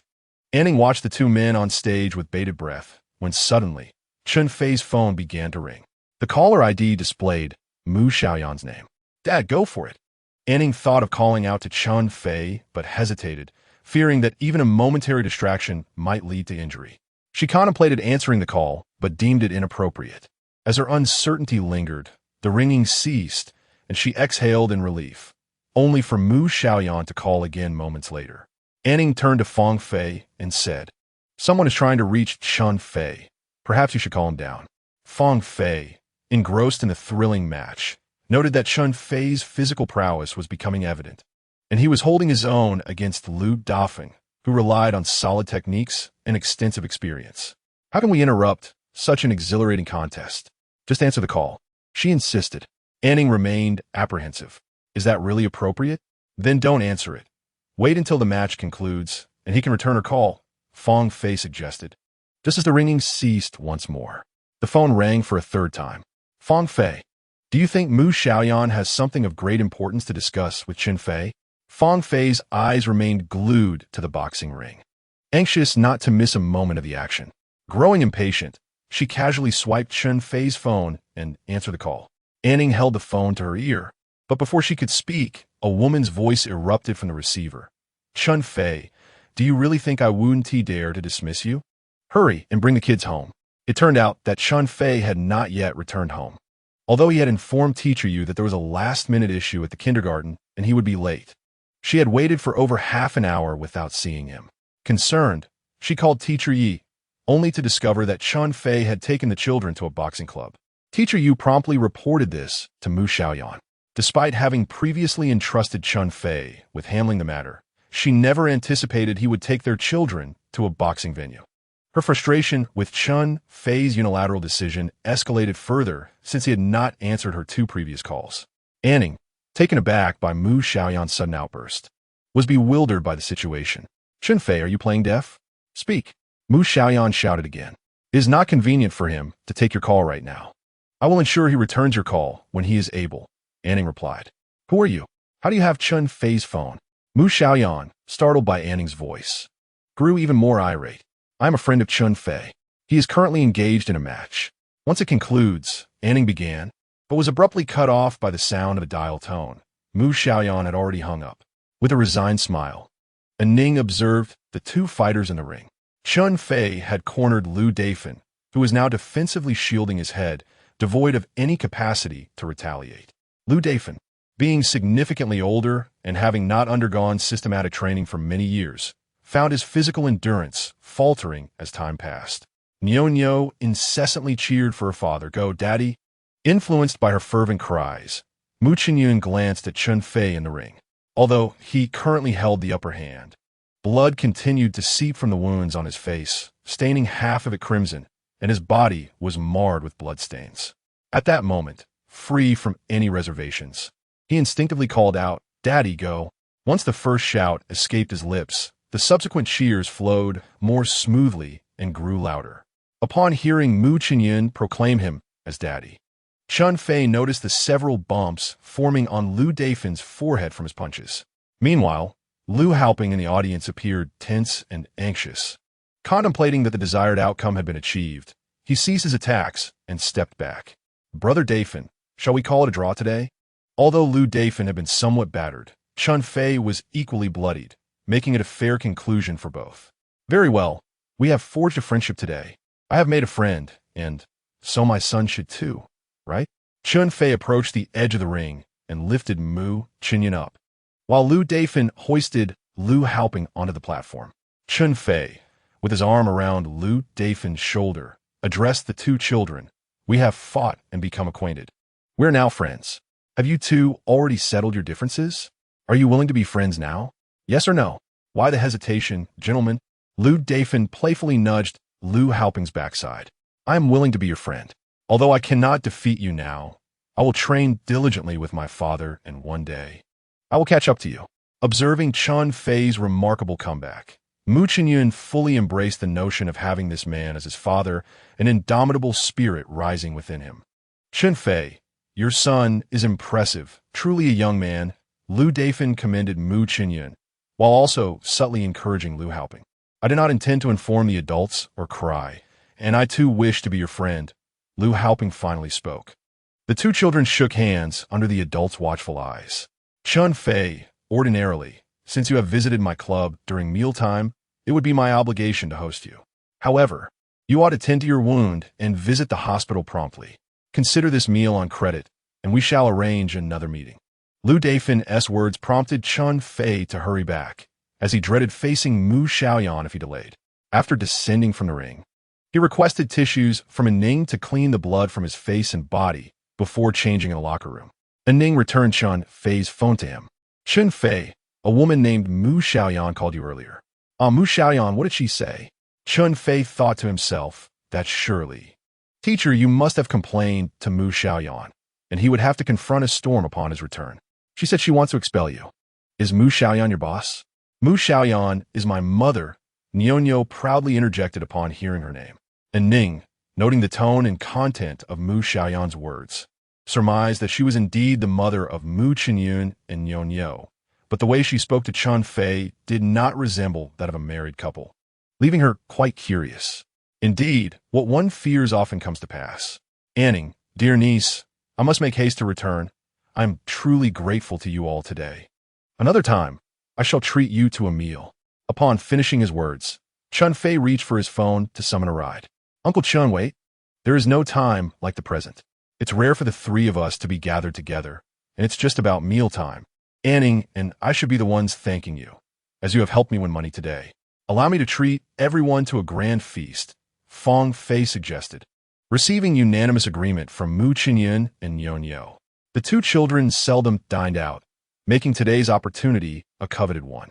Anning noticed fresh blood oozing from the wound on Chen Fei's brow and quickly stated, "Let's set the meal aside for now. Chen Fei, you should promptly go to the hospital to tend to your injury." Chen Fei was in considerable pain, but had been enduring it stoically. "I'll first take the children home before heading to the hospital," he replied.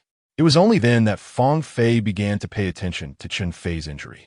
After a careful examination, she remarked, "Your brow bone is fractured. You should indeed go to the hospital. Such injuries can have serious repercussions, especially concerning your vision." "It's not so severe. I know my own condition. The children are still hungry. I must take them home for a meal first. Daddy, we're not hungry. We want to accompany you to the hospital. Mu Xiaoyan insisted, her concern for Chen Fei's well-being prompting her to advocate for his immediate medical attention. Seeing the determination in Mu Xiaoyan's eyes, Chen Fei relented. Fang Fei had driven herself, thus sparing Chen Fei the need to hail a cab. As Anning reached to open the passenger door, Nyonyo suddenly exclaimed, "Principal Mama, can you sit with us in the back?" "Of course. May I hold you while we sit?" Anning responded, quite fond of Nyonyo. "Sure. Daddy can hold Gidge, and Principal Mama can hold Nyonyo." Nyonyo expertly arranged their seating for all four. Chen Fei found the situation a bit peculiar, yet Anning felt no discomfort. And he chose to keep his thoughts to himself. What a warm family of four. I can't help but feel a bit superfluous, Fang Fei mused aloud. Anning's face flushed crimson at her words. "Fang Fei, you are not superfluous at all. You are our driver." Nyonyo chimed in, her fondness for Fang Fei evident, though her frankness was rather forward. Chen Fei felt a twinge of awkwardness at Fang Fei's jest and retorted, "You are not superfluous. You are my dear niece and a part of our family." "Daddy, how can Sister Fang be your niece?" Mu Xiaoyan asked, intrigued.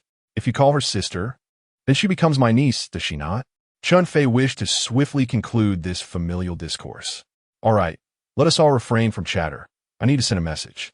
He initially intended to call Mu Xiaoyan, but, considering the company, feared it might lead to complications. Thus, he opted to send her a message to update her on the situation. No sooner had he sent the message than Mu Xiaoyan's call came through. Chen Fei, mindful of Anning's presence, handed the phone to Mu Xiaoyan, saying, "It's your mother's call. You speak with her. Just inform her that father is injured and unable to talk. We will return home after seeing the doctor." "Mommy, Daddy is hurt. We're taking him to the hospital," Mu Xiaoyan relayed, and for a moment, Mu Xiaoyan was taken aback, as this was the first time she had heard her call Chen Fei Daddy. "Let me speak with him. Father is currently unable to take the call." "Mother, we will return after seeing the doctor." "Which hospital are you at?" "Mother is coming over now." Mu Xiaoyan thought, could it be that Chen Fei is seriously injured? "Father, Mother is asking which hospital we are at. She wishes to come." "Don't let her come. We'll be back shortly." Chen Fei signaled to Mu Xiaoyan to hasten the call's end. "Mother, goodbye." Mu Xiaoyan abruptly concluded the conversation. "Chen Fei, your family is quite interesting.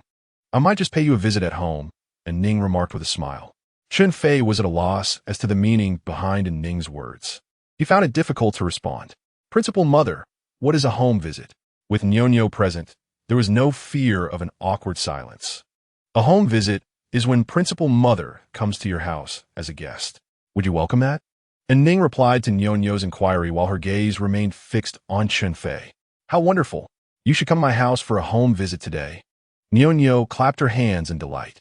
Chen Fei, fearing that Ning might actually agree, quickly interjected, "And Ning, I have always found it quite puzzling. How can you be the principal? You hardly seem the part." And Ning tilted her head in response. "Really? What do you imagine a principal looks like?" "Well, in my mind, principals are middle-aged women. They aren't usually this young," Chen Fei candidly expressed. "Who dictates that a principal must be a middle-aged woman?"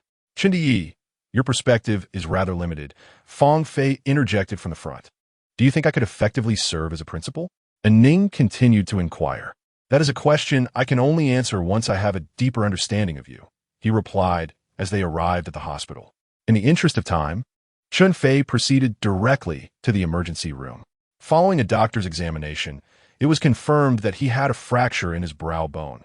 Fortunately, the displacement was minimal, posing no threats to his vision or appearance, thus avoiding the need for surgery. A conservative treatment was deemed sufficient. The doctor provided cold compress treatment and prescribed traditional Chinese medicine to promote blood circulation, reduce swelling, relieve pain, and expedite the healing of the fracture. Thankfully, the total cost was only a few hundred yuan, which Chen Fei could afford. However, glancing at his phone's balance, he felt a pang of anxiety. He needed to devise a plan to earn some money. He had just mentioned wanting to treat Ning and Fang Fei to a meal, but this amount might not suffice. On the way back, Chen Fei urged Fang Fei to drive faster, partly concerned for Mu Xiaoyan and partly worried about the children becoming hungry. Although Fang Fei had some snacks in the car, Chen Fei was reluctant to let the children eat them. Chen Yi, I didn't realize you were under your wife's thumb, Fang Fei teased mercilessly. If you had encountered the tigress that is my wife, you would understand, Chen Fei replied evasively. Dad, what is a tigress? We don't have any tigers at home, Nyo inquired, leaving Chen Fei both amused and exasperated. What your father means is that your mother is fierce, like a tiger, Mu Xiaoyan patiently explained to her sister. It seems your household's tigress is quite formidable. I genuinely wish to meet her. And Ning, I will serve as your bodyguard during today's home visit, Fang Fei said, unexpectedly steering the conversation back to the home visit. Chen Fei, not wanting to dwell on that topic any longer, quickly redirected the conversation. And Ning, you haven't yet told me how you became the principal. That is largely thanks to Fang Fei, and Ning replied, and upon seeing Chen Fei's puzzled expression, she proceeded to clarify the details.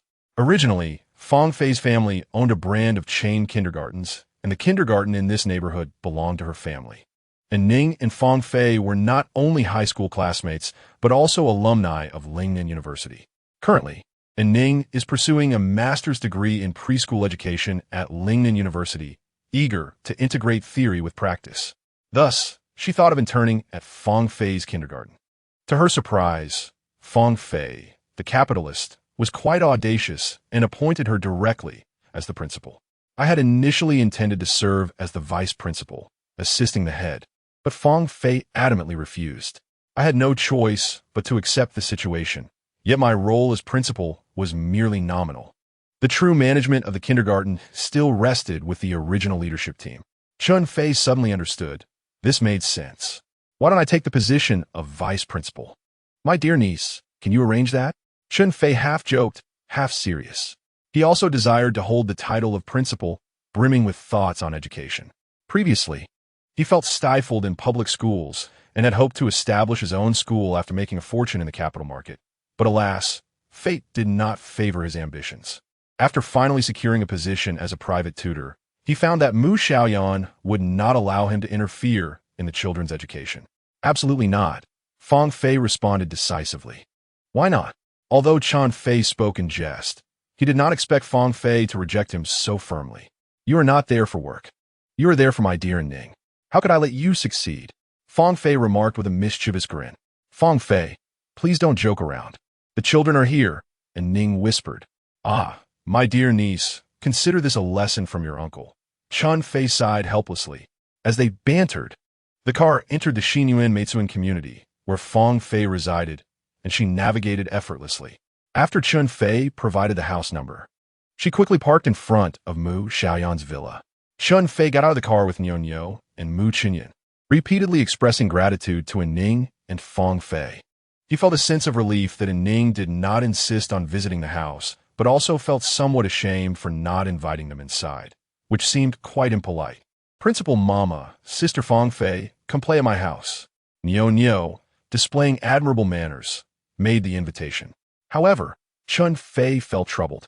According to his contract with Mu Xiaoyan, he was not permitted to bring friends to her villa. While Ning could arguably visit in her capacity as the kindergarten principal, Fang Fei was undoubtedly a personal friend. Nyo, Principal Mama, and Sister Fang Fei are busy. Let's invite them another day, Chen Fei suggested. Had he not said this, Fang Fei and Ning might not have exited the car, but upon his words, Fang Fei felt compelled to go. What kind of woman could so tightly manage Chen Yi? Fang Fei was more than willing to create a little chaos for Chen Fei. And Ning, let us go for a home visit and meet the legendary mother tiger. And Ning noticed Chen Fei's expression, clearly indicating that it was not convenient. Fang Fei, stop joking. Fang Fei paid little heed, taking Nyo's hand and strolling into the yard. Chen Fei could not possibly stop her, so he turned to Ning and said, if you're not in a hurry, why not come in for a bit? Ning understood that Chen Fei was compelled by Fang Fei's insistence, and hurriedly said, I do have something to attend to. Let us defer this for another time. With that, she raised her voice and called out, Fang Fei, come back. Upon seeing Fang Fei enter with Nyo, Mu Xiaoyan, disregarding everything, pulled Ning's hand and led her inside. Mu Xiaoyan, who typically returned home quite late, had come back early today upon hearing that Chen Fei had taken Mu Xiaoyan and Nyonyo to the boxing club. Hearing the commotion outside, she stepped out. Mom, the kindergarten director is here for a home visit. Mu Xiaoyan was particularly delighted to see Mu Xiaoyan at home. The director's home visit. What does this entail? Mu Xiaoyan, observing Anning and Fang Fei, felt somewhat bewildered. Chen Fei, are these two your friends? Why haven't you introduced them? Chen Fei swallowed the word, totally back down. This is Anning, the director of Yaya Kindergarten, and that is Fang Fei, the owner of the kindergarten. Chen Fei introduced them with some reluctance. Mu Xiaoyan found it hard to believe. Neither the director nor the owner appeared to fit their roles. Chen Fei noticed the changing expressions on Mu Xiaoyan's face. Fearing she might think he was fabricating identities for Anning and Fang Fei out of fear of breaching the contract. Mu Xiaoyan was already upset with him. He worried that her anger might be directed towards Anning and Fang Fei. Xiaoyan, they do not seem to fit the roles, do they? Yet, I assure you, they are indeed who they claim to be. Chindaxian, this must be Chindama, right? Would you care to introduce us? Fang Fei, struck by Mu Xiaoyan's beauty, thought to herself how Chen Fei was completely captivated, yet her haughty demeanor and aloofness prompted playful teasing. Chindama, what an odd title, Fang Fei remarked, amused. Chen Fei felt a sense of injustice for Mu Xiaoyan. Let's all head inside. There's no need to linger in the courtyard. Concerned that Fang Fei might say something inappropriate, he resolutely invited her into the house. Mu Xiaoyan and Nyonyo pulled Anning and Fang Fei inside, while Mu Xiaoyan and Chen Fei lingered behind. Mu, please do not be upset. I have resolved the situation regarding Yaya. I will provide you with a detailed report shortly. This Fang Fei is the daughter of the kindergarten owner, and Anning is her classmate. They have recently joined as the director, and today, while I confronted the father of the boy who bullied Yaya, they helped care for the children. What a mess. I will deal with you later. Mu Xiaoyan thought to herself, feeling somewhat enlightened. They have yet to eat. Perhaps we could trouble Sister Hua to prepare a few more dishes. Inviting them to dine with us? Chen Fei regarded Anning and Fang Fei as friends, and now that he had invited them in, he feared Mu Xiaoyan might neglect them. Mu Xiaoyan, having confirmed their identities, felt no need for Chen Fei to remind her of such hospitality and promptly followed him inside. I truly appreciate your presence today. Chen Fei mentioned you might be hungry. At this hour, please do not be picky. Let us eat something at home. With that, she instructed Sister Hua to quickly prepare a few more dishes. Anning wished to exchange pleasantries before hastily departing. Mu Xiaoyan and Nyonyo, upon noticing that Mu Xiaoyan had invited Principal and Sister Fang Fei to dine at home, immediately ushered them to the dining table. Fang Fei, curious to observe how Mu Xiaoyan typically dealt with Chen Fei, found this opportunity quite fortuitous. Well, we shall not stand on ceremony, she declared boldly as she took her seat. Aunt Chen, you are simply stunning. It is no wonder that Uncle Chen fears you so.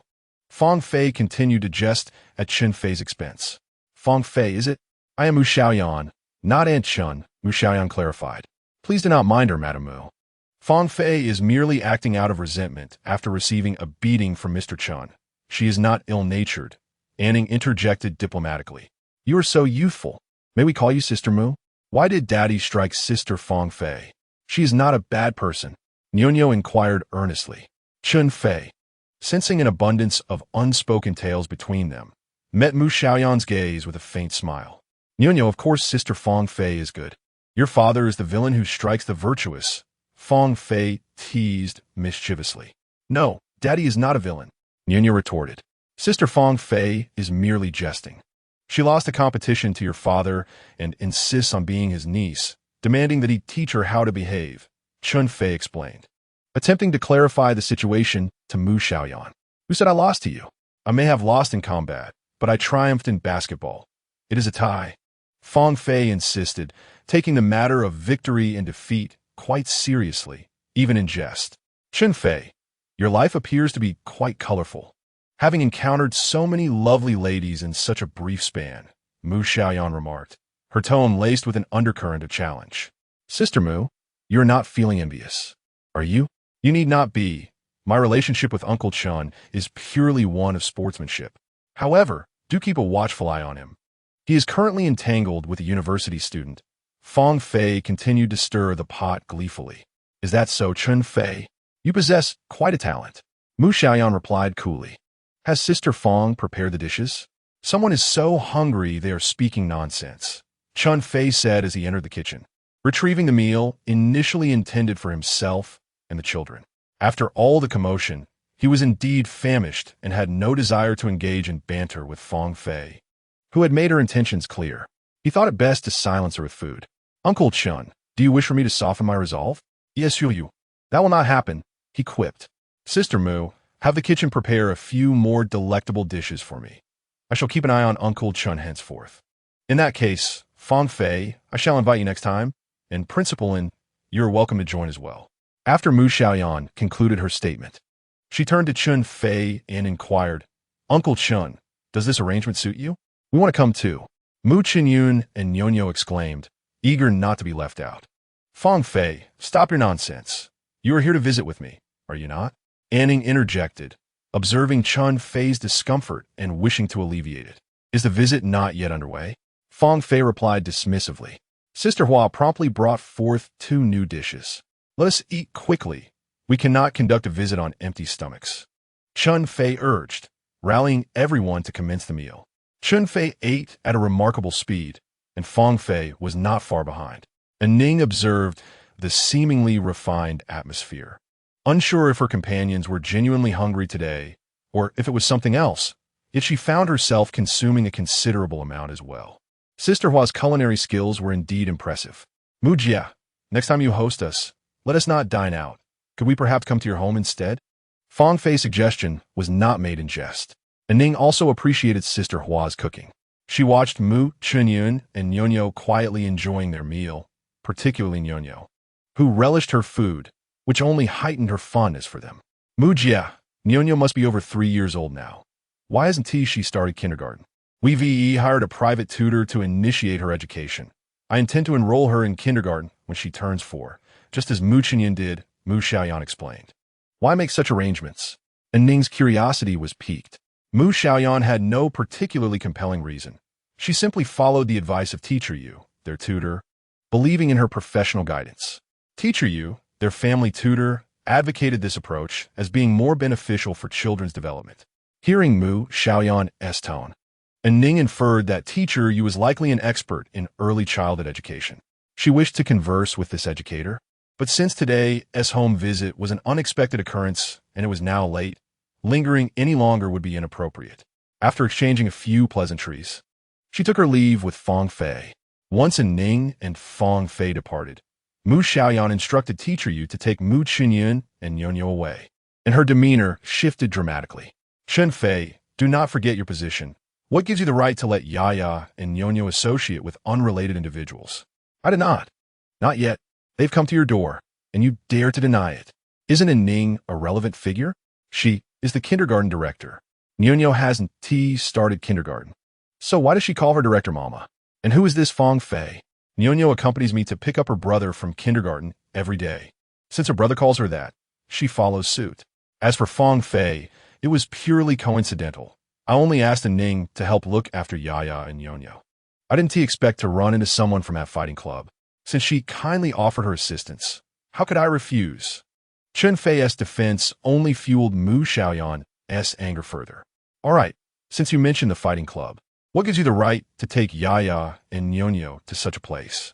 Because I'm their father. Seeing Mu Xiaoyan's temper flare again, Chen Fei decided to lay it all bare. Mu Zong, please do not be so unreasonable.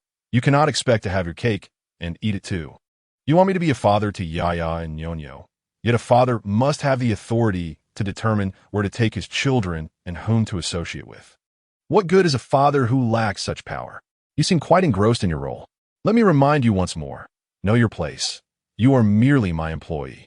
Your task is to play the role of a good father. In other words, you are but an actor, and how you perform must adhere to my direction. Unfortunately, you are an incompetent director. I would be more than willing to follow a script, but alas, you have provided none. If I do not improvise, I shall have to withdraw from the performance altogether. Mu Xiaoyan never anticipated that Chen Fei would place the blame on her. This man had taken the liberty to bring Yi and Nyo to a fighting club, and subsequently introduced two strangers into her home, all while expecting her to play along with a charade. It was utterly ridiculous. If you are capable, then act.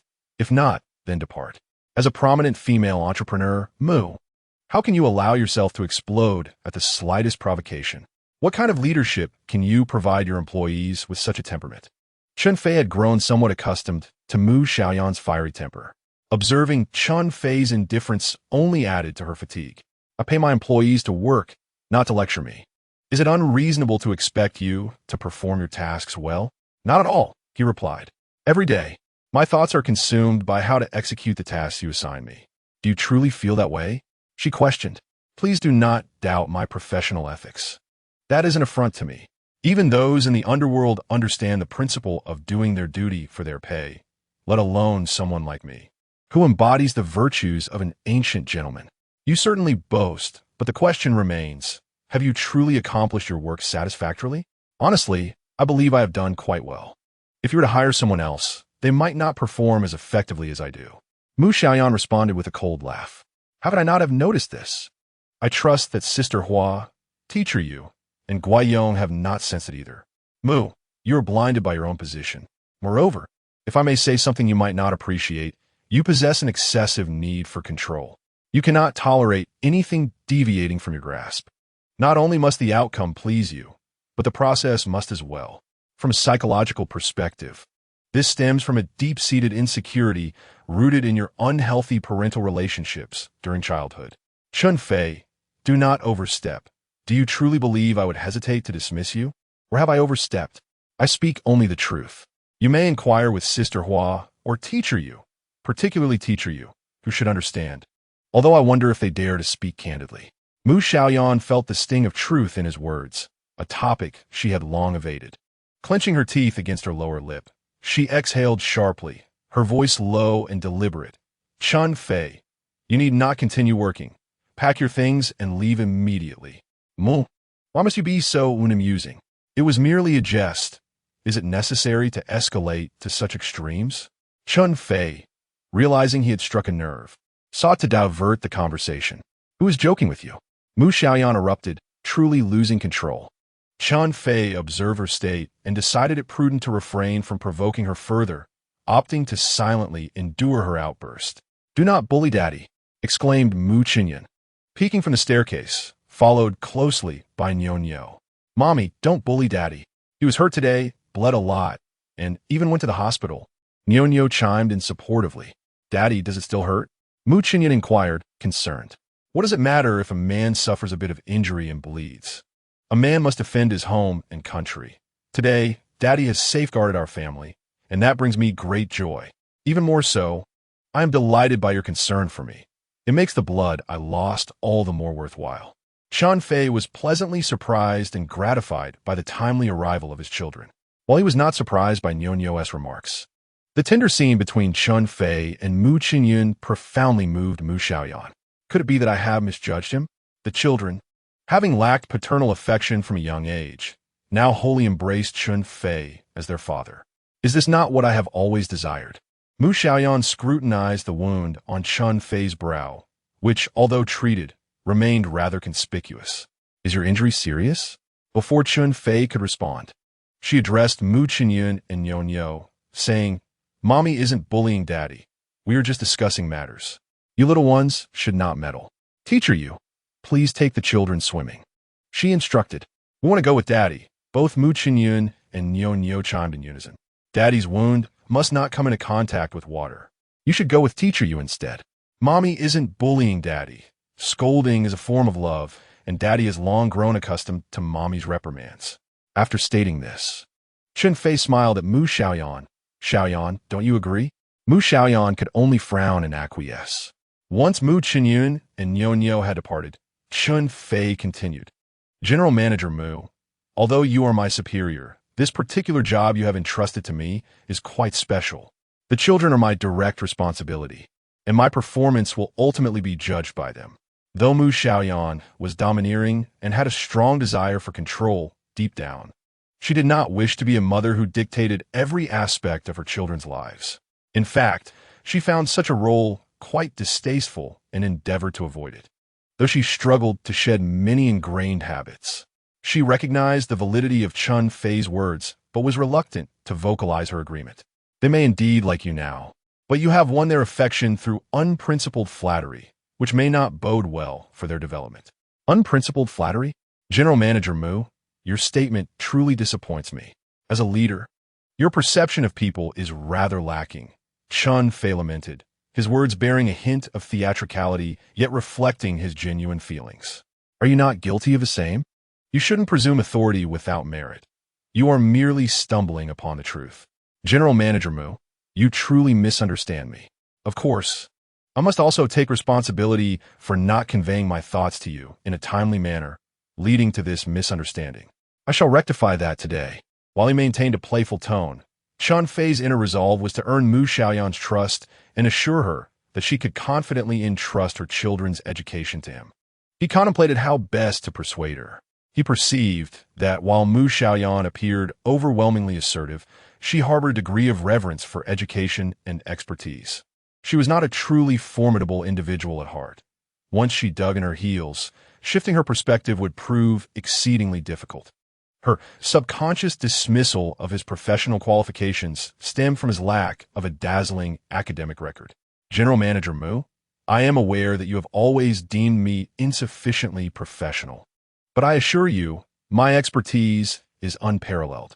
The term professional scarcely suffices to describe me. Your discovery of me is indeed a fortunate happenstance. To sui Mu Xiaoyan. Chen Fei resolved to take the initiative.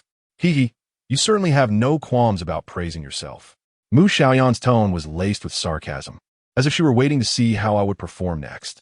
A gentleman is perceptive in action, yet reticent in speech. Self-praise is my least favorite endeavor. Though I possess the capability of 100, I would modestly claim but 60. I have never encountered such unabashed self-aggrandizement. Ms. Mu, this is not mere boasting. It is an earnest introduction of myself to a superior. Thus, I strive for objectivity, accuracy, and comprehensiveness. I speak from the depths of my heart. Ms. Mu, if you do not mind my verbosity, I shall undertake a thorough self-analysis. Mu Xiaoyan remained silent. I watched her with quiet anticipation. Should my performance be commendable, all would be well, but should it falter, how would I face the consequences? Zhong Tong once inscribed a couplet that resonated with his aspirations, with no land to till.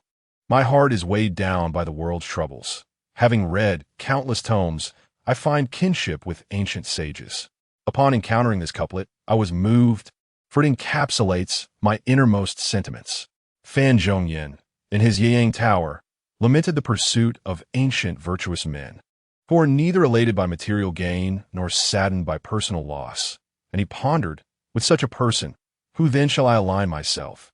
I too share this profound sentiment. Mu Xiaoyan clearly grew impatient, urging me to get to the point. It was indeed awkward. Chen Fei believed that every word he uttered was of utmost importance. The crux of the matter is that I am a competent Chinese citizen, with the blood of Yin and Huang coursing through my veins, and the essence of Confucianism etched in my very being. While I profess to be a gentleman, I am acutely aware that I am not. In the traditional Chinese context, a gentleman embodies the ideal persona. Yet as a Chinese individual, I am inherently drawn to this pursuit, naturally resonating with it. I can vividly connect with ancient sages, such as when I read in the Book of Rites that the Great Way seeks to establish equality for all, where no one prioritizes their own kin over others. And my heart echoes this truth. Similarly, in Mencius, the sentiment of honoring the elderly and nurturing the young ignites within me a wellspring of tears. The compassion of our ancient forebears for the common people, their empathy for those around them, has been passed down through generations, reaching me, and I cannot allow this legacy to falter. Chen Fei, I didn't expect you to wield such grandiloquent phrases. Mu Xiaoyan's critique left Chen Fei both amused and bemused. Was this a matter of gender differences? It appeared that our thought processes were entirely misaligned. What you perceive as grandiloquence, I regard as heartfelt experience.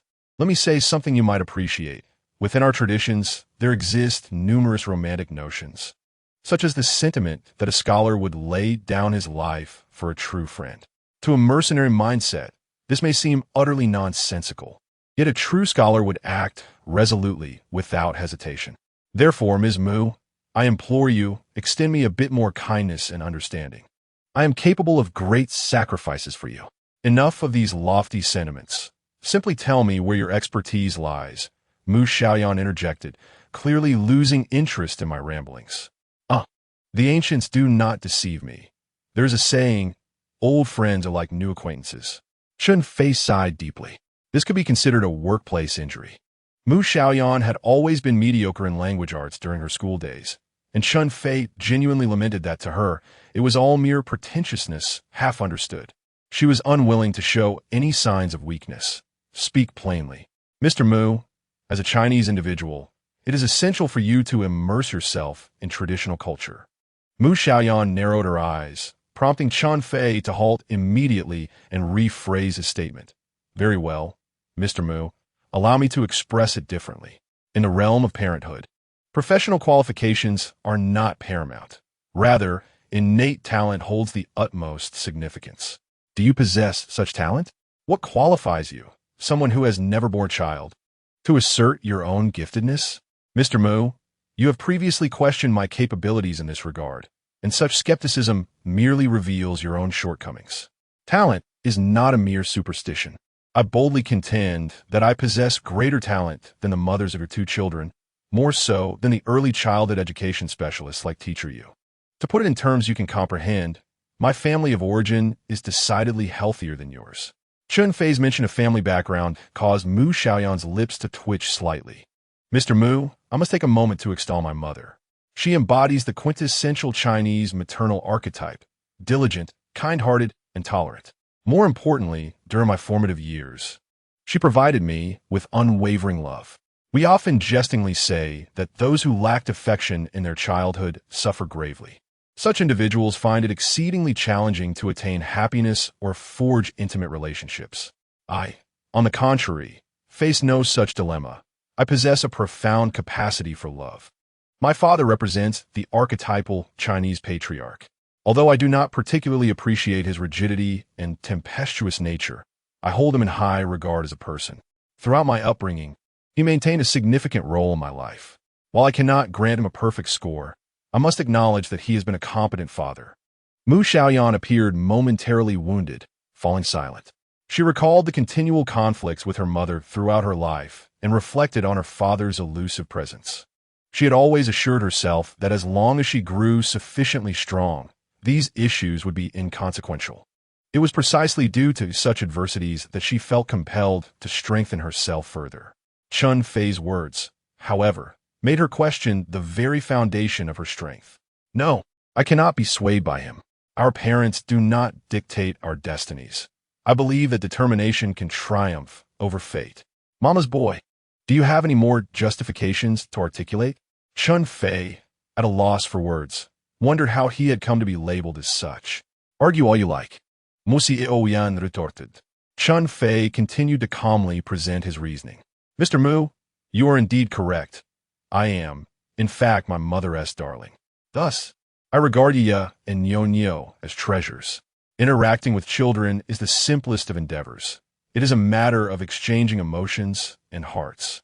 In the adult world, this sentiment may seem like outdated platitudes, for human hearts can be treacherous and difficult to navigate. However, children are pure-hearted.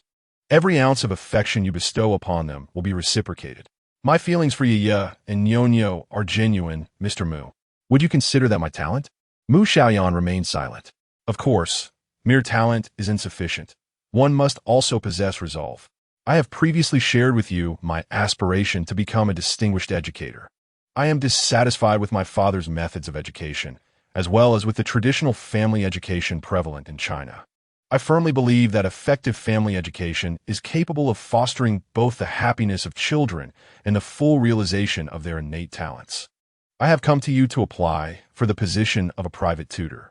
Do not assume that I am desperate or coveting your generous salary. I genuinely regard this as my lifelong vocation and am willing to invest all my passion and effort into it. You certainly know how to express determination. Yet I wonder whether it is merely empty rhetoric. Mu Xiaoyan felt a stir in her heart, yet her lips remained obstinate. Whether I am a true practitioner or merely a pretender will ultimately depend on my professionalism. However, Miss Mu, you have yet to provide me with an opportunity to demonstrate my capabilities. Indeed, I may not have formal training, but the effort I have exerted is no less than that of those who have. The courses that teacher you has taught, I have endeavored to self-study in their entirety. Although I have not perused an extensive library, I have explored knowledge related to education, both classical and cutting-edge, and I am confident in my own insights and understanding. I have spent many years as a teacher, thus I lack no practical experience. You might believe I lack experience with preschool children, yet during this period of interaction, I have been bridging that gap, and at a pace more rapid than I had anticipated. I wonder if this could be deemed a case of latent potential emerging. Miss Mu, you claim I am unprincipled in my attempts to please the children. Rest assured, you need not worry. My understanding of educational principles is certainly on par with yours. The manner in which I sometimes engage with the children may appear indulgent from your perspective, but it stems from my confidence in my ability to maintain balance. Chen Fei felt his words were somewhat lofty and hastily added, of course. All of this hinges on you granting me sufficient autonomy. Mu Xiaoyan felt somewhat intimidated by Chen Fei's demeanor, yet conceding at this moment would be a sign of weakness. If you seek autonomy, you must first prove yourself. Should you successfully educate Hong Jia's son, I shall reconsider your request. Thank you, Miss Mu, for this opportunity. Chen Fei recognized that his words had at least made some impact. Now, let us discuss your breach of contract. Mu Xiaoyan resumit her autoritativitone. Where have I breached the contract? Miss Mu, do not fabricate accusations without basis. Chen Fei wore a pained expression. The contract clearly states that you are prohibited from bringing friends into the house. Yet today you have brought in two. Chen Fei initially intended to argue that Ning and Fang Fei were not his friends, but rather guests invited by Yi and Yonyo. However, he reconsidered. Why complicate matters when he clearly regarded them as friends? Although it was not he who had initiated the invitation, they had indeed arrived. And since Mu Xiaoyan sought to regain the upper hand, he decided to yield a little. Very well, Miss Mu, I accept the penalty. But could you consider my valor in standing up for you today and allow us to offset the penalties? All right, I shall be magnanimous and overlook this. But what about your failure to answer my call in a timely manner today? Chen Fei had not anticipated Mu Xiaoyan to be so meticulous. After all this discussion, she now brought up such a trivial matter. Yet the contract explicitly states that for each instance of failure to answer her call due to his negligence, a fine of 10,000 yuan shall be imposed. Chen Fei, currently devising ways to earn some money, could not afford to lose any before even making a profit. So he was left with no choice but to feign innocence. Mr. Mu, there's a reason for this. At that time, I was injured in the boxing ring, and while I won't say my life was hanging by a thread, the blood was certainly flowing profusely. I had to deal with it promptly, and, coincidentally, your call came through at that moment. Mr. Mu, I was also hoping to inquire whether my medical expenses can be reimbursed, and if there is any possibility of receiving some nutritional compensation. This is, after all, a work-related injury, and the company did purchase insurance for me. Is it possible to file a claim under the work injury insurance? Jiao, you were just acting like a hero, saying that real men bleed without shedding tears. How come you switch to playing the victim so quickly? Teased Mu Xiaoyan. Seeing a shift in Mu Xiaoyan's demeanor, Chen Fei continued with his jest. As the old saying goes, a man with wealth is a man indeed, while a man without money struggles. You know my financial situation, Mr. Mu. How can I afford to be a hero? You are a benevolent capitalist, so please do not exploit the working class like those unscrupulous capitalists. You are hardly part of the working class. You are a rogue proletarian, and you deserve no sympathy. We must employ measures of state control against you. Mr. Mu truly embodies the essence of a great entrepreneur. His grasp of political economy is commendable. Chen Fei continued to play the fool, and Mu Xiaoyan finally showed him some leniency. There's another matter. Chen Fei was about to make his escape when Mu Xiaoyan called him back. Mr. Mu, could you allow this injured party to rest for a while? The doctor mentioned that my injury has some effects on my brain. What are you so anxious about? I merely want to ask if you know the background of this Ning. What background? She is just a graduate student from Lingnan University, a friend and classmate of Feng Fei, here for an internship at the kindergarten. Chen Fei thought Mu Xiaoyan had been entrenched in the elite circles for too long, seeing backgrounds everywhere. Do you genuinely not know, or are you deliberately concealing it from me? Mu Xiaoyan was evidently displeased with Chen Fei's response. Why would I hide it from you? This is all I know. I've only known her for a few days and hardly exchanged a few words. I don't even know your background. How could I possibly know a Ning's? Adjust your attitude. Mu Xiaoyan could no longer tolerate Chen Fei's nonchalant demeanor. All right, Mr. Mu. May I take my leave now? Chen Fei feigned a bow. Scram, the farther, the better. Understood. As soon as Chen Fei returned to his room, his phone rang. To his surprise, the caller ID revealed it was Lin Jiao. What does she want? Is she preparing something? Chen Fei hesitated to answer, but the persistent ringing forced him to pick up. Chen Fei, have you missed me? Lin Jiao's voice was sweetly alluring. Chen Fei felt a shiver run down his spine. Please, do you really need to be so dramatic? He opted for silence in response. What's wrong? Are you so overjoyed to receive my call that you can't find the words? Speak if you have something to say. If not, I will hang up. Chen Fei had no desire to engage in her frivolous banter. How can you be so petty? It was just a little joke from last time. All right, I apologize. Uncertain of Lin Jiao's intentions, Chen Fei listened as she continued. To show my sincerity, I would like to take you out for a delightful evening. Any activity you prefer. I shall cover the expenses. I would have to be out of my mind to go out with you. Chen Fei muttered inwardly. Miss Lin, please refrain from teasing me. We are not from the same circle. I accept your apology, but as for going out with you, I would prefer to pass, as I wish to live a few more years. Chen Fei, your words sound rather aloof. I am genuinely saddened, and so would Xiaoyan be. Aren't we all part of Xiaoyan's circle? If you choose not to join, that is your decision, but I had significant information to share with you. Trying to pique my interest will not work on me. Chen Fei replied coldly. You may as well reserve your important information for the CIA or the FBI. As an ordinary citizen, I shall refrain from getting involved. Goodbye. Just as Chen Fei was about to hang up, Lin Jiao exclaimed loudly, Chen Fei, don't you dare regret it. This is vital information regarding Xiaoyan that no one else will share with you. Intrigued by her words, Chen Fei began to suspect a connection between Lin Jiao and Mu Xiaoyan. Since Lin Jiao was now approaching him about Mu Xiaoyan, it seemed prudent to test her resolve. However, he was resolute in refusing to go out with her at night. Even during the day, he preferred to meet Lin Jiao in an appropriate setting. I will be at the clubhouse in Xinyuan Meitsuan tomorrow morning. If you wish to discuss, come over. All right, let us meet at 10 o'clock. I'll find you. Lin Jiao readily agreed. After hanging up, Chen Fei pondered for a moment before deciding to inform Mu Xiaoyan of this development. President Mu, Lin Jiao just called me, inviting me out. Chen Fei was also keen to gauge Mu Xiaoyan's reaction. Mu Xiaoyan furrowed her brow slightly, but otherwise appeared unaffected. As long as you are confident you won't be exposed, if she invites you out, you should go. It would be best to bring Yi and Nyo along, but you must consult me beforehand each time.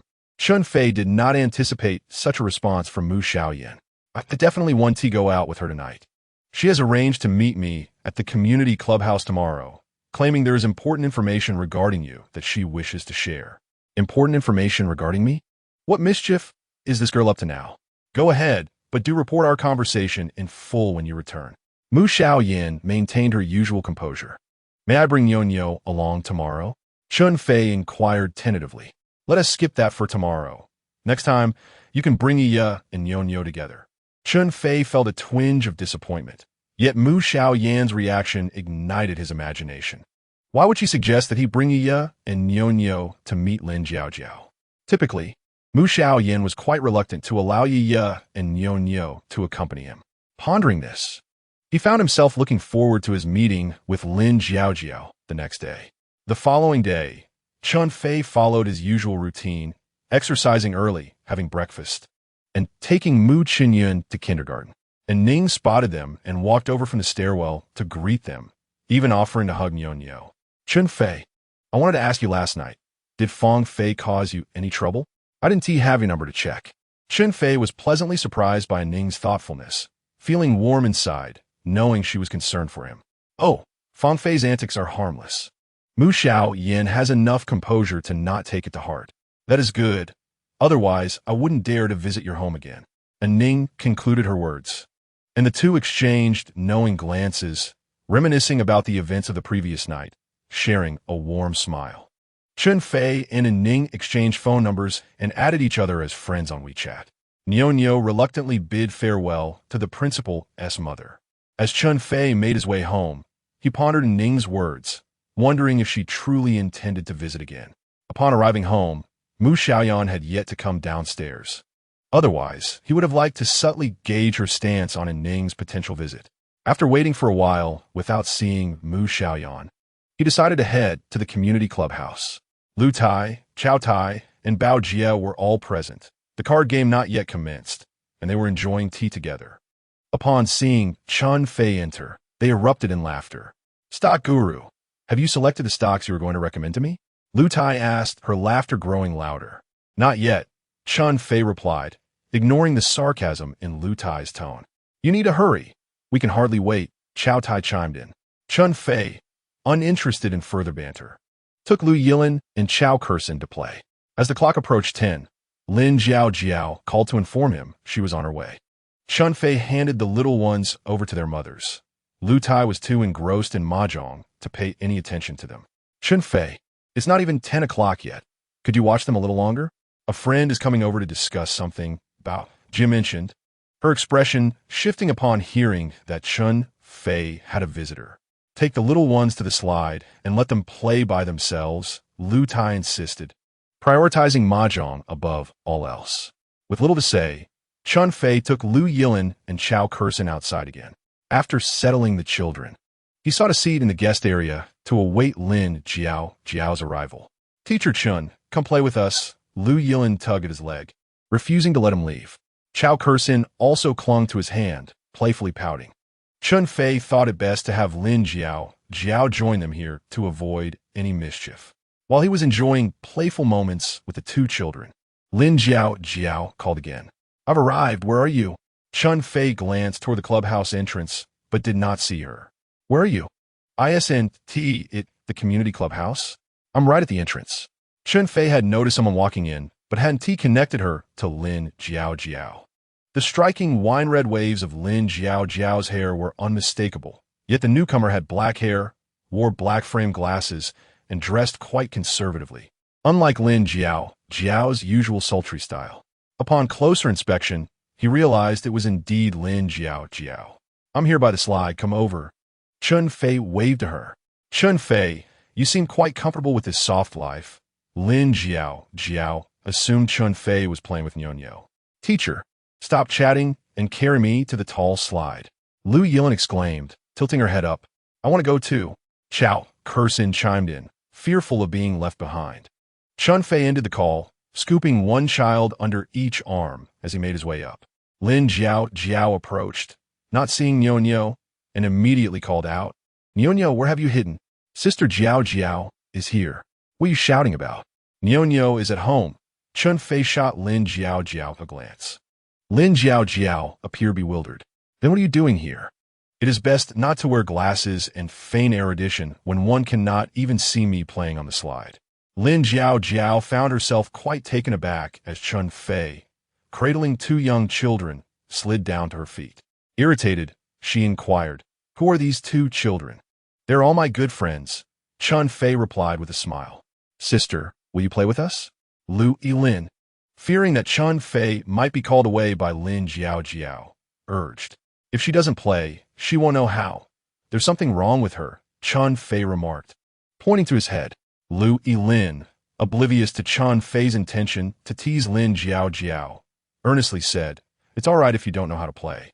It's quite simple, I can teach you." Lin Jiao was perplexed by Chen Fei's antics, wondering how he could be so engaged with the two children. "I don't want you to teach me. I want him to teach me." She decided to abandon the usual approach. "Teacher Chen, why don't you carry her up first?" Lu Yilin assumed that teaching meant Chen Fei would lift her up and then slide down with her. "Teacher Chen, please teach me quickly." Lin Jiao mimicked Lu Yilin's tone while inching closer to Chen Fei. He quickly stepped back, suddenly recalling that if Lin Jiao truly had inclinations towards women, she might not appreciate physical contact with men. However, observing her usual behavior, she seemed quite at ease in this regard, leaving him uncertain if it was a deliberate act. From a psychological perspective, such reverse behavior could be a classic defense mechanism. If it were indeed an act, there would surely be signs of discomfort. The last time he had held her at her home, he had been inattentive to her reactions. This time, he decided to test the waters. Chen Fei lifted Lin Jiao, catching her off guard. After a brief moment of surprise, she quickly returned to her usual demeanor. Carrying her to the top of the slide, Lin Jiao chuckled. Indeed, you're a true man, Chen Fei. Aren't you afraid? I'll tell Xiaoyan. If one fears this and that, wouldn't that be losing one's manly essence? Chen Fei carried her without sensing any oddity in her behavior. Since he had begun, he thought to escalate the moment, leaning in as if to kiss her. While keenly observing her reaction, Chen Fei, someone's going to kill you, Lin Jiao suddenly exclaimed. He paused, taken aback, pondering the meaning behind her words. Was this an inadvertent slip? Was she unable to handle the truth? Chen Fei worried he might truly push her too far. All right, Teacher Chen will teach you well, he declared, and with that he slid down the slide with Lin Jiao in his arms. Lui Lin and Xiao Xiaoyan clapped enthusiastically, cheering them on. You seem to be having quite a good time. May I join? A voice chimed in, catching Chen Fei off guard as he hadn't noticed her approach. Teacher, is she your girlfriend? Lin Jiao remained nestled in Chen Fei's embrace, yet to stand. She is my great-aunt, Chen Fei retorted, wary of such a characterization. I thought you two were engaging in playful banter. No wonder you don't pay me much attention. Your girlfriend is so beautiful. Where did this little vixen come from? Lin Jiao spoke without restraint, her expression darkening, unable to maintain her composure. While Chen Fei disdained such behavior, he found Lin Jiao's frequent arrogance even more intolerable. Lin Jiao, you should cultivate some decency, as not everyone is as frivolous as you. If only I were like that. Lin Jiao finally rose to her feet, glaring at Chen Fei, and said, Chen Fei, I didn't realize you were quite the player. What? Do you intend to eliminate me? Chen Fei recalled Lin Jiao's earlier words and deliberately provoked her, eager to see how she would respond this time. It's not me. I lack the capability to do you in. However, this group could extinguish your life as easily as squashing an ant. It was rare for Chen Fei to witness Lin Jiao's humility. Her expression suggested she was not jesting, yet her words seemed utterly nonsensical. Miss Lin, please don't frighten me. I may have a boldness when it comes to matters of the heart, but in all else, my courage is rather feeble. You shall eventually pay the price for your audacious spirit. Lin Jiao retorted bitterly. Chen Fei, I have specifically come to discuss a matter with you today. Should you continue to make a mockery of me, my patience is finite. Who has prevented you from speaking? My patience, too, is limited, should you not proceed. I shall take my leave. Chen Fei was not inclined to indulge her spoiled demeanor. Kindly clear the irrelevant parties from our midst, Lin Jiao demanded, her gaze fierce. Chen Fei, wary of provoking her further, recognized that entangling himself with such a high-maintenance individual was unnecessary. Very well, let us converse over there. Chen Fei and Lin Jiao found a place to sit in the club's reception area. What is it? Speak quickly, he urged. So, you have finally learned to fear. Lin Jiao remarked with a triumphant smile. Consider me afraid, Miss Lin. Spare me the suspense. Did you not say last night you wished to discuss Xiaoyan's situation? Why is it today that someone wishes to eliminate me? Huh. You refuse to acknowledge your foolishness. Soft living is not so easily attained. This is a single matter. Xiaoyan's suitors are out to end your life. Chen Fei was taken aback, realizing his fears had materialized. Managing Xiaoyan's affairs was evidently no simple task. However, Lin Jiao's exaggeration seemed excessive. Did they truly wish to kill him? Do they all belong to the underworld? He inquired. What is the underworld to them? Even the underworld bows before them. Lin Jiao boasted haughtily. So formidable, then enlighten me about their backgrounds. Chen Fei expressed his curiosity. Xiaoyan has numerous suitors, each stronger than you. I will tell you of the three most formidable. Chen Fei understood Lin Jiao. Jiao held him in disdain, yet felt her words were unnecessarily harsh. Unable to restrain himself, he countered, "What do you mean they're all stronger than me? Clearly, none surpass me. Otherwise, how could Xiaoyan have chosen me? You may be defiant, but wait until I finish, and we shall see if your bravado remains." Lin Jiao appeared self-assured. "First, let me show you a photograph." She pushed her phone toward Chen Fei, revealing a picture of her with a young man. "Aren't we discussing Xiaoyan suitors? Why are you showing me a photo of your boyfriend? Is this your boyfriend? Stop spouting nonsense. This is my brother, who is also a suitor of Xiaoyan. So, it's merely your brother? I thought he was someone of significance. Even if he were your father, I wouldn't be intimidated. He is just a rich man." ISNT. Lin Jiao ignored the sarcasm in Chen Fei's words. "He is not my biological brother. Our families have been close for generations. His name is Zhou Jinxiong, the second son of the Zhou family in Huacheng, undoubtedly a paragon among the affluent and handsome. He is the dream lover of countless young women. It goes without saying that he is more attractive than you, possessing both talent and wealth. He holds a PhD in finance from the University of Pennsylvania and is the youngest and most influential vice president at Huacheng Bank. The current president is nearing retirement, and it is highly likely that he will be the next in line." Chen Fei conducted a brief search on Zhou Jinxiong and discovered that he is indeed lauded online as a wealthy heir and a genius scholar, young and accomplished. You may boast about him, but if he is truly so exceptional, why did Xiaoyan not choose him? His merits extend beyond mere excellence. His affection for Xiaoyan rivals that of a romantic saint. 6 years ago, upon first meeting Xiaoyan, he fell head over heels, even after she married and had children. His heart remained unchanged. Throughout the years, regardless of the advances from other women, he has steadfastly remained devoted to Xiaoyan. Chen Fei could not discern the veracity of Lin Jiao's words, but if what she claimed were true, then Mu Xiaoyan must surely have some issues. Otherwise, why would she disregard such an outstanding gentleman, seeking me to impersonate a father for a child while warding off undesirable suitors? Zhou Jinxiong appears quite commendable, yet I dare say there must be some flaw. Otherwise, why would Mu Xiaoyan choose me over him?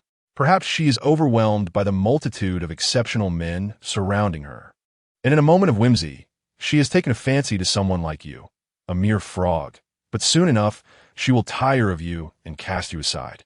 Let me introduce you to pursuer number 2, Mu Xiaoyan. Chen Fei interjected, "Doesn't that sound like Mu Xiaoyan's brother? His name is written with the solemn Mu and the diminutive Xiao."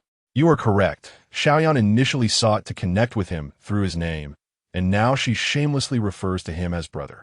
However, now that brother wishes to marry her, she is at a loss. There was a hint of schadenfreude in Lin Jiao's tone. What is the background of this Mu Xiaoyan? His background is quite significant. He is the secretary of a prominent businessman in Guangdong province. Although his rank is merely that of a deputy department head, his influence is far from ordinary. Although Chen Fei came from teaching background, his university major was public administration, and most of his classmates work in government. His father also holds a public office, giving him some insight into why Mu Xiaoyan would seek to cultivate a relationship with Mu Xiaoyan. Upon conducting a search on Mu Xiaoyan, Chen Fei found even more astonishing details.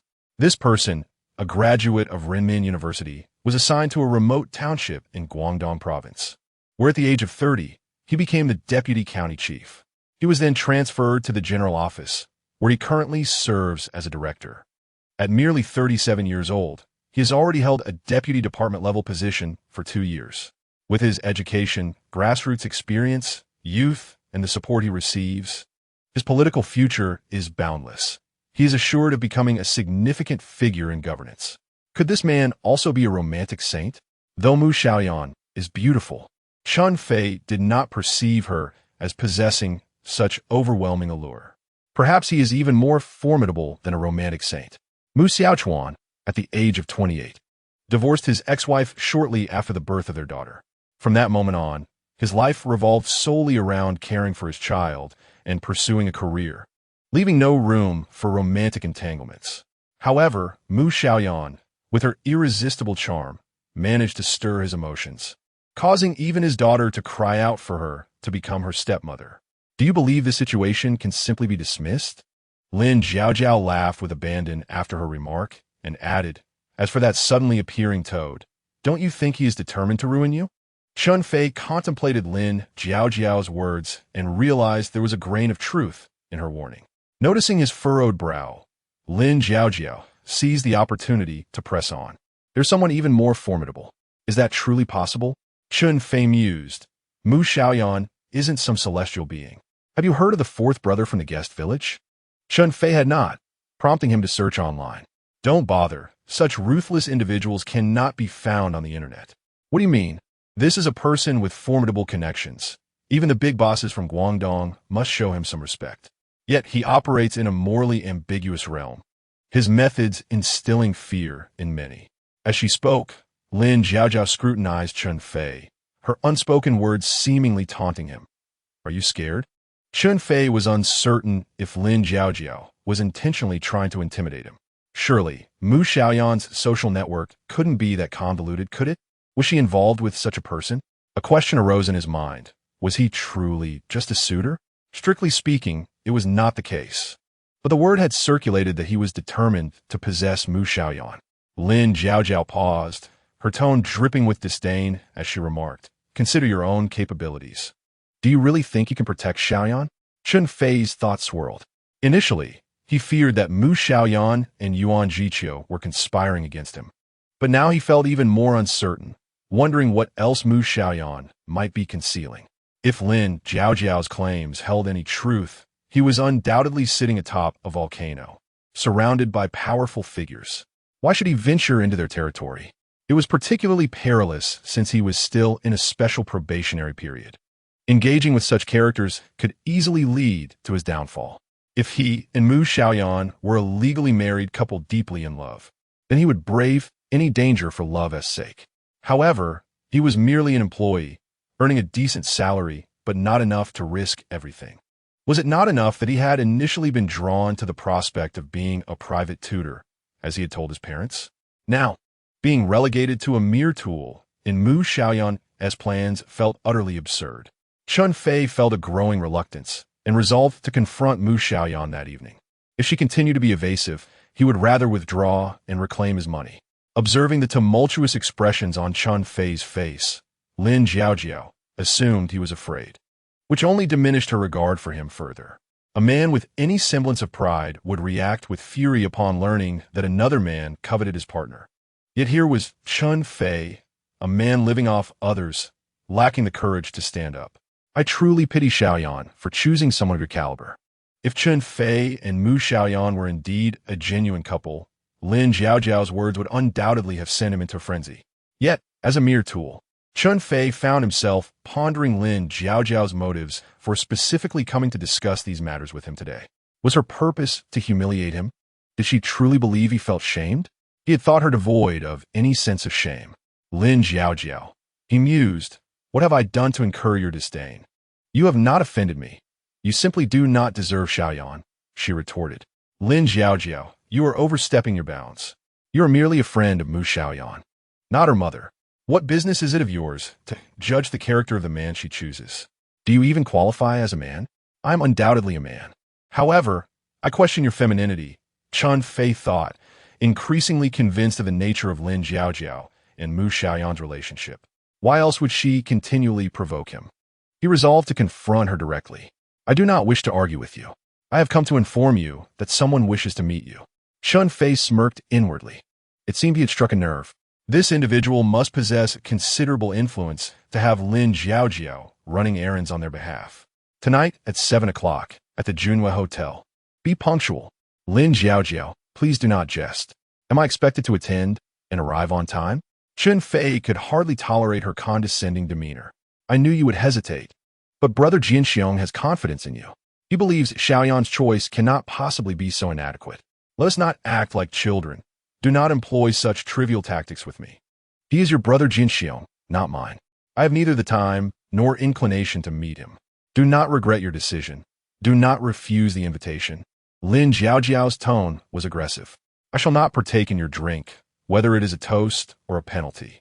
If you have finished speaking, I shall take my leave. Compared to Lin Jiaojiao, he found solace in seeking companionship elsewhere. Lin Jiaojiao followed closely behind, exclaiming, Chen Fei, can you not be more manly? It is merely a meeting. Chen Fei could no longer endure her mocking tone, which implied that others feared their wealthy status. He turned sharply, and Lin Jiaojiao nearly collided with him. Return and tell Zhou Jinxiong that if he wishes to see me, he must come himself. Do not send a woman to lead the charge. Do you truly believe you possess such influence? You expect Brother Jinxiong to come seeking you? Let me assure you, whether you wish to go or not, you will attend. If you're capable, go ahead and kidnap me. You think I would shy away? Lin Jiaojiao declared, making a move toward him. Chen Fei found her behavior bordering on madness. He preferred not to engage with her insanity. He simply walked into the game room, confident that she would not act out in front of so many witnesses. Lin Jiaojiao followed him inside, scoffing, oh, hiding among women, thinking I cannot manage you? Her voice was excessively loud, prompting Lu Tai to voice her displeasure, as it severely disrupted her mahjong game. Have you borrowed money again? If it is not too much, I shall repay you. Just take her away. Lin Jiaojiao inferred from Lu Tai's words that Chen Fei still owed them money. Chen Fei, you truly have a knack for thriving, even turning your dependence into an art. Chen Fei was taken aback by Lu Tai's role as a hindrance. It seemed she perceived him merely as a petty swindler. Enraged, yet reluctant to confront Lu Tai directly, he turned and firmly grasped Lin Jiaojiao's hand, pulling her out. If you truly wish for me to meet Zhou Jinxiong, I must first inform Mu Xiaoyan. It is the least I can do to show her respect. If you want to keep this from Mu Xiaoyan, then let Zhou Jinxiong come to me. I am at this club every day, and he can visit whenever he pleases. Considering Chen Fei's intention to inform Mu Xiaoyan, Lin Jiaojiao pondered for a moment and replied, all right, but you must not tell Xiaoyan. I will return and discuss it with Brother Jinxiong. Finally relieved to have sent away the troublesome Lin Jiaojiao, Chen Fei felt no desire to continue socializing with Lu Yilin and Chao Kursin. He found a quiet spot to sit and resumed his online search for information about Zhou Jinxiong. Chen Fei, how long have you known this young lady from the Lin family? Surprised, Chen Fei thought, you know Lin Jiaojiao? I know her. She does not know me, Bao Jie replied with a smile. Chen Fei realized that if they were familiar, they would have greeted each other in the game room. This is quite a catch. You might not be able to reel her in, Bao Jie continued. Chen Fei was puzzled by her statement. Noticing Chen Fei's silence, Bao Jie added, Chen Fei, while you possess a pleasing appearance, your professional skills are severely lacking. Look at the chaos you've created. Gambling, borrowing money, babysitting, pretending to be a stock market guru. There is no order to your actions. If you follow me, I will provide you with systematic training, and I guarantee a complete transformation. Chen Fei understood. Bao Jie still viewed him as part of a dubious profession. Was she perhaps a professional madam? No. He needed to clarify his position. He couldn't bear the thought of being misjudged by this unscrupulous woman. You underestimate me, Bao Jie. I have no interest in someone like Lin Jiaojiao. It is she who is persistently clinging to me. And let me reiterate, I was indeed a teacher. I am not pretending to be a stock market guru. My profession is that of an independent investor. All right, you are quite the pretender. When you tire of your charade, come find me. What I say holds true. I promise you a complete metamorphosis. After making her point, Bao Jie handed Chen Fei a business card. They agreed to meet again another day. Chen Fei then learned that Bao Jie's name was Bao Wenson, and her title was General Manager of New Moon Entertainment Management Company, Limited New Moon Entertainment Management Company, Ltd. That hardly seems like a reputable company. Chen Fei mused, momentarily lost in thought as he examined the card. Thank you today, Teacher Chen. She interrupted his reverie. Thank me? Why should I be thanked? You defended me and made my girlfriend angry. I've told you, she's not my girlfriend. Teacher Chen, why won't you admit it?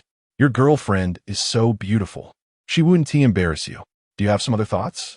Chen Fei felt uncomfortable. He sensed that she was always wearing a mask, and conversing with her felt exhausting, never knowing which words were genuine and which were mere facades. I've already told you, I'm a father of 2 children. Oh, it's time for me to pick up my son for lunch. Teacher Chen, you are deceiving me. I refuse to believe that you truly have a son. Are you daring enough to let me accompany you? Just as Chen Fei was about to decline, he reconsidered, realizing he had no idea why this group of women had misjudged him, insisting he was someone he was not, regardless of the misunderstanding. Perhaps allowing her to meet his son would dispel the rumors. If you're not deterred by the heat and the sun, then accompany me. To his surprise, Chen Fei agreed and happily walked out of the establishment with her. Teacher Chen, sometimes I truly find you rather enigmatic. Is that so? I find you quite mysterious as well. As a university student, what are you doing spending your days with these affluent ladies? Chen Fei preferred to be direct rather than engage in vague banter.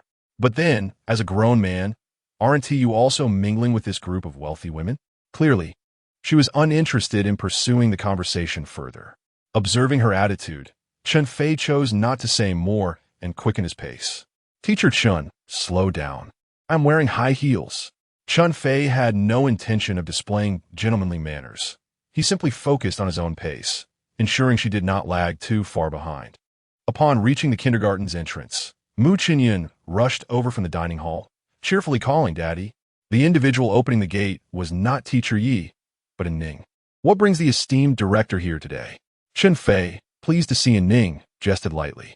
The director wishes to come over for a meal today. Is that permissible? It turned out that when Teacher Yi had brought Mu Xiaoyan down earlier, she had coincidentally encountered Ning, who had been thinking about the professional tutor Mu Xiaoyan had hired for the children. That evening, she had intended to discuss it, but due to the late hour, she postponed it. Just now, she had inquired about how their tutor typically taught them, and Mu Xiaoyan had shared some details, sparking her interest. Thus, she half-jokingly expressed her desire to join for a meal. Chen Fei had not anticipated Ning's suggestion and was unsure whether she was jesting. In the past, he would have felt conflicted, certainly welcoming Ning, but fearing trouble from Mu Xiaoyan. However, after hearing Lin Jiaojiao's words today, he resolved to confront Mu Xiaoyan directly. If the negotiations did not yield favorable results, he would simply walk away. Given that such opportunities might not arise again, he decided to respond to Ning's invitation, whether in jest or earnest, without hesitation. Little one, since Director Mama has graciously decided to visit us today, shouldn't we express our gratitude? Without waiting for Mu Xiaoyan's response, he took Ning's hand and led the way. And Ning did not refuse, smiling as she followed behind. Chen Fei was elated, his face beaming with joy. At this moment, the other woman finally caught up, and upon witnessing this scene, felt a surge of anger. Chen Fei always treated her with indifference, yet here he was, conversing and laughing with this woman. When she recognized Ning, her expression darkened further. Daddy, walk faster. Mu Xiaoyan, aware that the director was headed to their home, was particularly excited, wishing to fly back immediately. Hearing Mu Xiaoyan refer to Chen Fei as daddy made her face grow even more grim. She had not expected him to truly have a son. As she observed Mu Xiaoyan holding Anning's hand, she pondered whether he was her husband. Teacher Chen, why haven't you introduced me to your family? This is my son, Mu, he replied, referring to the child. Chen Fei intended to mention Mu Xiaoyan's full name, but since they did not share the same surname, he quickly adapted to using a nickname. And who is the other one? Chen Fei realized the misunderstanding and promptly clarified. That is the principal of the kindergarten. Anning, engaged in conversation with Chen Fei, extended her hand and said, "Hello, I am Anning." As they shook hands, Mu Xiaoyan exclaimed, "You all have the surname in." He seemed to have made a remarkable discovery. Chen Fei quickly corrected him. "Little friend, you are mistaken. I do not share that surname. It is simply my English name." Curiously, he added, "By the way, I have yet to discover your Chinese name. I'm a person, and I don't have a Chinese name," she replied nonchalantly. Chen Fei was taken aback, but soon understood. Indeed, many students from Hong Kong and Macau attended South Guangdong University. He mused, "Is my discomfort stemming from the fact that she is a person raised in an entirely different environment than ours? But perhaps that is not the case." Anning, the principal, appeared to be quite diligent in her duties, even taking the time to escort students home. This thought interrupted Chen Fei's contemplation. "The principal is conducting home visits," he explained hastily. "I am merely leveraging the situation to indulge in Sister Hua's culinary skills," Anning joked. "Teacher Chen, does your family cuisine fare so well? May I come and sample it?" Upon hearing that Anning wished to dine at Chen Fei's home, he resolved to join as well. Chen Fei felt no psychological barriers in inviting Anning, as she had already visited once and met Mu Xiaoyan. Furthermore, she was Mu Xiaoyan's principal. Although he harbored some self-interest, he felt no guilt towards Mu Xiaoyan. However, if he were to go, it would pose a dilemma for him. After all, he had agreed with Mu Xiaoyan not to bring friends to her home. Besides, she was not even a friend, merely an unrelated individual with whom he had no desire to share a meal. Sure, my Aunt Hua cooks exceptionally well, he mused, trying to find an excuse to decline. Yet, without a moment's hesitation, Mu Xiaoyan agreed, assuming that Anning was a friend of Chen Fei's and welcoming more guests into their home. How can you say that? There's nothing prepared for guests at home. Chen Fei thought to himself. Dad, I'll just ask Aunt Hua to make a few more dishes, Mu Xiaoyan interjected. Let us plan for another time. Next time we'll inform Aunt Hua in advance so she can prepare. Mu Xiaoyan considered adding more, but ceased when Chen Fei shot him a warning glance. Anning recognized that Chen Fei genuinely did not wish to host her for dinner and said, If it is inconvenient, then I shall not go today. We can arrange another day. As they conversed, they had already arrived at the entrance of Mu Xiaoyan's villa. With such proximity, how could they let the principal turn back? It was a rare occasion for Anning to take the initiative. Otherwise, Chen Fei might have contemplated inviting her to dinner himself. He hoped that certain individuals would exhibit some awareness of the situation. However, it seemed she was resolute, ignoring the dismissive attitude Chen Fei had shown her. Teacher Chen, you are quite biased. I have arrived at your doorstep. Do you intend for me to turn back? If it were a man, Chen Fei would have been inclined to give her a beating and then dismiss her outright. However, since she is a woman, he refrained from being excessively harsh. You see, my wife is quite the jealous one. If I were to invite you over for dinner today, my life would be far from peaceful. You're deceiving yourself. If your wife is truly that jealous, what gives you the audacity to invite her over? He remarked, pointing at Anning with a look of defiance. Chen Fei, exasperated by this unreasonable woman, could no longer be bothered to explain, stating bluntly, no means no. He then instructed Mu Xiaoyan to take Anning into the courtyard while he followed closely behind. To his surprise, she trailed in right after him. With no choice left, Chen Fei halted and turned, asking, Why are you so insistent on opposing me? Who asked you to bully me? She replied, feigning innocence. One can indulge in food, but one mustn't speak carelessly, my lady. When have I ever bullied you? Such statements could lead to misunderstandings. You have bullied me, she insisted, her sense of grievance deepening. Hearing their exchange, Anning regarded Chen Fei with an amused expression. Chen Fei was rendered speechless. Daddy, why haven't you come inside yet?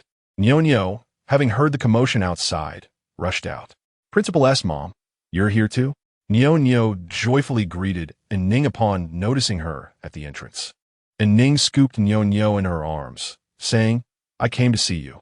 Nyo then asked, Principal S, Mom, who is that? That is your father's friend. Anning replied. Upon seeing Nyo, Chen Fei's eyes lit up. He was taken aback by how adorable his daughter was. However, witnessing the affectionate interaction between Nyo and Anning slightly dampened his mood. Little one, may I come to your house for dinner? Of course. Coming quickly, Nyo replied enthusiastically. At that moment, Teacher Yu emerged and frowned at the scene before her. She was aware of the contractual agreement between Mu Xiaoyan and Chen Fei, and one of the tasks assigned to her by Mu Xiaoyan was to keep a close watch on Chen Fei and report back regularly. Chen Fei, sensing Teacher Yu's expression, feared she might immediately contact Mu Xiaoyan, prompting him to say, How about this? Since there was no preparation at home today, and with 2 extra people, there won't be enough food. If you must eat, let me treat you to dinner outside. He wore a victorious smile, but added provocatively, Wouldn't that make your wife even more jealous? She might think Teacher Yu is your wife. If you don't want to go, then so be it. Chen Fei said, his face devoid of expression. Who said I'm not going? Let us leave right now, she declared, turning on her heel and striding out. Nyo, noticing her father heading outside, quickly called out, Daddy, where are you going? I'm just stepping out with a friend for a bit. You stay home and eat nicely. He replied, Daddy, I want to go with you. And Chen Fei observed that Teacher Yu treated him as if he were a thief. And upon noticing her mention of Mu Xiaoyan, he relinquished that thought and handed Nyo over to Teacher Yu, hastily departing the courtyard. Teacher Chen, what delectable dish do you intend to treat me to? Chen Fei felt vexed, wondering how it had turned into him inviting her out for a meal. He had wished to converse more with Ning. He longed to rush back and close the gate, ignoring any knocking, and perhaps even setting a dog to guard the entrance. Yet, such thoughts were mere whims. Having promised a meal, Chen Fei was not one to go back on his word. Let's go to the club. Choose whatever you desire, he suggested. Teacher Chen, why do you wear a bitter expression when dining with me, yet beam with delight when with Ning? Chen Fei thought to himself, am I someone of significance to you? Is it appropriate for you to voice such sentiments to me? What had come over this woman today? He shared a mutual understanding with Ning, filled with common topics, while with her, there seemed to be a generational divide. What common ground could you possibly share with Ning? Moreover, where is this generational gap? You are only a few years my senior. Do not underestimate it. Ning and I are both keen on childcare, and I had hoped for an enriching conversation today. Do you enjoy caring for children? I suspect you do not. Which begs the question, what do we call this if not a generational gap? Chen Fei remarked disdainfully. Excuses, all of them. Do not think I am oblivious. You harbor feelings for Ning, she asserted. Chen Fei's mind jolted at the revelation. He had not contemplated this himself. He simply enjoyed the comfort of Ning's company and their dialogues. This notion prompted him to ponder, have I truly developed feelings for Ning? Struck a nerve. Have I? Feeling guilty, are we? She mocked. What do I have to feel guilty about? Even if I do have feelings for Ning, what of it? Chen Fei retorted casually. Teacher Chen, do you not fear your wife becoming jealous? Men are indeed all the same. Just moments ago, I thought you to be a devoted family man, she expressed with indignation. Suddenly, Chen Fei recalled, all right, he was ostensibly a married man. The difficulties surrounding Mu Xiaoyan's situation became evident. Glaring at her self-righteous demeanor, he questioned, then why do you persist in seeking the company of a married man? Are you attempting to undermine my family? Am I to be your wife's test subject? Today indeed felt peculiar. She had previously approached him with feigned politeness, embodying the guise of a scheming seductress.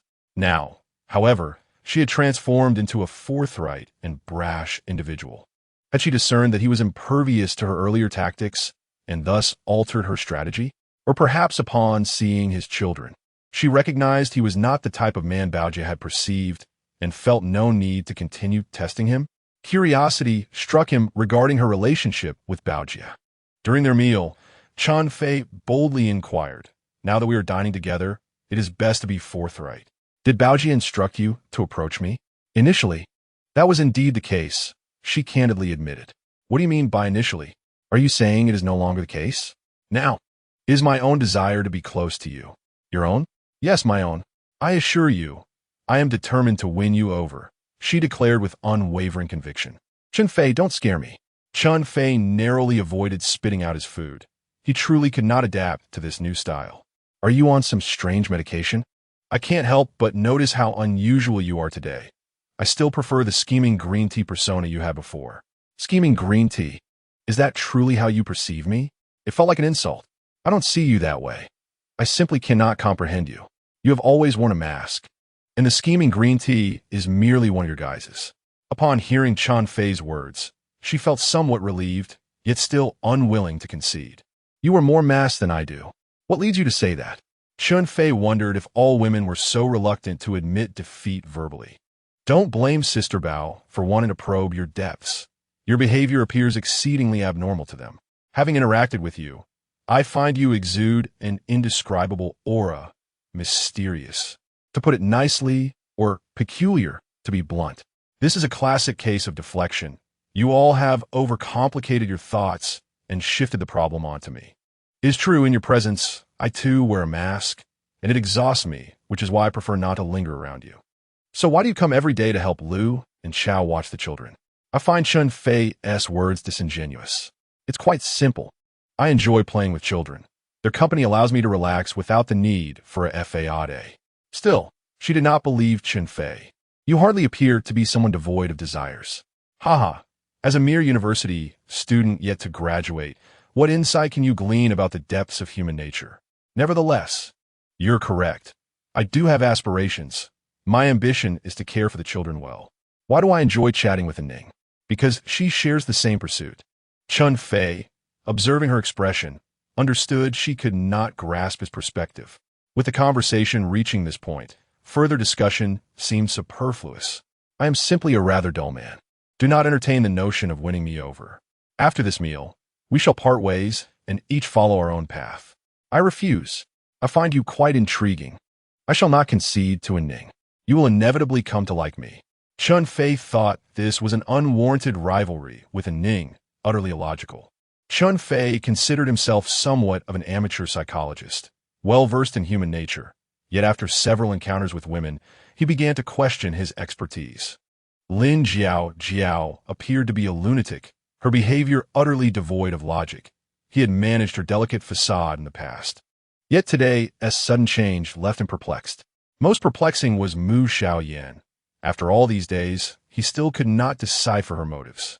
From Chen Fei's perspective, her actions lacked coherent reasoning.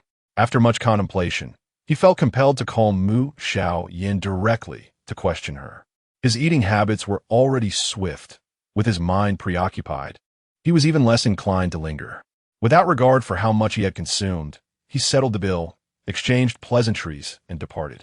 On the way back, he sighed in relief. His WeChat balance had dwindled to 3 digits. Had he insufficient funds to pay the bill today, it would have been an embarrassing predicament. Upon returning home, Mu Xiaoyan and Yonyo had finished their meal and were taking an afternoon nap. Anning was conversing with Teacher Yu in the living room, while Chen Fei wished to join, but, recalling Teacher Yu's demeanor towards him, decided against it. He merely greeted Anning before retreating to his room for a nap. Upon awakening, Chen Fei was astonished to discover that Anning was still present. They seemed to share quite a few topics of interest, which stirred a twinge of jealousy within him. Fortunately, this meant they could walk to the kindergarten together. Anning, what intriguing discussions did you have with Teacher Yu that you both seemed so engrossed? It's the middle of the day, and you're foregoing your nap. You're not interested, are you? You only enjoy dining with beautiful women, Anning quipped. Chen Fei was taken aback by her remark. He had always perceived Anning as empathetic, someone who would instinctively help others avoid discomfort. Anning, you're unjustly accusing me. I am indeed quite interested. In fact, we could be considered peers. I was once a teacher too. Although I haven't undergone formal training in early childhood education like you, my passion is certainly not lacking. I was merely jesting. It's evident you have a fondness for Mu Xiaoyan and Yonyo, and you put in a great deal of effort with them. This afternoon, my primary aim was to understand how Teacher Yu typically instructs Mu Xiaoyan and Yonyo, and I also consulted her about early childhood education abroad. I had initially aspired to study overseas myself, but my father couldn't bear the thought of me being so far from home, which ultimately led to my decision not to go. When Chen Fei heard Anning mention her father, he recalled the previous inquiry from Mu Xiaoyan regarding Anning's family background. However, he felt their relationship had not yet reached a level of intimacy where such personal questions were appropriate, so he suppressed his curiosity. Do you still wish to go? He inquired. Not particularly. I don't have a strong desire to leave. I truly find it hard apart from my parents. Upon first encountering Anning, Chen Fei had sensed from her demeanor that she likely came from a warm and harmonious family. Hearing her words now only confirmed his assumptions. Your parents must be quite successful, he remarked, unable to restrain himself. Why do you say that?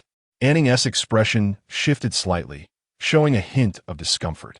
By my standards, parents who can foster a happy upbringing for their children are indeed successful, Chen Fei expressed sincerely. Anning smiled knowingly, acknowledging the truth in his words. Daddy, will you be a successful father? Mu Xiaoyan interjected suddenly. Chen Fei instinctively wanted to reply in the affirmative, but hesitated, remembering that he was to confront Mu Xiaoyan that very evening. If things did not go well, he might have to leave, and if that were the case, how could he explain it to the children? He found himself in a moment of indecision. Your father will undoubtedly be a successful one, Anning asserted confidently. How can you be so sure? Mu Xiaoyan asked, her eyes gleaming with delight. Because when I see your father with you siblings, it reminds me of my own father accompanying me during my childhood. Chen Fei was uncertain whether Anning spoke from genuine experience or was simply comforting the child. Regardless of her intentions, he felt a pang of unease. If my child grows up to be like you, I would surely be very happy, he said, wishing to steer the conversation away from Mu Xiaoyan. Mu Xiaoyan and Nyonyo will undoubtedly surpass me as they grow. How delightful! With the presence of the nurturing director, I feel assured that Mu Xiaoyan will receive the utmost guidance. Little one, make sure to diligently learn from the director at the kindergarten. However, the director is not my teacher. Mu Xiaoyan has yet to grasp the concept that learning extends beyond mere instruction from a teacher. Since you hold such admiration for the director, why not consider her as a godmother? Although Chen Fei appeared to jest, he secretly contemplated whether, should his discussion with Mu Xiaoyan falter today, he could assume the role of a legitimate godfather instead of a mere stand-in. Chen Fei, please don't frighten me. And Ning replied, clearly unprepared for such a suggestion. Chen Fei realized his indiscretion. Whether he was Mu Xiaoyan's biological father or an impostor, such remarks were inappropriate. I apologize. I should not have made such a jest. Upon hearing Chen Fei's sincere apology, and Ning felt a twinge of embarrassment. I wasn't upset with you. It's just that I still see myself as a little girl. Your sudden suggestion of me becoming a godmother made me realize I will soon be 24. At 24, my mother had already given birth to me. Haven't you already assumed the role of the nurturing director? Chen Fei teased. Having always thought Ning seemed rather youthful for such a position. This was thrust upon me by Fang Fei. It was never my genuine desire. I merely wished to be a humble intern. Chen Fei believed Ning was being overly modest. To be merely an intern would be a disservice to your talents. You are truly suited to be a nurturing director, radiating maternal brilliance. Is that so? Thank you for your kind words. And Ning felt a sense of joy at this compliment, as she had always cherished children. This passion was the very reason she chose to pursue a graduate degree in early childhood education, despite her father's differing expectations.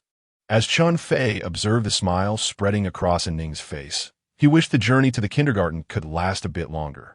However, Mu Xiaoyan's farewell of daddy goodbye pulled him back to reality.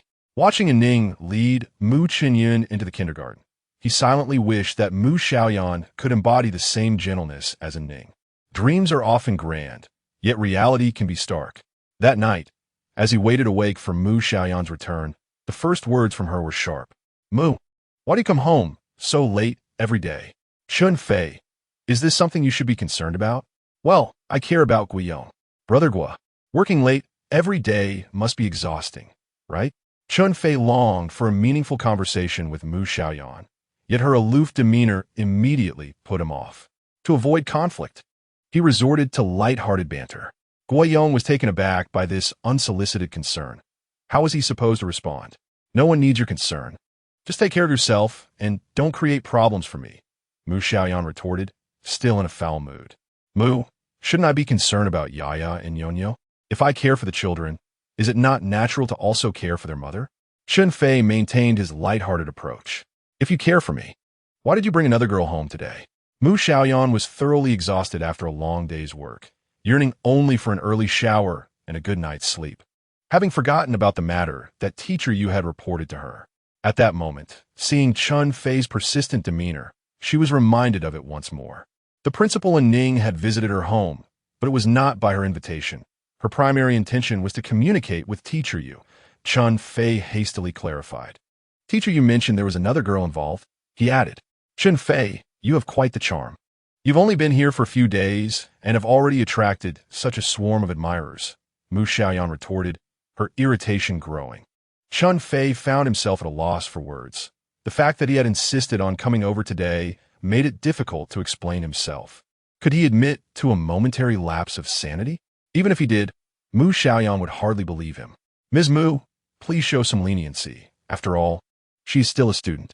The girl is merely acting on youthful whims. However, I took your instructions to heart and did not let her enter the house. I managed to persuade her to leave after much discussion. He defended himself. Chen Fei, you don't even spare students. That's even more despicable, Mu Xiaoyan shot back, her displeasure intensifying. Seeing the situation deteriorate, Chen Fei quickly attempted to redirect her ire. Ms. Mu, you seem to have misunderstood. It is not as you think. If we're to speak honestly, it was Lin Jiao who instigated this whole affair. She came to the club today, looking for me, and bullied that little girl. I merely spoke a few words on the girl's behalf, and she followed to express her gratitude. Just keep spinning your tales. I am exhausted today and lack the energy to settle scores with you. Perhaps another day, Mu Xiaoyan stated, turning to ascend the stairs. Ms. Mu, please don't leave yet. I've been waiting for you all evening, and we haven't even addressed the main issue, Chen Fei urged, a hint of urgency in his voice. What did Lin Jiao say to you today that has you so agitated? Must you question me now, rather than waiting until tomorrow? Mu Xiaoyan replied, growing impatient. Ms. Mu, are you not curious about what Lin Jiao mentioned? Chen Fei pondered, bewildered. One cannot expect wisdom from a fool. What could she possibly say of significance? Surely, it must be trivial matters. Why take it so seriously? Chen Fei noted her dismissive attitude, compelling him to seek clarity. As Mu Xiaoyan turned to leave, he called out, Lin Jiao said someone wants to kill me. Mu Xiaoyan paused momentarily before continuing her stride, responding, she is merely trying to frighten you. Do not take it to heart. Ms. Mu, can you not empathize with my plight? My life hangs in the balance. How can I disregard it? If you do not provide me with some reassurance today, I shall resign tomorrow, he declared. Hearing this, Mu Xiaoyan finally returned to the living room and took a seat. Chen Fei, do not threaten me with resignation. Should you dare to do so again, do not expect me to be courteous, she warned. When have you ever been courteous to me? He retorted, sensing her irritation rising once more. Ms. Mu, let us focus on a matter at hand, he insisted, proceeding to recount what Lin Jiao had mentioned earlier that day. Upon hearing his account, Mu Xiaoyan scoffed, Chen Fei, is that all it takes to frighten you so? Ms. Mu, I implore you to consider my position. I am still on probation. If a ruthless person were to set their sights on me, a mere whim could spell disaster for me. How can I not be anxious? He replied, casting a pitiful glance her way. Where has that courage of yours gone? The one you displayed when confronting Yuan Jiqiu. Mu Xiaoyan coldly remarked, Ms. Mu, this is an entirely different matter. The crux of the issue is that you have left me feeling quite uncertain. Chen Fei decided to speak candidly. I have left you feeling uncertain? Mu Xiaoyan questioned, her tone incredulous. Mr. Mu, allow me to speak candidly. From the very beginning, I harbor doubts that your employment was a scheme orchestrated in partnership with Yuan Jiqiu. Mu Xiaoyan's delicate face flushed with indignation. Mr. Mu, please refrain from interrupting. Let me finish. Chen Fei hastily interjected. Having been here for several days, I have come to realize that my initial thoughts were misguided. However, with this mental burden lifted, I find myself even more perplexed. If, as Lin Jiao suggested, you require someone to shield you from unruly suitors, Zhou Jinxiong would be the ideal candidate. There would be no need for pretense. Marrying him would be a splendid choice. Chen Fei, what nonsense are you spouting? Mu Xiaoyan retorted, her voice laced with fury. Unless Lin Jiao has exaggerated the situation, I cannot fathom why Mr. Mu would forsake something precious for mere rubble, or why you sought me out in such a convoluted manner. Undeterred by Mu Xiaoyan's ire, Chen Fei resolved to pursue the matter further. After a prolonged silence, Mu Xiaoyan finally uttered, I have my own reasons. Do you truly harbor feelings for him? Chen Fei discerned that Mu Xiaoyan had no intention of divulging her burdens. Thus he pressed on, permit me to be blunt. Do you believe that, having been married and with 2 children, it would be inappropriate for you to enter into a union with someone like Zhou Jinxiong? Yet, Mu Xiaoyan is also divorced and has a child. He could be a fitting match for you. Stop speculating. That is not the case. Mu Xiaoyan's voice lacked the initial assertiveness, now imbued with a sense of helplessness. Mr. Mu, perhaps you regard me solely as an employee, but I consider you a friend. I have been forthright with you, sharing my circumstances without reservation. Yes, I sought this position for the remuneration you offer, but my true passion lies in the field of family education. I aspire to achieve something significant in this realm. Despite my current predicament being rather dire, I have not reached a point of utter despair. If I did not genuinely care for Yi and Yon, treating them as my own, I would have certainly walked away. Yet, you prevent me from engaging in their education and expect me to masquerade as your husband in public. I find this utterly distasteful, but what troubles me even more is your silence regarding all matters. You just mock me for lacking courage. So be it, consider me timid. I would lay down my life for a confidant, yet I refuse to be a fool. Mr. Mu, your manner of conduct is something I cannot abide. Mu Xiaoyan listened intently as Chen Fei spoke, and after a long pause, she replied, Chen Fei, if you wish to know why I reject Zhou Jinxiong and Mu Xiaoyan, I shall tell you. Long ago, I lost all hope in love and marriage. In my lifetime, I shall not accept any man. My sole desire now is to earn a living, ensuring that Yi and Nyonyo grow up safely and joyfully. Furthermore, you need not worry about them. I possess a fair understanding of their characters, and they will not act out of line due to me. And what of that fourth brother from Kitsun? Lin Jiao mentioned that he threatened to pursue you. Is there any truth to that? Upon hearing such words, I feel compelled to confront him. Chen Fei resolved to clarify all matters today. He is not as enigmatic as Lin Jiao suggested. While he possesses a certain influence, at his core, he is merely a village bully. His petty rogue tactics cannot wreak havoc in today's lawful society. When I engage with him, I simply remain cautious. I confess that when I initially sought your assistance, I had this aspect in mind, but rest assured, I would never compel you to physically confront him. In certain situations, you merely need to pose as my husband and accompany me, instilling in him a sense of caution. Over the past few days, Mu Xiaoyan has gained a fundamental understanding of Chen Fei's temperament. He is someone who responds better to gentleness than to force. Having been accustomed to his previous aggression, he finds it difficult to soften. Since we have broached this topic today, why not employ a gentler approach? Mu, since you recognize him as a rogue, why insist on dealing with him? Can we not distance ourselves from such individuals? Chen Fei continued to inquire.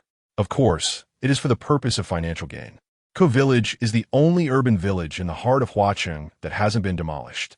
This prime location, spanning several square kilometers, if Tianqiao Group secures this project, its value could multiply exponentially, Mu Xiaoyan articulated with a hint of aspiration. Since demolition is imminent, shouldn't you engage with the urban construction department for the project?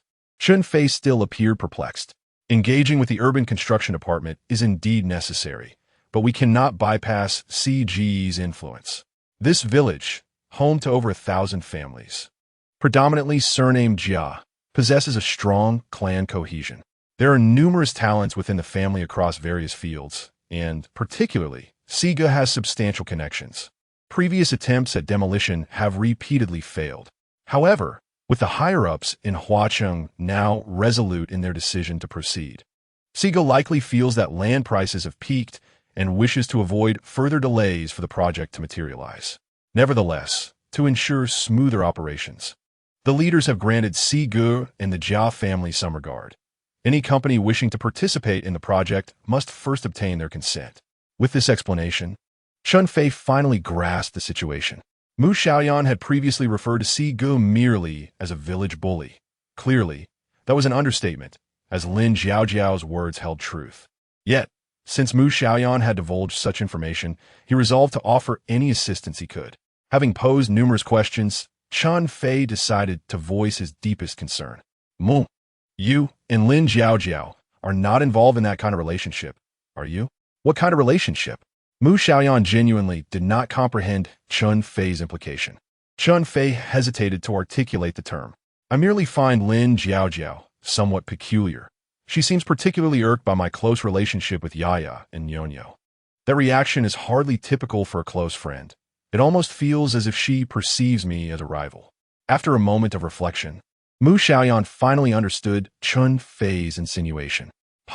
Chen Fei, I see you as an upright man. How could you harbor such sordid thoughts? Chen Fei scrutinized Mu Xiaoyan's expression, sensing her sincerity, yet still uncertain. Are you truly not in that kind of relationship with her? Then why have you never accepted a man in your life? Men are all scoundrels. Isn't that enough? Mu Xiaoyan retorted with exasperation. Feeling somewhat embarrassed, Chen Fei contemplated ending the conversation, yet found himself in an awkward silence, seeking to fill the void with idle chatter. Mr. Mu, this weekend I am scheduled to tutor Red Sister and Flower Sister's son. Since it is a tutoring session, may I take them to the study? Absolutely not. The basement is quite spacious. What do you think it is permissible? Chen Fei, do not mistake my current amicable demeanor as a signal to test my boundaries. The stipulations in our contract must remain unchanged. They will be strictly enforced. Mu Xiaoyan spoke with unwavering certainty. Chen Fei had not intended to venture to the third floor. Seizing the opportunity to shift the conversation, he awkwardly chuckled. Mr. Mu, why speak in such a manner? We had just begun to foster a modicum of goodwill, and now you threaten to dismantle it. We cannot regress in history like this.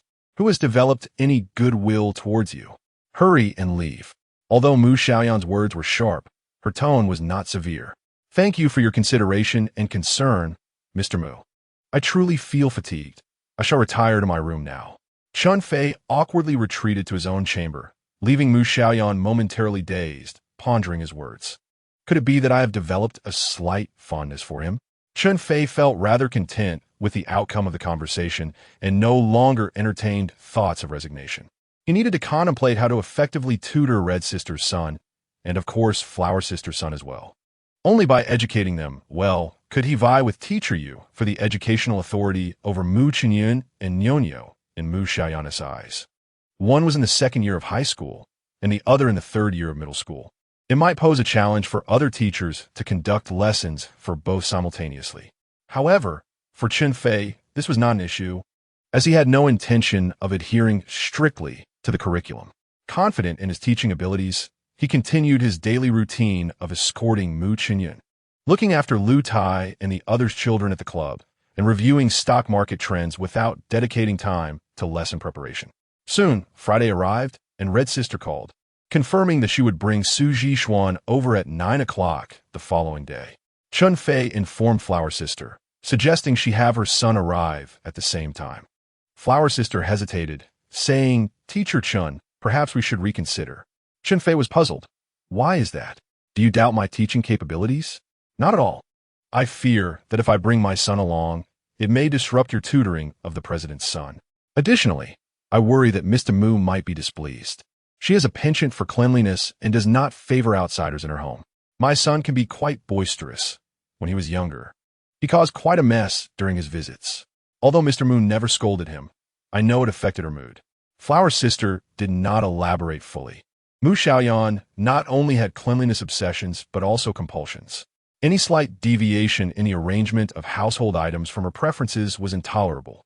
Furthermore, prior to Chen Fei's arrival, the household had been predominantly women and children, making the presence of a young boy less than ideal. Flower Sister, you are overthinking it. Teaching 2 students is often more effective than teaching 1. In fact, I would prefer to have even more students to facilitate better interaction. You need not worry about Mu Xiaoyan. I've already spoken to her. Please assist me in this matter. I am eager to take this opportunity to demonstrate my professional abilities to her, Chen Fei asserted confidently, patting his chest. Upon hearing Chen Fei's words, Flower Sister felt a surge of happiness in her heart. In her early years, she divorced her husband and raised her child alone. After starting to work at Mu Xiaoyan's home, her son could only attend a boarding school. On weekends, when her son returned home, she had to drive back and forth to prepare meals. Now, with Chen Fei allowing her son to attend classes at Mu's residence, she not only saves the trouble of commuting, but can also see her son at all times. On Saturday morning, just past 7 o'clock, Sister Hua brought her son, Kong Zhigao, over. She found Chen Fei exercising in the gym and introduced him to Jiang Zhiyong before heading to prepare breakfast. Having dealt with middle school students for many years, Chen Fei felt an inexplicable sense of familiarity upon seeing Kong Zhigao and invited him to join his workout. Kong Zhigao was quite sociable, and before long, the two were like old friends. During breakfast, Mu Xiaoyan and Nyonyo were particularly excited to see a guest. Hearing Kong Zhigao call Chen Fei Teacher Chen, Nyonyo curiously inquired, Daddy, why does Brother Zhigao call you Teacher Chen? Because Daddy is going to teach Brother Zhigao? Chen Fei replied, Daddy, why aren't you teaching me? I want to attend your classes too, Nyonyo said, her eyes wide with innocence. Teacher Yu glanced at Chen Fei before resuming her meal. Chen Fei wished he could teach Nyonyo, but Mu Xiaoyan did not agree, and Teacher Yu was equally unyielding, though he could not share this with Nyonyo. Daddy, I want to attend your classes, Nyonyo repeated when Chen Fei remained silent. Nyonyo, Teacher Chen teaches older friends, while Teacher Yu teaches younger ones. If you want Teacher Chen to teach you, You must grow up quickly, Kong Zhigao explained to Nyonyo. I'll be grown up next year. Daddy, then I can attend your classes, right? Nyonyo said, her face radiating youthful innocence, filling Chen Fei's heart with affection. She was indeed correct. Zhigao, you are mistaken. Teacher, you can also teach older students. Teacher, you interjected suddenly. Nyonyo grew anxious upon hearing this, exclaiming, no. When I grow up, I want Daddy to teach me, not teacher you. The atmosphere at the table turned awkward as teacher Yu's expression soured, yet she refrained from reacting. When you grow up, both Daddy and teacher you will teach you, Mu Xiaoyan chimed in, having come downstairs earlier than usual. Hearing her speak this way brought Chen Fei some comfort. Mu Xiaoyan's attitude seemed to be gradually changing. In front of the outsider, Kong Zhigao, Chen Fei wished to appear relaxed and said warmly, Xiaoyan, why are you down earlier than usual today? Sister Hong just called me. She will be arriving shortly, Mu Xiaoyan replied. So soon? Wasn't it agreed upon for 9 o'clock? It's barely past 8. Chen Fei expressed his surprise. Haha, now you see how much Sister Hong values this. If you don't teach well, I wonder how you'll explain it to her, Mu Xiaoyan said, her tone still somewhat brusque. Have a bit more faith in me, will you? Chen Fei retorted, then turned to Kong Zhigao and asked, Zhigao, do you have confidence in teacher Chen? Kong Zhigao, usually quite open in front of others, felt a bit intimidated by Mu Xiaoyan and replied softly, yes. Mu Xiaoyan smirked. Chen Fei, it seems your student lacks confidence. Chen Fei had long since grown accustomed to Mu Xiaoyan's demeanor, paying it little mind. Engaging in idle banter held no merit. Once results materialized, Mu Xiaoyan would inevitably retract her words from today. Having just finished her breakfast, Hong Jie arrived at the door laden with an assortment of gifts. Hong Jie, your presence is gift enough. Why bring so many? Mu Xiaoyan greeted herkarmly. It's rare for me to visit your home. How could I come empty-handed? Furthermore, since Chen Fei is tutoring my Zhishuan, it would seem rather impolite to offer him payment without a token of appreciation. Thus, I prepared a few gifts to express my gratitude, Hong Jie replied, producing a belt from her bag and handing it to Chen Fei. This belt was specially chosen for you. Do let me know if it pleases you. Chen Fei could only express his thanks while thinking, oh, Hong Jie, cash will be far more practical. You have no idea how much I am in need of it. Su Zhishuan lingered far behind in the courtyard, reluctant to step inside. Zhishuan, come in at once. I must tell you that teacher Chen is truly an exceptional tutor. If it weren't for your mother's determination, would he even consider tutoring you? Hong Jie called out. Who wants his tutoring? I have basketball practice today. I will be leaving shortly, Su Zhishuan replied, filled with frustration. As Chen Fei approached the door, he was taken aback. This was not a student coming for lessons. Su Zhishuan was clad in basketball shoes, adorned in a Lakers jersey, complete with a headband and wristbands. He was evidently preparing to play basketball. Su Zhishuan, how could you agree to this? Hong Jie, noticing his attitude, grew anxious. You still haven't fulfilled your promise. Su Zhishuan retorted, visibly displeased. I have never deceived you. You must uphold your end of the bargain as well, Hong Jie insisted, attempting to pull Su Zhishuan into the house. At last, he relented and entered. This is my son, Su Zhishuan. Zhishuan, greet teacher Chen, Hong Jie introduced them. Su Zhishuan, I am Chen Fei. You may call me teacher Chen or simply Chen Fei. I hope we can collaborate harmoniously, Chen Fei said, extending his hand for a handshake. Su Zhishuan did not reciprocate, merely stating, please teach quickly. I have only an hour to spare before my team's practice. Such lack of courtesy, not even addressing a teacher properly, Hong Jie whispered reproachfully to Su Zhishuan. Do not worry, Hong Jie. A teacher must earn their students' respect to truly be a teacher. Chen Fei reassured her. You may go about your business. Zhishuan, you can entrust yourself to me.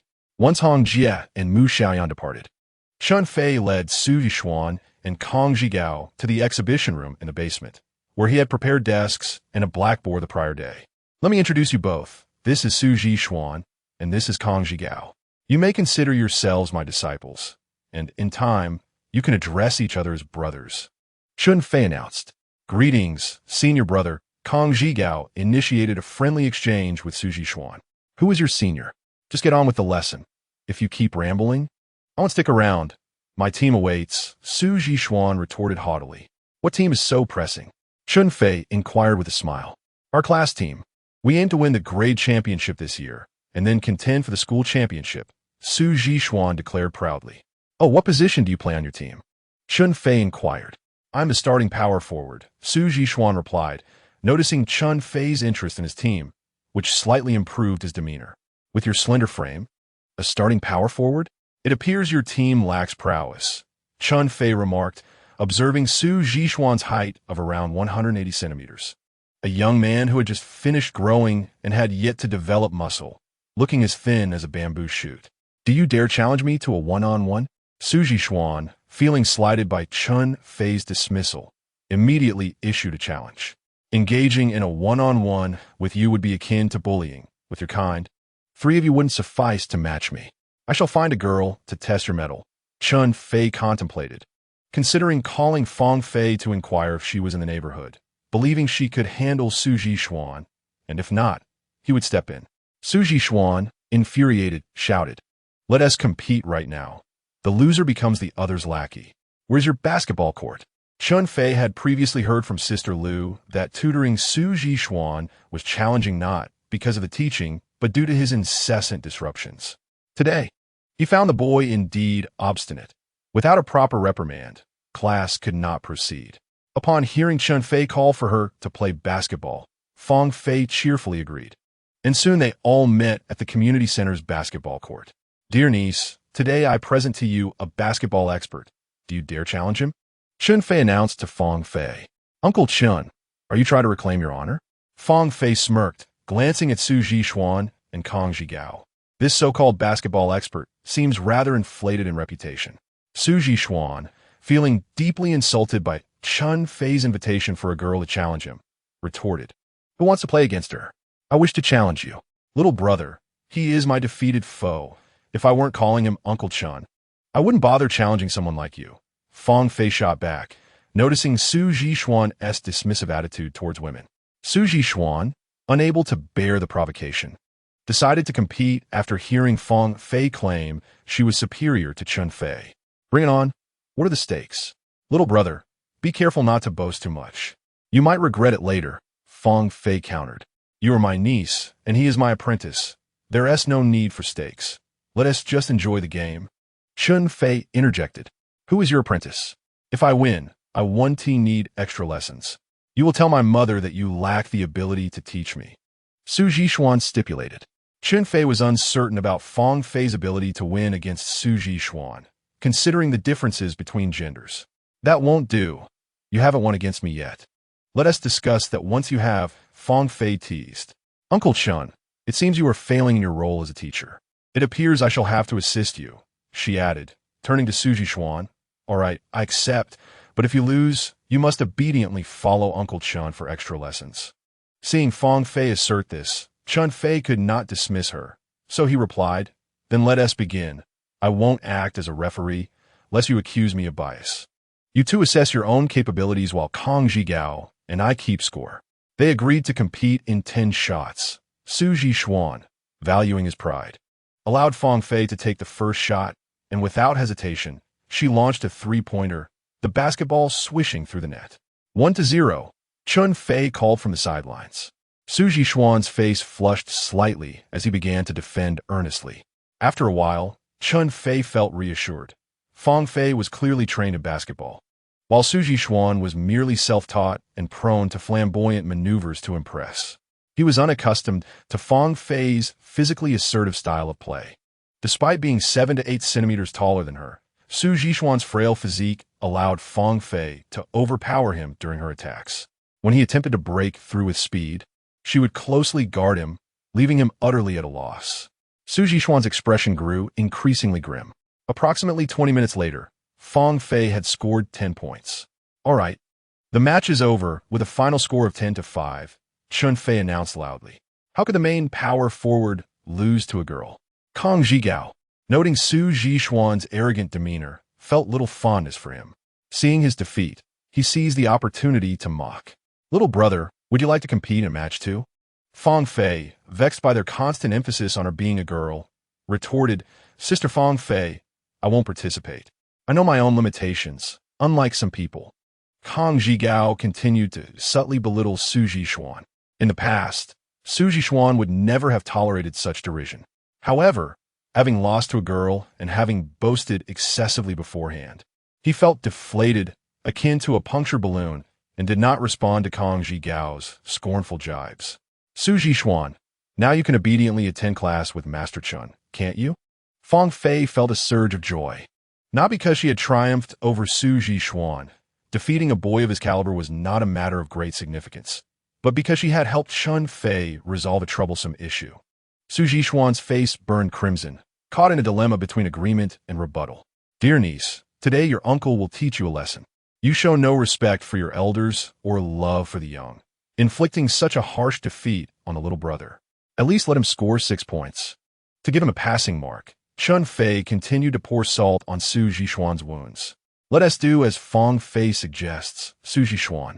Unable to bear Chen Fei's taunts any longer, retorted, I didn't lose to you. If you have the skill, let us compete. You should learn to recognize your place. Young man, if you can't even best my niece, what right do you have to challenge me? Chen Fei continued to undermine Su Zhishuan. You can't beat others either. Su Zhisu gan gao de. A grown man ought not to truly compete against a woman. I was merely indulging my niece for fun. In a real match, I could easily let her score 8 out of 10, Chen Fei remarked nonchalantly. This time, Fang Fei was incensed. Master Chen, I didn't expect you to be all talk. You might have lost on the court, but you've certainly regained your pride with words. Chen Fei aimed to win over Su Zhishuan while also imparting a lesson to Fang Fei, an endeavor that served a dual purpose. Dear niece, today your uncle will teach you about humility. Let's have a match. If you score just 1 point, I will concede defeat. Fang Fei, furious, tossed the ball to Chen Fei. Fine, you go first. No, ladies first. If I start, you might not even get a chance to touch the ball.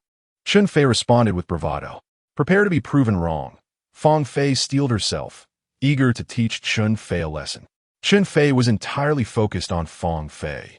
Her 3-point shots were precise, and a careless moment could lead to an embarrassing defeat. As Chen Fei concentrated, Fang Fei found herself at a disadvantage. Attempts to break through were met with unwavering resistance, and every shot taken was at risk of being blocked. However, when Chen Fei seized the opportunity to attack, the circumstances shifted dramatically. He backed down to the basket with ease, executing a simple bank shot that was almost effortless. Within no time, the score had escalated to 5-0.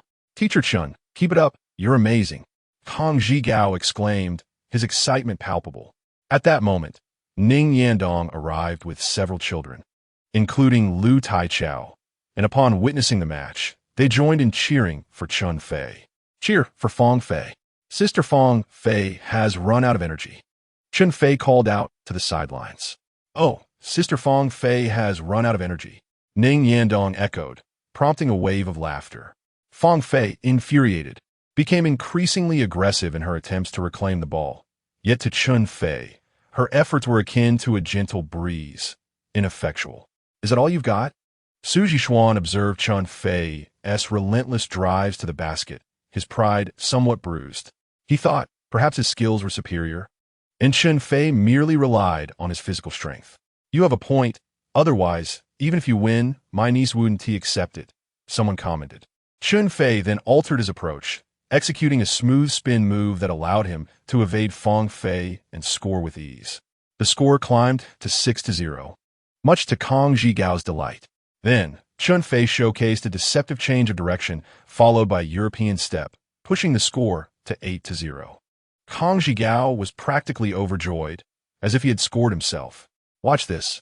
I'm going for a dunk, Chen Fei exclaimed, ignited with enthusiasm as he executed a powerful slam dunk, leaving Fang Fei behind him in a state of despair. Oh, Teacher Chen just dunked, cheered Ning Yandong and his friends. All right, let us end this battle. Chen Fei, feeling the rhythm, launched a 3-point shot. The score stood at 10-0. Indeed, it's 10-0. Teacher Chen, I admire you greatly, Kang Zhigao shouted, his admiration overflowing. Zhigao, remain calm. This is merely fundamental play, Chen Fei quipped, engaging in playful banter. Fang Fei's expression was one of utter defeat, while Su Zhishuan's countenance fluctuated between shades of green and white. A shared glance between them revealed a sense of mutual sympathy. Sister Feng Fei, shall we team up against him? Chen Fei, you claimed you could take on 3 of us. How about it? 2 of us against you. Su Xuan, unwilling to accept such a complete loss, insisted on securing at least one victory. Chen Fei, surprised by Su's defiance, weighed his options and decided that taking on both of them should be manageable. All right, that way it won to be a matter of the strong overpowering the weak. Feng Fei conceded internally, having just experienced a profound sense of despair on the court, an unprecedented ordeal in her life. Yet, outwardly, she refused to acknowledge defeat. She was determined not to engage in a 2-against-1 scenario. If she couldn't succeed in basketball, perhaps a different sport would yield better fortune. Chen Fei, do you play badminton? What? Are you challenging me to badminton? Chen Fei inquired with a smile. Are you brave enough? Feng Fei taunted. Niece, still unconvinced of your uncle's prowess? Very well, I shall accommodate you. Chen Fei replied, confident he would prevail in badminton as well. Feng Fei, however, took out her phone and made a call. And Ning, come to the club and bring your badminton racket. Today, I invite you to showcase your skills. Chen Fei was taken aback by Feng Fei's decision to summon a Ning, inferring from her words that a Ning was quite adept at badminton. He was not afraid of losing to a Ning. Merely playing badminton with her was a delight.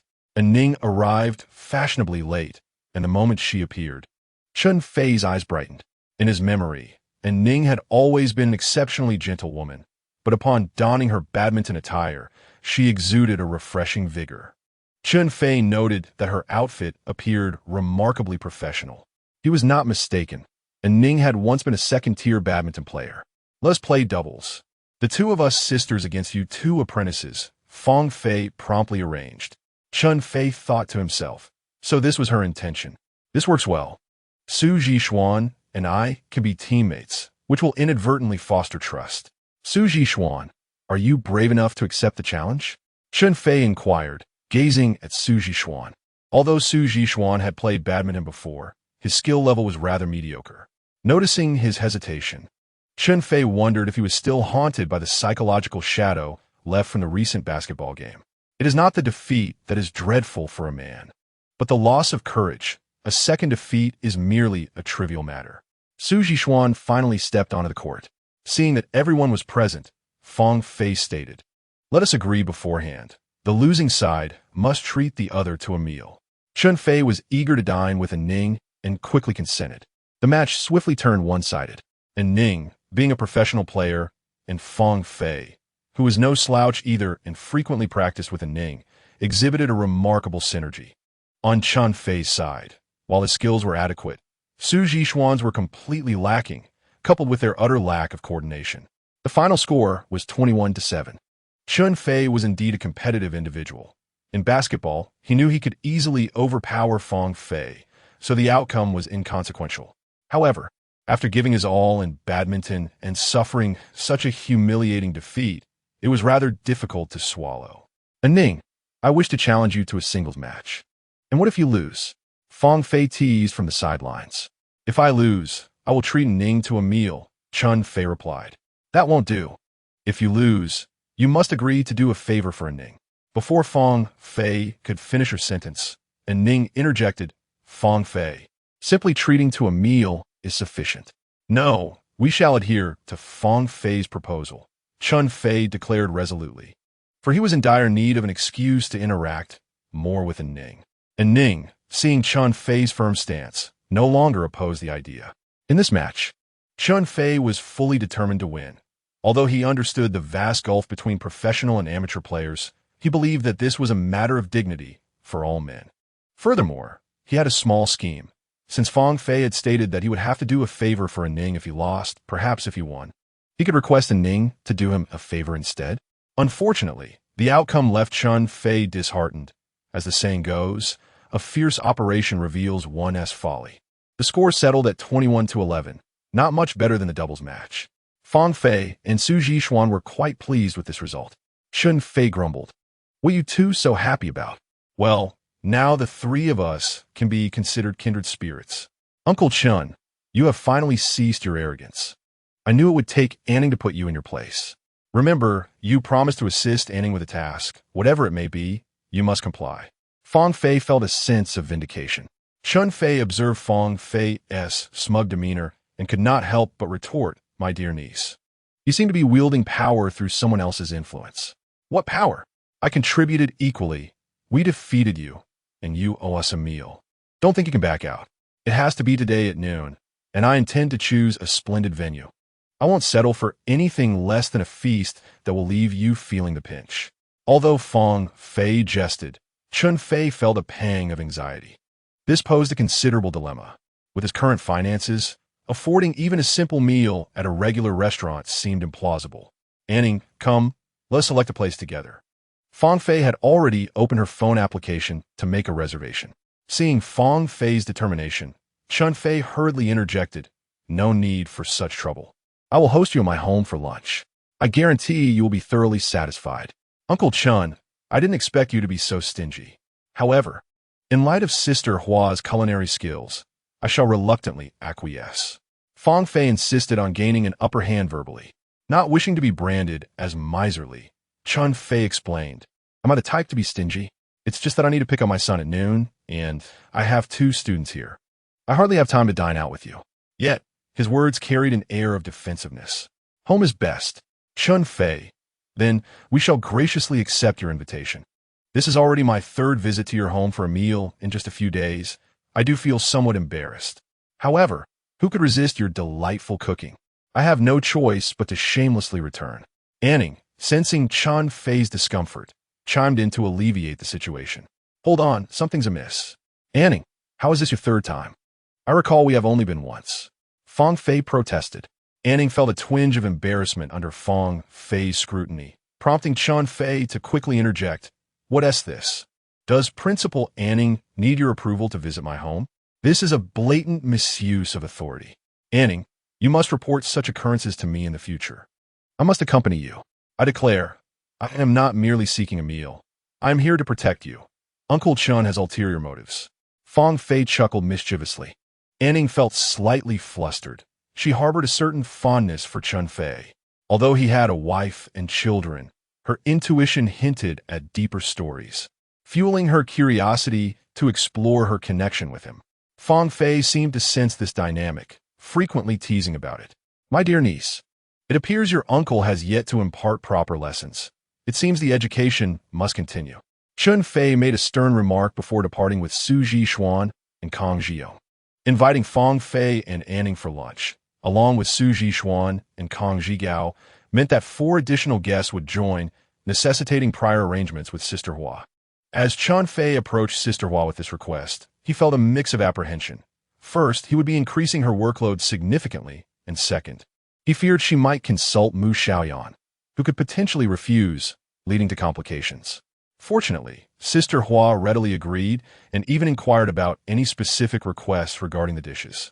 Chen Fei had no particular demands.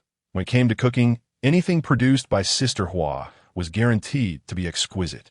"Sister Hua, I appreciate your hard work. I shall head a class now." While Chen Fei referred to it as a class, he was actually preparing to screen an English film for them to watch.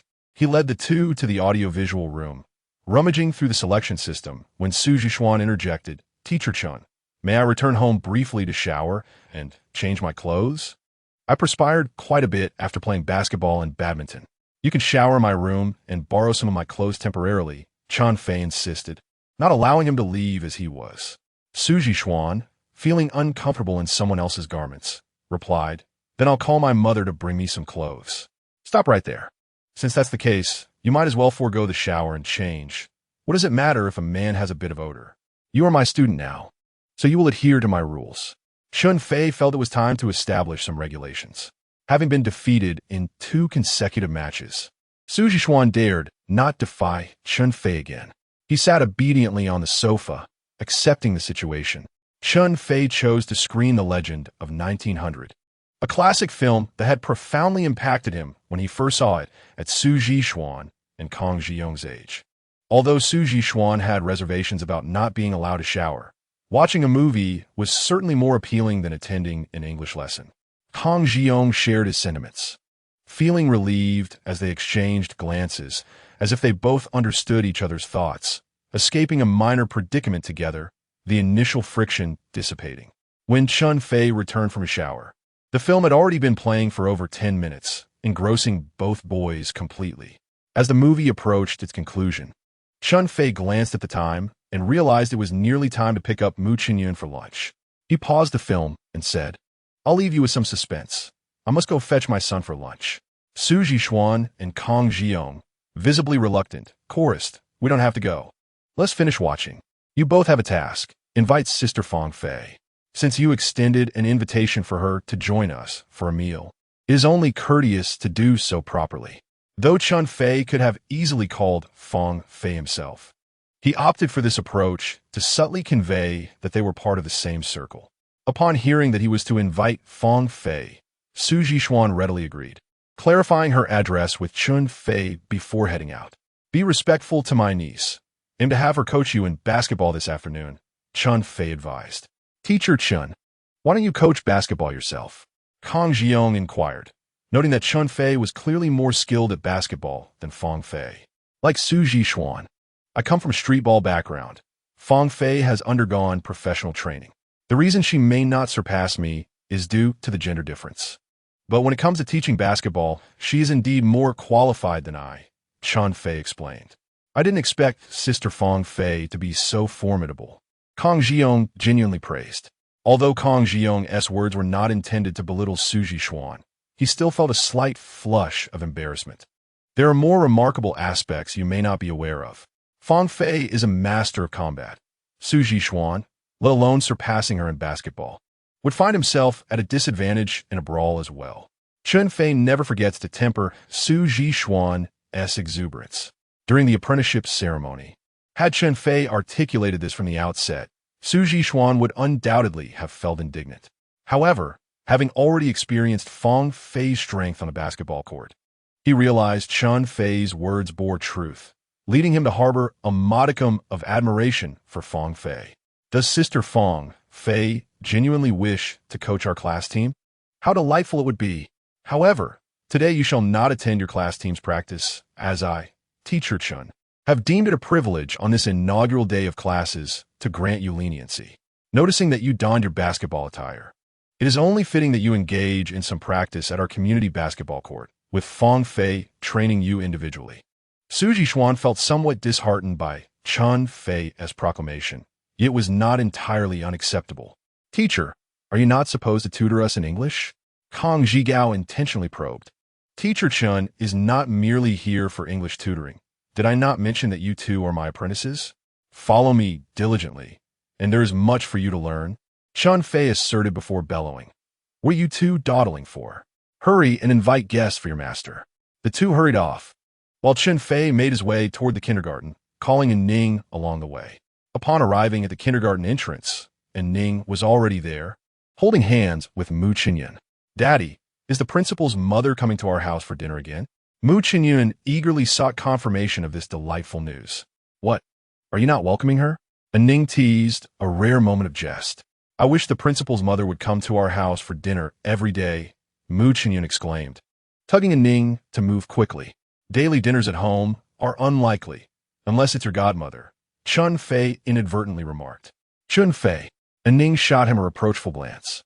"I was merely jesting like the principal's mother," Chen Fei chuckled. "Do not make such jokes in the future," Ning stated earnestly. "Then I shall refrain from jesting and speak only the truth," Chen Fei continued his playful banter. And Ning, resigned, responded, "If you acknowledge me as your godmother." Would Mu Xiaoyan's mother agree? She must agree. Chen Fei maintained his playful demeanor. "You two married quite early, didn't you?" And Ning suddenly interjected without preamble. "Is it early?" "I don't think so," Chen Fei replied, feeling a twinge of anxiety at her question, quickly offering a vague answer. Upon further reflection, considering Mu Xiaoyan's age and the timing of Mu Xiaoyan's marriage, it indeed seemed rather early, as they likely wed soon after reaching the legal marrying age. He hastily amended, "It is rather early." Noticing Chen Fei's increasingly disjointed speech, and Ning's suspicions deepened. To spare him embarrassment, she chose not to press further. Upon returning home, they found Fang Fei already there. Upon their arrival, She remarked, "Master Chen, you are treating us differently. It seems I hold a lesser position in your esteem than a Ning. She was personally fetched, while I was merely assigned 2 little ones to bring me over. Dear niece, you misjudge me. I dispatched my 2 esteemed apprentices specifically to invite you, which is hardly an inadequate display of respect." After Chen Fei finished speaking, he pretended to be serious and addressed the 2 students, Ji Xuan, Ji Gao. "Have you not heeded your master's instructions? Sister Fang Fei has been neglected in terms of etiquette. Teacher Chen, we have indeed followed your orders to the letter. Throughout the journey, we have shown utmost respect to Sister Fang Fei." Kong Ji Gao chimed in playfully. "Enough of your banter. The meal is ready. Quickly invite our guests to the table," Hua Jie exclaimed from the side. "Ji Xuan, Ji Gao, show some awareness." Chen Fei urged as he pulled out chairs for Fang Fei and Ning to sit. Niao, seeing so many guests arrive at home, was particularly thrilled and began to chatter. "Daddy, Ji Xuan Gij and Ji Gao Gij share a character in their names. They both have the character Chen Fei," who had been calling their names without paying particular attention to this detail, finally realized the truth upon hearing Niao's remark. "Niao, you're absolutely right. Ji Xuan, Ji Gao, it seems that when your parents bestowed upon you your names, they anticipated that you would one day become my disciples, destined to be brothers in arms. Without even needing me to assign your generation, you both belong to the Ji generation. Master Chen, you truly are a teacher. Please do not lead your disciples astray." Fang Fei couldn't help but tease Chen Fei. "Teacher, what do you intend to teach them? How do you plan to conduct your lessons?" Ning inquired, noticing the evident differences in levels between Su Ji Xuan and Kong Ji Gao, and was curious about Chen Fei's teaching methods. "This is a closely guarded secret of our school, not to be divulged to outsiders," Chen Fei replied, unable to provide a detailed explanation amidst the meal, and instead made a jest. "Ji Xuan, Ji Gao, since today marks your initiation, although we shall not hold a grand ceremony, a basic apprenticeship ritual is still requisite. Your master does not require you to serve tea. Instead, you shall serve me a bowl of soup." Su Ji Xuan and Kong Ji Gao found Chen Fei's words amusing. One held a bowl, while the other used a ladle to scoop soup, quickly preparing a bowl to present to Chen Fei. Kong Ji Gao even loudly declared, "Master, please enjoy the soup." Chen Fei nodded. "Excellent. You are worthy of teaching. I shall devote myself to instructing you both diligently." After sipping the soup, Chen Fei turned to Su Ji Xuan and said, "Quickly, offer a bowl of soup to your master Fang Fei as well. Did you not wish for her to teach you basketball this afternoon?" Understanding the hint, Su Ji Xuan hurriedly filled a bowl and respectfully presented it to Fang Fei, saying, "Master, please enjoy the soup." Fang Fei chuckled, surprised to have gained a disciple today, but she warned, "Let me make it clear, should you fail to make progress, I shall not hesitate to expel you from my tutelage. The disciple shall adhere strictly to the teachings of the master." Su Ji Xuan replied in a tone reminiscent of martial arts dramas. Fang Fei's laughter grew even more joyful. Chen Fei then scooped a bowl of soup and offered it to Ning, saying, "I too wish to take on a master, and Ning, please become my badminton instructor." "How could I possibly be your master?" Ning humbly protested. "Master, do not disdain your disciple's lack of talent. Please consider my sincere desire to learn and reluctantly accept me as your disciple," Chen Fei pleaded. His intention to foster a closer relationship with Ning was driven by both a desire for connection and a competitive spirit. Having been defeated by her in badminton earlier that day, he resolved to train hard and reclaim victory. "Ning, just accept him. This way, we will be even. I shall call him Master Chen, and he shall call me Master Fang, ensuring neither side loses," Fang Fei concluded with a joyful laugh. Ning gracefully accepted the soup from Chen Fei's hands, tacitly acknowledging it. "Father, please drink the soup quickly. Niao will serve you another bowl, as she also wishes to pay her respects to you as her master." Observing the lively homage being paid by everyone, Niao eagerly decided to follow suit, which elicited hearty laughter from the crowd. "Niao, being your father's daughter exempts you from this formal tribute. Why not help your brother serve a bowl of soup to teacher you?" Although Chen Fei expressed this, he still worried they might spill the soup and burn themselves. After speaking, he placed a bowl next to the pot and scooped some soup instructing the siblings to deliver it to Teacher Yu. They complied, and the group applauded, though Teacher Yu remained expressionless. Fang Fei, oblivious to Teacher Yu's demeanor, encouraged everyone to dig in. After a few bites, she remarked, "Sister Hua, your culinary skills are truly exceptional. How much does Chen Fei pay you each month? I'll double it if you come and cook in my house." "Sister Hua, I'll offer 3 times the salary," Su Jixuan chimed in. "You little rascal, how dare you poach my cook?" Fang Fei admonished. "How can you be so disrespectful? You and Zhigao are like brothers. You should refer to her as Aunt Hua," Chen Fei added. "Ah, Sister Hua is Zhigao's mother? I never expected her to be so young. I find it hard to call her aunt," Su Jixuan said, demonstrating his charm by speaking sweetly once he got comfortable with someone.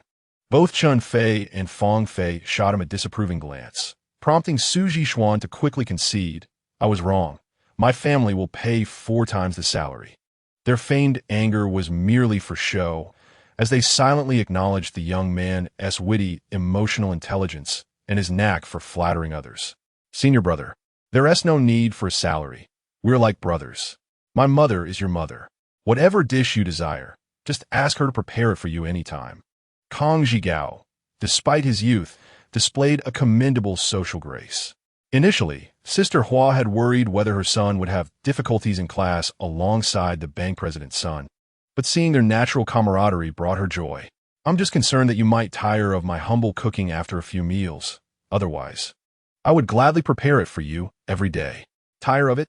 Absolutely impossible," Fang Fei exclaimed exaggeratedly. "I've become so addicted that I'm just shy of coming over every day," and Ning complimented. "Teacher Chen, I truly feel fortunate to have you as my mentor. Not only have you introduced me to a beautiful sister as my teacher, but I've also gained a culinary genius." "How blissful," Su Jixuan added, joining the praise. The meal was filled with joy and laughter, with only Teacher Yu feeling somewhat out of place. After dining, Ning and Fang Fei bid farewell, while Chen Fei lulled Niu and Mu Xiaoyan into an afternoon nap. Su Jixuan and Kang Zhigao quickly headed to watch a movie they hadn't finished. When Chen Fei finally settled in the media room after coaxing both children to sleep, the film had just concluded. "What are your thoughts on the movie?" he inquired.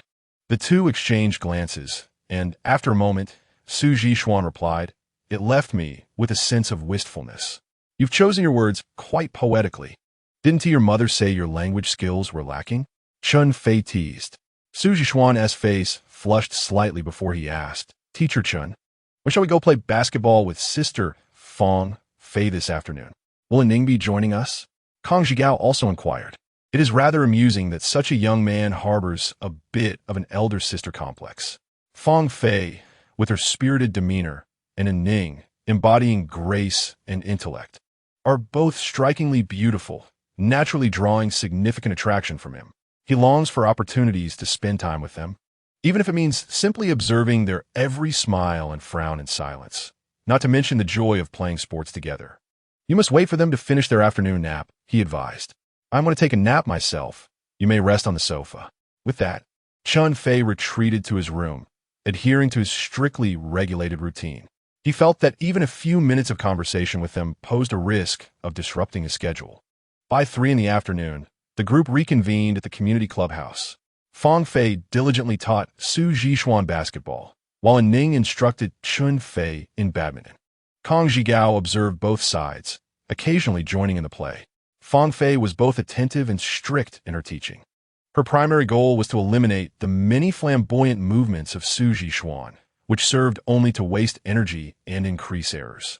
Furthermore, she aimed to enhance his awareness of physical confrontation. While physical strength was one aspect, the awareness of engaging in physicality was another. However, altering long-established habits in playing was no easy feat. Fang Fei, being somewhat impatient, would scold Su Jixuan whenever his performance faltered. Fortunately, Su Jixuan seemed to have accepted her guidance, silently enduring her reprimands and striving earnestly to follow her instructions, making noticeable progress throughout the afternoon. In contrast, the atmosphere between Ning and Chen Fei was considerably harmonious. Ning trained Chen Fei according to professional standards. Initially concerned that he might find the training tedious, she soon discovered that Chen Fei having undergone years of professional combat training, understood that serious athletic training begins with breaking down movements, and thus found it far from dull. And Ning first guided him through some warm-up exercises, then proceeded to teach him how to grip the racket, toss the ball, and serve. Chen Fei possessed a foundational knowledge and quickly grasped the techniques. When students learn swiftly, teachers feel immense joy. To Kang Zhigao and Su Zhishuan, and Ning and Chen Fei epitomized the ideal teacher-student relationship. After practicing for about an hour, everyone felt a bit fatigued and took a moment to rest and hydrate on the sidelines. Having been scolded by Fang Fei for nearly an hour, Su Zhishuan, though not resentful, felt a twinge of defiance. Sister Fang Fei, is it true that Teacher Chen says you are quite skilled in combat? He inquired. What? Do you wish to test that? Fang Fei was eager for any male to engage her in sparring. Had it not been for the considerable skill gap with Chen Fei, she would have surely insisted on daily matches with him. Su Zhishuan was indeed curious to see just how capable a girl could be in a fight. Be careful, dear niece. Do not strike too hard. Especially avoid the face, or I shall have difficulty explaining to his mother, Chen Fei cautioned as they prepared to spar. Rest assured, Chen, he is also my student, and I shall take good care of him, Fang Fei replied grandly. Su Zhishuan felt a slight irritation. After all, he was a man and did not wish to be easily subdued. However, he hesitated to unleash his full strength on a girl, maintaining a semblance of restraint. Yet, in an unfortunate turn of events, Fang Fei's foot inadvertently connected with his face. Fang Fei relished the thrill of combat, particularly favoring the high whip kick to the face. When some boorish men belittled her, she delivered such a blow that their arrogance was immediately quelled, leaving her exhilarated. Although Fang Fei restrained her strength, Su Zhishuan still felt a stinging heat on his face. At that moment, disregarding all caution, he launched an aggressive counterattack. Yet his faltering footwork revealed numerous vulnerabilities to the discerning eye of a seasoned fighter. Within a minute, he had received several punches. Chen Fei quickly intervened, halting the bout. As both Fang Fei and Su Zhishuan were driven by their competitive spirits, and it would be ill-fated if either sustained serious injury.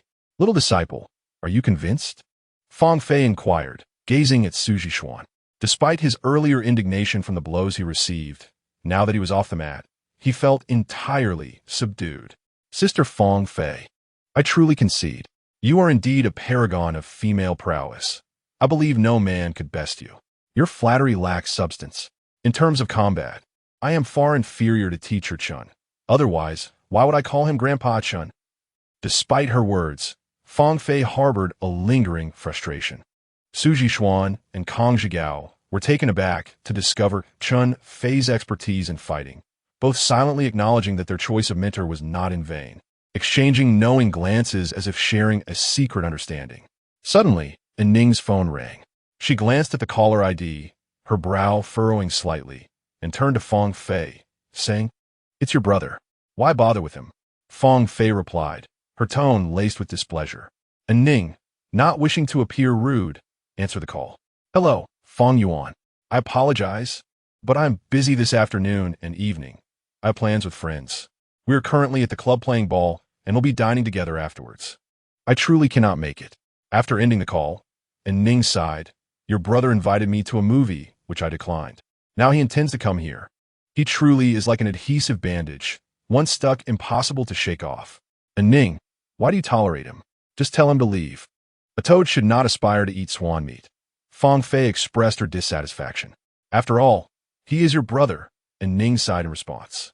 And Ning, I apologize for dragging you into this unwarranted predicament, Fang Fei said with a sincere expression. Fang Fei, what are you saying? This hardly qualifies as a misfortune. Your brother hasn't harmed me in the slightest, and Ning quickly reassured her. That toad is merely clinging onto my feet, not biting but utterly repugnant. Fang Fei spat with disdain. The trio of Chen Fei, Su Zhishuan, and Kang Zhigao grasped the situation, pondering how much Fang Fei truly despised her brother. Were they even siblings? Was it not ideal for a close friend to marry one's brother? Indeed, Fang Fei held no affection for her brother. In her hometown, the customs were heavily skewed towards favoring sons over daughters, and her family was no exception, particularly her mother. Despite being a woman herself, her mother's attentions leaned disproportionately towards her son. Fang Fei had always excelled in every aspect compared to her brother, even in physical prowess. Yet in her mother's eyes, her son was cherished, while her daughter was hardly valued, destined to become an outsider. Were it not for her father's relative kindness, she would have long since fled that household. With her temperament, she would have left home the moment she understood the world. Now her brother is pestering Ning, and her mother is also trying hard to bring them together. Just thinking about it makes her furious with a brother like him. Even a single hair from Ning would be too much a match. Fang Fei feels guilty towards her friend, her heart simmering with frustration. When suddenly her gaze lands on Chen Fei, and her eyes brighten. Chun, you promised to help Ning with something, right? Now is the perfect opportunity. You can pretend to be Ning's boyfriend to deter my brother from bothering her. Fang Fei, what nonsense are you talking about? Chen Fei has a wife and children, and Ning interjects, feeling a bit embarrassed. What does having a wife and children matter? It's just pretending. It's not like we're asking him to genuinely be your boyfriend. If he wants to take it seriously, I would not agree to it either. Fang Fei thinks her idea is quite reasonable. Dear niece, can you speak and act with a bit of sense? Such words should not be uttered lightly. Chen Fei responds, a hint of urgency in his voice. Why is everyone asking me to be a fake boyfriend? At this rate, I might as well become a professional shield against unwanted advances. How am I being unreasonable? Are you backing out of something you agreed to? Even if you don't feel obligated, helping a friend in need is a noble act.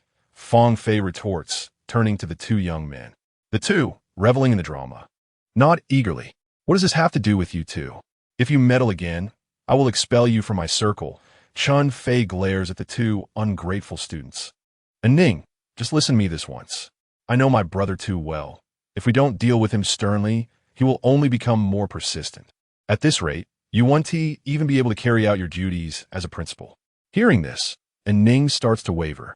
Seeing in Ning's expression, Fang Fei knows she has agreed and turns to Chen Fei. Actually, it's quite simple. My brother is a typical bully who only picks on the weak. If you give him a good beating and say a few harsh words, I guarantee he will never bother Ning again. Upon hearing that he would have to hit someone, Chen Fei is even more reluctant. What if he accidentally causes serious harm? No need for violence, Chun. You don't even have to say anything. Just act as a shield for me. And Ning, clearly worn out by Fang Yuan's persistence, finds it hard to refuse someone so persistent. Seeing in Ning agree, Chen Fei reluctantly nods in acceptance. Before long, Fang Yuan truly arrives, dressed in designer clothes. His hair slicked back and sporting a Patek Philippe watch. As he approaches, a wave of cologne engulfs the air. And Ning, you really are here. What sport are you playing all sweaty? Let us go have dinner at the Junya Hotel, then we'll catch a movie together. I've already made reservations. Fang Yuan rambles on, without pausing for breath. Chen Fei notices the resemblance between Fang Yuan and Fang Fei. He isn't unattractive, but his pretentious demeanor is quite off-putting. Fang Yuan, can you not be so oblivious? And Ning's boyfriend is right here. How dare you boldly invite her to dinner and a movie? Fang Fei shoots a look at Chen Fei, hoping for a response, but when he remains silent, she takes the lead. When did Ning get a boyfriend? Fang Fei, I wish you would refrain from revealing your petty schemes before me. Fang Yuan spoke to Fang Fei with little courtesy. Chen Fei mused that these two siblings truly lacked any fraternal affection. Old Chen, do you still consider yourself a man?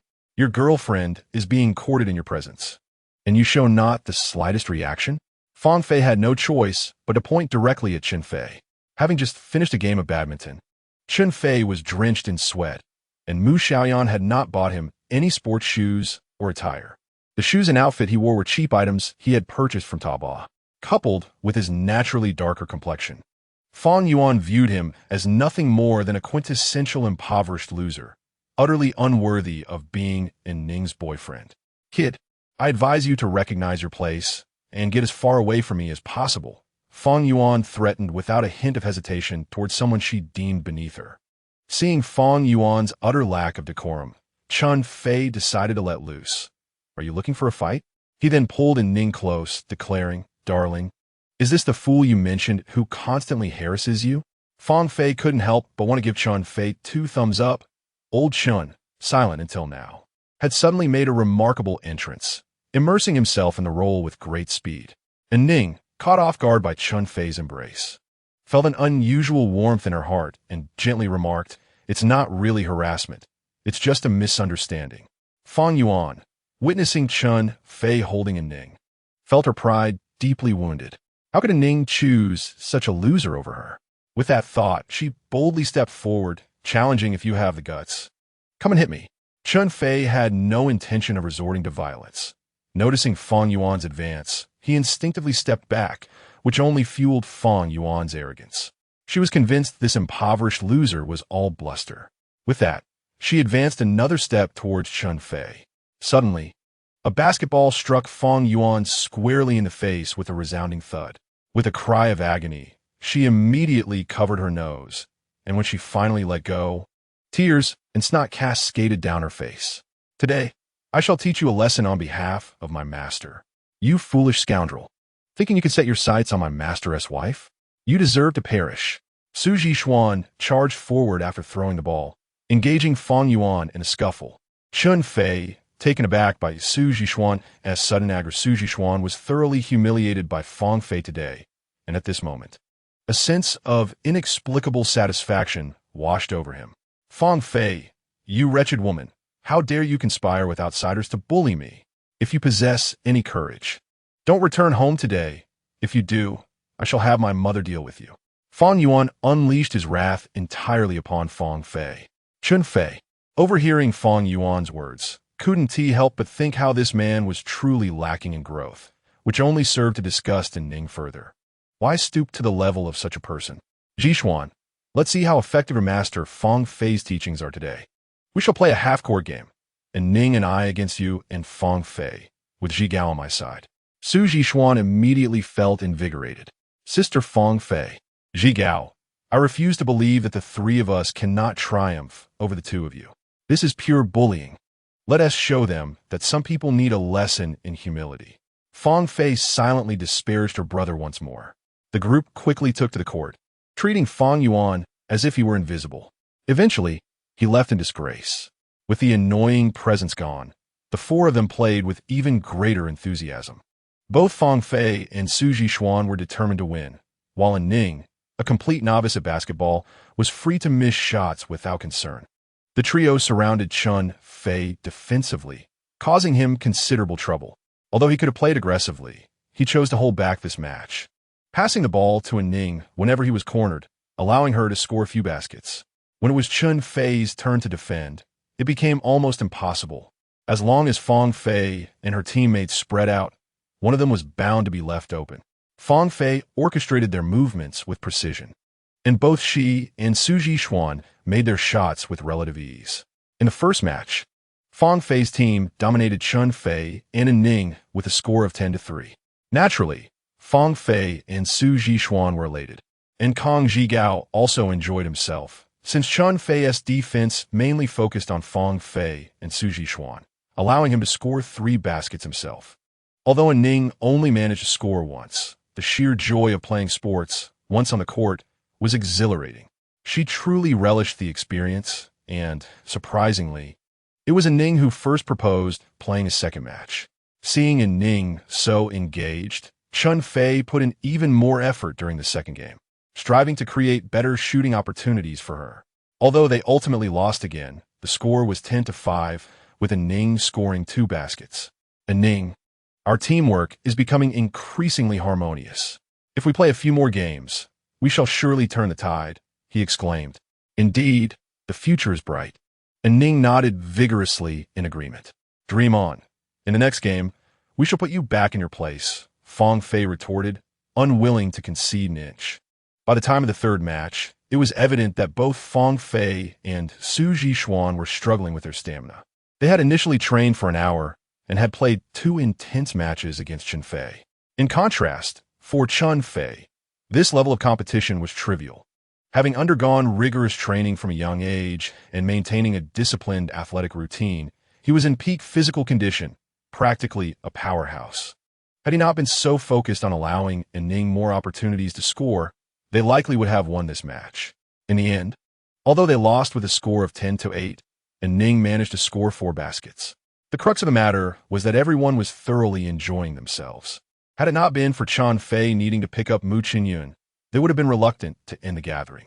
On the way back, Chen Fei earnestly admonished Su Zhishuan and Kong Zhigao to remain silent about the recent altercation if it were to reach their mother's ears. They might not be able to attend the remedial class. Oh, I see. I was hoping to boast my classmates about how I saved the damsel today. Wouldn't that count as a heroic act? Su Zhishuan lamented. Absolutely, it qualifies as a heroic rescue. However, true heroes discreetly withdraw after the deed, concealing their merits and fame. Chen Fei replied with a smile. Concealing merits and fame. Teacher Chen, I didn't expect you to be so acquainted with internet slang. It seems we have no generational gap. Su Zhishuan beamed. Hardly. This phrase originates from Li Bai Xia Kuxing, a timeless classic of our Chinese literature. It is certainly not mere internet jargon. It appears I must give you a thorough lesson in language, Chen Fei remarked. Having grown closer to them and now endeavoring to steer their interests towards academics. Su Zhishuan felt a tad embarrassed. He had realized it was a line from Li Bai's poetry. No wonder it sounded so impressive, he mused. Teacher, are you now concealing your merits and fame? I was puzzled as to why you didn't directly confront that fool, Kong Zhigao inquired. Su Zhishuan echoed this curiosity. Having initially felt disappointed when Chen Fei retreated in the face of Fong Yuan's provocation.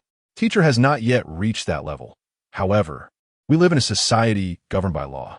Violence is a crime, and I fear that should I intervene, it could lead to minor injuries, which constitutes a criminal offense.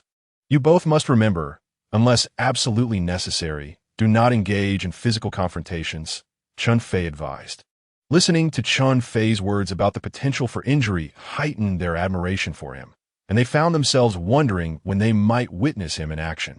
Upon returning to the villa, despite Su Zhishuan's fondness for Sister Hua's culinary skills, he could no longer endure not showering or changing clothes. He politely declined the invitation to stay for dinner and hailed a cab home. Seeing that he was leaving on his own, Chen Fei, although aware that Su Zhishuan was of sufficient age to manage himself, still felt compelled to inform Hongjie, who had entrusted him with Su Zhishuan's care earlier that morning. Hongjie, Su Zhishuan has taken a taxi home, he communicated. Teacher Chen, thank you for your efforts today. Was the class successful? Hongjie inquired cheerfully. Well, I haven't taught the class yet, but I calmly replied, the class is going quite smoothly. That evening, as Chen Fei prepared for sleep, Ning sent a message on WeChat. Chen Fei, thank you for today. Ning, such formalities are unnecessary. We are good friends, Chen Fei typed with a smile. Yes, good friends, Ning quickly responded. Good friends, good night. Good night. Chen Fei enjoyed a restful night as sleep. The following day, as he and his companions were having breakfast, Su Zhishuan arrived. Zhishuan, arriving so early is splendid. Your enthusiasm for learning is commendable. Chen Fei expressed genuinely pleased. Brother, come join us for breakfast, Kong Zhigao urged Su Zhishuan. Thank you, but I've already eaten. Already? I didn't expect that, Kong Zhigao replied, surprised. I just delivered breakfast to Sister Fong and Sister Ning. Su Zhishuan said with a hint of pride, You've really made a name for yourself, haven't you? You even know to deliver breakfast to beautiful women. I had no idea where Ning lived, yet you managed to find out. Chen Fei genuinely admired the young man. Indeed, a true senior, Kong Zhigao chimed in. Master, you truly don't know? Sister Ning resides in the neighborhood across from us. I stumbled upon this information by chance. Since Sister Fong Fei has taken on the role of my basketball coach, I felt compelled to show her some respect. I intended to deliver breakfast to her, only to discover she had left home temporarily and was being sheltered by Sister Ning, Su Zhishuan explained. Sister Fong Fei has left home? The flames of gossip ignited within Kong Zhigao. Didn't we take care of that fool yesterday? Chen Fei quickly cleared his throat, realizing that the young man had forgotten the context of his previous statements in his exuberance. He had warned him not to mention their altercation from the day before in front of Hua Jie and Teacher Yu, yet here he was, speaking grandly. Upon hearing Chen Fei's cough, Su Zhishuan promptly caught on and quickly fell silent. How could they escape the keen eyes of Teacher Yu? She had already expressed her disapproval of their conversation regarding delivering breakfast to beautiful women, further convinced that Chen Fei would lead students astray with his dubious methods, particularly as students were easily swayed by his antics. Then, upon learning that they had fought again yesterday, "Teacher, you knew this was critical information that must be reported to Chief Mu. Otherwise, things might escalate dangerously. Su Jixuan, whom did you all fight yesterday?" Seeing Teacher U.S. inquiry, Su Jixuan reacted swiftly. "We didn't fight anyone. It was Sister Fang Fei who took on her brother." You might find it hard to believe, but Sister Fang Fei, a girl, is actually a martial arts expert. Yesterday, she made her brother look for his teeth all over the floor. It was quite exhilarating to witness. As Su Jixuan saw Chen Fei nodding in approval, he became even more animated. Sister Fang Fei's brother truly lacks manhood. Not only could he not defeat his sister, but he also went home to tell their mother. Sister Fang Fei resents her mother for showing favoritism, and they had a huge fight yesterday, severing their mother-daughter relationship. Chen Fei anticipated that Fang Fei would face quite a storm upon returning home, but he had not expected the argument to be so severe. Teacher Yu, however, dismissed the notion of a woman besting a man, insisting that it was Chen Fei who led the two young men in the fight. This situation had to be communicated to Chief Mu. "Isn't Sister Fang Fei very upset? Shouldn't we go comfort her?" Nyo asked innocently. "Of course we should go. Right, Dad?" Mu Xiaoyan quickly interjected. Noticing the displeased expression on Teacher U.S. face, Chen Fei feared that if this topic continued, she would summon Mu Xiaoyan, the formidable matriarch, who is still upstairs. "It is indeed right to care for friends, but we must prioritize our classes today." Seeing that Kong Zhigao had nearly finished his breakfast, he called for both him and Su Jixuan to gather. "Master, can we skip class this morning? I've already promised Sister Fang Fei that I would take her out for karaoke," Su Jixuan blurted out before even sitting down. Chen Fei felt a surge of irritation. This young man was blatantly disregarding protocol. Kong Zhigao, eager to avoid class as well, quickly chimed in, "Master, it's commendable for senior brother to do this.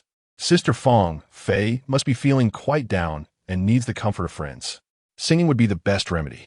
Su Jixuan discreetly gestured to Kong Zhigao, while Chen Fei observed everything with keen interest. He thought that accompanying Fang Fei for a song would be quite enjoyable, especially since Fang Fei's presence would inevitably draw and Ning along as well. What infuriated him was that this fellow had not consulted him beforehand. Singing was not an issue, but I must emphasize that such matters require my prior consent. If this happens again without my approval, I shall not be lenient.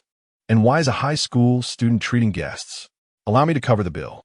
In just a day, Su Jixuan had been involved in fights, delivered breakfast to girls, and now sought to invite them for a singing session. What would Hong Jie think if she found out? How much could a song possibly cost? My pocket money suffices. Yet, Su Jixuan insisted on treating. This was not merely a matter of finances. It was about respect for the master's words. Chen Fei felt weary of further discussion. As long as Chen Fei did not oppose the singing, everything else was negotiable. Upon arrival, Chen Fei felt somewhat deceived. Fang Fei bore no semblance of needing consolation. The notion of running away from home and being homeless was entirely unfounded. She was still pursuing her master's degree, although there were few courses in her second year. Most students remained on campus, and it was rare for someone like her to frequently return home. As for arguments with her mother, she had long grown accustomed to them. She was not the type to be easily intimidated, and her mother had little leverage over her. However, this was for the best.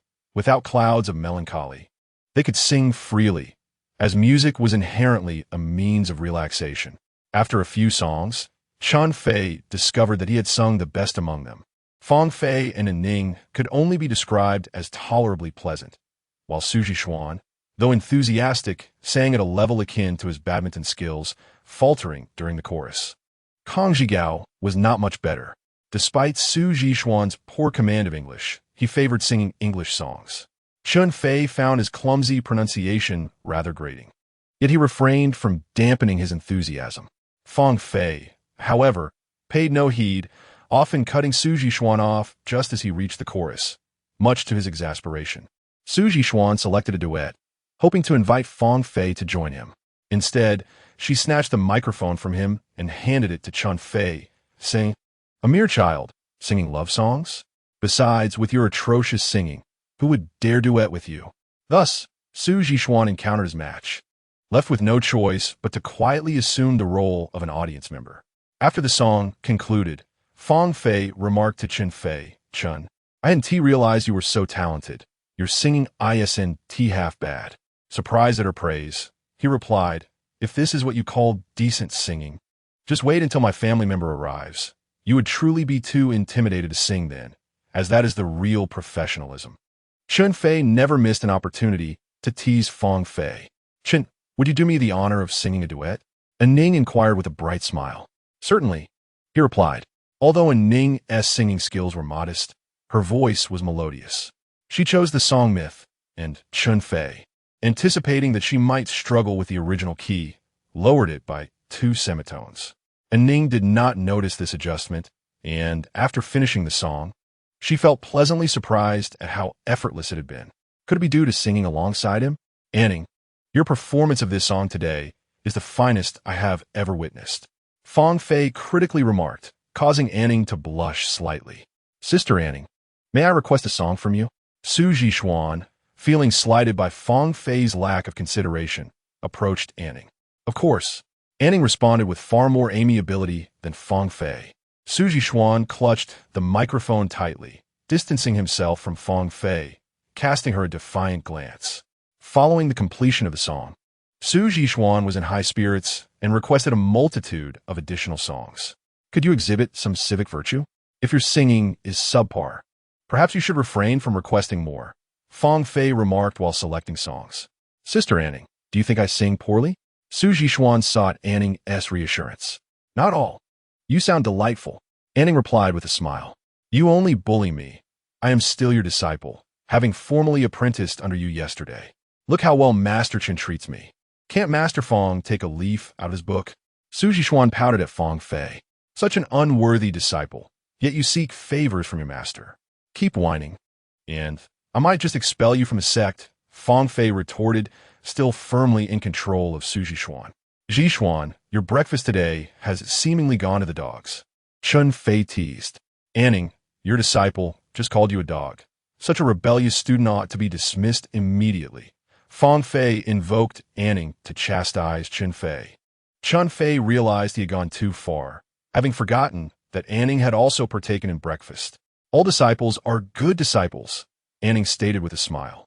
"Anning, you are far too kind. I am genuinely concerned for you. None of these disciples are worth your trust." Fang Fei continued her relentless banter. "Sister Fang, I am a good person," Kang Zhigao feigned a pitiful tone. "Entwined with those two, you shall soon cease to be one.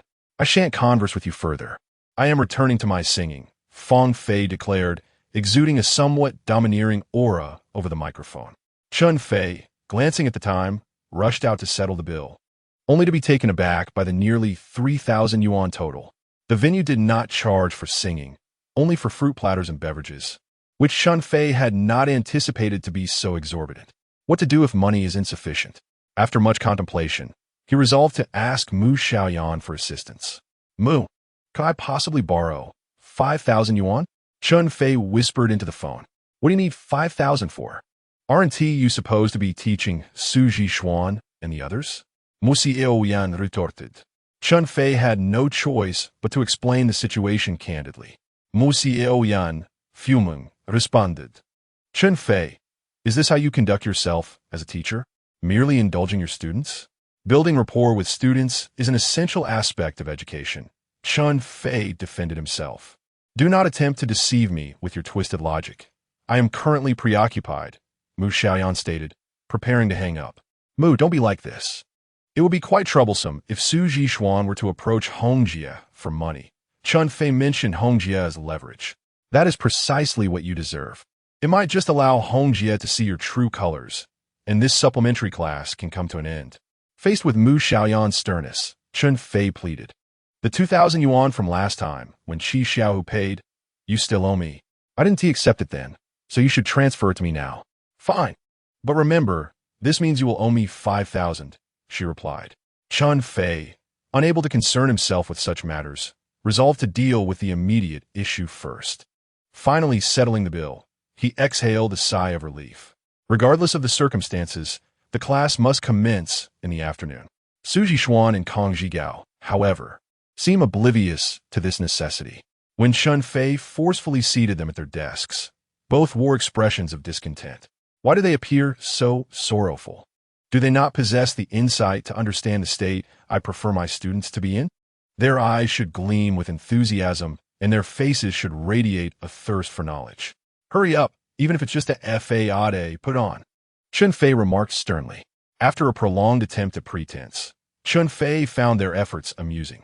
Su Zhishuan finally spoke. Teacher Chen, this feels a bit unreasonable. All right, before we officially begin, let us engage in some casual conversation. Zhishuan, it seems you have a fondness for English songs. English songs have a certain allure. I enjoy music with a strong rhythm.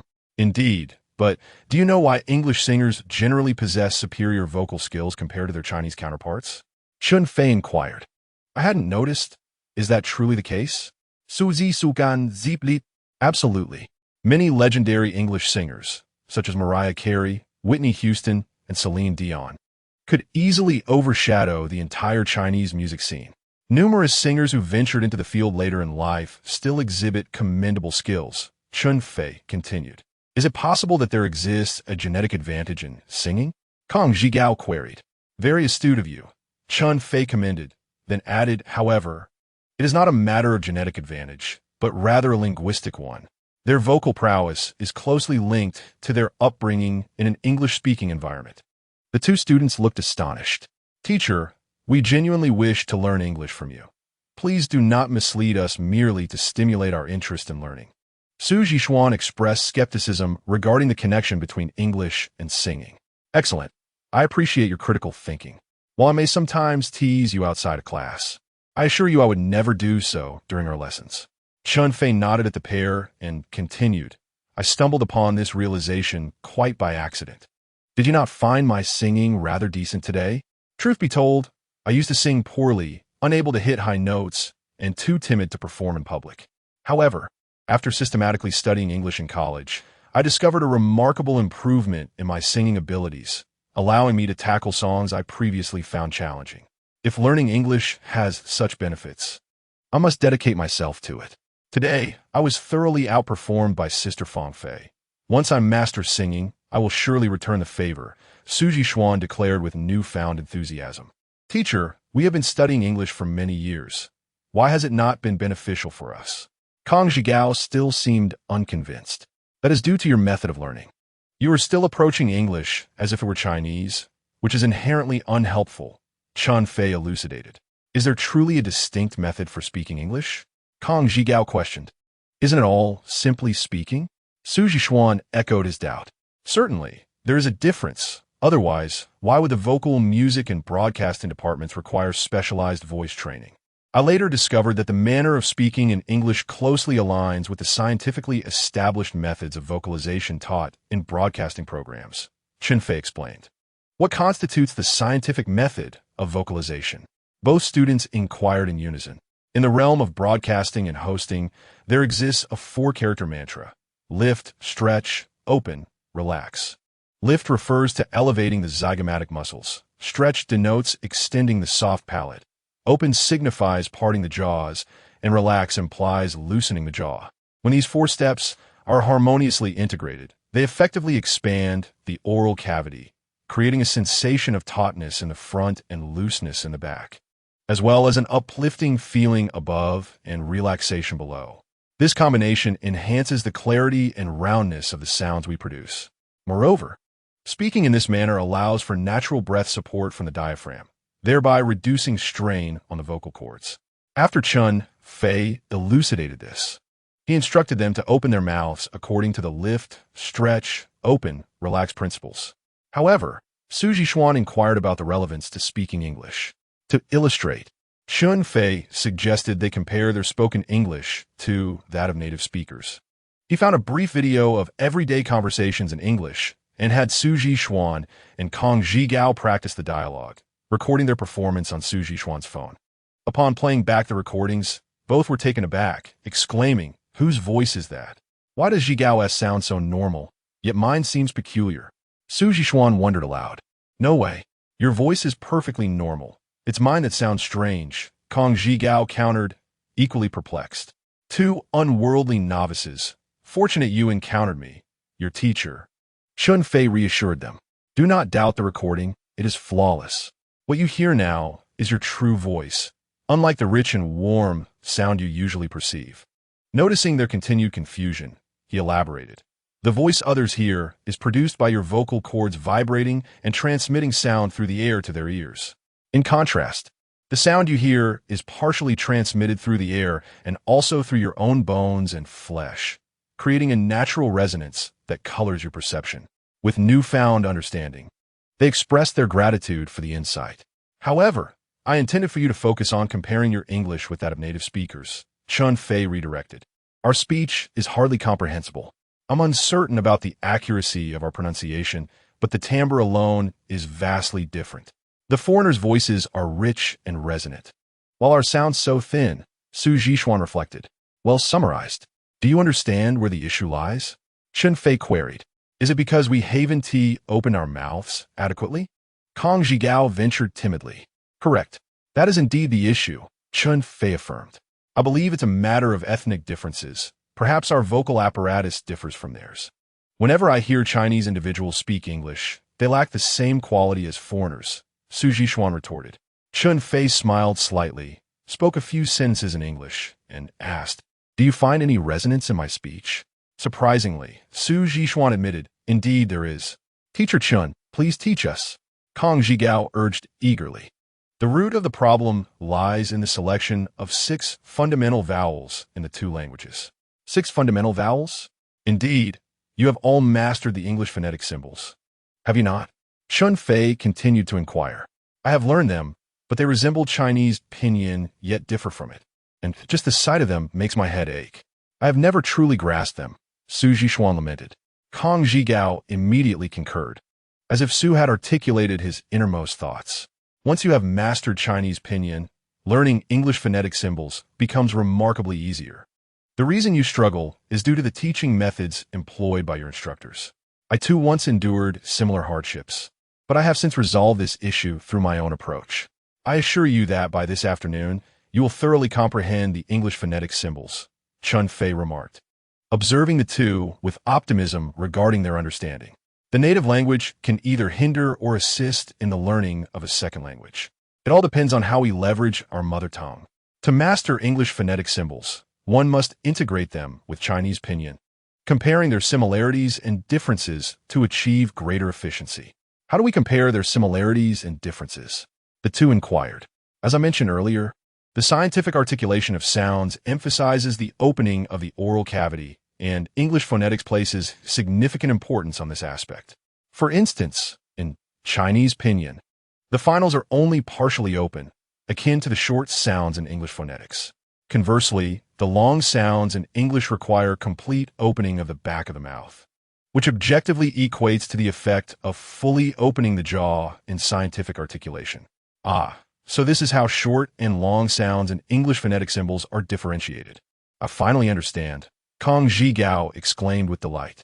Chen Fei proceeded to draw detailed comparisons between several fundamental vowels in English phonetics and their corresponding finals in Chinese, guiding them on the precise articulation of lip shape and tongue position. He ultimately summarized, the 6 basic finals in Chinese lack significant patterns and are relatively centralized in the oral cavity. In contrast, the 6 long vowels in English are distributed at the extreme positions within the mouth, necessitating complete openness. Furthermore, sounds produced at the front of the mouth require lip rounding, while those at the back necessitate lip compression, with central sounds adopting a neutral lip shape. These patterns are particularly evident. The traditional terminology of long and short sounds in phonetic instruction seems inaccurate to me. In my understanding, considering the concept of English tense, they should be referred to as completed sounds and ongoing sounds. The 6 long sounds represent completed sounds, having fully opened the mouth, while the 6 short sounds signify ongoing sounds, with the mouth opening still in progress, only reaching halfway. Teacher Chen, your explanation has illuminated everything for me. Indeed, there are patterns in English phonetic symbols, Su Zhixuan expressed with great surprise. Seeing their enthusiasm, Chen Fei felt a surge of joy and continued to seize the moment. The initial consonants in Chinese exhibit similar characteristics. Their positioning is relatively centralized, utilizing fewer parts of the oral cavity, with variations in airflow distinguishing different syllables. Meanwhile, English consonants are uniformly distributed across various positions in the mouth, beginning from the bilabials, then labiodentals, interdental, alveolar, hard palate, soft palate, and glottal, each contrasting in voicing.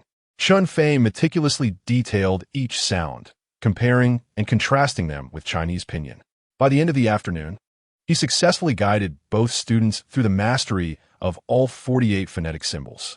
Now that you have mastered the articulation positions and methods for each phoneme, it is essential to note that, having previously spoken only in Mandarin, your oral cavity may not be sufficiently open. Consequently, when speaking English, you may find it challenging to achieve precision in your pronunciation. It is imperative to train your oral muscles through exaggerated and forceful articulation. I personally discovered that after engaging in this exaggerated practice for half a month, my singing improved remarkably. Is that true? I will certainly practice diligently when I return. The two exclaimed in unison. Have you started a family? Chen Fei spoke with great enthusiasm, while the two students listened attentively, unaware that the afternoon had slipped away. Teachers and classmates, it's time for dinner. Hua Jie called out. Is it already time to eat? Time flies. Su Zhishuan lamented. I never imagined I could be so engrossed in an English class. Master, you are truly remarkable. Kong Zhigao unabashedly flattered. I must commend Hongjie when I return. She has finally done something commendable. Su Zhishuan, in moments of particular joy, referred to his mother as Hongjie. Hua Jie had been somewhat anxious, observing Chen Fei taking the two students to a club. While teacher Yu consistently cast doubts on his teaching abilities. However, upon witnessing their current state, she realized that, regardless of the teaching outcomes, Chen Fei's ability to engage students was undoubtedly superior to teacher Yu's. Not only could she now spend weekends with her son, but his English grades were also showing promise of improvement. Hua Jie felt a deep sense of joy, albeit tinged with regret for not preparing her signature dish that evening. No rush, no rush. Teacher Chen is here every day. I will ask him later what he enjoys eating and prepare his favorites daily. Unaware of Hua Jie's inner thoughts, Chen Fei observed the two students walking ahead, enthusiastically vocalizing the English phonemes, and a smile crept onto his face. At the dining table, Mu Xiaoyan and Nyonyo found the two older boys' playful utterances amusing and joined in with their own ah and oh. Su Zhishuan and Kong Zhigao, charmed by the little one's cuteness, raised their voices even more. Yaya, Nyonyo, no shouting at the dinner table. Teacher Yu's admonition finally brought them to silence. After dinner, Chen Fei received a WeChat message from Ning. Teacher Chen, how was the class? The results were quite remarkable, even surpassing my expectations. Not only did the two students quickly engage, but Ning also proactively inquired, which made me exceedingly happy. That's impressive. I'm inclined to audit your class myself. And Ning expressed her genuine curiosity about how Chen Fei would tutor these two struggling students from different grades. How could I allow a distinguished scholar like you to audit my humble class? When you have time, please join us as a guest lecturer. Teacher, you are far too modest. In the realm of education, you are a seasoned veteran, and I genuinely wish to seek your guidance. And Ning, why are you being so polite again? Frankly, I must thank you and Fong Fei for your invaluable assistance. Without both of you, those two boys would not have adapted so swiftly, and I might still be pondering how to win them over. So we have played such a significant role. How do you intend to express your gratitude? Whatever you wish, I shall oblige, for you are my master.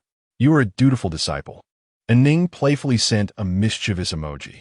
Seizing the opportunity, Chen Fei invited Ning to play badminton at the club every morning, to which Ning happily agreed. Just as Chen Fei and Ning were engrossed in their conversation, Mu Xiaoyan returned. Mu Xiaoyan was surprisingly early today, which took Chen Fei aback. She had come specifically to confront Chen Fei. Upon seeing him sitting on the living room sofa, grinning foolishly at his phone, her irritation flared. Chen Fei, you have gone too far. Hongjie entrusted Su Zhishuan to you, and what do? You take him to fight. Teacher Yu had reported this crucial information to Mu Xiaoyan early in the morning, and she felt the situation was serious enough to warrant her early return. It wasn't deliberate, nor was it a fight. A shameless fellow was bothering Ning. We merely intimidated him a bit, Chen Fei replied candidly. Su Jixuan is still just a high school student. He has been with you for only a day, and he's already learned to be jealous over a woman. Mu Xiaoyan was even more incensed, deeming this behavior even more egregious. Mu, it's not as exaggerated as you claim. Chen Fei was at a loss for how to explain himself to Mu Xiaoyan. Exaggerated? Then what was the singing about today? Is there such a thing as supplementary classes? Mu, since you agreed to let me conduct their supplementary classes, please allow me to operate freely. I'm a seasoned teacher and know how to educate my students. Chen Fei's tone turned harsh as he felt aggrieved by Mu Xiaoyan. You consider yourself a seasoned teacher? I see you as a tyrant. Otherwise, how could you have been expelled from school? Mu Xiaoyan genuinely believed this. She knew Chen Fei had been involved in 3 fights since his arrival. Once in the cinema, once at the fighting club, and now at the club again, not to mention the altercation with Guiyong. Chen Fei was taken aback by Mu Xiaoyan's perception of him and chose to ignore her.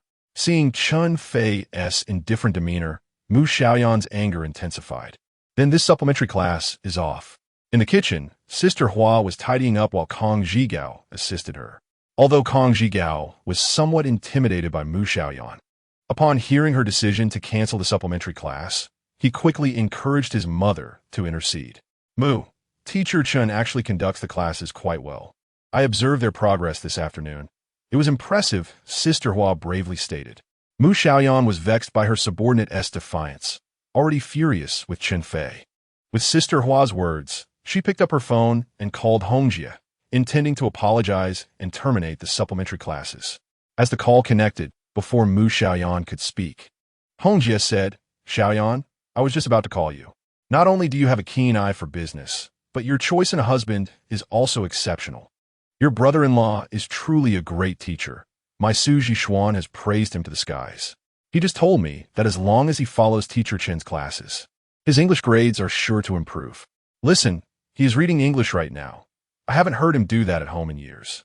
With Hongjie's words, Mu Xiaoyan had to swallow her retort. Is that so? As long as it is beneficial. Of course it's beneficial, immensely so.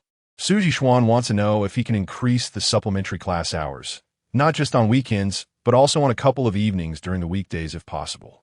I understand this might be quite troublesome for you, so if it's too much, we can forego it. I inquired about Chen Fei's specific arrangements for supplementary classes, and it is indeed best to heed the teacher's advice. You are absolutely right. Mu Xiaoyan, unwilling to continue the conversation, hastily ended the call. The interruption left her somewhat deflated, yet she remained unconvinced. She shared the same sentiment as Teacher Yu, believing that Chen Fei merely won the students' affection through flattery, leaving the question of whether he could genuinely assist them in improving their grades still uncertain. Chen Fei, you had guests over for dinner again yesterday. Mu Xiaoyan decided to shift her line of questioning. Those aren't really outsiders, are they? Principal and has visited countless times, and Fang Fei affectionately calls you Sister Mu. Chen Fei quickly defended himself. Not outsiders? Are they now considered family? Mu Xiaoyan retorted with a half-smile. Ah, the stock market guru has insider information.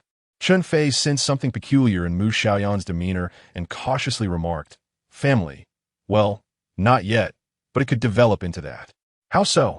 Mu Xiaoyan continued her teasing smile. Currently, Yi and Nyo both call Principal a mama, and if things progress further, they could call her godmother, thus becoming family. Chen Fei mused, contemplating the matter further, hoping to gauge Mu Xiaoyan's stance on the possibility. Mu Xiaoyan contemplated asking Chen Fei if he had feelings for Ning, but with Kong Zhigao present, she found it inappropriate and instead stated, if you have the ability to make Ning their godmother, I wouldn't oppose it. If that happens, I would gladly welcome her over for dinner every day. Chen Fei was taken aback by Mu Xiaoyan's sudden shift in attitude. Could Ning truly have such charm, captivating everyone from the young to the old, even earning Mu Xiaoyan's admiration? Mu, this is not like you at all. How so? I feel you have ulterior motives, Chen Fei bluntly expressed. You're overthinking it. I genuinely admire Ning. She possesses a wonderful temperament and sincerely loves children. Most importantly, Yia and Nyo both adore her. What harm is there in having someone else care for them? Mu Xiaoyan patiently clarified. Chen Fei found her reasoning quite valid. The following morning, while playing badminton with Ning, he attempted several times to broach the subject of appointing a godmother, yet he restrained himself. Chen Fei, why do you seem preoccupied today? And Ning observed. Chen Fei was surprised by her perceptiveness. Is that so? I don't think so. Perhaps it's the excitement of playing badminton with you alone for the first time, without Fang Fei and the others. Is it boring to play with just me? Perhaps next time we should invite Fang Fei. Absolutely not. You are my mentor. She is not your mentor. Mentor, please guide your disciple well. I shall concentrate and not be distracted again. Chen Fei was no fool. He relished their time alone and saw no need to invite Fang Fei into their world. Chen Fei felt invigorated after their badminton match. He sensed that fortune had recently favored him. That day, while reviewing stocks, he finally spotted the long-awaited buying opportunity. Ever since the stock market crash, the market had lacked a clear direction, making it easy for investors to rally around speculative stocks. There exists a stock named Pulley, which rebounded 3 to 4 times from its initial low. Following a subsequent decline in the market, it retraced half of its gains before stabilizing with reduced volume. Today, shortly after the market opened, it rapidly reached its upper limit. The stock's prior flamboyant performance likely indicates the involvement of substantial capital. Even if such capital were absent or operated through short-term strategies, the stock has nonetheless captured the market's attention. In the current environment, where leading sectors have faded, it remains relatively easy to attract investment for a rebound in this old, volatile stock. Today's limit up serves as a signal for renewed momentum, and it is highly probable that this stock will challenge previous highs, perhaps even set new records. He hastily mised Liotoi on Vitmet, advising her to purchase Pulley at tomorrow's opening. Lu Tai had previously dismissed Chen Fei's words, often mocking him regarding this matter. However, upon witnessing his genuine recommendation, she did not take it seriously and casually inquired, "Are you really buying?" Fearing she might not trust him, Chen Fei replied, "This is insider information from our circle." He understood the mentality of most retail investors. When one provides heartfelt analysis, they might remain skeptical, but mention insider news, and they eagerly rush to buy. Indeed, upon hearing Chen Fei's assertion, Lu Tai's attitude shifted. "How much should I invest?" she asked. Chen Fei recalled having lent her 25,000 and thought she should earn at least that much. Although he anticipated this stock would double, the trajectory could be unpredictable. However, he felt an additional 20 or 30 points of gain was feasible, so he suggested invest 200,000. Such a small amount? Lu Tai instantly perceived a significant reduction in Chen Fei's credibility. The tone of WeChat messages was ambiguous, and Chen Fei continued, "Be sure to inform Chow Tai as well." Lu Tai responded with an "O," and the conversation ended there. Chen Fei felt he had fulfilled his promise and chose not to pursue the matter further. The next day, Chen Fei maintained his usual routine. He played badminton with Ning in the morning, took Mu Xiaoyan to school, then went to the club to watch Lu Tai's children, and picked up Mu Xiaoyan again at noon. Everything seemed as it always had. However, upon entering the club that afternoon, he sensed a distinct change, as if fiery gazes were fixed upon him. "Stock God, you finally arrived." Chow Tai greeted him first. Chen Fei had not monitored the market that day, yet he surmised what had transpired. Pulley had indeed hit its limit up once more. What he did not anticipate was that Lu Tai ultimately did not make the purchase. Her skepticism towards Chen Fei lingered, compounded by her current investments being severely constrained, preventing her from liquidating them to acquire new stocks. Conversely, Chow Tai exhibited a different approach. Upon hearing Lu Tai mention insider news, she promptly divested her current holdings and invested over 2 million into this stock. Bao Jia, maintaining a cautious stance, refrained from following suit, but was willing to trust Chen Fei and purchase shares as well. Chow Tai entered the market during the collective bidding, purchasing at a price more than 5 points higher, and by the end of the day, she had profited over 4 points, earning around 100,000. Though this sum was not substantial for her, experiencing a limit up upon purchase was a rarity in her trading history. She began to feel an inkling of potential as a stock god herself, pondering how she could act with such decisiveness. while Lu Tai and Bao Jia had opted not to invest. Chen Fei was disinterested in continuing the trivial conversation with the group of women. He spent time playing with the children until dinner time, considering it a task accomplished. The following day, when he returned to the club, his treatment had once again improved. The stock of Pulley opened with a limit-up rise, and Xiao Tai was exceedingly thrilled, boasting to everyone that the staff at the club were all aware of it.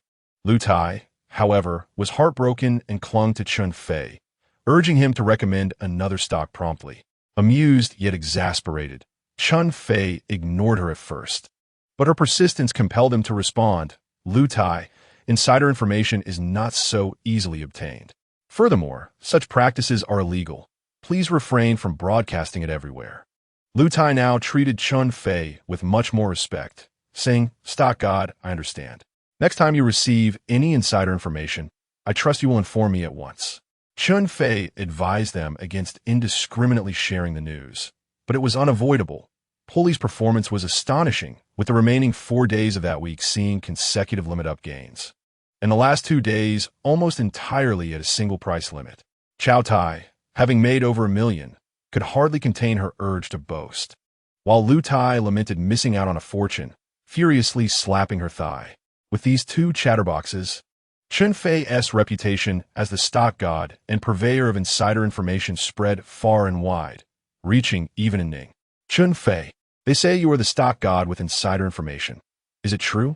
And Ning inquired. "Oh, don't heed their wild claims. It's mere hearsay. Do I strike you as someone who possesses insider knowledge of the stock market?" Chen Fei replied, having promised Chen Kaishan he would not engage in stock trading, thus avoiding further discussion on the matter. "I cannot discern it. I am utterly clueless about this. However, Fang Fei is quite knowledgeable as she studies finance," and Ning remarked. "There are numerous finance professors who have lost everything trading stocks. What more can be expected of a graduate student in finance?"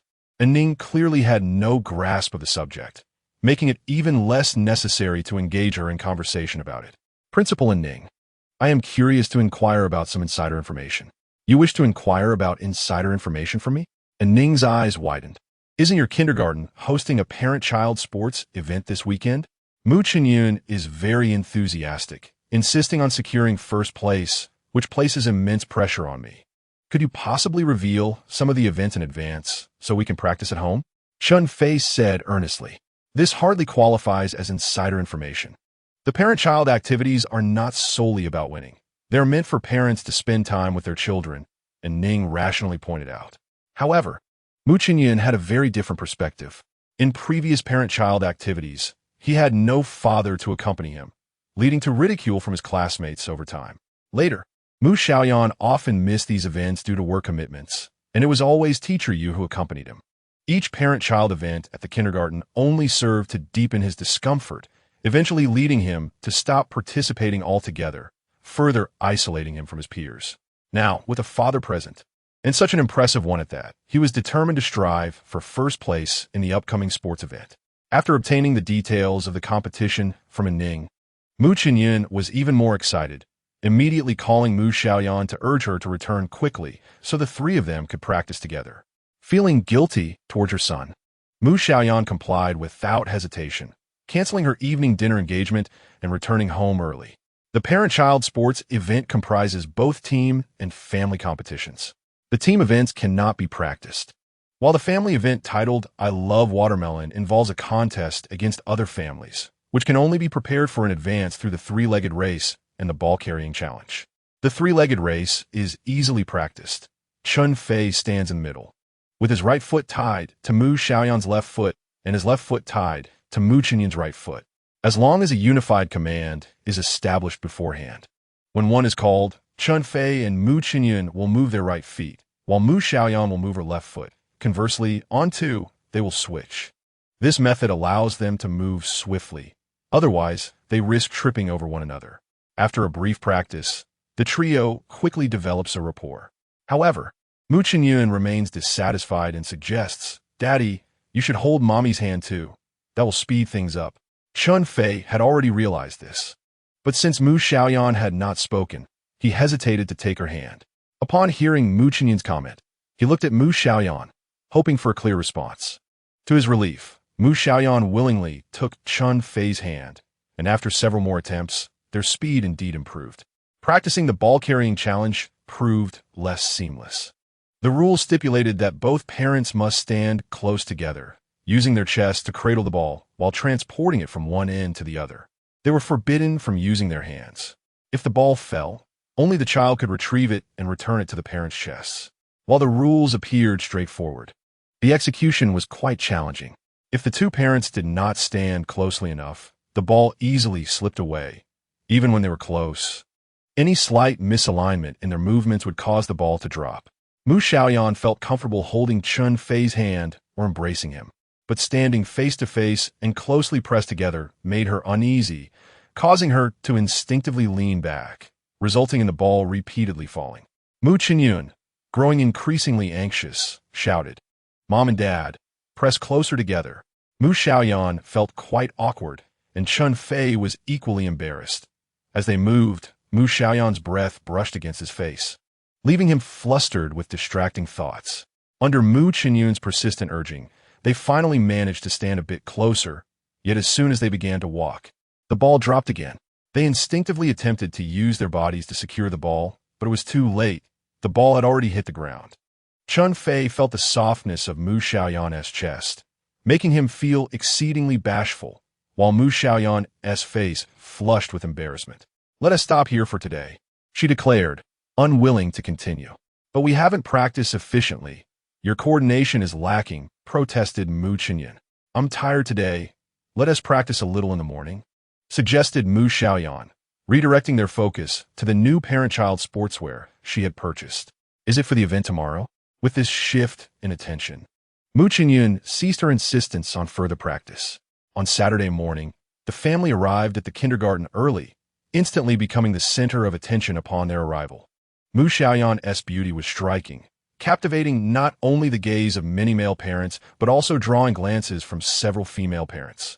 Standing beside her, Chen Fei only amplified Mu Xiaoyan's feminine allure. The two children, one radiant and the other innocent, donned matching black and white striped outfits, exuding an aura that could only be described in 4 words: a celestial couple. The sports event commenced, and the family's performance became increasingly captivating. The first event was the 3-legged race. Chen Fei and his team had practiced diligently beforehand, and as the race began, they surged ahead, leaving their competitors far behind. Over the 50-meter track, they created a gap of nearly 20 meters between themselves and the second-place team. Nyo clapped her hands and cheered, "Go, Daddy! Go, Mommy! Go, brother!" With an overwhelming advantage, they clinched first place in the initial event. Mu Xiaoyan was elated, kissing Mu Xiaoyan, then Chen Fei, and finally lifting Nyo into the air for a joyful spin. The second event drew even more attention, with almost all parents and teachers recognizing them in an unexpected manner. The kindergarten had provided exceptionally small balls for the ball-carrying challenge, hardly larger than Chen Fei's fist. Chen Fei and Mu Xiaoyan repeatedly dropped their balls, while other parents, though not much better, were generally quicker. The Liu family, both of whom were former professional athletes, quickly established a significant lead due to their superior coordination. Mu Xiaoyan was increasingly anxious, and Nyo, her face flushed with effort, shouted encouragement. However, the more they tried, the worse Chen Fei and Mu Xiaoyan performed, soon finding themselves at the back of the pack. Observing the two children's anxious expressions, Chen Fei had a sudden inspiration. He hoisted Mu Xiaoyan's legs onto his waist and began to sprint forward, ensuring the ball wouldn't fall regardless of the bumps along the way. They quickly surpassed the majority of the competitors. Mu Xiaoyan was taken completely off guard by Chen Fei's sudden action, feeling her entire body jostle against his as he ran. It had been years since she had experienced such intimate contact with a man, and she felt a rush of anger and embarrassment, promptly delivering a sharp slap to Chen Fei. The sound echoed, drawing the attention of everyone present.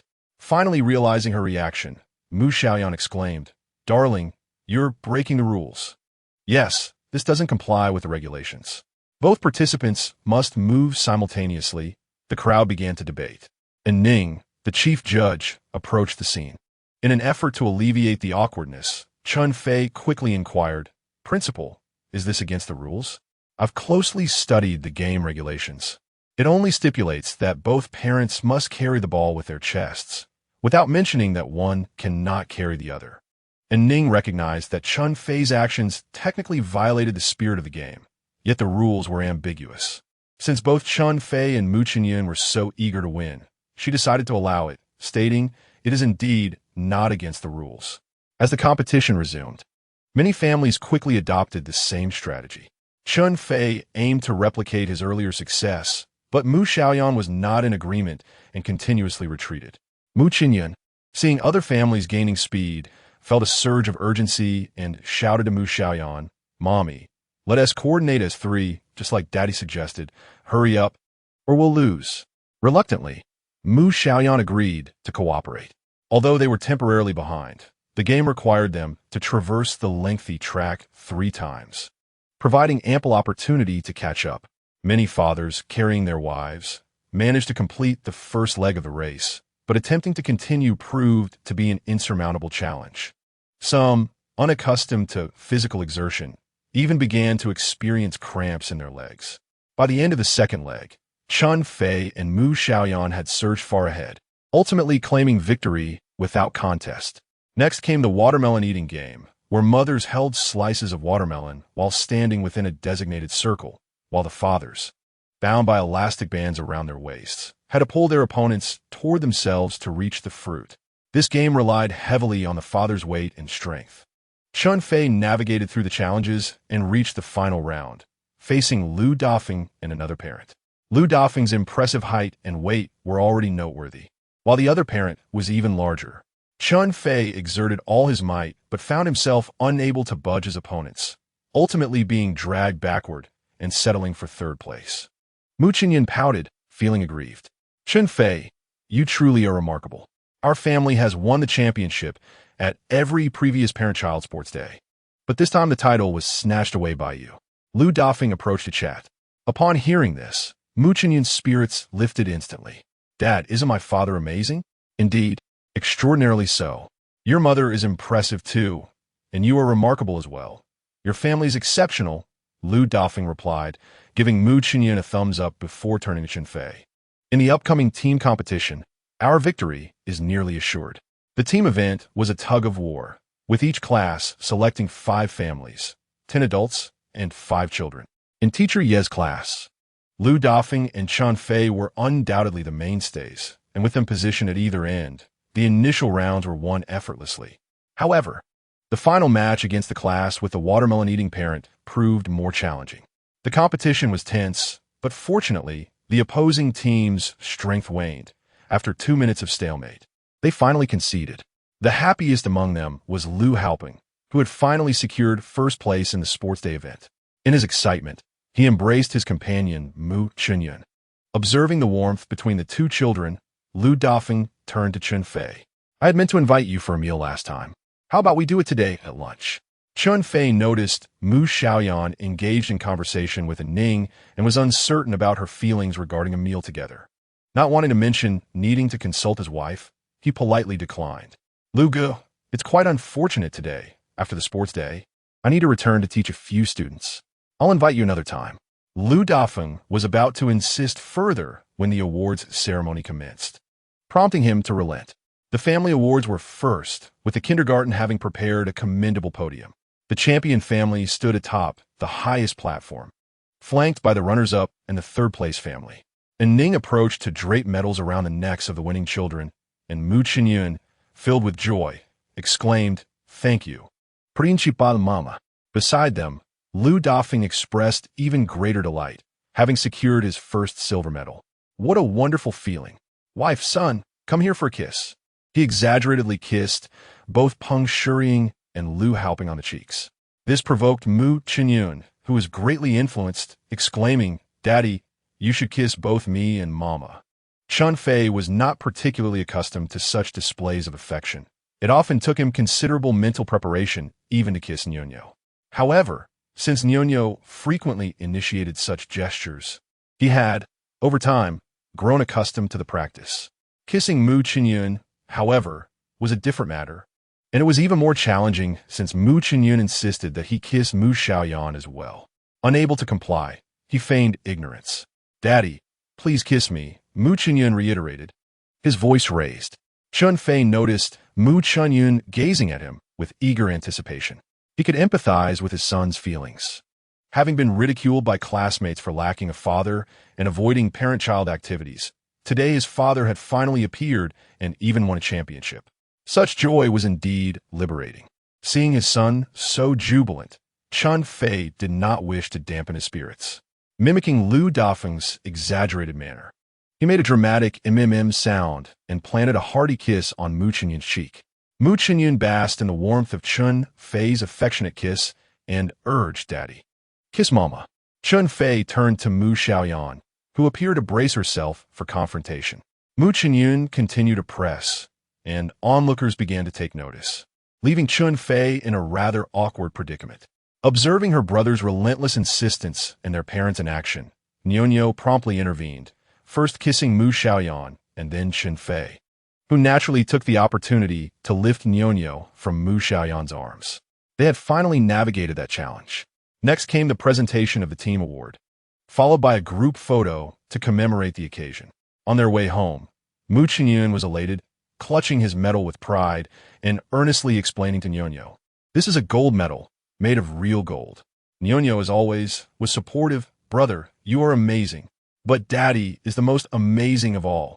He helped me win this gold medal and also led our class to victory in tug-of-war." Mu Xiaoyan felt a twinge of jealousy, pondering whether she had no role in their success. "Mommy, why didn't you let Daddy kiss you on the podium?" Mu Xiaoyan began to sense the subtle tension in his parents' relationship. Chen Fei and Mu Xiaoyan were taken aback by his lingering concern. Noticing Mu Xiaoyan's earnest expression, Mu Xiaoyan felt a pang of guilt and explained, with so many people watching, it wouldn't be appropriate to show such affection publicly. "But Lu Haoping's daddy kissed his mommy. You're just being unfair to Daddy," Mu Xiaoyan insisted. Chen Fei was moved by his son's defense, reflecting on how he himself had felt mistreated by Mu Xiaoyan. "I did not bully him." Mu Xiaoyan quickly defended herself. "Then you should kiss Daddy right now," Mu Xiaoyan interrupted, making his request clear. Mu Xiaoyan found herself in a predicament. She could not articulate to her son why she refrained from kissing Chen Fei. She sensed Mu Xiaoyan's growing skepticism from his tone. Seeing Mu Xiaoyan rendered speechless by her son's persistent questioning, Chen Fei, half in jest and half as a means of relief, swiftly planted a kiss on Mu Xiaoyan's cheek. "You slap me, I kiss you. We're even for today," he quipped, prepared for a retaliatory slap. To his surprise, Mu Xiaoyan did not react explosively this time. Instead, her face flushed crimson as she took Nyonyo's hand and hurried home. The new student Lin Ling and Mu Xiaoyan's reaction left Chen Fei feeling rather uneasy. He would have preferred her to express her discontent openly. Otherwise, in the stillness of the night, when the children were fast asleep, he could only imagine how Mu Xiaoyan might confront him. Upon witnessing his father finally kiss his mother, Mu Xiaoyan felt his wish was fulfilled and began to playfully pester Chen Fei, asking to be carried home. "What nonsense is this? Only girls like Nyonyo need to be carried by their fathers," Chen Fei retorted. Just as Mu Xiaoyan was about to continue his coaxing, Chen Fei declared, "Your father will bear you home." With that, he hoisted Mu Xiaoyan onto his shoulder. Unfazed, Mu Xiaoyan struck a superhero pose, exclaiming, "I am Superman, and I am flying." Chen Fei dashed forward, carrying Mu Xiaoyan past Mu Xiaoyan and Nyonyo, and they returned to the villa first. Sister Hua opened the door for them, and the pair continued their playful banter until they reached the living room, where Mu Xiaoyan was still reluctant to dismount. Upon entering, Chen Fei noticed a high school girl engaged in conversation with Teacher Yu. They exchanged glances and simultaneously furrowed their brows at the sight of Chen Fei and Mu Xiaoyan. "You must be Lin Ling, right?" "Hello, I am Chen Fei," he introduced himself warmly. Lin Ling was one of his newly enrolled students. It turned out that after Chen Fei had tutored Su Jixuan last week, the latter returned home with a newfound enthusiasm for learning English, much to the delight of Hongjie, who could not help but praise Chen Fei within the circle of Mu Xiaoyan's sisters, speaking of him in almost reverent terms. Lin Ling's parents ran a well-established construction company, boasting high credentials and qualifications. Although Mu Xiaoyan's Tianxiao group also engaged in construction, their foundation was relatively weak, necessitating collaboration with Lin Ling's family.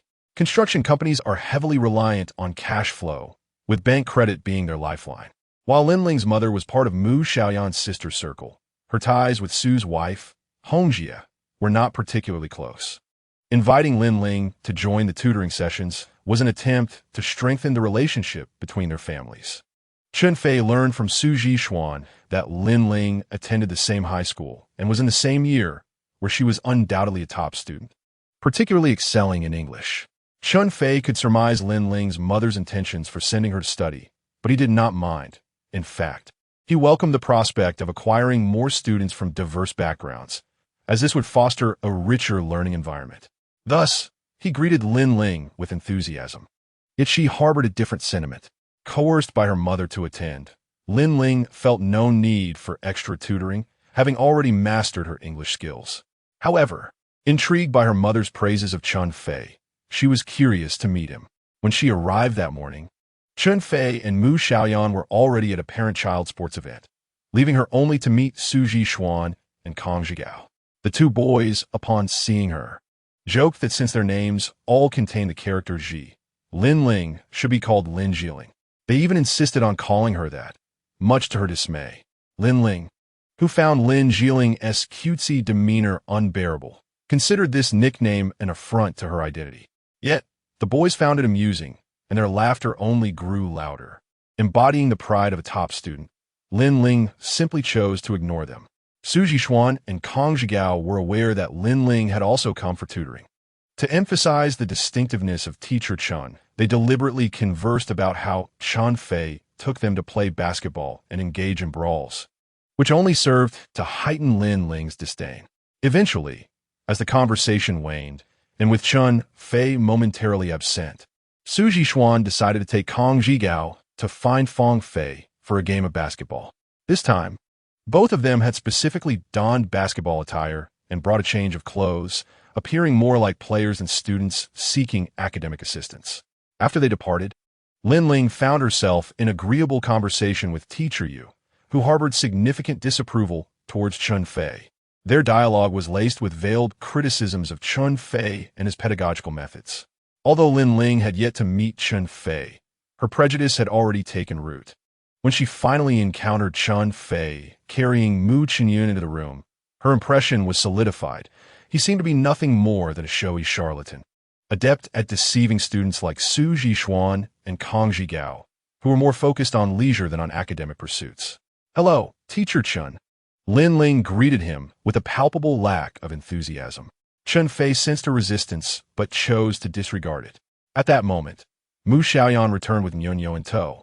"Xiaoyan, it's been ages since I last saw you," Lin Ling exclaimed, her face brightening at the sight of Mu Xiaoyan. Chen Fei was puzzled as to why she referred to Mu Xiaoyan as sister. According to her mother's lineage, she should have called her aunt. "Lin Ling, you've blossomed beautifully. I almost didn't recognize you," Mu Xiaoyan greeted with a warm smile. "Sister Xiaoyan, who could dare claim beauty in your presence?" Lin Ling responded sincerely. For any woman would feel envy towards Mu Xiaoyan's exquisite looks, though it was uncertain whether malice accompanied that envy. "Ah, the little one has become quite the flatterer." Mu Xiaoyan teased. "I can't chat any longer. I just participated in a sports event and am drenched in sweat. I need to take a shower. If you have any preferences for lunch, let Sister Hua know. I assure you, her culinary skills are exceptional." Mu Xiaoyan then turned to Sister Hua, saying, "Sister Hua, Lin Ling is a distinguished guest. You must showcase your finest culinary talents." Observing the camaraderie between the two women, Chen Fei noted it was more than a mere business relationship, yet he had little inclination to ponder this further as he headed to shower and change. Upon emerging, it was nearly lunchtime, and Su Zhishuan and Kang Zhigao returned, equally drenched in sweat, evidently having enjoyed their game. Su Zhishuan, eager to share, exclaimed, "Master, I almost defeated Fang Fei today. Is that so? You're progressing rapidly, but I wonder if your English can improve at the same pace," Chen Fei casually inquired. "Absolutely. Su Zisu gan ziplit gon fiden." Lin Ling, rolling her eyes at the exchange, could sense Su Zhishuan's growing irritation with her demeanor. He provocatively remarked, "Master, Congratulations on your flourishing discipleship. We have acquired a new little apprentice. However, it seems this little apprentice is rather ignorant of the rules. Shouldn't I, as her senior, teach her some manners? He then turned to Lin Ling with a taunting challenge. Come, attend to your seniors bathing and changing. Kang Zhigao found this amusing. How tiresome, Lin Ling huffed, storming away in irritation. You've picked up some bad habits.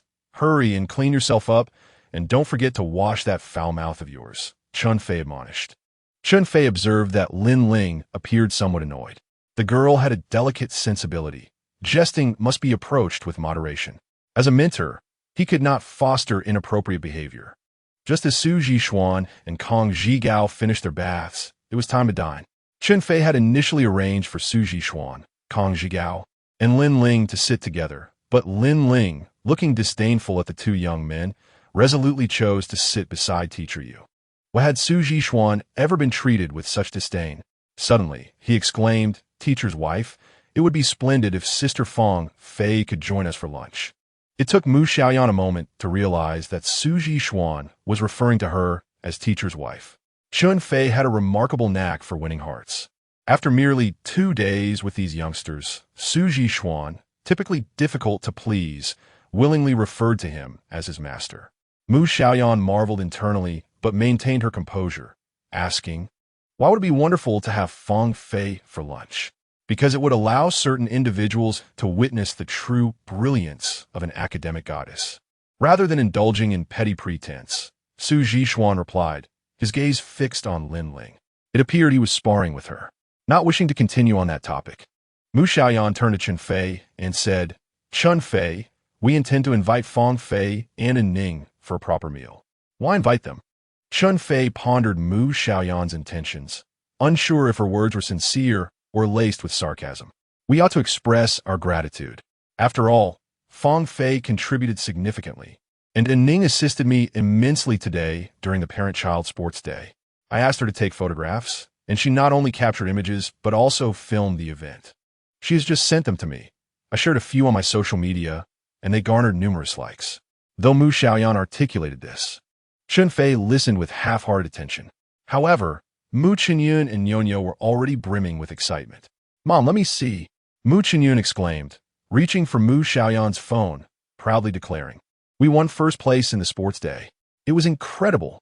We even earned a gold medal made of real gold. Would you like to see it? Nyonyo chimed in beside him. The group immediately rallied their support. Mu Xiaoyan quickly interjected, indeed, both Yaya and Nyonyo performed splendidly, but let us dine first. After our meal, we shall watch everything together on the big screen. Once the meal concluded, Mu Qinyun eagerly ushered everyone to the media room. Chen Fei initially thought there was nothing of particular interest to behold, but given Mu Qinyun's enthusiasm, he felt compelled to participate. However, when a screen displayed the footage of him running with Mu Xiaoyan in his arms, he felt a rush of warmth and embarrassment. During the competition, he had focused solely on securing first place, unaware of any impropriety. Now, reflecting on it, he realized how tightly they had embraced and how much intimate contact had transpired. The slap he received was not entirely unwarranted. He also recalled how he had stolen a kiss from Mu Xiaoyan upon returning, and a peculiar sensation washed over him. Although Mu Xiaoyan had seen it earlier, witnessing it on the large screen at this moment evoked a different sensation. She vividly recalled the physical collisions between the two during the match, causing her cheeks to flush with embarrassment. At that moment, she noticed Chen Fei stealing glances at her, prompting her to intentionally avert his gaze. Chen Fei suddenly realized that all of this had been transmitted from Ning to Mu Xiaoyan, and the thought that Ning had also witnessed it made him feel somewhat uneasy. Continuing down this path was certainly unsustainable. He had to clarify matters with Ning. However, the contract with Mu Xiaoyan stipulated that they could not disclose anything to outsiders, leaving him in a quandary. Unable to devise a suitable plan, he resolved to take a nap first. With 3 additional people in the house, he needed to organize the sleeping arrangements. Guiyong no longer slept here, so Su Jixuan and Kang Zhigao took over his former room for their afternoon rest. Lin Ling found a kindred spirit in Teacher Yu, who graciously invited her to her room. Though he initially believed this arrangement would be satisfactory, it soon encountered an unexpected hiccup. Su Zi Su Gan. Noticing that Chen Fei was resting on the same floor as them, casually inquired, Master, why aren't you resting with your wife? Su Zhishuan had no suspicions. It was merely a casual remark, but it rendered both Chen Fei and Mu Xiaoyan awkward. Mu Xiaoyan's expression shifted slightly, while Nyonyo, oblivious to the tension, chimed in. Daddy needs to sleep with Nyonyo. Chen Fei walked over, picked up Nyonyo, and retorted to Su Zhishuan, Is this something you should be concerned about? Hurry and take your nap. We have class in the afternoon. During the afternoon class, before Chen Fei could speak, Su Zhishuan began to lament, Master, I practiced your method for a week, and my cheeks still hurt. Kong Zhigao echoed, Me too. I can't even laugh loudly now. Chen Fei felt a sense of satisfaction upon hearing their complaints, as it indicated they had indeed practiced diligently, as instructed. Now, let us hear you both read the 48 phonetic symbols, and I'll see if you've mispronounced any. The two exaggeratedly pronounced the symbols, and as Chen Fei listened, he nodded in approval. They had essentially mastered the pronunciation. Lin Ling observed their antics, finding them clownish, and scoffed. I thought this English teacher was something special, but it turns out to be just the same old, crazy English routine, and these two academic underachievers are completely taken in. Noticing Lin Ling's expression, Chen Fei teased. It seems that your reading skills aren't quite up to par, as our Lin classmate appears unimpressed. Lin Ling retorted, I didn't listen closely. I just didn't expect them to be at an elementary school level, only now beginning to learn phonetics. Although Su Zhishuan's current English level might not surpass Lin Ling's from elementary school, being publicly ridiculed incited his indignation. He promptly fired back, What do you know? The phonetics lesson master taught us last week was remarkably different. As long as you're happy, Lin Ling replied dismissively, exuding an air of aloofness. Su Zhishuan could not tolerate her attitude, feeling utterly disregarded. Let me ask you, do you know the wonders of the 6 long vowels in English? Are you aware that practicing these 6 long vowels can enhance singing skills? Su Zhishuan, filled with a sense of pride, reported to Chen Fei, Master, I have practiced for a week, and it seems my singing has improved. Next time, let's invite Sister Fong Fei to sing. I will surely impress her. Lin Ling thought to herself, What nonsense are you two babbling about? The teacher is unprofessional, and the students are acting like fools. I regret not resisting my mother's pressure and wasting my time here. Seeing Lin Ling's indifference, Kong Zhigao felt irritated and asked, Senior brother is asking you. Do you know the 6 long vowels in English phonetics? Do you possess any common sense? He continued, There are 5 long vowels, 7 short vowels, and 8 diphthongs in English phonetics. Do you not fear being ridiculed for your ignorance? Which teacher taught you this? Lin Ling, with a mocking glance at Chen Fei, remarked, Teacher Chen, it wouldn't be you who taught them, would it? Chen Fei mused. Are today's students all so individualistic? I invested considerable effort to help Su Zhishuan, and it seems Lin Ling, despite being a girl, is no less challenging. Indeed, it was I who taught them, Chen Fei replied nonchalantly. Lin Ling showed no restraint in her disdain, her expression suggesting that she might as well declare, You are all utterly incompetent. Teacher Lin, please conduct your lecture. Su Zhishuan and Kong Zhigao chimed in. Did I not mention last week that the terms for long and short vowels are inaccurate? Chen Fei addressed Su Zhishuan and Kong Zhigao. The two hurriedly responded, Yes, you said they should be called completed sounds and ongoing sounds. Noticing that they had grasped the content from the previous lesson quite well, Chen Fei proposed, Let us arrange today's class this way. Lin Ling has not attended last week's lesson, so you two shall explain the phonetic symbols from last week to her. This way, you can reinforce your knowledge, and Lin Ling can catch up with us. Su Zhishuan will cover the vowel section, while Kong Zhigao will handle the consonant section. Chen Fei instructed, Who wants to listen to them teach? Lin Ling turned her head away, clearly displeased. Not listening is your loss. Do not be deceived by your high exam scores. I assure you, you have never experienced Master S phonetics class. If you truly understood, you would be utterly astonished. Su Zhishuan retorted, Go ahead and boast. Lin Ling had also learned about phonetics from esteemed teachers, and after hearing a bit of Chen Fei's introduction from Teacher Yu, she did not believe Chen Fei could surpass her previous instructors. Who is boasting? Let me ask you, do you know the rules of English phonetics? Su Zhishuan prepared to engage Lin Ling in earnest. Reluctant to engage in a futile argument, Lin Ling was pressed by Su Zhishuan's persistent questioning and felt compelled to respond. However, upon reflection, she realized she could not answer, as no teacher had ever explained to her the principles of English phonetics, nor had any exam tested her on such rules. Finally, Lin Ling blurted out, "English phonetics is simply English phonetics. We learn them one by one. What rules are there?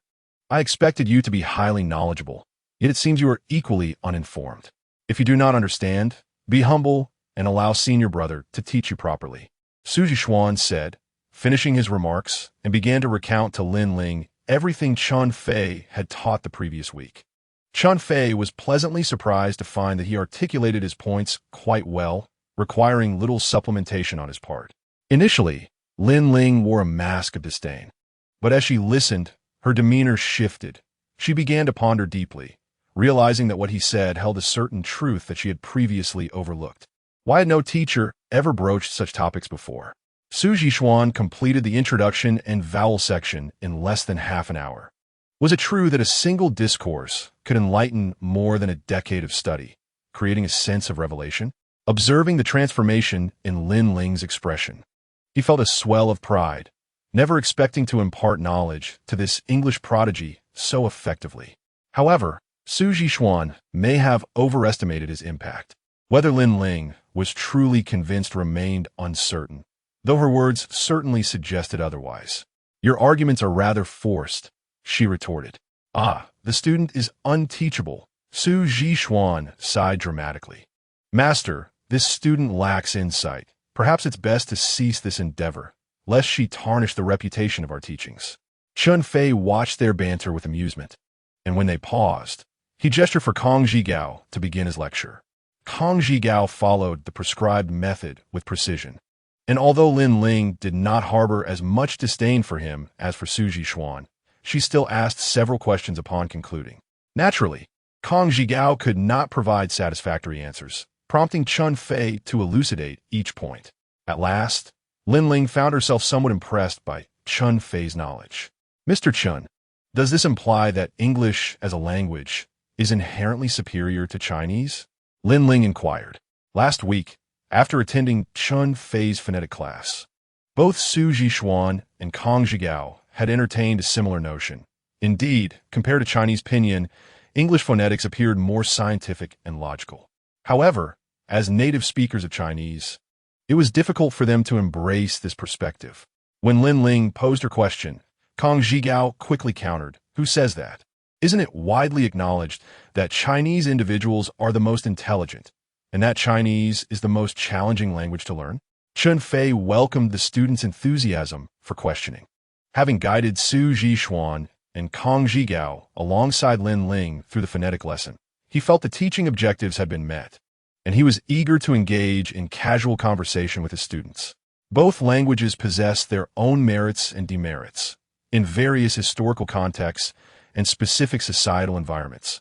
One language may adapt or function more effectively than another, yet it is challenging to categorically declare one as superior. As for the claim that Chinese individuals are the most intelligent and that Chinese is the most difficult language, this assertion is inherently contradictory. If Chinese individuals are indeed the most intelligent, then they should not have invented the most complex language. Complexity does not equate to superiority. Rather, the ease of learning often indicates a language's sophistication. Ultimately, language is a tool invented by humanity, and tools are most effective when their learning and usage costs are minimized. The widespread belief that Chinese is difficult to learn primarily stems from its use of ideographic characters, while the majority of the world's languages employ phonetic scripts. In phonetic writing, there is a direct correspondence between symbols and sounds. Mastering the phonetic rules allows one to read, write, and speak with ease. In contrast, ideographic writing lacks this correlation, which is why there exists the notion of blindness with eyes wide open. Foreigners often find themselves investing considerable effort in the initial stages of literacy when learning Chinese, thus perceiving it as particularly challenging. "Master, I don't find English literacy any easier. I can never seem to remember the words, Su Zhishuan inquired, puzzled. Lin Ling. Perhaps you could provide him with an answer, Chen Fei suggested. Chen Fei consciously fostered positive interactions between them. Lin Ling had initially muttered to herself, because you are foolish. However, Chen Fei solemnly urged her to respond to Su Zhishuan's question, prompting her to ponder seriously before finally articulating. Did teacher Chen not mention that the prerequisites for speaking, writing, and reading are mastering phonetic rules? Surely, you're unaware of these rules, hence your struggle with memorizing vocabulary. Correct. Chen Fei nodded in approval. Lin Ling, how about you give them both a lesson now?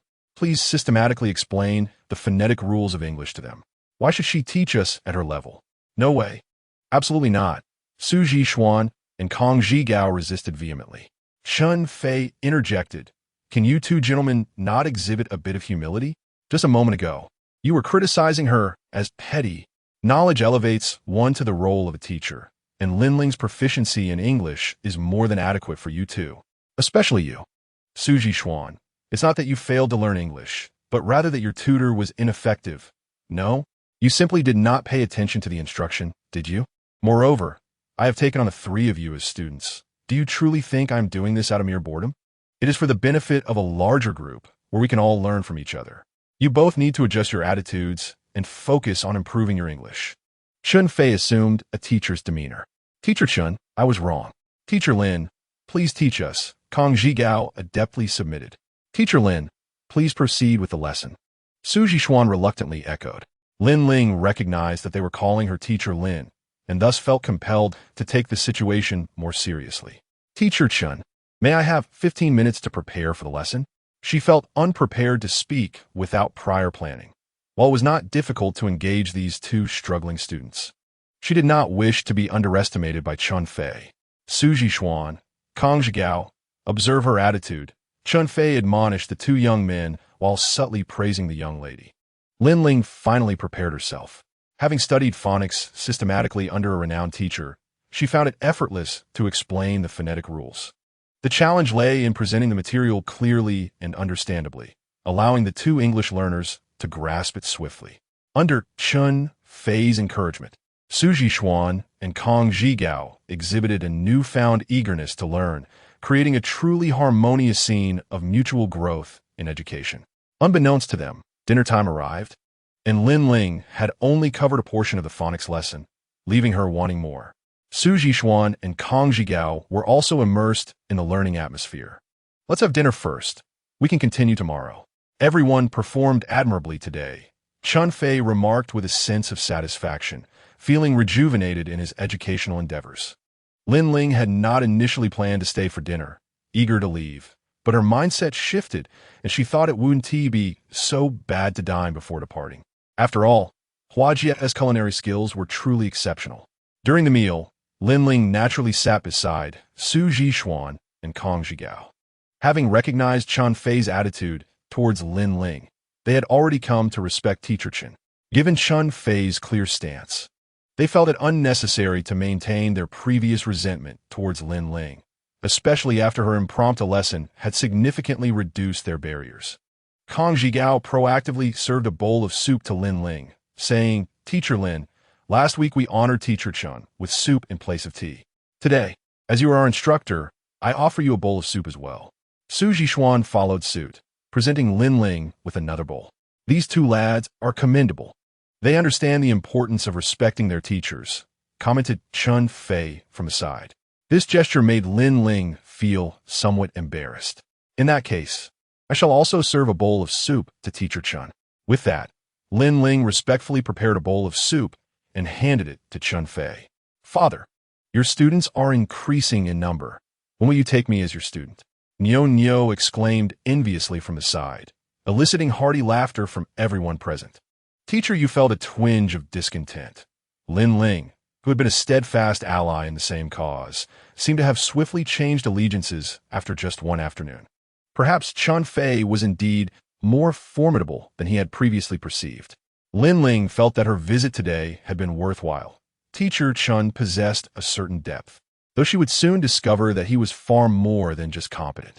The following day, Lin Ling continued to teach Su Zhishuan and Kong Zhigao about phonics, dedicating the entire morning to the subject until she finally completed the lesson. Yet, she felt this was insufficient to showcase her capabilities, so in the afternoon, she proceeded to elucidate the peculiar rules of English pronunciation. She spoke at length about connected speech, loss of plosives, voicing, weak forms, syllable addition, and elision, leaving Su Zhishuan and Kong Zhigao somewhat bewildered. "Teacher, why is it becoming increasingly complicated? How did so many strange rules suddenly appear in English pronunciation?"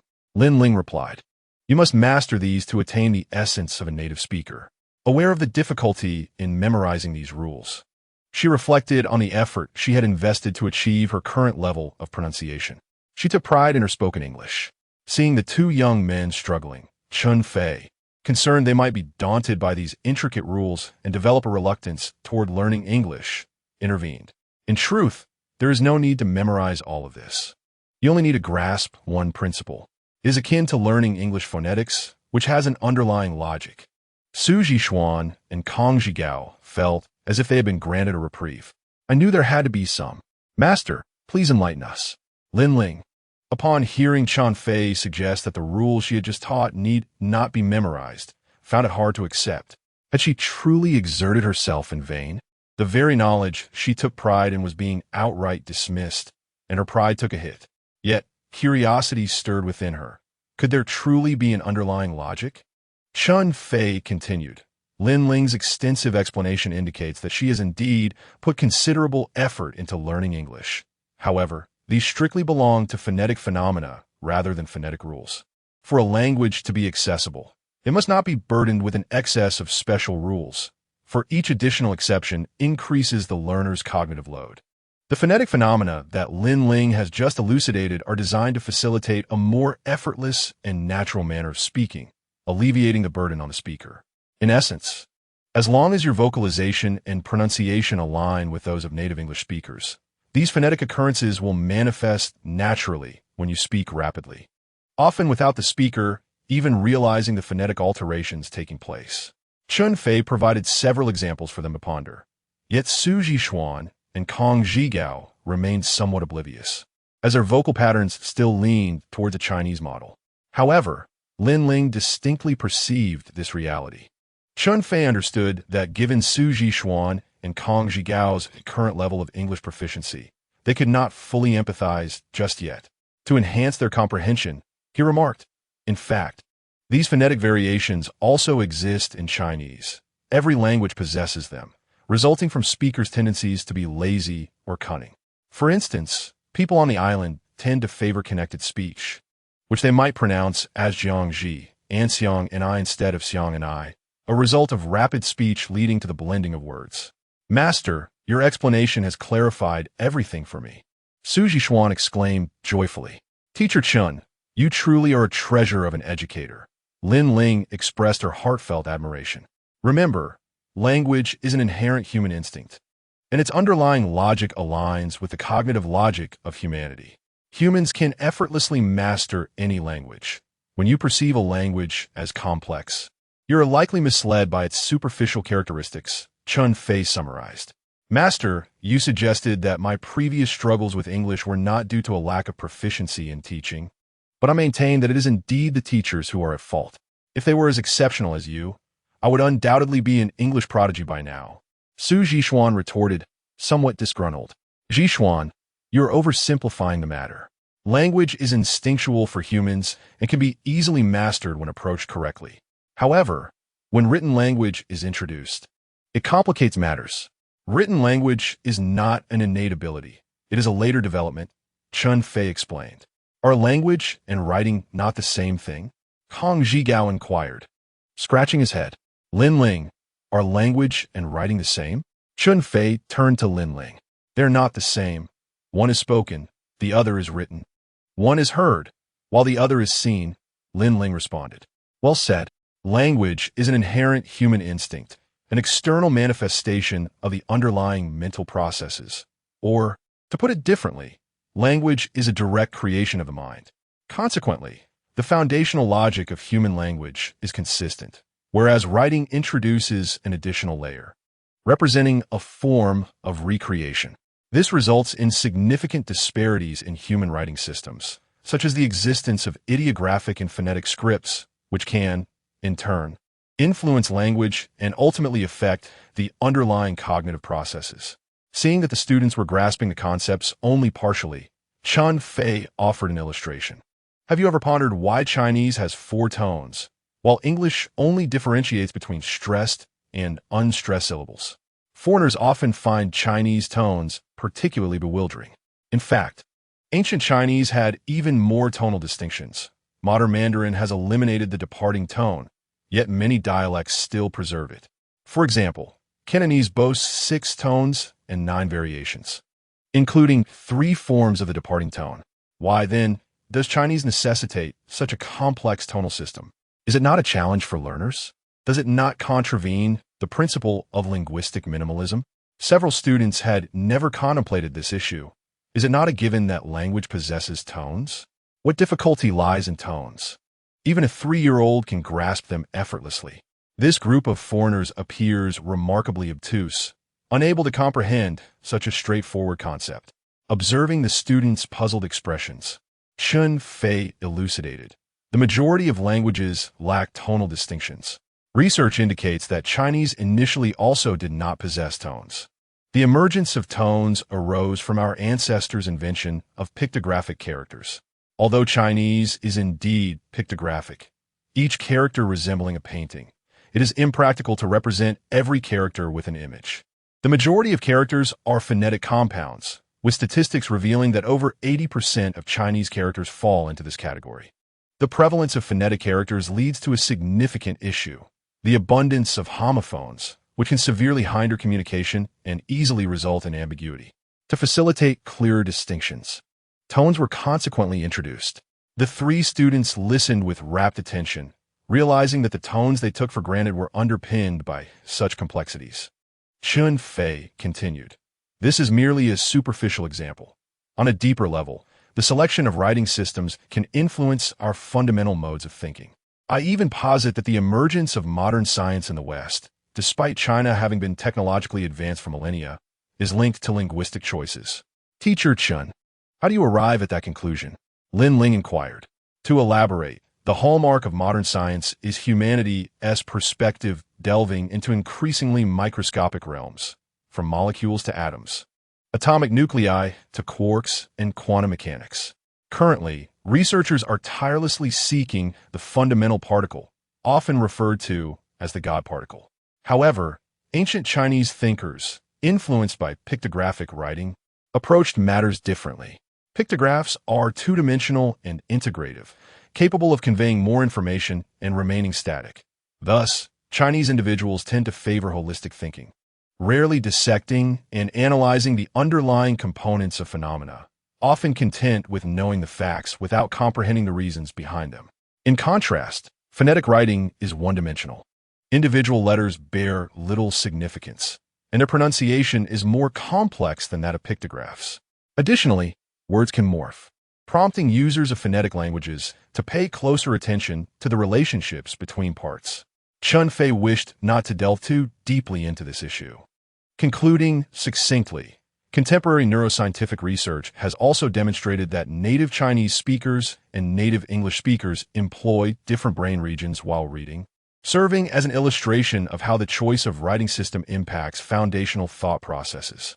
Su Zhishuan felt a twinge of dismay upon hearing Chen Fei assert that Chinese characters influence the nation's transition into the scientific era. Perhaps we should abandon learning Chinese altogether and solely study English. See, you're simplifying matters again. While Chinese characters have their drawbacks, they also possess distinct advantages.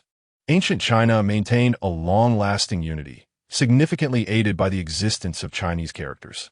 A major issue with phonetic writing is the rapid evolution of spoken language.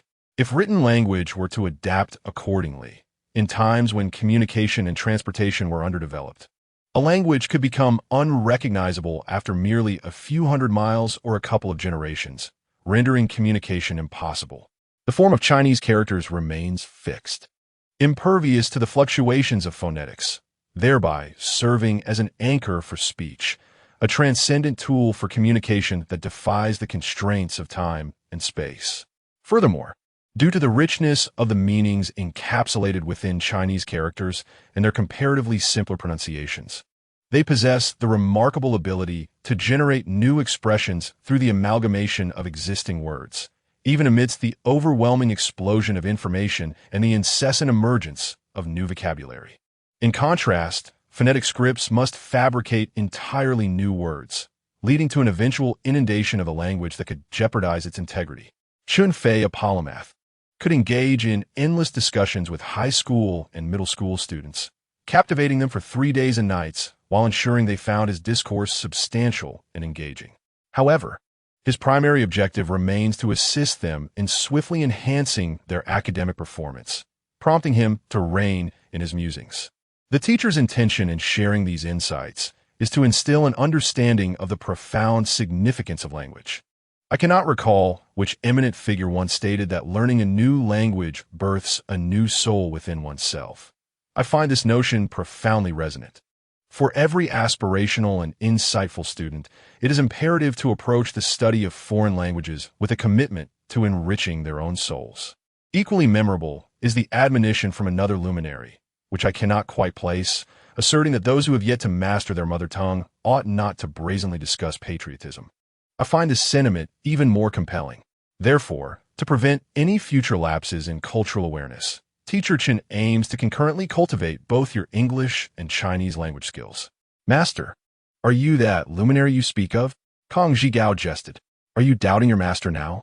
It matters not who the luminary is, as long as the point holds merit. It exemplifies the commonality of great minds, Chen Fei replied.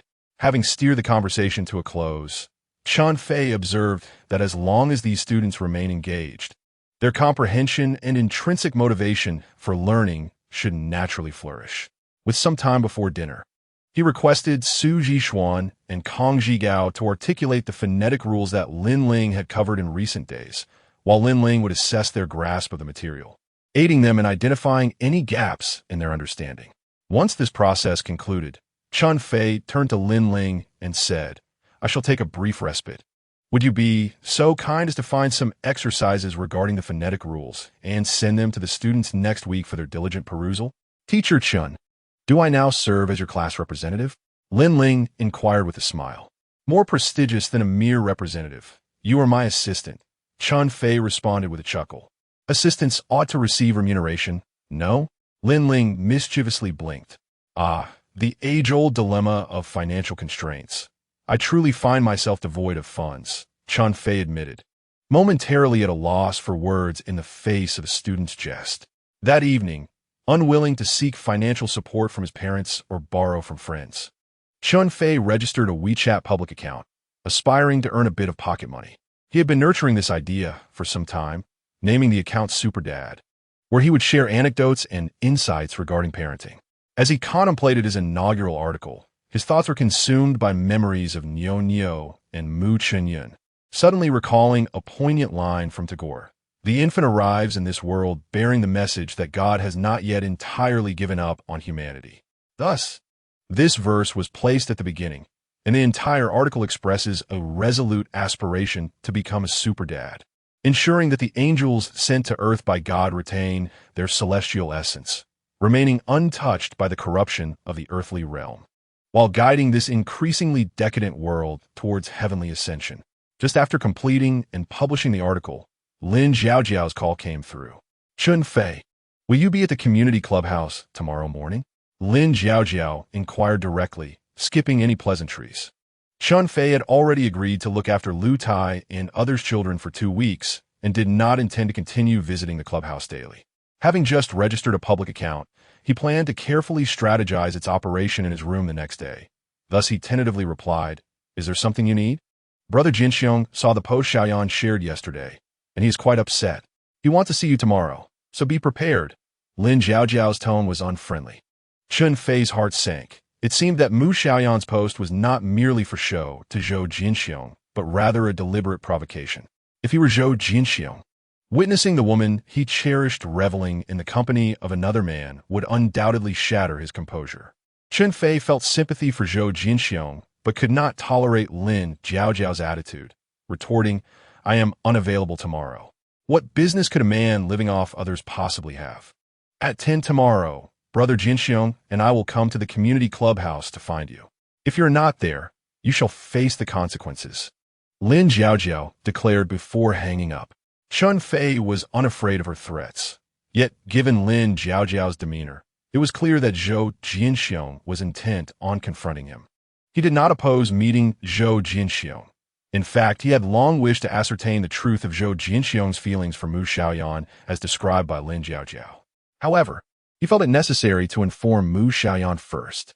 Surprisingly, upon learning about it, Mu Xiaoyan insisted that he bring Nianyo along. Chen Fei felt even greater sympathy for Zhou Jinxiong. Mu Xiaoyan was evidently continuing to provoke him. Chen Fei had long intended to take Nianyo to the clubhouse to play with Lu Yilin and Chao Kersin, and since Mu Xiaoyan had spoken up, the next morning, after dropping off Mu Qinyun, Chen Fei and Nianyo headed straight to the clubhouse. Upon entering, Lu Yilin and Chao Kersin rushed to greet him. Chen Fei had not visited the clubhouse for 2 days due to tutoring Su Zhishuan and others over the weekend, and the two little girls were visibly excited to see him again. Chen Fei felt a swell of emotion as Lu Yilin and Chao Kersin clung to his legs affectionately, prompting him to lift them up in his arms. However, Nianyo was not pleased with this. "Daddy, hold Nianyo." Chen Fei found himself both amused and exasperated, not expecting Nianyo to be so jealous. He quickly set Lu Yilin and Chao Kersin down, saying, "Let's go play on the slide together."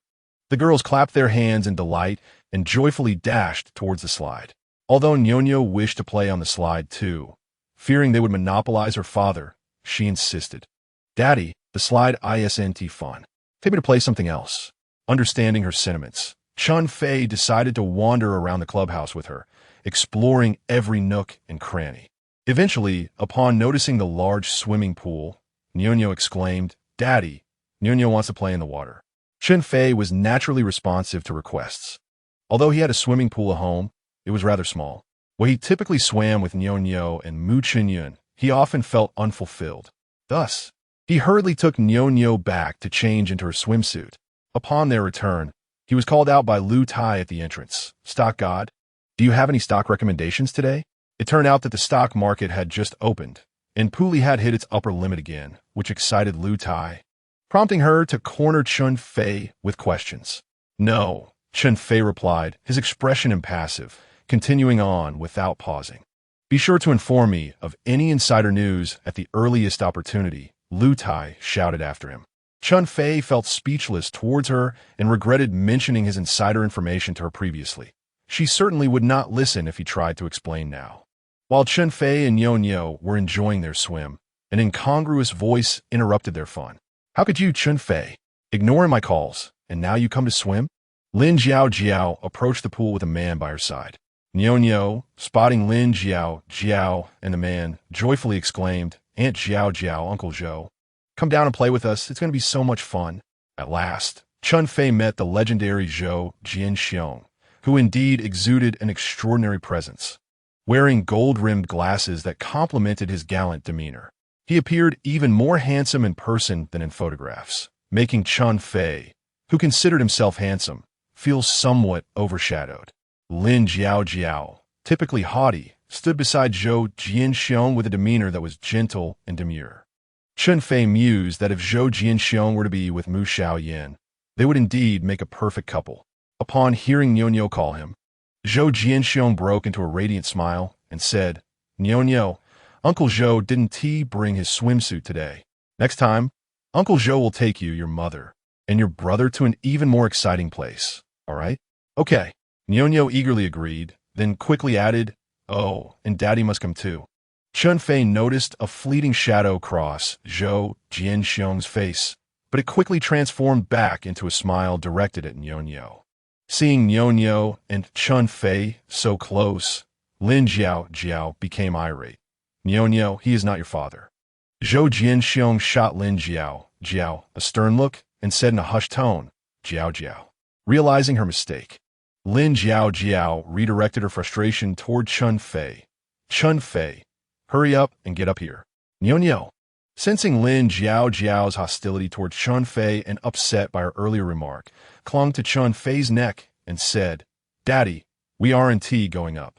Initially, Chen Fei thought it inappropriate to remain in the water while Zhou Jianxiong was present, but feeling provoked by Lin Jiao's behavior, he resolved not to go up, thinking, what can you do about it?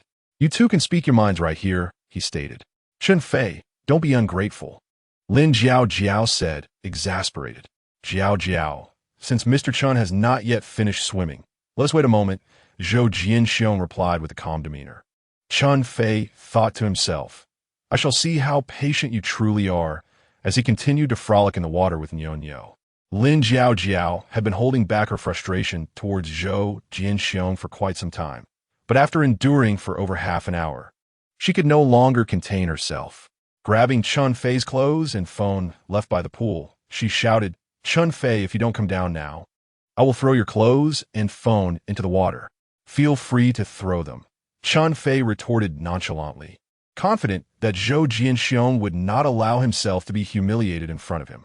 As expected, Zhou Jianxiong intervened to stop Lin Jiao. After a while, noticing that Chen Fei had no intention of coming up, Zhou Jianxiong approached him and softly said, Mr. Chen, it seems you've had enough fun. Don't delay your report to the judicial office. Chen Fei's heart tightened at those words. He was still under probation and was required to report to the judicial office regularly. Technically, he was not allowed to work outside the province.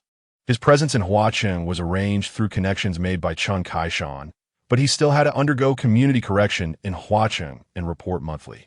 Zhou Jianxiong must have done some background research on me. I wonder how much he knows about my situation. Feeling that he had kept them waiting long enough, Chen Fei brought Niao out of the pool. After changing clothes, he said to Zhou Jianxiong, Mr. Zhou, shall we head to the reception area? No.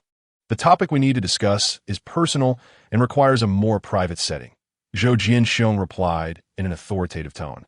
Chen Fei, unsure whether the personal matters pertained to him or Mu Xiaoyan, preferred not to have anyone else over here. So he inquired, where would you like to go, Mr. Zhou? Zhou Jianxiong did not respond directly, but instructed Lin Jiao, please take Niao back. After she complied, Zhou Jianxiong turned to Chen Fei and said, just follow me. Surprisingly, Lin Jiao obeyed Zhou Jianxiong without question. After she left with Niao, Zhou Jianxiong continued on his way out of the clubhouse, with Chen Fei trailing behind. At the entrance, they were stopped by Lu Tai.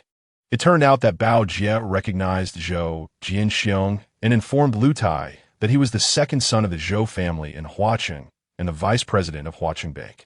Lu Tai, realizing that he might be the one providing Chen Fei with insider stock market information, seized the opportunity and asked Zhou Jianxiong, so, you're the one who told Chen Fei about the insider stock market news? Any good stocks today? Care to share? Zhou Jianxiong was momentarily taken aback, but quickly understood the situation.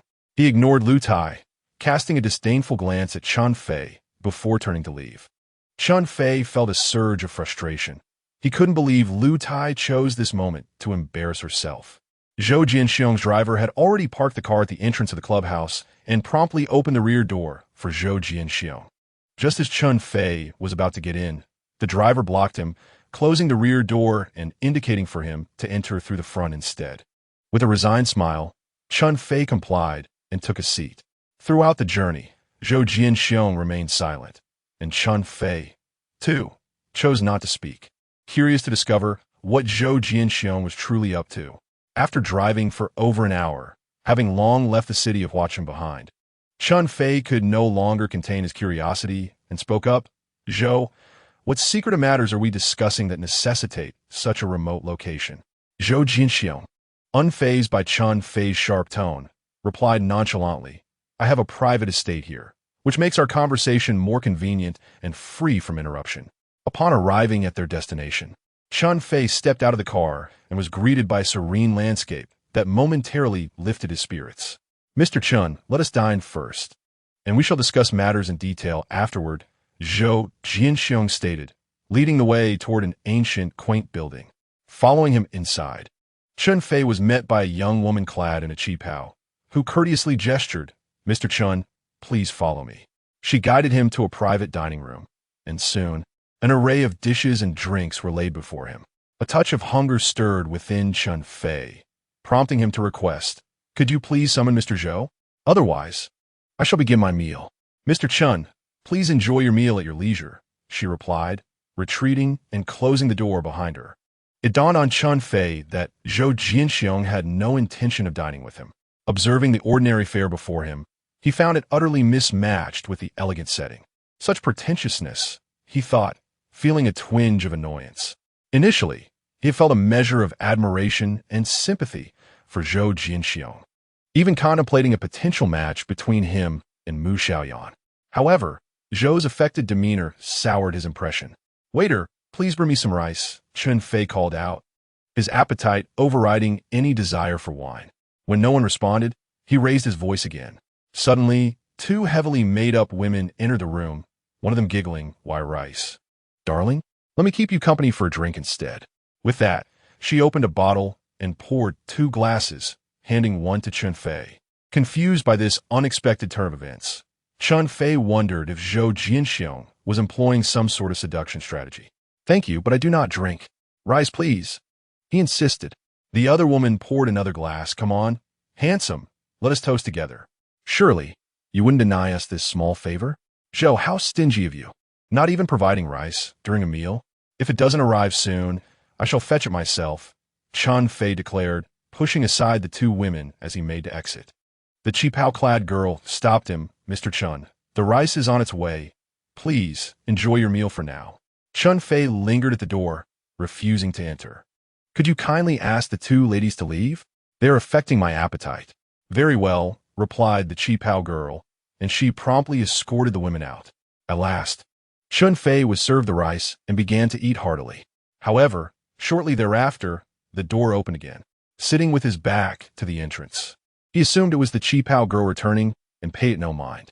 When the newcomer sat beside him, both exclaimed in unison, "What are you doing here?" The person who entered, upon seeing Chen Fei, flushed crimson to the roots of her neck. Unfazed, Chen Fei continued to eat, eventually breaking the silence. "Do you now look down upon me, Chen Fei?" Previously, he had suspected she was one of Ba Jie's associates, and while he held no fondness for such professions, he did not harbor disdain. "Does my opinion truly matter?" Chen Fei replied coldly.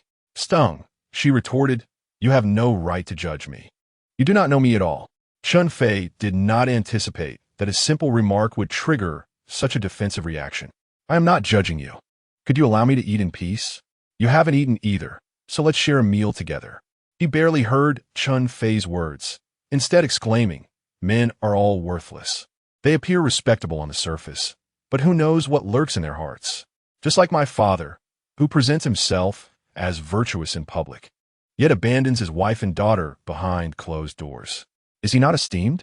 I am his daughter, yet I am compelled to pursue the most degrading profession, utterly tarnishing his reputation." Chen Fei, observing her face twisted with resentment, wished to avoid aggravating her further. He redirected her focus, inquiring, "Zhou Jianxiong summoned you. What task has he assigned?" "He asked me to drink," she replied blankly. "Then you cannot fulfill your task. I have no desire to drink today," Chen Fei stated, resuming his meal. "If you don't drink, I will," she declared, seizing the bottle of white liquor and pouring it into her mouth. Initially, Chen Fei paid little heed, but soon realized something was amiss as she swiftly consumed nearly half the bottle. Unaware of her alcohol tolerance, he recognized that such excessive drinking could easily lead to harm. He snatched the liquor bottle from her grasp and, in a moment of impulse, grabbed the nearby red wine and poured it down his throat. There was also a bottle of imported liquor on the table, which he lifted and drank a substantial amount.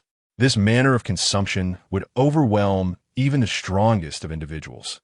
Inevitably, she soon rushed to the restroom to vomit. Concerned that she had not emerged for quite some time, Chen Fei, disregarding any potential awkwardness, ventured inside to check on her. She lay sprawled on the bathroom floor, fast asleep. "She hardly possesses any alcohol tolerance," he muttered softly. He carried her out and placed her on the sofa in the private room, then summoned the qipao-clad waitress to look after her. "Mr. Chen, President Zhou requests your presence," the waitress urged, showing little concern for the situation. Zhou Jinxiong awaited Chen Fei in a spacious office, seated behind a grand desk, with a small chair positioned in front, specifically prepared for Chen Fei. Chen Fei felt somewhat dismissive of this display, believing that truly powerful individuals need not resort to such theatrics.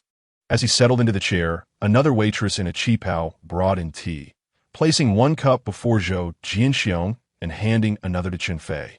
Chen Fei, who had never been particularly fond of tea, was even less inclined to drink it at that moment. "I do not drink tea. Please bring me a glass of plain water instead." Zhou Jinxiong took a sip of his tea and replied leisurely, "What a pity. This is my treasure to Hong Pao from the mother trees of Wui Mountain. If you do not partake today, it may be difficult for you to experience such fine tea again." "President Zhou, you err in your judgment. Both tea and alcohol hold equal importance, and what matters is the company with whom one shares them. Today, I would not feel a twinge of regret for not tasting this tea," Chen Fei retorted, unable to endure Zhou Jinxiong's pretentious demeanor. Zhou Jinxiong smiled faintly. "Well said. Chen Fei, do you know why I called you here today? I could guess with my toes. Today's theme is an encounter with a rival in love, filled with jealousy." Chen Fei, having been maneuvered by Zhou Jinxiong throughout the evening, resolved to provoke him in return. "Fo Hianxiong Skolf. Ah, arrival? You are not worthy. Chen Fei, there is no need for you to put on airs in my presence. I am fully aware of your circumstances." "What do you mean I am not worthy? Are you not deeply in love with my Xiaoyan? Does that not make you my rival? Regrettably, in this arena of romance, you are but a defeated foe." Chen Fei continued to provoke, curious to see how long this young man could maintain his composure. Zhou Jinxiong, upon hearing Chen Fei repeatedly mention my Xiaoyan, could no longer contain his agitation. He even entertained the notion of delivering a punch to Chen Fei's face, but he restrained himself and stated, "The story you concocted might deceive Jiao Jiao. But your claims of rescuing Xiaoyan over 2 months ago are absurd. 2 months ago, you were still in detention, and as for your alleged marriage registration, that is even more far-fetched. Your marital status in the household registry indicates you are unmarried." "Zhou Jinxiong, you have illegally investigated my household information," Chen Fei retorted, his irritation mounting. If the other party had accessed his household registry, what other information might they possess? "I have delved far beyond just your household information, so do not attempt to mislead me. I approach you today without malice. If you comply with my requests, I can assist you significantly, and you shall soon extricate yourself from your current predicament." Zhou Jinxiong assumed a demeanor of complete control. "What predicament could I possibly have? I do not require assistance." Chen Fei replied without hesitation. "As far as I know, you remain on the list of untrustworthy debtors. If you acquiesce to my demands, I will promptly cover the losses incurred at the futures company. You enjoy trading stocks and futures, do you not? I can introduce you to my friend S private equity firm, which ranks among the top 10 in the country, and arrange for you to become a vice president. What do you think?" Zhou Jinxiong's proposition appeared to consider Chen Fei's interests, yet Chen Fei could not tolerate his somewhat flippant tone. "Mr. Zhou, I appreciate your goodwill, but regrettably, Xiaoyan cannot part from me. She would never agree. You fear that Xiaoyan will demand compensation for breach of contract, do you? Rest assured, whatever the amount, I shall cover it." Zhou Jinxiong, sensing he had the upper hand, maintained his domineering stance. Chen Fei, feeling a surge of anger at Zhou Jinxiong's condescending tone, responded, "Mr. Zhou, on what basis do you make such assertions? What breach of contract? I do not comprehend your meaning. Xiaoyan and I share a mutual affection. Neither of us can bear to be apart. Why must you strive to tear us asunder?" "Chen Fei, I have told you, do not feign ignorance in my presence. I am well aware of the nature of your relationship with Xiaoyan. You have encountered fortuitous circumstances. I simply require you to terminate your arrangement with Xiaoyan. You stand to lose nothing, yet could gain compensation valued at millions. My patience has limits. Should you continue to jest, I will retract all these offers." Zhou Jinxiong, noticing Chen Fei's obstinacy, began to employ harsher threats. Chen Fei, already displeased with Zhou Jinxiong, found it impossible to remain silent in the face of such brazen intimidation. "Mr. Zhou, you claim to possess complete knowledge of my situation with Xiaoyan, but I regret to inform you that there are new developments you are unaware of. Indeed, initially, Xiaoyan sought my assistance to impersonate her husband and the father of the children. However, as fate would have it, we found ourselves truly enamored, and the children, with their undeniable charm, soon transformed our ruse into reality. As you witness today, Nyo is incredibly close to me. Such intimacy is seldom seen even between biological parents. I cherish the children and adore Xiaoyan, and she reciprocates my feelings. We are a family now and shall not be torn apart. My apologies for any inconvenience this may cause you. Chen Fei, cease your fanciful daydreaming. You, a mere toad, aspire to court a swan. Your affection for Xiaoyan, I might reluctantly accept. However, when you claim that Xiaoyan has fallen for you, it is utterly implausible. I am well acquainted with Xiaoyan, and it is inconceivable that she would take a liking to you. As Zhou Jinxiong spoke, the veins on his forehead were visibly strained. Indeed, love renders one blind. An unrequited affection is even more terrifying. A person as astute as yourself has become so obstinate. Despite your prolonged pursuit of Xiaoyan, she has not reciprocated your feelings. It is evident that she does not regard you with any esteem. Although I am your rival in love, I cannot bear to witness your state of delusion. Heed my advice. Release Xiaoyan and grant yourself a chance at liberation. Chen Fei observed Zhou Jinxiong's fluctuating expression, delight blooming within him. After a considerable effort to regain his composure, Zhou Jinxiong retorted, Chen Fei, you possess quite the silver tongue, yet regrettably, you remain oblivious to the reasons behind Xiaoyan's refusal. Zhou, do not deceive yourself. Xiaoyan's disinterest in you is plain. While I may speak candidly, you still maintain your lofty demeanor. I would assert that you resemble a toad. Chen Fei, do you know who Xiaoyan's ex-husband is? Zhou Jinxiong suddenly inquired. This question left Chen Fei momentarily speechless. He was aware that Mu Xiaoyan harbored a deep-seated hatred for her former spouse, but the identity of that man eluded him entirely. Noticing Chen Fei's inability to respond, Zhou Jinxiong smirked disdainfully and continued, Xiaoyan's ex-husband is named Lin Tianxiu. Are you aware of who Lin Tianxiu is? To say it all at once, Chen Fei replied impatiently. Lin Tianxiu is the brother of Lin Jiaojiao. This revelation caused a noticeable shift in Chen Fei's countenance. He finally grasped why Lin Jiaojiao reacted so strongly when Yaya and Nyonyo referred to him as father. Lin Jiaojiao was indeed their biological aunt. Yet, why did Yaya and Nyonyo refrain from calling her aunt? You find it puzzling that Yaya and Nyonyo do not address Jiaojiao as aunt, do you? Zhou Jinxiong seemed to have pierced through Chen Fei's thoughts. The reason lies in the fact that Lin's mother vehemently opposed Tianxiu's relationship with Xiaoyan from the outset, even threatening to sever their mother-son bond. Over 3 years ago, Tianxiu departed this world in a manner that was both undignified and deeply wounding to Xiaoyan, which only intensified Lin's mother's animosity toward her, forbidding any association between the Lin family and Xiaoyan, even denying acknowledgement of her own grandchildren.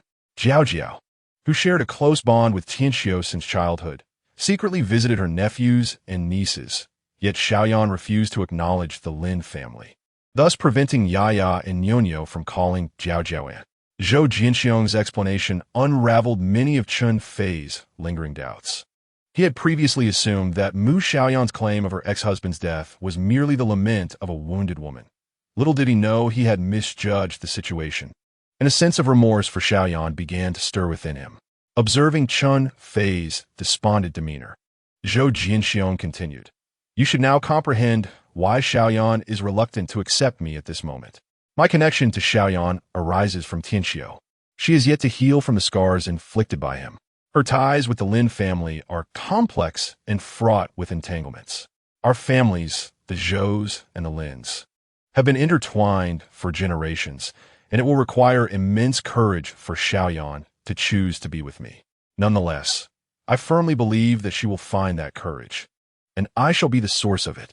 Zhou Jinxiong paused momentarily before continuing.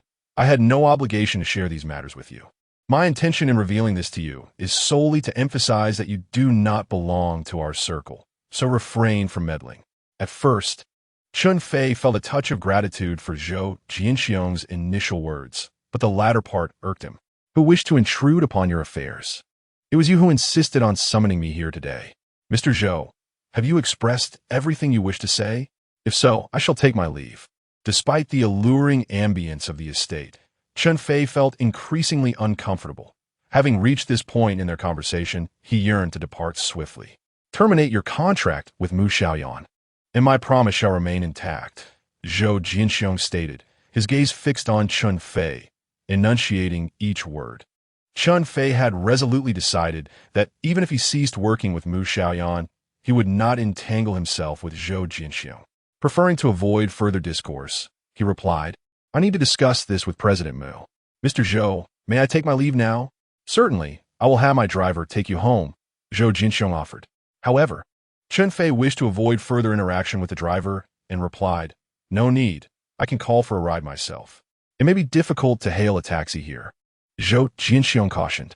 Chen Fei was well aware of the challenges of summoning a vehicle in such a remote area, yet with the convenience of ride-hailing apps nowadays, he thought it merely a matter of adding a little extra fare to secure a ride. Suddenly, he recalled the girl who had been intoxicated and lying there. If left unattended, she could easily choke in her sleep. Although he had no personal connection with her, she had become inebriated in his presence, and he felt compelled to check on her. Where's the girl who started drinking with me? He inquired. Zhou Jinxiong dispatched someone to find out, and then remarked to Chen Fei, If you agree to my terms, I shall grant you this girl. You need not rush back today. My estate has ample guest rooms. Chen Fei, eager to avoid any further delay, simply expressed, Thank you, and stepped outside.